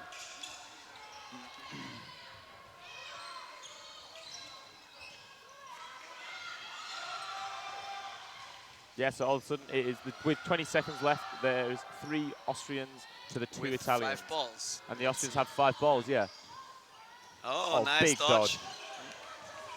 That's impressive to see. And the Italians have to move quickly now. Yeah, 5 seconds With left. 5 seconds, and 1 hit evens it up. Nice dodge from Moni, and this set is done. Yeah, and just quite not enough time for the Italians to bring it back. And timeout. Stefan calls a timeout. So we have Was that a timeout on the Austrian spare side? time to chat. Yeah. Was that a timeout on the Austrian side? Yeah, timeout on the Austrian side. So if you were the Italian coach, what are you asking? What are you telling your team? Oh, that's a tough question. Somebody told me you're going to ask some tactical questions. And Well, that's why we bring the great minds into the booth. I think I saw a lot of 4 balls on the Austrian side, so I tried to keep the 4th ball on the Italian side. because we have a lot of strong throwers. Yep. And yeah, they always take one out, at least one, after they get 4 balls. So I try to play it a bit more conservative. Yeah, oh, that makes sense.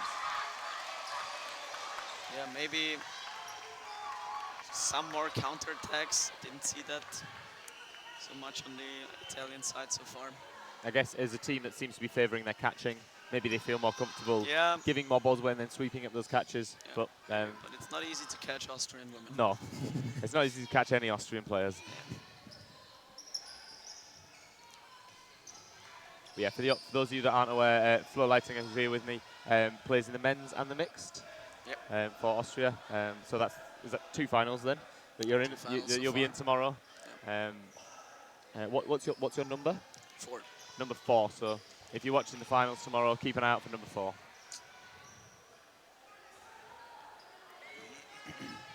And Austria 6, Italy 2, as we enter the last 8 minutes of the first half. What was that? Oh, I think they won their first opening rush against Moni Böhm. She's very fast. And then they made a hit with the ball. Moni Grill, sorry. She got married this year.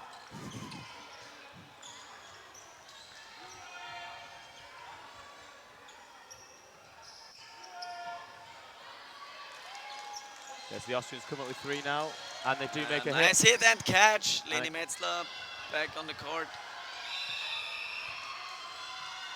Yes, the Austrian women now reinforced back to 6, so 6 on 5 as they come up with 3 balls. And there's the hit from Leona again. Yeah, relentless is the word I would use to describe the Austrian attack. We appear to not have the set timer on the screen, but I believe the referees do have that in hand. Oh, nice hit from Leona, and Leni makes another hit, so it's 6-2. Yeah, we're not quite sure how long is left in the set. Oh, sorry, almost catch from Leni, and Leona fakes the counter. 3 balls on the Austrian side, and we don't see a set time. No, we were just saying this, that I'm not sure if the ref has it on a stopwatch maybe. Yeah. There's been some technical issues.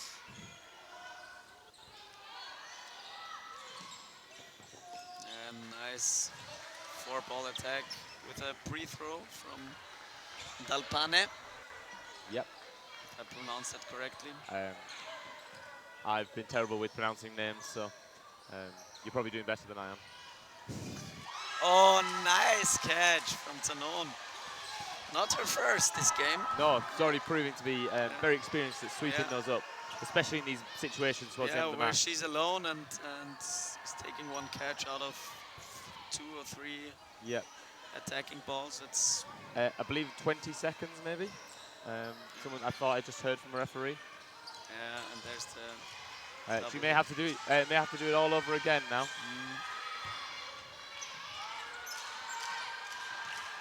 The Austrians are gonna play this one down, I think. Yeah. And it's gonna throw safe throws. Exactly. Yeah, you can see she's looking for that catch. Yeah. Ooh. That could have been one. Yeah, and nice. Yeah, and a very Katri Weber. a good trade there to end the set, and the Austrians take that one. Oh, I believe just marked that down to Italy. Hoppala. Score is not correct. Yeah, I It's think 8-2 for they're the just Austrians. discussing that at the moment. Clara, kannst du da intervenieren? Es steht 8-2, nicht 6-4. Yeah, so we have just sat next to us Clara, who's been refereeing across the European Championships. They're working on the TV, I think. Yeah. There's been a lot of complications, but the system that the referees are using is the one that links up to the screen, so you get to see what we see in terms of the score and the times and all that.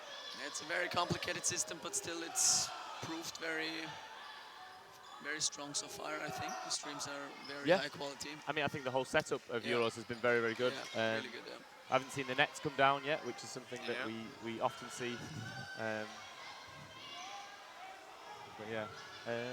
But still the score, ich glaube Yeah, we'll have to query with the referees at half time if that remains.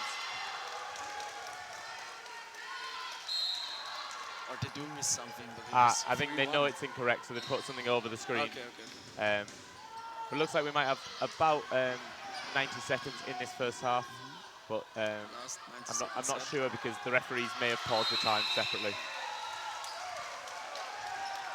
But I think it's the last 90 seconds. Maybe I'm not sure if the time was paused before we got to this, so there may yeah. But there's not much left in this half. Oh, a and strong catch. catch by Giorgi, number 18 of Italy. Yeah, and the Italians are now in the lead in this set. I would really like to see the Italians take another set before the half time. I think it would it adds a lot and will bring some exciting second half moments.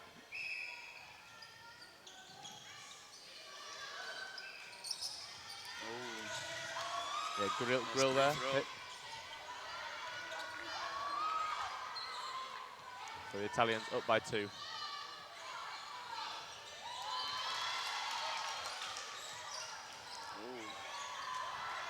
Nice block from Benvenuti. Is it Benvenuti or Benvenuti? Yeah. Oh, it's Benvenuti, yeah, sorry, yeah.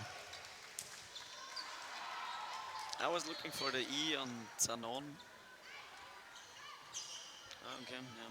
Yep, so the other semi-final, so the winner of this semi-final will play the winner of the other semi-final that's currently on court 1 at the moment, between England and Sweden, and it looks like England are in the lead on that. Yep. 8-2 so far. Yeah, all still to play for on both courts.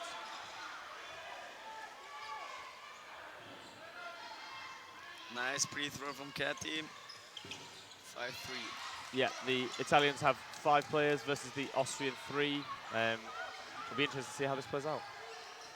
Oh, nice catch from... Oh! Oh! And everything starts popping off here. Okay. Yeah, that was that's a called. hit on Leona. The time was called at 2-1 with the Italians taking that set. I don't know if they called a hit or if they called time. I think that was time because Okay. he put 2. He put 2. He was noting 2 players on one side and 1 on the other. Ah, okay. But because we don't have the time due to technical issues, it looks like we're seeing half time at the moment. And yeah, so we'll try and get clarification on what the score is and see if the times will be right for the second half. Nice. But yeah, we'll take a short break and we'll join you soon for the second half.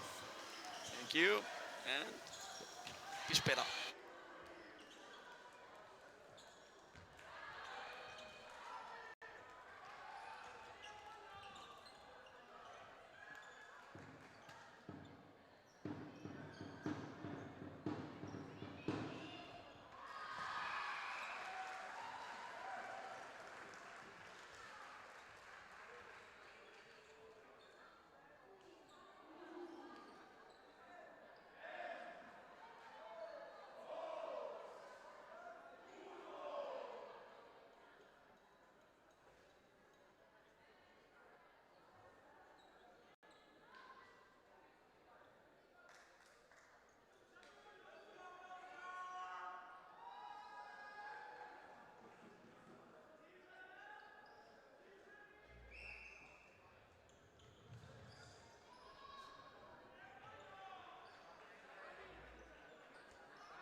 Hi guys, welcome back to the Austria versus Italy women's semi-final. It's Austria 8, Italy 4 as we start the second half. My name's Sam Robinson and I'm here with Flo Leitinger. Hello. And it looks like we're off. And number 11 of Austria almost full started but didn't cross the line. So yeah, for those that are unaware, if when the whistle blows, if you've moved beforehand, it's a full start, but only if you cross that first line called the return line. But if you touch the inside of the court before the whistle, yeah, it's like an out, isn't it? I believe it's kind of undefined. I think because it happened once that somebody, I don't know, did a small step over the line and they called an out. Yeah. I think, yeah, it seems to be a bit open to interpretation. Yeah. Oh, a ball coming into the commentary booth. Yeah, 3 balls on our side. Yep. So Austrian side, sorry. Yeah. But it's our side now because we're sitting on the Austrian side. We're sitting side, behind so, the Austrians, yeah. Yeah, so Flo Leitinger plays for Austria, for those unaware, and maybe just joining us in the second half. Oh, almost catch from Nikki. Yeah, Kremser went for a catch there and so close to securing it. Yeah, so it's 4v4 at the moment. Nice. Almost trade, but just a hit from Leona. Yeah, is it good Leona dodge Zartel? afterwards. Zartel? Is that Zartel, yeah, that's Leona, yeah. Let's see. And 5 balls on our side. Oh, we talked about that. Hit. They Yeah. didn't. Probably the coach didn't talk about that. Yeah, we were talking about, but look, the Austrians are very, very strong with those 4 balls. I mean, as they've just seen, take out 2 players with a multi-ball attack. And definitely in the driving seat now.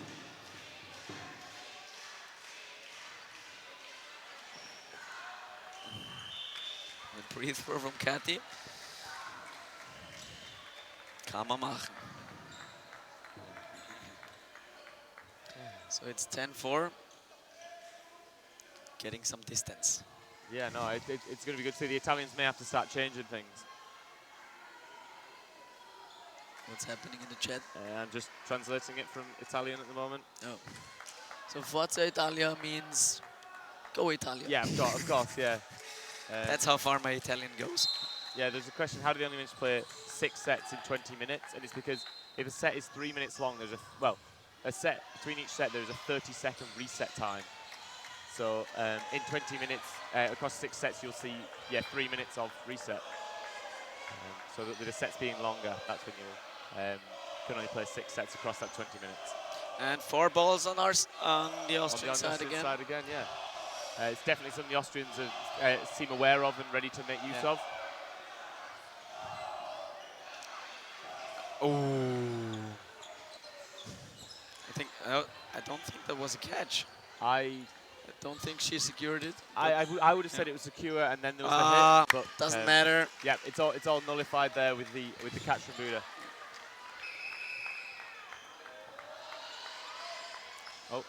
Number 55 for Italy hit through the block there. So we're seeing the 6 Austrian women lining up against the 2 Italian women. And a hit there. Yeah, I'm very impressed with both teams. The speed with which they're coming up to the front of court and moving around. It's amazing to see such dynamism. Almost catch and another headshot. It's actually dropped to the ground. It's hard to predict where the head's going to go. It looks like we don't have the set timer on our screen at the moment, but as the set finishes, that seems okay. Another question. I think that's Bernd from Austria. Didn't she catch the ball? What happens in the catch? Is there a catch and then a hit? So in the case where there's a catch, the catch stands, in which case the player that's through it is out and the Italian team would have a player come in. But then because she was hit, she is then out. Yeah. It's sort of treated as separate events. And it's only if the catch is secured before the hit happens. Yeah. So that's important to secure the catch. Otherwise, the ref can just call the hit. Yeah. It looks like the Italian team are calling timeout. Oh, okay, a late timeout. Very late timeout. I think they wanted to take advantage of that extra bit of time to think, maybe quickly discuss. Yeah, so as I was saying before, each set between each set, there's 30 seconds of reset time. So even if both teams are lined up and the balls are on the line, there will still be a full 30 seconds from the end of one set before the next one starts. It's sort of just remove that speed with which some people reset, but also to stop the time wasting side of things. Yeah, where so like you can't manipulate the time between the sets. Yeah, because if you're on the losing side, you want to play quick sets and quick resets, and if you're on the winning side, you want to slow the game down and make long reset times. Yeah, and I think that's why they called it. And I think it's a good idea, even though 30 seconds seem very long yes, sometimes. it does sometimes. I think I've already seen teams adjust to that, and there's a quick team discussion between each set. Yeah, exactly. Sometimes the captain just comes in and clarifies a few things. Nice hit from Ani. Freit also married this September. No Jedlička anymore, which was very hard to pronounce or spell.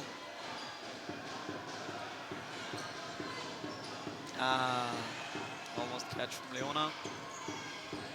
And still 2 balls on Austrian side to stop that. Yeah, so the Austrian 12, Italy 4, as we see the Italians come up. And it's 5-5 now, right? Yeah, yeah. Will the Austrians make a hit here? No hit on the Italian side, and now they have 4 balls. Yep, it's nice to see. They may be learning from their own mistakes and taking advantage of that. Oh wow, No phenomenal dodging by Buda.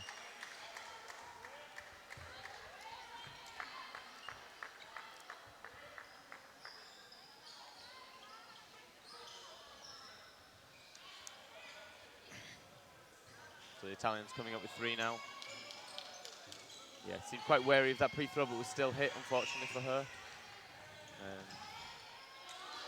Yeah, about halfway through the set now. 4 balls again on the Austrian side. Yeah, that was a little bit of a reset, and then the player 2 was called just as they were going for the release. But it looked like they were ready to throw the 2 anyway. So for those unaware, there's 5 seconds during which, once a team has possession of like the majority of the balls, the onus is on them to throw. And there is 5 seconds with which they can they need to throw. And if they don't throw, start an attack at least. Yes, start an attack. And then if they don't throw a ball within that time, there will be a no catch because she was hit first. Yeah, absolutely. If they don't throw a ball within that 5 seconds, the ref will call play ball, or like for however many balls they need to play, and then they must throw those balls. It's usually 1 less than the number of balls on that team's side. Yeah. Depends. It also depends on how many players are. Yes. Still on. Yeah. So for example, if a team has 5 balls and 3 players, they'll have play 3 called. Yeah. So this set has about 46 seconds left as we look to line up again. Gern geschehen, Bernd, übrigens.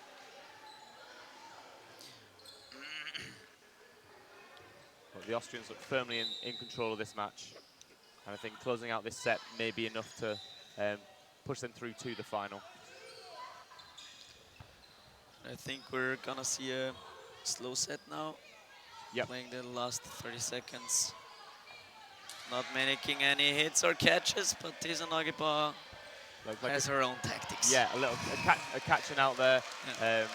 It's still one way to get a player out. All right.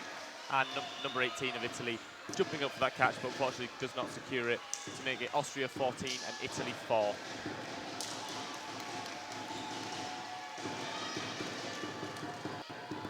You can hear from the stands the Austrian supporters chanting and banging the drum. Yeah, they're famous for making some noise. Yes, yeah, the Austrians definitely do know how to make a little bit of noise.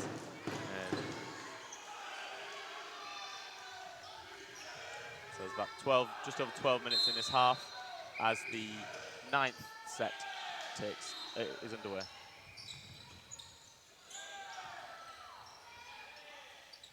Good pressure on the outside wings from the Italian side, but also from the Austrian side. And again, the counter throw from Leona. Yeah. And there's the 4th ball for Italy. Yep. And the switch across from Metzler.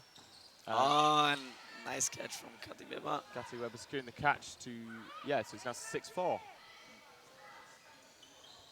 And a hit there as well. The one thing I have to praise the Austrian team is they're very in sync. They know what their teammates are going to do, and that understanding helps a lot. Yeah, they've been playing for a long time together. Some of them play in a club as well. Yeah, there's a lot from the Nasty Nutcrackers. Yeah, the wings, like Annie Freit and Leni Metzler are Nasty Nutcrackers. Then we have Zartl, Buda and Weber from Wolfpack, and Marley from Ninjas. Yes, of course, yeah. If I'm not wrong here. Or is she Wolfpack? I think she might be Wolfpack too. Maggie. Ninjas was right the first time. Yeah, so the Italians here will need to start making something, but unfortunately a 5-on-1 is always a difficult ask. There's 1:20 left in this set. Oh, nice catch from Maggie. Mali, number 58, secures the catch to bring it Austria 16, Italy 4, with just over 10 minutes left in this half. That's going to make it quite difficult for the Italians to come back into this game.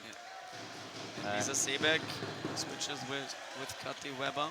So is this an approach by the coach to rotate the players? Yeah, to rotate the players fresh? to keep them warm. Yeah.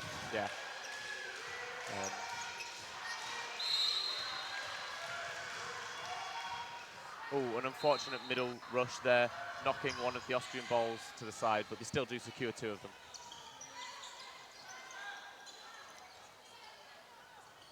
Block from Annie Freit.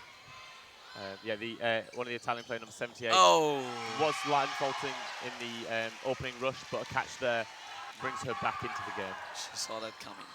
Oh, but not that one. Oh, and some strong individual hits. Take 48 and 36 for Italy out of the game.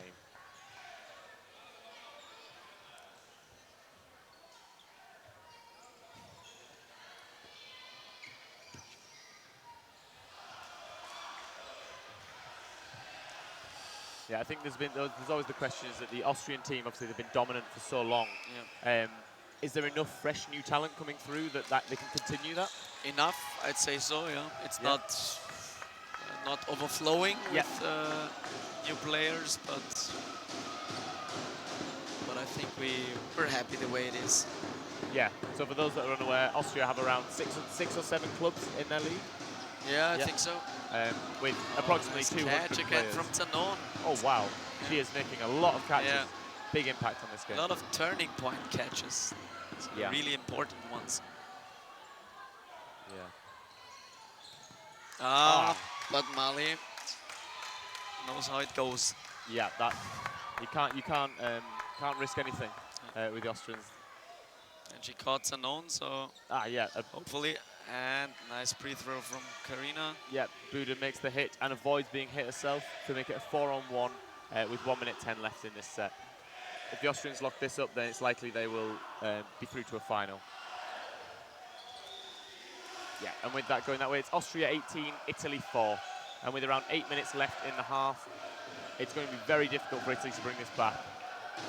I'd like to see Italy win 1 or 2 more sets, build that confidence, and maybe push for the bronze medal in the playoff placement match. Didn't hear a lot of that because the Austrians are making too much noise again. How very Austrian of them. Yeah, so annoying. And yeah, with the Austrian women looking likely to be through to the final, that'll be Austria in the final for all 3 disciplines. Yep, that's the plan. And I'm not 100% sure of the score in the other game, the other semi-final, but I can let you know soon. The England-Sweden women's semi-final on court 1. Oh, and a catch there takes number 20 out of the game. Tschüss, Annie.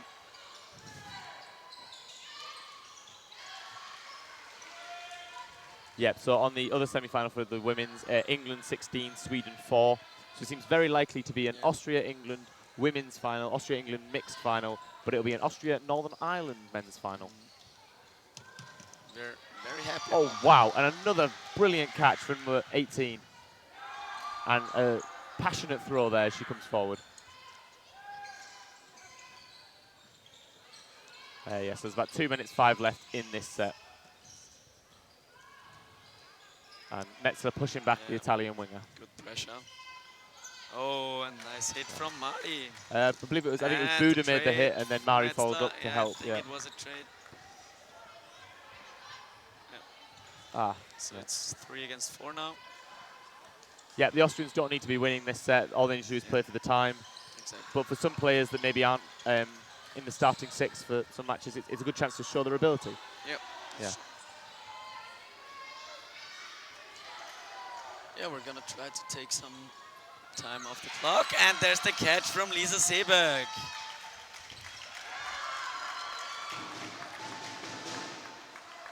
And the crowd goes nuts. Yeah. She's also a nasty nutcracker, by the way. Right? Yeah. Yes, I believe Italy have a much bigger dodgeball league system than Austria, like more players involved. The Italian leagues has more players versus the Austrian league. Really? From what I understand, yeah, I think the Italians have around 10 or 11 dodgeball clubs with around 500 players, and this may be why we're seeing the rise of Italian dodgeball. Yeah, that's true. Well, we'll try to keep up with them. Yeah, I think we have some youngsters. So we're doing like children training sessions and yeah, like the under 18 cups. things. Yeah, I think that's the right way for dodgeball to grow. We're also doing some work. Yes, of course. Yeah, you can't just sit back and walk into 3 finals. You have to put the effort in. We're very thankful to have Max Golda in our court. Yep. And pushing the in your corner. Yeah. Corner. So Max Golda, for those as well, he's an Austrian coach as well as being the president of the European Dodgeball Federation. Yeah. So it's Austria 20, Italy 4 as we line up for the 13th set. And Buda across the line there. So the Italians in the lead of the set already. Yeah, I think the Italian women will have a strong showing against the Swedish and women. 4 balls again on our side. Yeah.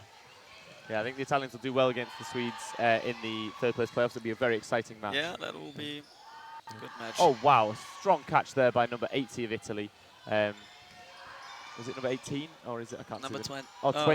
Sorry. No. Who made the catch? The left wing. Yeah, it was number 20. Zanon. 20. Oh, 20 caught 20. Nice. Yeah. Oh, it's 80. Oh, is it 80? Oh, fair enough. It's quite difficult to sometimes see from where we're sat. So we are lower down than the camera, sort of like behind the court a little bit to the right. But yeah, a minute gone in this set. Austria just looking to play out the time. And they look set to be through to the final. No hit. And again, no 3 hit balls. there, despite throwing 2 could have on the had counter. 4 balls.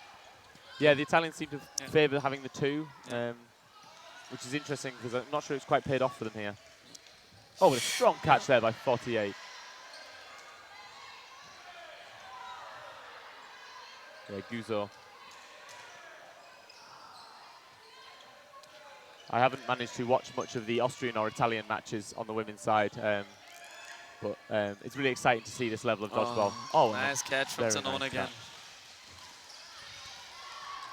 She picks them up like... Oh, yes. Yeah, when I was saying number 20 that made the catch before was Dalpan, not Zanon. Yeah, but Zanon did just make that catch there. Yeah. So it's Austria 20, Italy 6 as we line up again. If Italy are fortunate, they may be able to get 2 more sets out of this. But either way, it will be an Austrian final. And it looks likely to be against England. Yeah, but this has been an exciting match. It's really exciting to see the talent that Italy have had on display.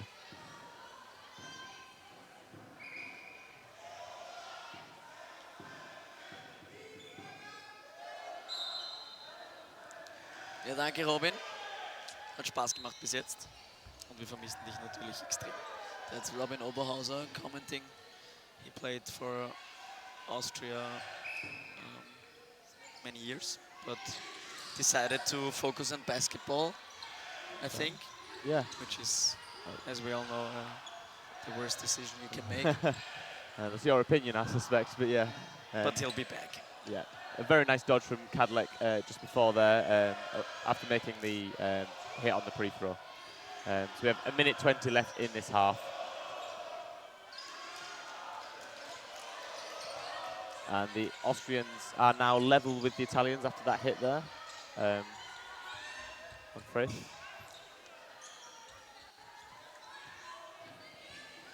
So the Austrians come forward with 3, a nice fake, and then 2-ball attack, but Dalpan securing one of them, dodging the other to bring it 6v4. And they come up with 4 balls now. Nice and they do make a hit. Although not with the multi-ball attack, but with a single ball reaction on Kadlec. Yeah, number 36 making that hit, Bertuzzi. And what a hit. Another catch from Zanon. Crazy. What a player. Maybe mid 7 or 8 catches in this game. Yeah, and that's against the Austrian throw, so it's very, very impressive. And no catch from Karina. Yep. If this set ends in the next, before the timer runs, then we will see one final 90-second set. So it'll depend if Italy want to claim that.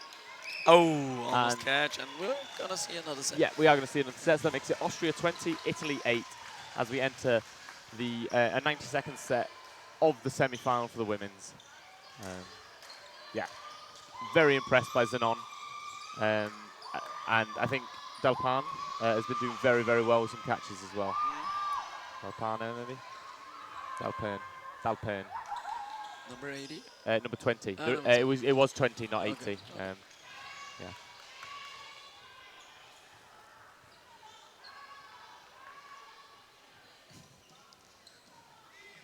Shout out to David Rana. Oh, das wäre jetzt zu laut, leider. Yep. And the Austrians claim 3 balls at the rush. So for those that are unaware, in a half, if there's less time on the clock than 90 seconds when the set's due to begin, it will be a 90-second set. Oh, and there's the catch from Lisa again. Yeah, Lisa Seebach. Very nice. Making a nice catch there, showing that even though Zanon can catch her, she can catch the Italians as well. And the catch on the Austrian side. Yep, a 3-ball attack. Again. But still. Yeah, Austrians up by 2 players with 52 seconds left on the clock.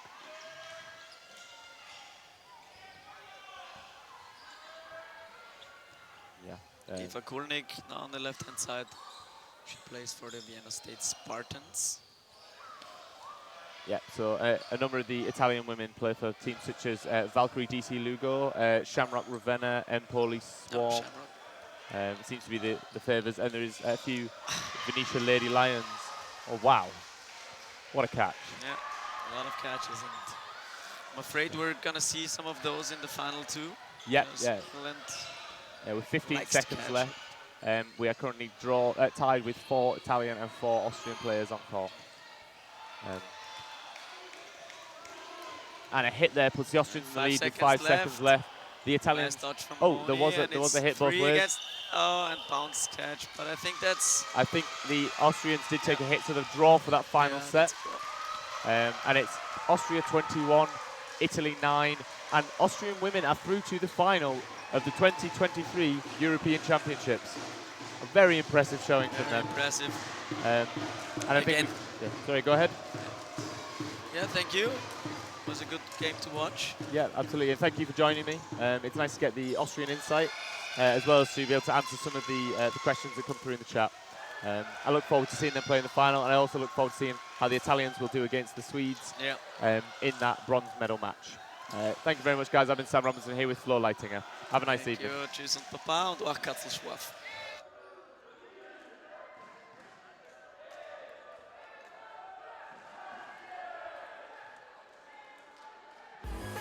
One of the things that we encounter a lot of when we talk about dodgeball is, oh, that's really a thing. They remember from school. The idea that there's a standardized, regulated format with a governing body is a surprise to people. This event for the sport of dodgeball, it is the Super Bowl, Olympic, you name it, gold medal match to see who's the best in the world. It's what we all train for, it's what we all look forward to. It's the best of the best coming together and having a great day, really. We have 300, 400,000 players around the world that play this sport. And that demographic is not necessarily the demographic that's shared with basketball, tennis, golf, soccer. It's very untapped. The minute a company comes in and says, we do dodgeball, they will have an exclusive market. Right now we're on the ground floor. So if you've got the desire to be a part of something that's very community-based, family-based, and that's on the upswing, that's getting more popular, this is the sport.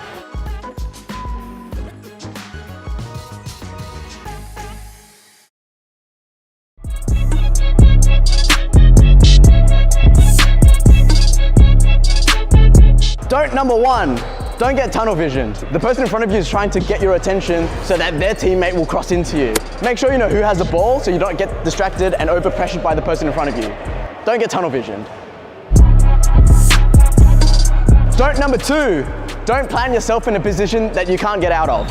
For example, planning down on your knees like this after you've thrown and you're in the middle of the danger zone, then it's really hard to get back up and move around or dodge. Give yourself options to move and dodge.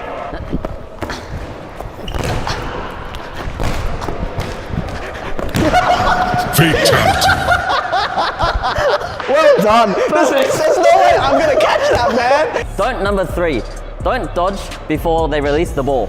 If you dodge too early, then they'll know where you dodged, and in the future when they throw at you, they will throw exactly where you moved. So don't dodge before they throw, because they'll throw where you dodged. I feel like that made sense, but it was so like...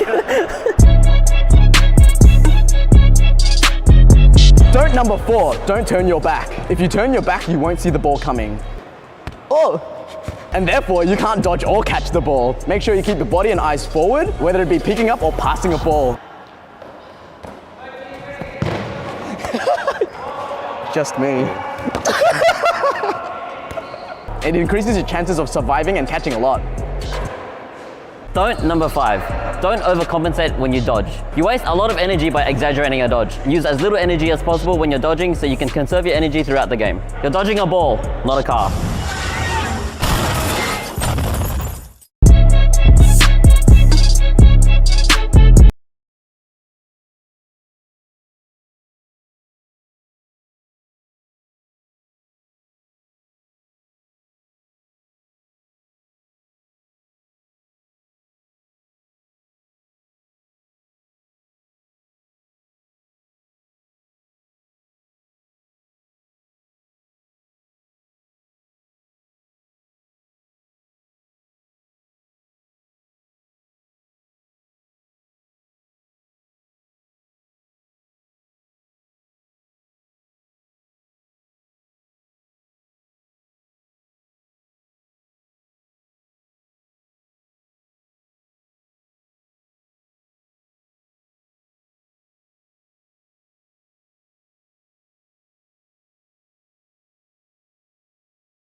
number 1, dodge the opposite direction of the thrower's arm. So for me, I'm right-handed. When I throw, I'm gonna swing this way. So it's easier for me to adjust my throw if Peter dodges left. I want to take note of what hand Phil is throwing with. Right now he's throwing with his right hand, so I want to make sure that I'm dodging to my left. Yeah, perfect. Do number 2, stay light on your feet and don't plant your heels. Landing hard, driving your heels into the ground, not only slows you down, but can over time cause you injury and pain. Being light on your feet allows you to change directions quickly and move more effortlessly.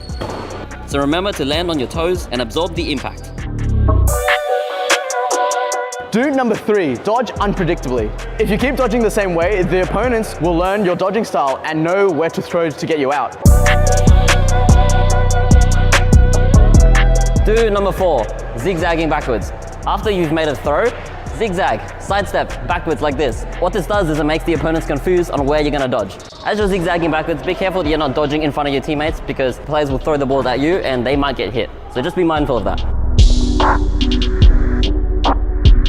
Do number 5, pancake. To pancake is just lying flat on the ground. You make yourself the smallest surface area possible and you're really low, and it's actually quite hard to get someone that's lying on the ground. There is a high chance the ball can hit you on the back and rebound up for your teammate to go for a catch.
Hi guys, welcome to those joining us. This is a match, Republic of Ireland versus France in the positional playoffs. I'm Sam Robinson, joined here by Zoe Wells. Hello, hello.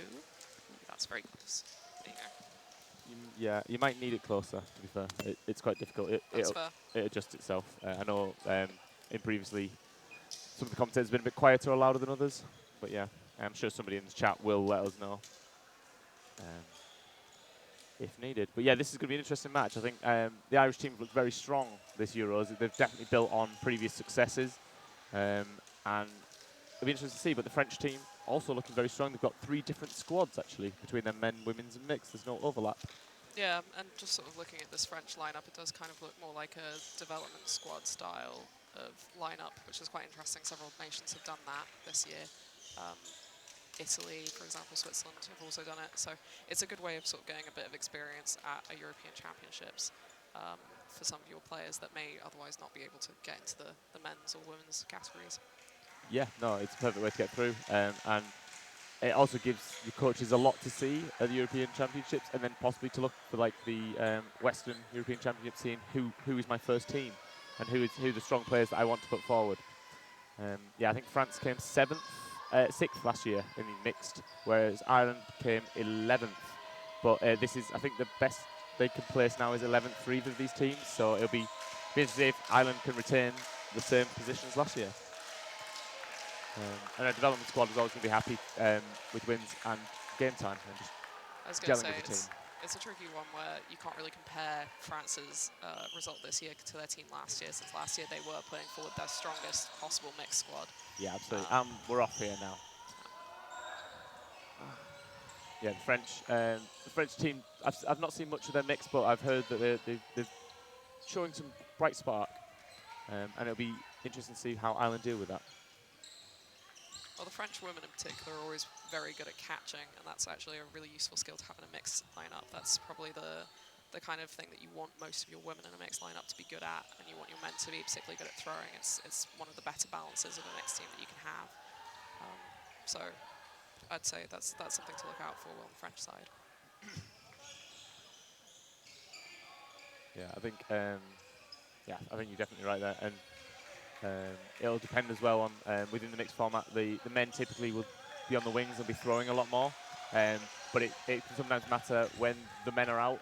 Will the women move, make those hits, make those catches, and turn the game around? And it's often said the women decide the match in a mixed. Yeah, Ireland drew first blood there, but France quickly returned with getting, I think, Meg Shine out. So that's back to 5v5. Yeah, Meg Shine, I believe, is the women's captain for Ireland. Yes. Oh, and a nice trade there between number 23 of Ireland and number 54 of France. Auger of France and Cardoso for Ireland. Yeah, and Libdiri coming up, not quite making the hit on the French player. Fantastic dodge there from Minichi. She's really, really good dodger. This isn't her first European Championships, unlike quite a few people on the team, so it's good to see that she's still able to keep up and get those good dodges in. Yeah, I believe she's captain of this mixed squad, actually. That's that's not surprising at all. Yeah, and you can see already her experience shining through. Absolutely. Oh, the French doing some good work up front court there, and it looks like Libdiri, number 4, last player left for Ireland against the 3 French. I've got a lot of experience playing with Frankie Libdiri. He does play for London Storm alongside me, and he's a very strong player. See what he can create here. We've got 35 seconds left in this set, so the French will probably be looking to just play it out calm and cautiously. Yeah, you can see there they were positioning themselves quite far back up court to give him as long a throwing distance as possible. And there, Berabas just manages to easily take him out on the shin as he's running up.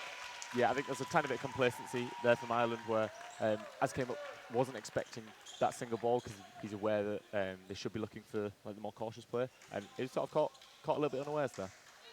But a very good hit there by number 39. And France take the first set. France 2, Ireland 0. And yeah, just reminding people that at the end of a set there is a 30-second reset timer. So even if both teams are lined up and the ball's in the middle, such as in this case, there'll be 30 seconds between each set as a minimum. And that's come alongside the halves being moved to 20 minutes instead of 15. So the matches are now 2 20-minute halves, whereas in previous years it was 2 15-minute halves. I think I'd have to do the maths on it, but overall that 30-second break is quite nice because it does make the 20-minute halves not feel quite so rough. Otherwise, I think the change from 15 to 20 minutes would be quite a tricky one for some players. Yeah, I think I've seen teams initially weren't quite sure of it and they were just lining up, but now it's started to be, I've seen coaches and captains quickly come in, discuss 1 or 2 things, using it as like a mini timeout each set, and I kind of like the impact that has on the tactics for a team. Yeah, very best there just managed to sneak a ball under Cardoso's block. Yeah, really on the ball there with number 8 of Ireland pushing up court to claim that 4th ball, so Ireland come forward with 4 now, and they do make the hit. They actually make 2 hits, with Meg Shine taking the unawares Bilibas. So yeah, Ireland now set with 5 players against the 4 French, but the 4 French come with the 4 balls. Meg Shine is hit there. A fantastic delay throw there from number 8. Which I can't quite read the back picture. I believe it's Viu. Yeah, Viu. I don't know if that was part of the call initially or if he just saw an opportunity there. I imagine it's the latter. I think he saw Meg was sort of looking off court, thought she was safe, and just swung in with the last ball there. Yeah, I think the referee actually was calling that Meg Shine was had maybe line faulted in that moment, but it's always better to be sure as long as the player has not raised their hands. Yes. So just over a minute left in this set as the French take another Irish off the court, and now the French are in the lead with 4 players to 3. They seem very calm and in control, the French, at the moment. They just seem to be gently lining up, taking their hits, and not really stressing too much about what's in front of them. Yeah, no, definitely. They seem to have gelled well. They seem to be gelling well as a development team. Possibly they've been playing together for a while. I'm not 100% sure. I know that a lot of them play for the French teams like Orleans, Dodgeball Club 95, and Bouvesis. I can't speak French, but it was there's an a attempt. lot of vowels in that one, I think. Yeah. That's a tricky one for you. Bouvesis. Of course, yeah. And then Lycon as well. Yeah, so the French coming up. There's 20 seconds left in the set, and the Irish will need to turn this around if they want that set, because the French are leading by 1 player.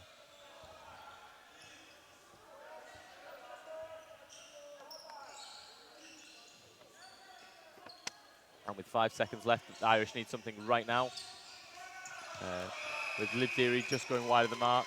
Yeah, they split their throw there to try and maximise potential, which is always a debate point. Should you throw your 2 last balls at the same target to try and definitely get 1 person out, or should you try and get 2 people out and actually win the... I think in that case, it may have not even been necessarily communicated. It was just sort of that we have 5 seconds, Yeah. I have a ball, Go for it. I need to make a hit here. But yeah, McAvoy and Liv Deary not making the hit there. So France 4, Ireland 0, as we set up for the lineup again now. Yeah, this 30-second period does seem quite long sometimes. But at the same time, I've seen other teams where it's like, we're about to start, we need to step on court sort of thing.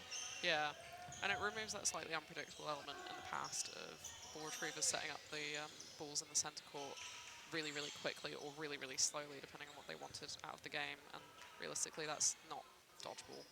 Yeah, it removes that time-wasting element as well, where a player can sometimes just sort of have hold of a ball for maybe 5-10 seconds at the end, like push it into a corner, make it a little bit more awkward and unclear for the referees.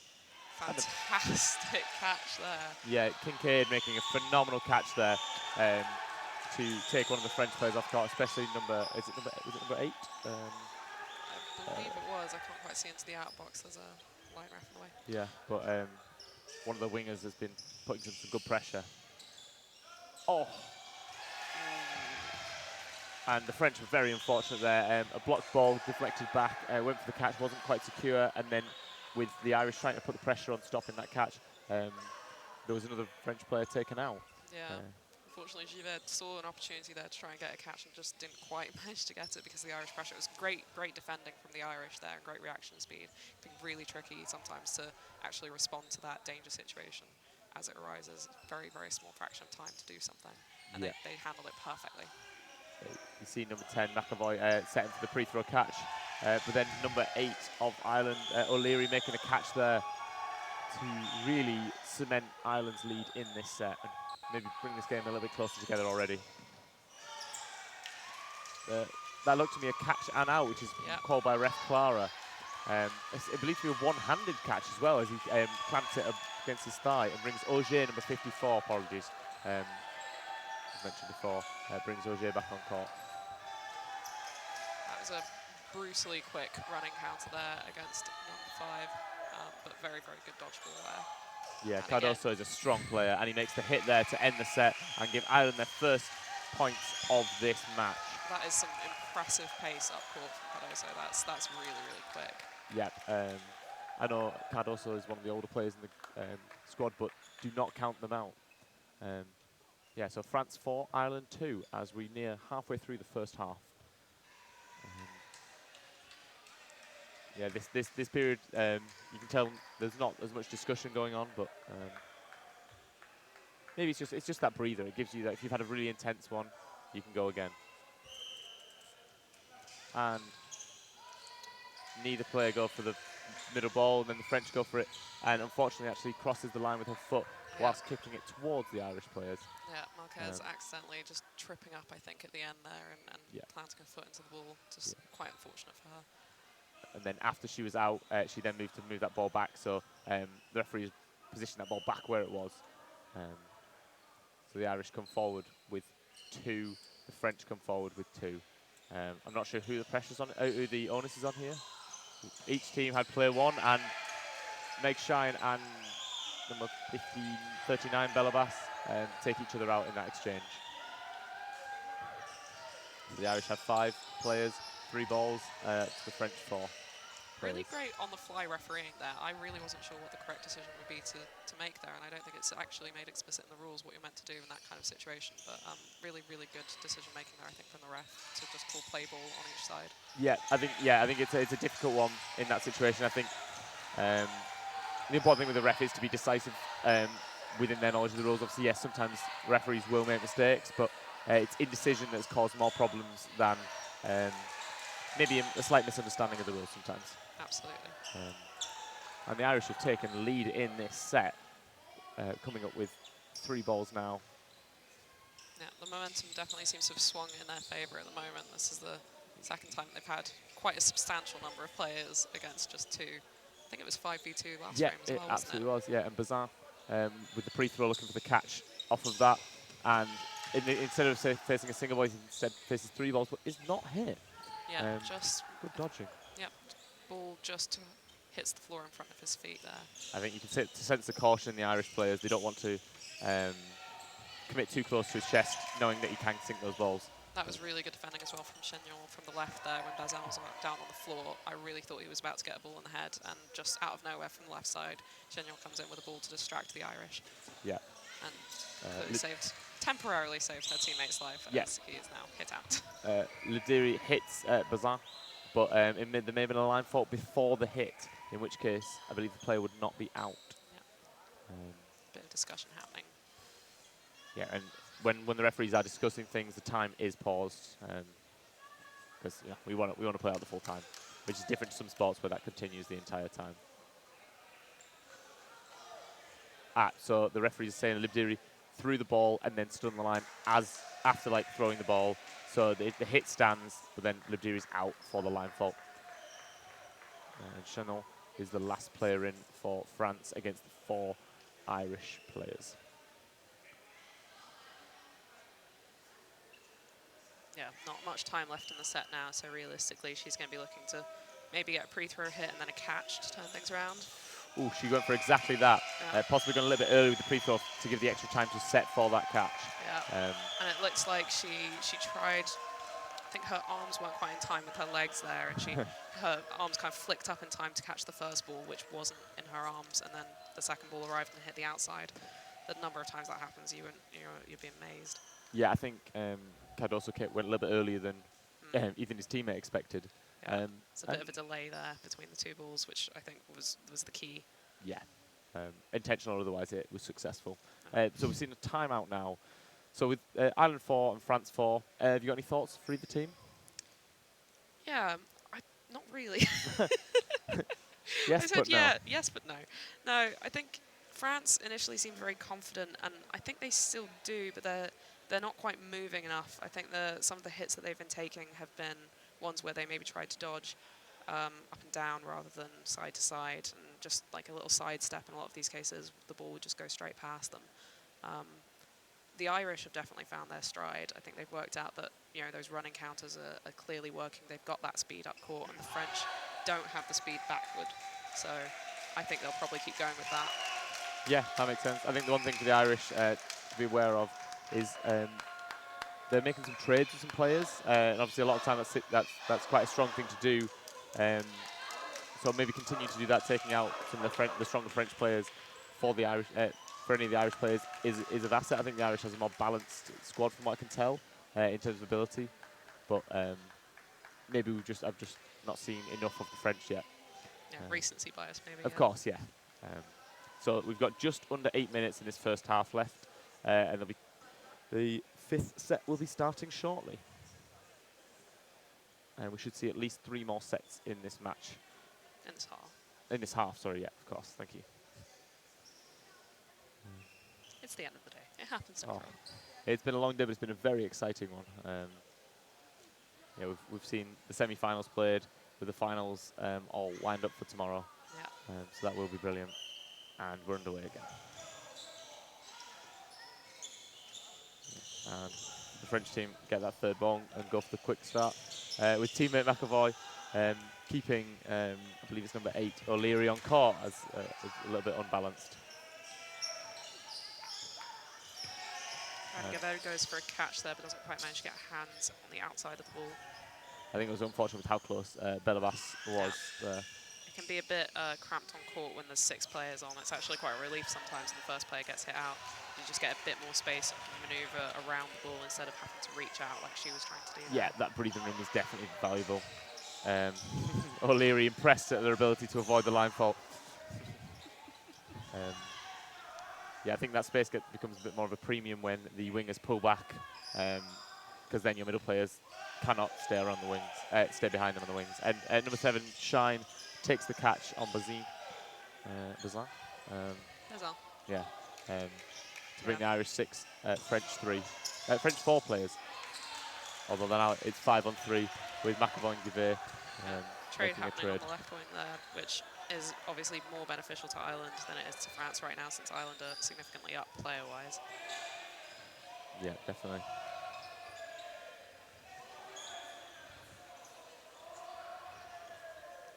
Cardoso making a call with the 4 balls. A really strong hit by O'Leary there. Slightly off the target when she saw Marquet had dodged prematurely. Minute 20 left in this set. Seems to crisscross there of throws, which didn't quite work out for France, as they are a very strong team of catchers over there in Ireland. Yeah, O'Leary's definitely got into the catching ways. I think was that 2 or 3 maybe catches so far, maybe even 2 in this set. 2 in this set, yeah. Definitely, yeah. Once again, we've got Chagnon against 5 Irish players. Yeah, with just similar amount of set time of 50 seconds as to the previous occasion. Tried to waste a ball there. She's going to try and get rid of the third ball safely as possible. And goes for that catch, but again, not quite managing to get it. It's a very tall ask for a player to get the catch in that kind of situation. There's so much pressure on you. And their Ireland have the advantage that they can take up as much court space as they want, since there's no one with the ball that's, sort of threatening them on the other wing. So you can see there they spread out, they took up the full width of the court, and what that did was that allowed the player on from our point of view, the left-hand side, to get a really good diagonal. And that was the one that sort of went underneath any ability to catch, sort of caught her off on the elbow, whereas she was aiming for the one that was coming straight towards her. It's much, much harder to catch a diagonal ball. Yeah, no, 100%. You'll see that sometimes in live play where a team will go forward with 3 balls and they'll throw 2 and they'll throw it on the ball holder on the other team, aiming to sort of cut across the side of them whilst distracting them with that first ball. But yeah, Ireland 6, France 4. Yeah, Ireland have definitely come back strong into this match, turning what was, it was 4-0 before, wasn't it? So Yes, they've was, won yeah. 3 on the trot. Yeah, it looks like Anne Bazin in the chat supporting France, possibly a relation of number 30 on court.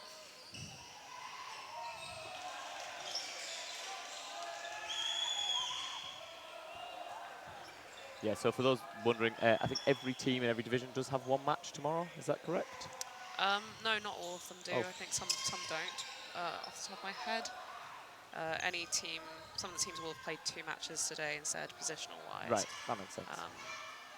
So, for example, Scotland women, I believe, have played both of their matches already, and their final position's already been determined. I believe Scotland women do have a match tomorrow still. Do they? Yes.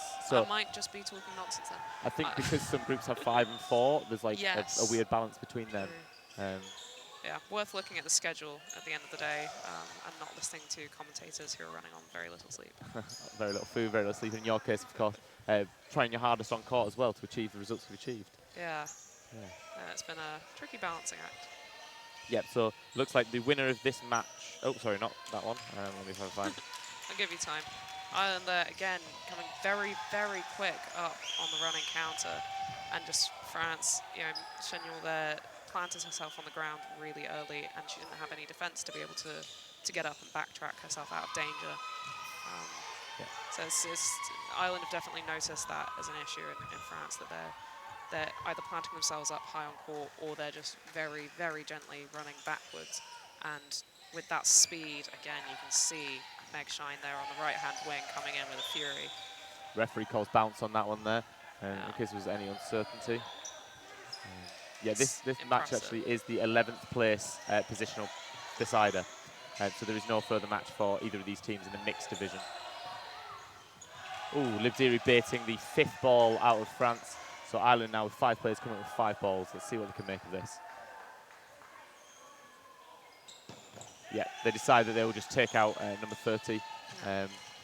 He's scratching his head a bit, not really sure what he could have done more there. And to be honest, there was nothing he could have done more there beyond just sidestepping potentially. But when there's 4 balls coming towards you like that, it's very, very tricky to get out of that situation. The trick is to just not give 4 balls in the first place. Yeah, absolutely. And Ireland take that set to make it, I believe, 8-4 as we look to be entering a final 90-second set. So because the timer has less than 2 minutes on the clock, with a 30-second reset time, there would be less than 90 seconds for a set, so there'll be a 90-second set. I feel like I said 90 seconds a lot there. You did. It would be quite tempting at this point to say that the match has kind of slipped away from France here, but I don't think that's the case. I think it's more that Ireland has just hit their stride. France doesn't seem to have changed much about their game or got worse. It's just Ireland has noticed some things that they can do to pick holes through France's defence, and France hasn't quite got a response to that yet. Yeah, I think Ireland maybe just switched on to who the catchers are within the French team and who the threats are overall. And seems to be managing them a little bit better now. And number 7 of Meg Shine of Ireland taking out Guivet, number 4 of France. I believe that trade has happened multiple times so far with Meg Shine taking out the French right winger. I believe number 48 on the French side was just subbed in. Madou, I don't think she was there before. Yeah, that's a new addition. Yeah. That'll be interesting to see if they're maybe making substitutions now to try and add something to the lineup that they might not have had in their original one. Well, she made a nice hit on Cardoso there, just in that last exchange.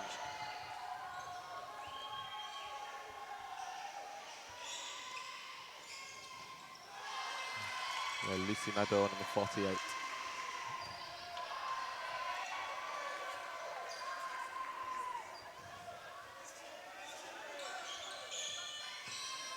Ooh, and the 2 balls from Ireland, steering clear of Chanot. A little bit wayward, but it has given France 4 balls. It's good blocking as well from her. She made herself a very, very small target Yeah. there behind the ball. Yeah, it's easy to think that it's just because the player has missed, but a lot of the time it's about blocking well. Ooh, so much stuff happening. Very, very good 2-ball attack there from number 48, Madou, as well as number 21. on the left-hand side there. They perfectly placed their balls to take out Ireland. Read that as a jump very, very well. So that's what turned it around there right at the end and secured a win for them. Yeah, I didn't even realise myself how little time was left in that half. But we entered the half time with Republic of Ireland 8 and France on 6. There's 5 minutes between the end of the first half and the start of the second half. We're going to take a short break, but we'll be back with you soon.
Hi guys, welcome back to the Ireland-French mixed 11th place positional playoff.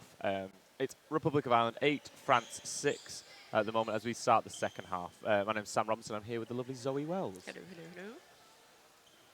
think the ref's just giving a few last-minute things to Ireland. Not really sure what that was about. And they're all ready to go now.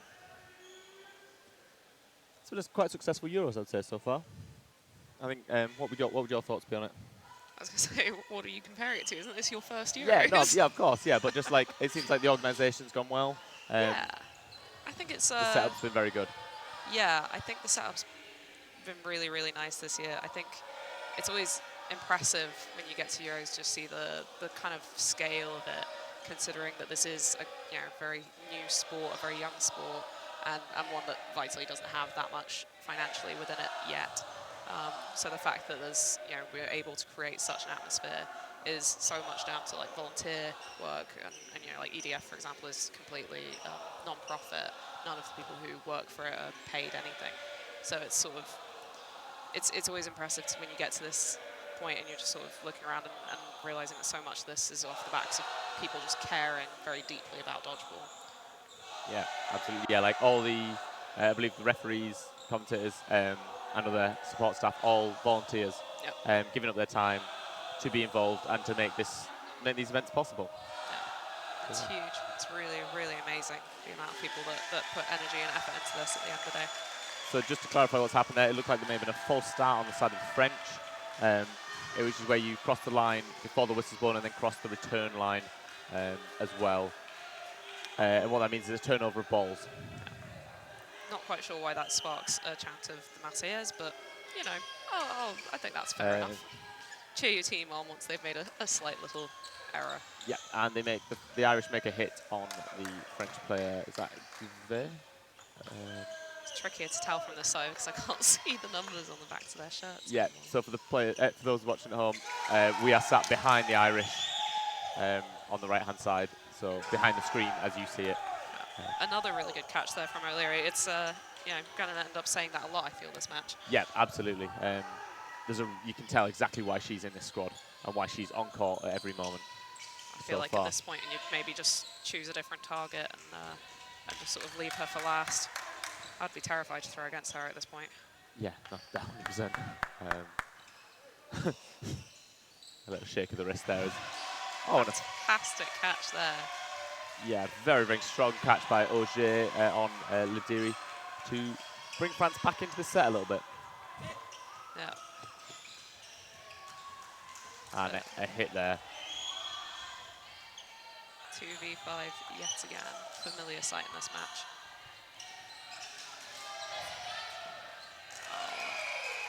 That's what I was saying before about Ireland being so strong on those running counters. You can see there, the French players were stuck high up in court and they didn't really know what to do. They couldn't do much. Both were stuck on the floor.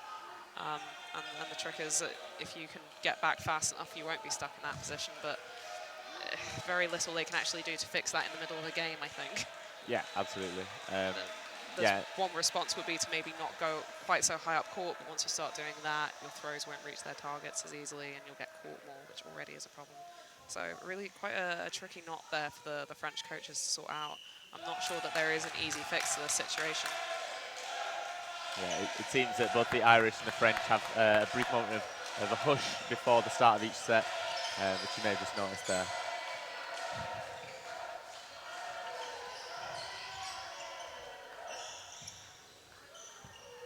The Irish look like they're setting here.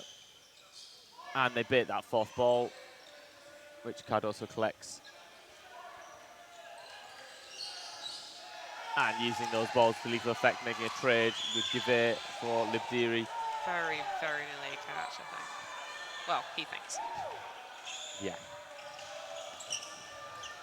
Oh, and Shine hit there to even up the sides, 4v4.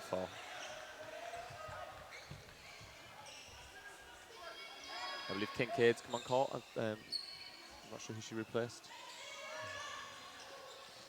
It's quite hard to keep track sometimes, especially when... so in Dodgeball, you can make a substitution between each set, and you can just use your full squad of game squad of 12 players and rotate between them as needed. Yeah, and there's no sort of signalling of that to refs or anything like that. You can just rotate them as many times as you want. So even if you've been subbed off already, you can be subbed back on. And that does make it slightly trickier for us in the commentator box to work out exactly who's been taken off. But other than that, it works pretty smooth. Yeah, and it's definitely one of those things where the larger nations, the larger squads with depth can really make use of that in these longer halves by rotating a winger and allowing them to put everything they have on court, and then they get 3 minutes off, and you can always just rotate that back and forth as needed. Yeah, so a minute 5 left in this set. France managing to hold their own in it. This is quite an even frame, this one. Yeah, I think it's a decisive set as well. But I think the winner of this, obviously, the French win is very, very close. Leary not quite making that catch there. Chignon again, throwing a ball there and then realizing she's now trapped high up court with no ball and on the floor and getting punished for it immediately by Ireland. I think the French could do a little bit more to cover and provide, help alleviate that pressure on her there. Yeah, I don't think we can fully put that blame at her door. I think No. there's potentially some work that her teammates with balls could have done to quickly run up and provide a bit of cover. And a pinpoint shot by Cardoso there to take out the French player and leave one left on court, which they... Oh, sorry, there's 2 on court, my apologies. My vision was blocked there. There is now 1 on court. Yeah, Theo tried to go for a catch there against his leg, but the ball was very, very low, and it would have been a very hard angle for him to catch. Again, those diagonals, like I was saying before, 10 seconds left. 5 seconds left for the French. Nothing needs to be done on the Irish side. They just need to hold on to this pressure, and they do so. Yeah, and that makes it Republic Island 12, France 6, with just under 15 minutes left of the half. Yeah, quite hard now for France to turn it around. Not necessarily because of the difference in points. It's still obviously very mathematically possible and easy enough for them to get ahead again. But it would require them to keep winning sets on the trot. And at the moment, they won 2 sets at the beginning and then 1 in the 92nd set, which is always a bit of a tricky sort of anomaly. Yeah, definitely. A bit of shushing there towards the And the chant crowd. and the supporters erupt as the set begins. Yeah, I think the French have come out with a lot of strong support for this Euros. Maybe a factor of having these 3 different squads. There's a lot of players around that are then helping support their fellow players. Yeah, that is also one of the things with bringing quite a young squad, lots of young players, is there's always a lot more mums and dads that are willing to come and watch when you're 17, 18, 19 playing Euros versus when you're in your late 20s or early 30s. Absolutely.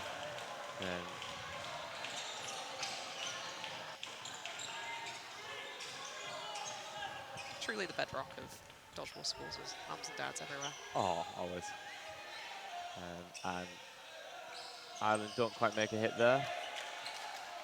It looks like McCartney and Eastaway have come on court, replacing... Did Liv Deary come off? Yep, Liv Deary has come off, as has Kincaid again.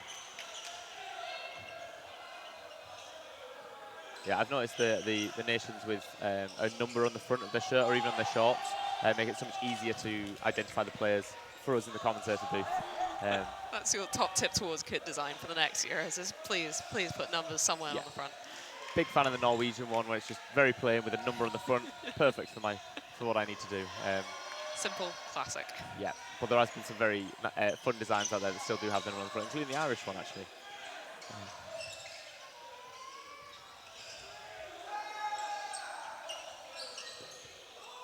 Some great blocking there from both sides, actually, to stay in. There's some well-placed throws, but better placed blocks. Yeah, it's just a cagey affair at the moment, with both teams on 6 reluctant to draw first blood. However, France do just that, taking Meg Shine out of the game. And Ireland responding kind with McAvoy taking out, is that number 20? 21, yeah. 21 at Marquet. It's an interesting question I was thinking, Essa, is what do you reckon is the longest you've seen a match go without anyone drawing blood? Ooh. Or a frame, rather. Yeah, I'm not actually sure, to be honest. I feel like I've seen some games that have ended, like 5-5, 6-5, 6-6, but they may have been short frames. Yeah. Amazing trades going on there on court, just 1-for-1s everywhere, which is again better for Ireland since they may not be up player-wise on this court, but they are points-wise overall, so they're quite happy to take a draw at this point, I would Yeah, say. and there's only 13 seconds left on this set. Oh, phenomenal dodge by McAvoy there. Fantastic airtime. There's 5 seconds here. Ireland do not need anything here. They can afford to just reset. They don't need the throw, and clear up the set. Lovely little block there from O'Leary just to sort of see the set out. Yeah, and that makes it Republic of Ireland 14, France 6, with just over 11 minutes left in this second half. Haven't seen too much use of the timeouts so far this game. No, there was one use in the first half, but I think Ireland don't feel like they need it. They've got some good momentum going, and I don't know when their last game was, to be honest, so they're maybe just itching to keep going and keep getting some play time in. Yeah, I think the Irish were saying that their men had they had a game to play in the morning. I believe the 9 o'clock match, or around that time, half 8 or 9:40. So if that's the case, they may be just excited to enjoy the match and get the game time in without disrupting its flow. Great little catch there. Yeah. Bringing back. Yeah, the Irish come up with 4 now. And no hits there.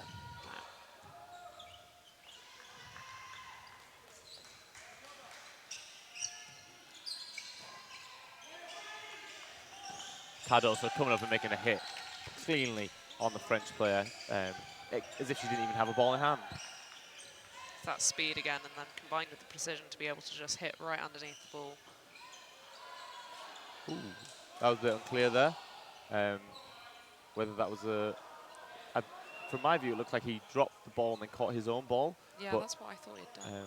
I'm not sure whether it was a catch. Quite hard to tell, especially because the balls are black and blue, and we're facing a blue wall and players wearing blue as well, so it's actually really quite difficult to see the outlines of which objects. Yeah, no, absolutely. Refs are deliberating. Either way, a very low catch for him to have gone for, so the right idea, I think, in that situation. Ireland have been placing their balls relatively low recently, so if you're able to catch on your knees, I think it's a good idea at this point to start sort of trying to pick those ones out.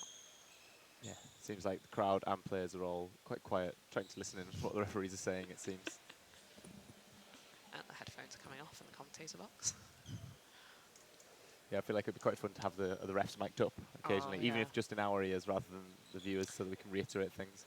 I believe they did that at World Champs last year, but they didn't necessarily, I don't think the mics were going straight through to the audience. I think it was coming through to the commentators, so we would know what was going on. Yeah, I mean, with technology these days, we could possibly get a live transcript without even needing to hear it, letting us know what's being said, which could be quite fun. My answer for the question earlier, by the way, for longest I've seen a match yeah, go without drawing blood was yesterday, Switzerland versus Sweden, the first set. 2 minutes and 10 seconds. Oh, wow. Before anyone hit anyone. Yeah. And it's the pinnacle of 2 defensive teams going into a match thinking, I'm going to play safe and just work out what the other team's doing. And then you've just got 2 safe teams playing. A very cagey affair. Very, very, I mean, I don't know if it would be thrilling to watch back, but funny, if anything. Yeah. And definitely an insight into the different styles of European play. I'm sure there's a match out there somewhere that's probably gone to 3 full minutes without anyone being hit. Referee's calling no catch there, but no hit. I believe the ball hit the ground, and he may have just picked up his own ball. Yes, because if he'd caught his own ball back, then he would have presumably blocked the ball that was coming towards him with the ball that he just quote-unquote caught. Yeah. So. Oh, and a strong hit there. France taking no prisoners with that throw.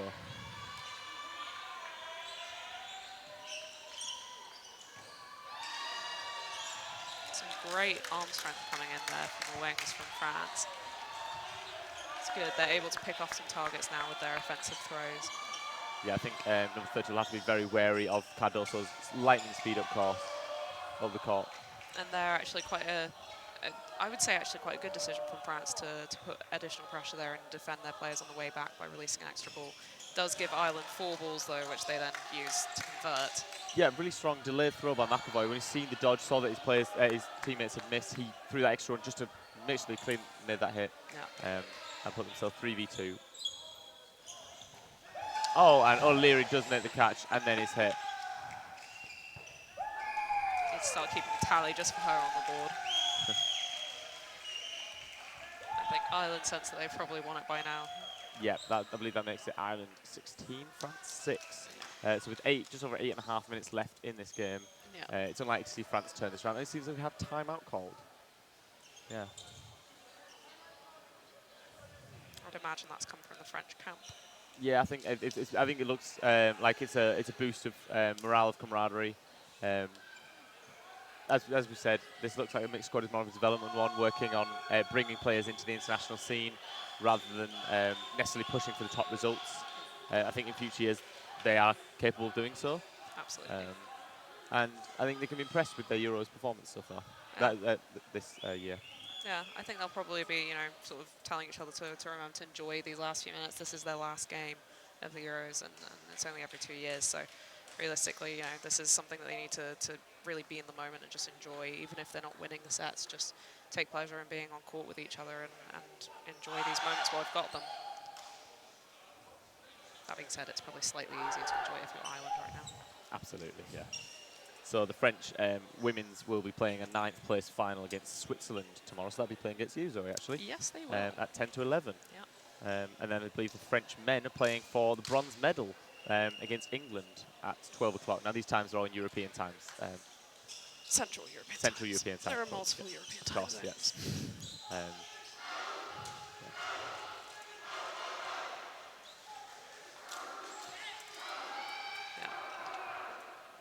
So a nice early start for any fans of Swiss and French dodgeball tomorrow morning. Yeah, indeed. It's been quite nice watching all the viewers sort of telling us where they've been watching from. Some fascinating stories coming through. And Meg Shine hit there again. I would have said number 7, Meg Shine, is one of the stronger players in this Irish team. But that's definitely not shining through today. Oh. I've snuck a few puns in. What a setup. I've snuck a few puns in throughout the day. I'm not sure if any of the viewers have picked them up. But Make a cut at the end of count, all of yeah. your terrible, terrible puns. And Milne on for the first time in this game. O'Leary hit is there. trying to gesture to the refs that there's a wet spot on court, but she seems to have dealt with it, so it's all good. Yeah, wow, a fierce Very exchange there. chaotic and very quick dodgeball happening here. I wonder if the French have just decided to maybe try and match the Irish in their style. Yeah, this timeout's definitely changed the pace of the game.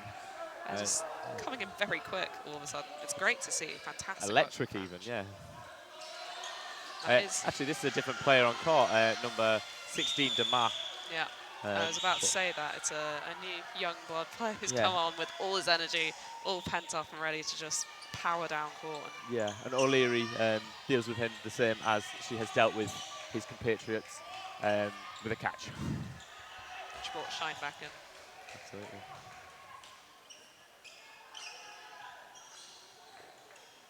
And Shine nearly caught there, but is it number 30 is Bazin?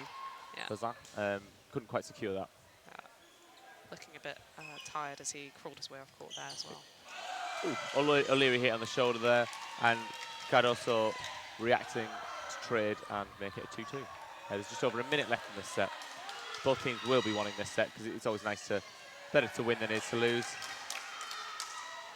Oh, the celebrations in the Irish with a brief look of confusion then. Yeah, quick look to the ref right after celebrating, go, right? I believe hit first before the catch was secured. So the Irish do take that set to make it Ireland 18, France 6. A little bit heartbreaking there for Gavel, who just managed to get that catch in the last second. Just slightly the wrong order of events for her. Yeah, I mean, all you can do is if you see two balls coming, you've got to grab what you can. And she did successfully catch one, but just not the first one that came to her. Yeah. It's nice to see some support for some of the Irish players in the chat on YouTube. As well as some of the French players earlier on, actually. Or at least support for the French. And we're underway. There's just under 6 minutes left in this half. Ball flying towards the commentator box there. Yeah, we've seen some changes on court with Blaine Murphy, number 15, coming on, number 66 of Ireland, and number 44 coming on.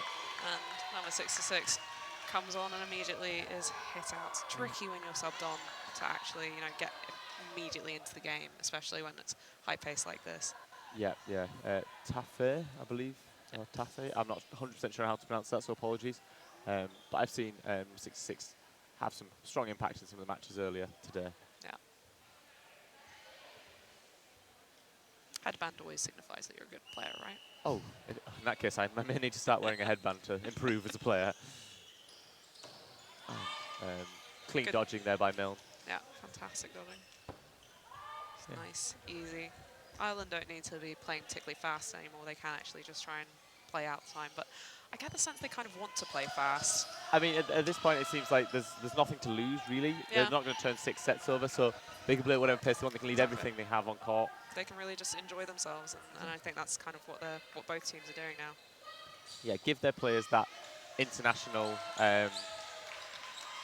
stage to perform, and Milne caught there to bring the French player back in. But smiles and high fives all round in the French outbox as Mixtier comes in. Number 44, yeah.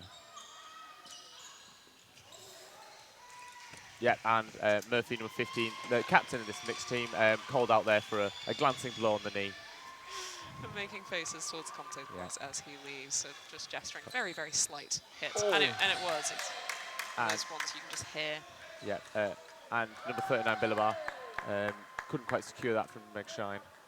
So the 7 and 8 of Ireland coming up together, trying to make an impact and bring this set back in the last minute 10. Strong diagonal throw there from France. Very much a fan of that. That's a great throw.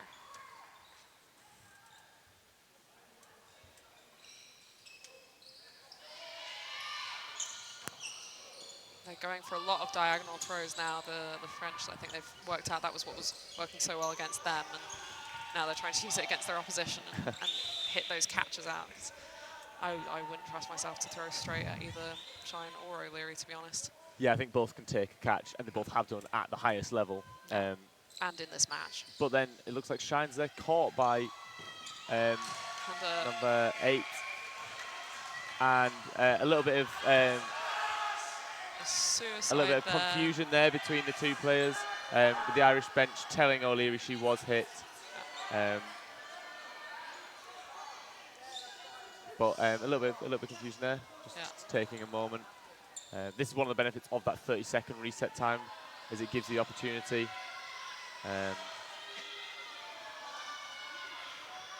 It's a little bit unclear what was happening there. I think it was a case of the suicide was pulled off correctly, so he did make the hit. And timeout called for, I believe, the Irish camp there, just to collect themselves. Yeah, and then O'Leary clearly didn't think that she'd been hit and did the correct thing to do in that situation, which is actually no, because it's not the correct thing. If a player had suicided and failed to hit her like she clearly thought Rio had done there, he would have already been out. So there was no point in picking up the ball and throwing it at him because he was already out in theory. So I think it was just a bit of confusion and not really clear on what to do in that situation. To be fair, suicides, or leaps of faith rather, are not that common in the Irish game. They're not particularly common across the UK and Ireland in general.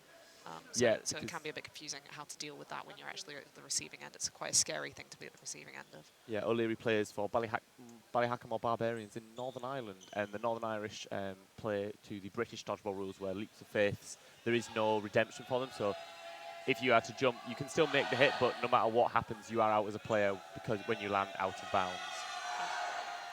So it just means you don't become particularly used to seeing them, and you know, in that situation, I think it's very fair to panic, but obviously then to realise that you shouldn't have done that and to be called out on it by the ref, would be quite tricky to work out.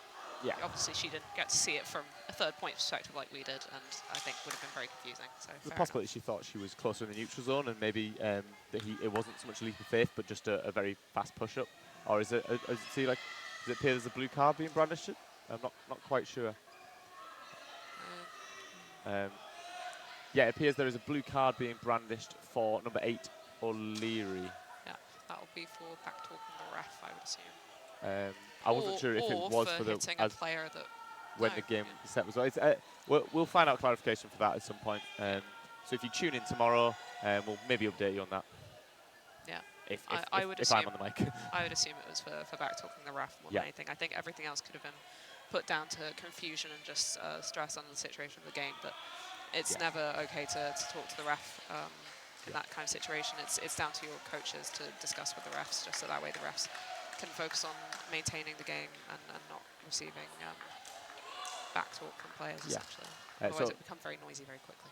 Yeah, so a blue card for those that are unaware. The player is out in the set that occurs, and they also have a penalty set where for the next set, their team must play with 5, and they cannot be involved in that set.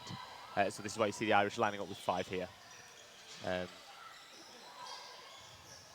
But then there's no other penalties for that, I believe. But there is no, you can't get a second blue card in a match. It will just be a yellow, I believe. Yes, it would be an automatic yellow. Ooh, and 66 of Ireland goes for the catch on the floor and runs a tombstone, but doesn't quite secure it, and is hit out. And Shine hit as well, with France taking a commanding lead in this possibly this final set with just 2 minutes 10 left in the half. Yeah, again, very quick dodgeball and good throwing from the French side. I think they've brought on some very strong wingers in the substitutions they've made. Yeah, very much so. They're just managing to get those balls either under or over the blocks of the Irish. The Irish don't seem to be as quick on moving their balls to block anymore. Yeah, Blaine Murphy, number 15 of Ireland, the last player on court for Ireland against the 6 French. He is their captain. If anyone can turn this around, it will be him. So let's see what he can do. A leap of faith here that makes the hit. A textbook leap of faith, that, really. Yeah, a beautiful, beautiful execution. And Givet cleans Blaine Murphy off the court. So Ireland 18, France 10, as it appears we have 1 minute 20 left in the half, which means we'll have the 30-second reset and we'll have a 90-second final set to close out this game. Those types of leaps of faith are really what you want to be doing in this sort of match where it's kind of already done. It's the last match of the day and of the tournament for you. So you might as well just have a bit of fun with it and get some fun plays down for your family. Yeah. And obviously it did close down the set very quickly as well, which is helpful in this situation. But the flair element, I think, was potentially more the motivation there. Yeah, the one team I've seen doing the leap of faith a lot is the Swedish team, and I believe, I can't recall the name, I think number 90 for Sweden made 7 successful leap of faith hits in one game earlier today, of around 10 or 11. I'm not sure of his number, but I'm assuming it's Darko Saravic that you're talking about. Fantastic. Yes, indeed it was, yes. Very, very good leap of faith. He's the only person I've ever seen successfully complete a leap of faith without starting with the ball in his hand at the start of the jump. Oh, I have seen one other player do that, Flo Hackl of Austria, but it's an amazing opportunity. Picking up the ball from the opposite side and then throwing it within the jump. I've seen Flo Hackl of Austria do what's known as the alley-oop suicide, he calls it. But there's just 50 seconds left in this set as the 4 Irish players line up against the 4 French. We'll see who will claim this final set to end a thrilling 3rd day of the European Championships. And Kincaid just narrowly missing the French player. Yeah, a very good running counter. Ireland have been so strong on those in this game. Not quite managing to get the accuracy in, but I think she just thought the French player was going to keep going backwards, and they didn't. So. Yeah, and the Irish lose 2 players there and have 15 seconds left. And O'Leary's hit. Both players are out there because it rebounded onto that player. So Shine's there with 10 seconds left. Can she turn this around? She needs to do something big. And she makes the catch in the final 2 seconds. And a free throw hit. To make it Ireland with 2 players, France with 2 players, to draw the final set and secure Ireland 11th place in their mixed. That was some truly incredible dodgeball there from Meg Shine at the end. You know, she really didn't have to do anything. They'd already won the game. And yet, why not? Why not just turn this frame around? Why not commit, 5v1 push hard? in a single little play of action. That was fantastic work from her. So the Republic of Ireland mixed team are now have resulted with 11th place in the 2023 European Championships, with France taking 12th. I'm not sure what other results have been decided in this division. I think there may still be some more matches to play lower down. There definitely is a final still to be played tomorrow, and some other playoff around that. But a nice match to end the day on, and I definitely really enjoyed it. Claps of support and high fives between the teams. But yeah, I think been a very, very good day overall. Very, very good day. Yeah, very I've been exciting. Sam Robinson. I've been here with the amazing Zoe Wells, who you'll be able to see in action playing for Switzerland tomorrow as well. At 10:50. At 10:50. And yeah, thank you very much for tuning in, guys. Cheers.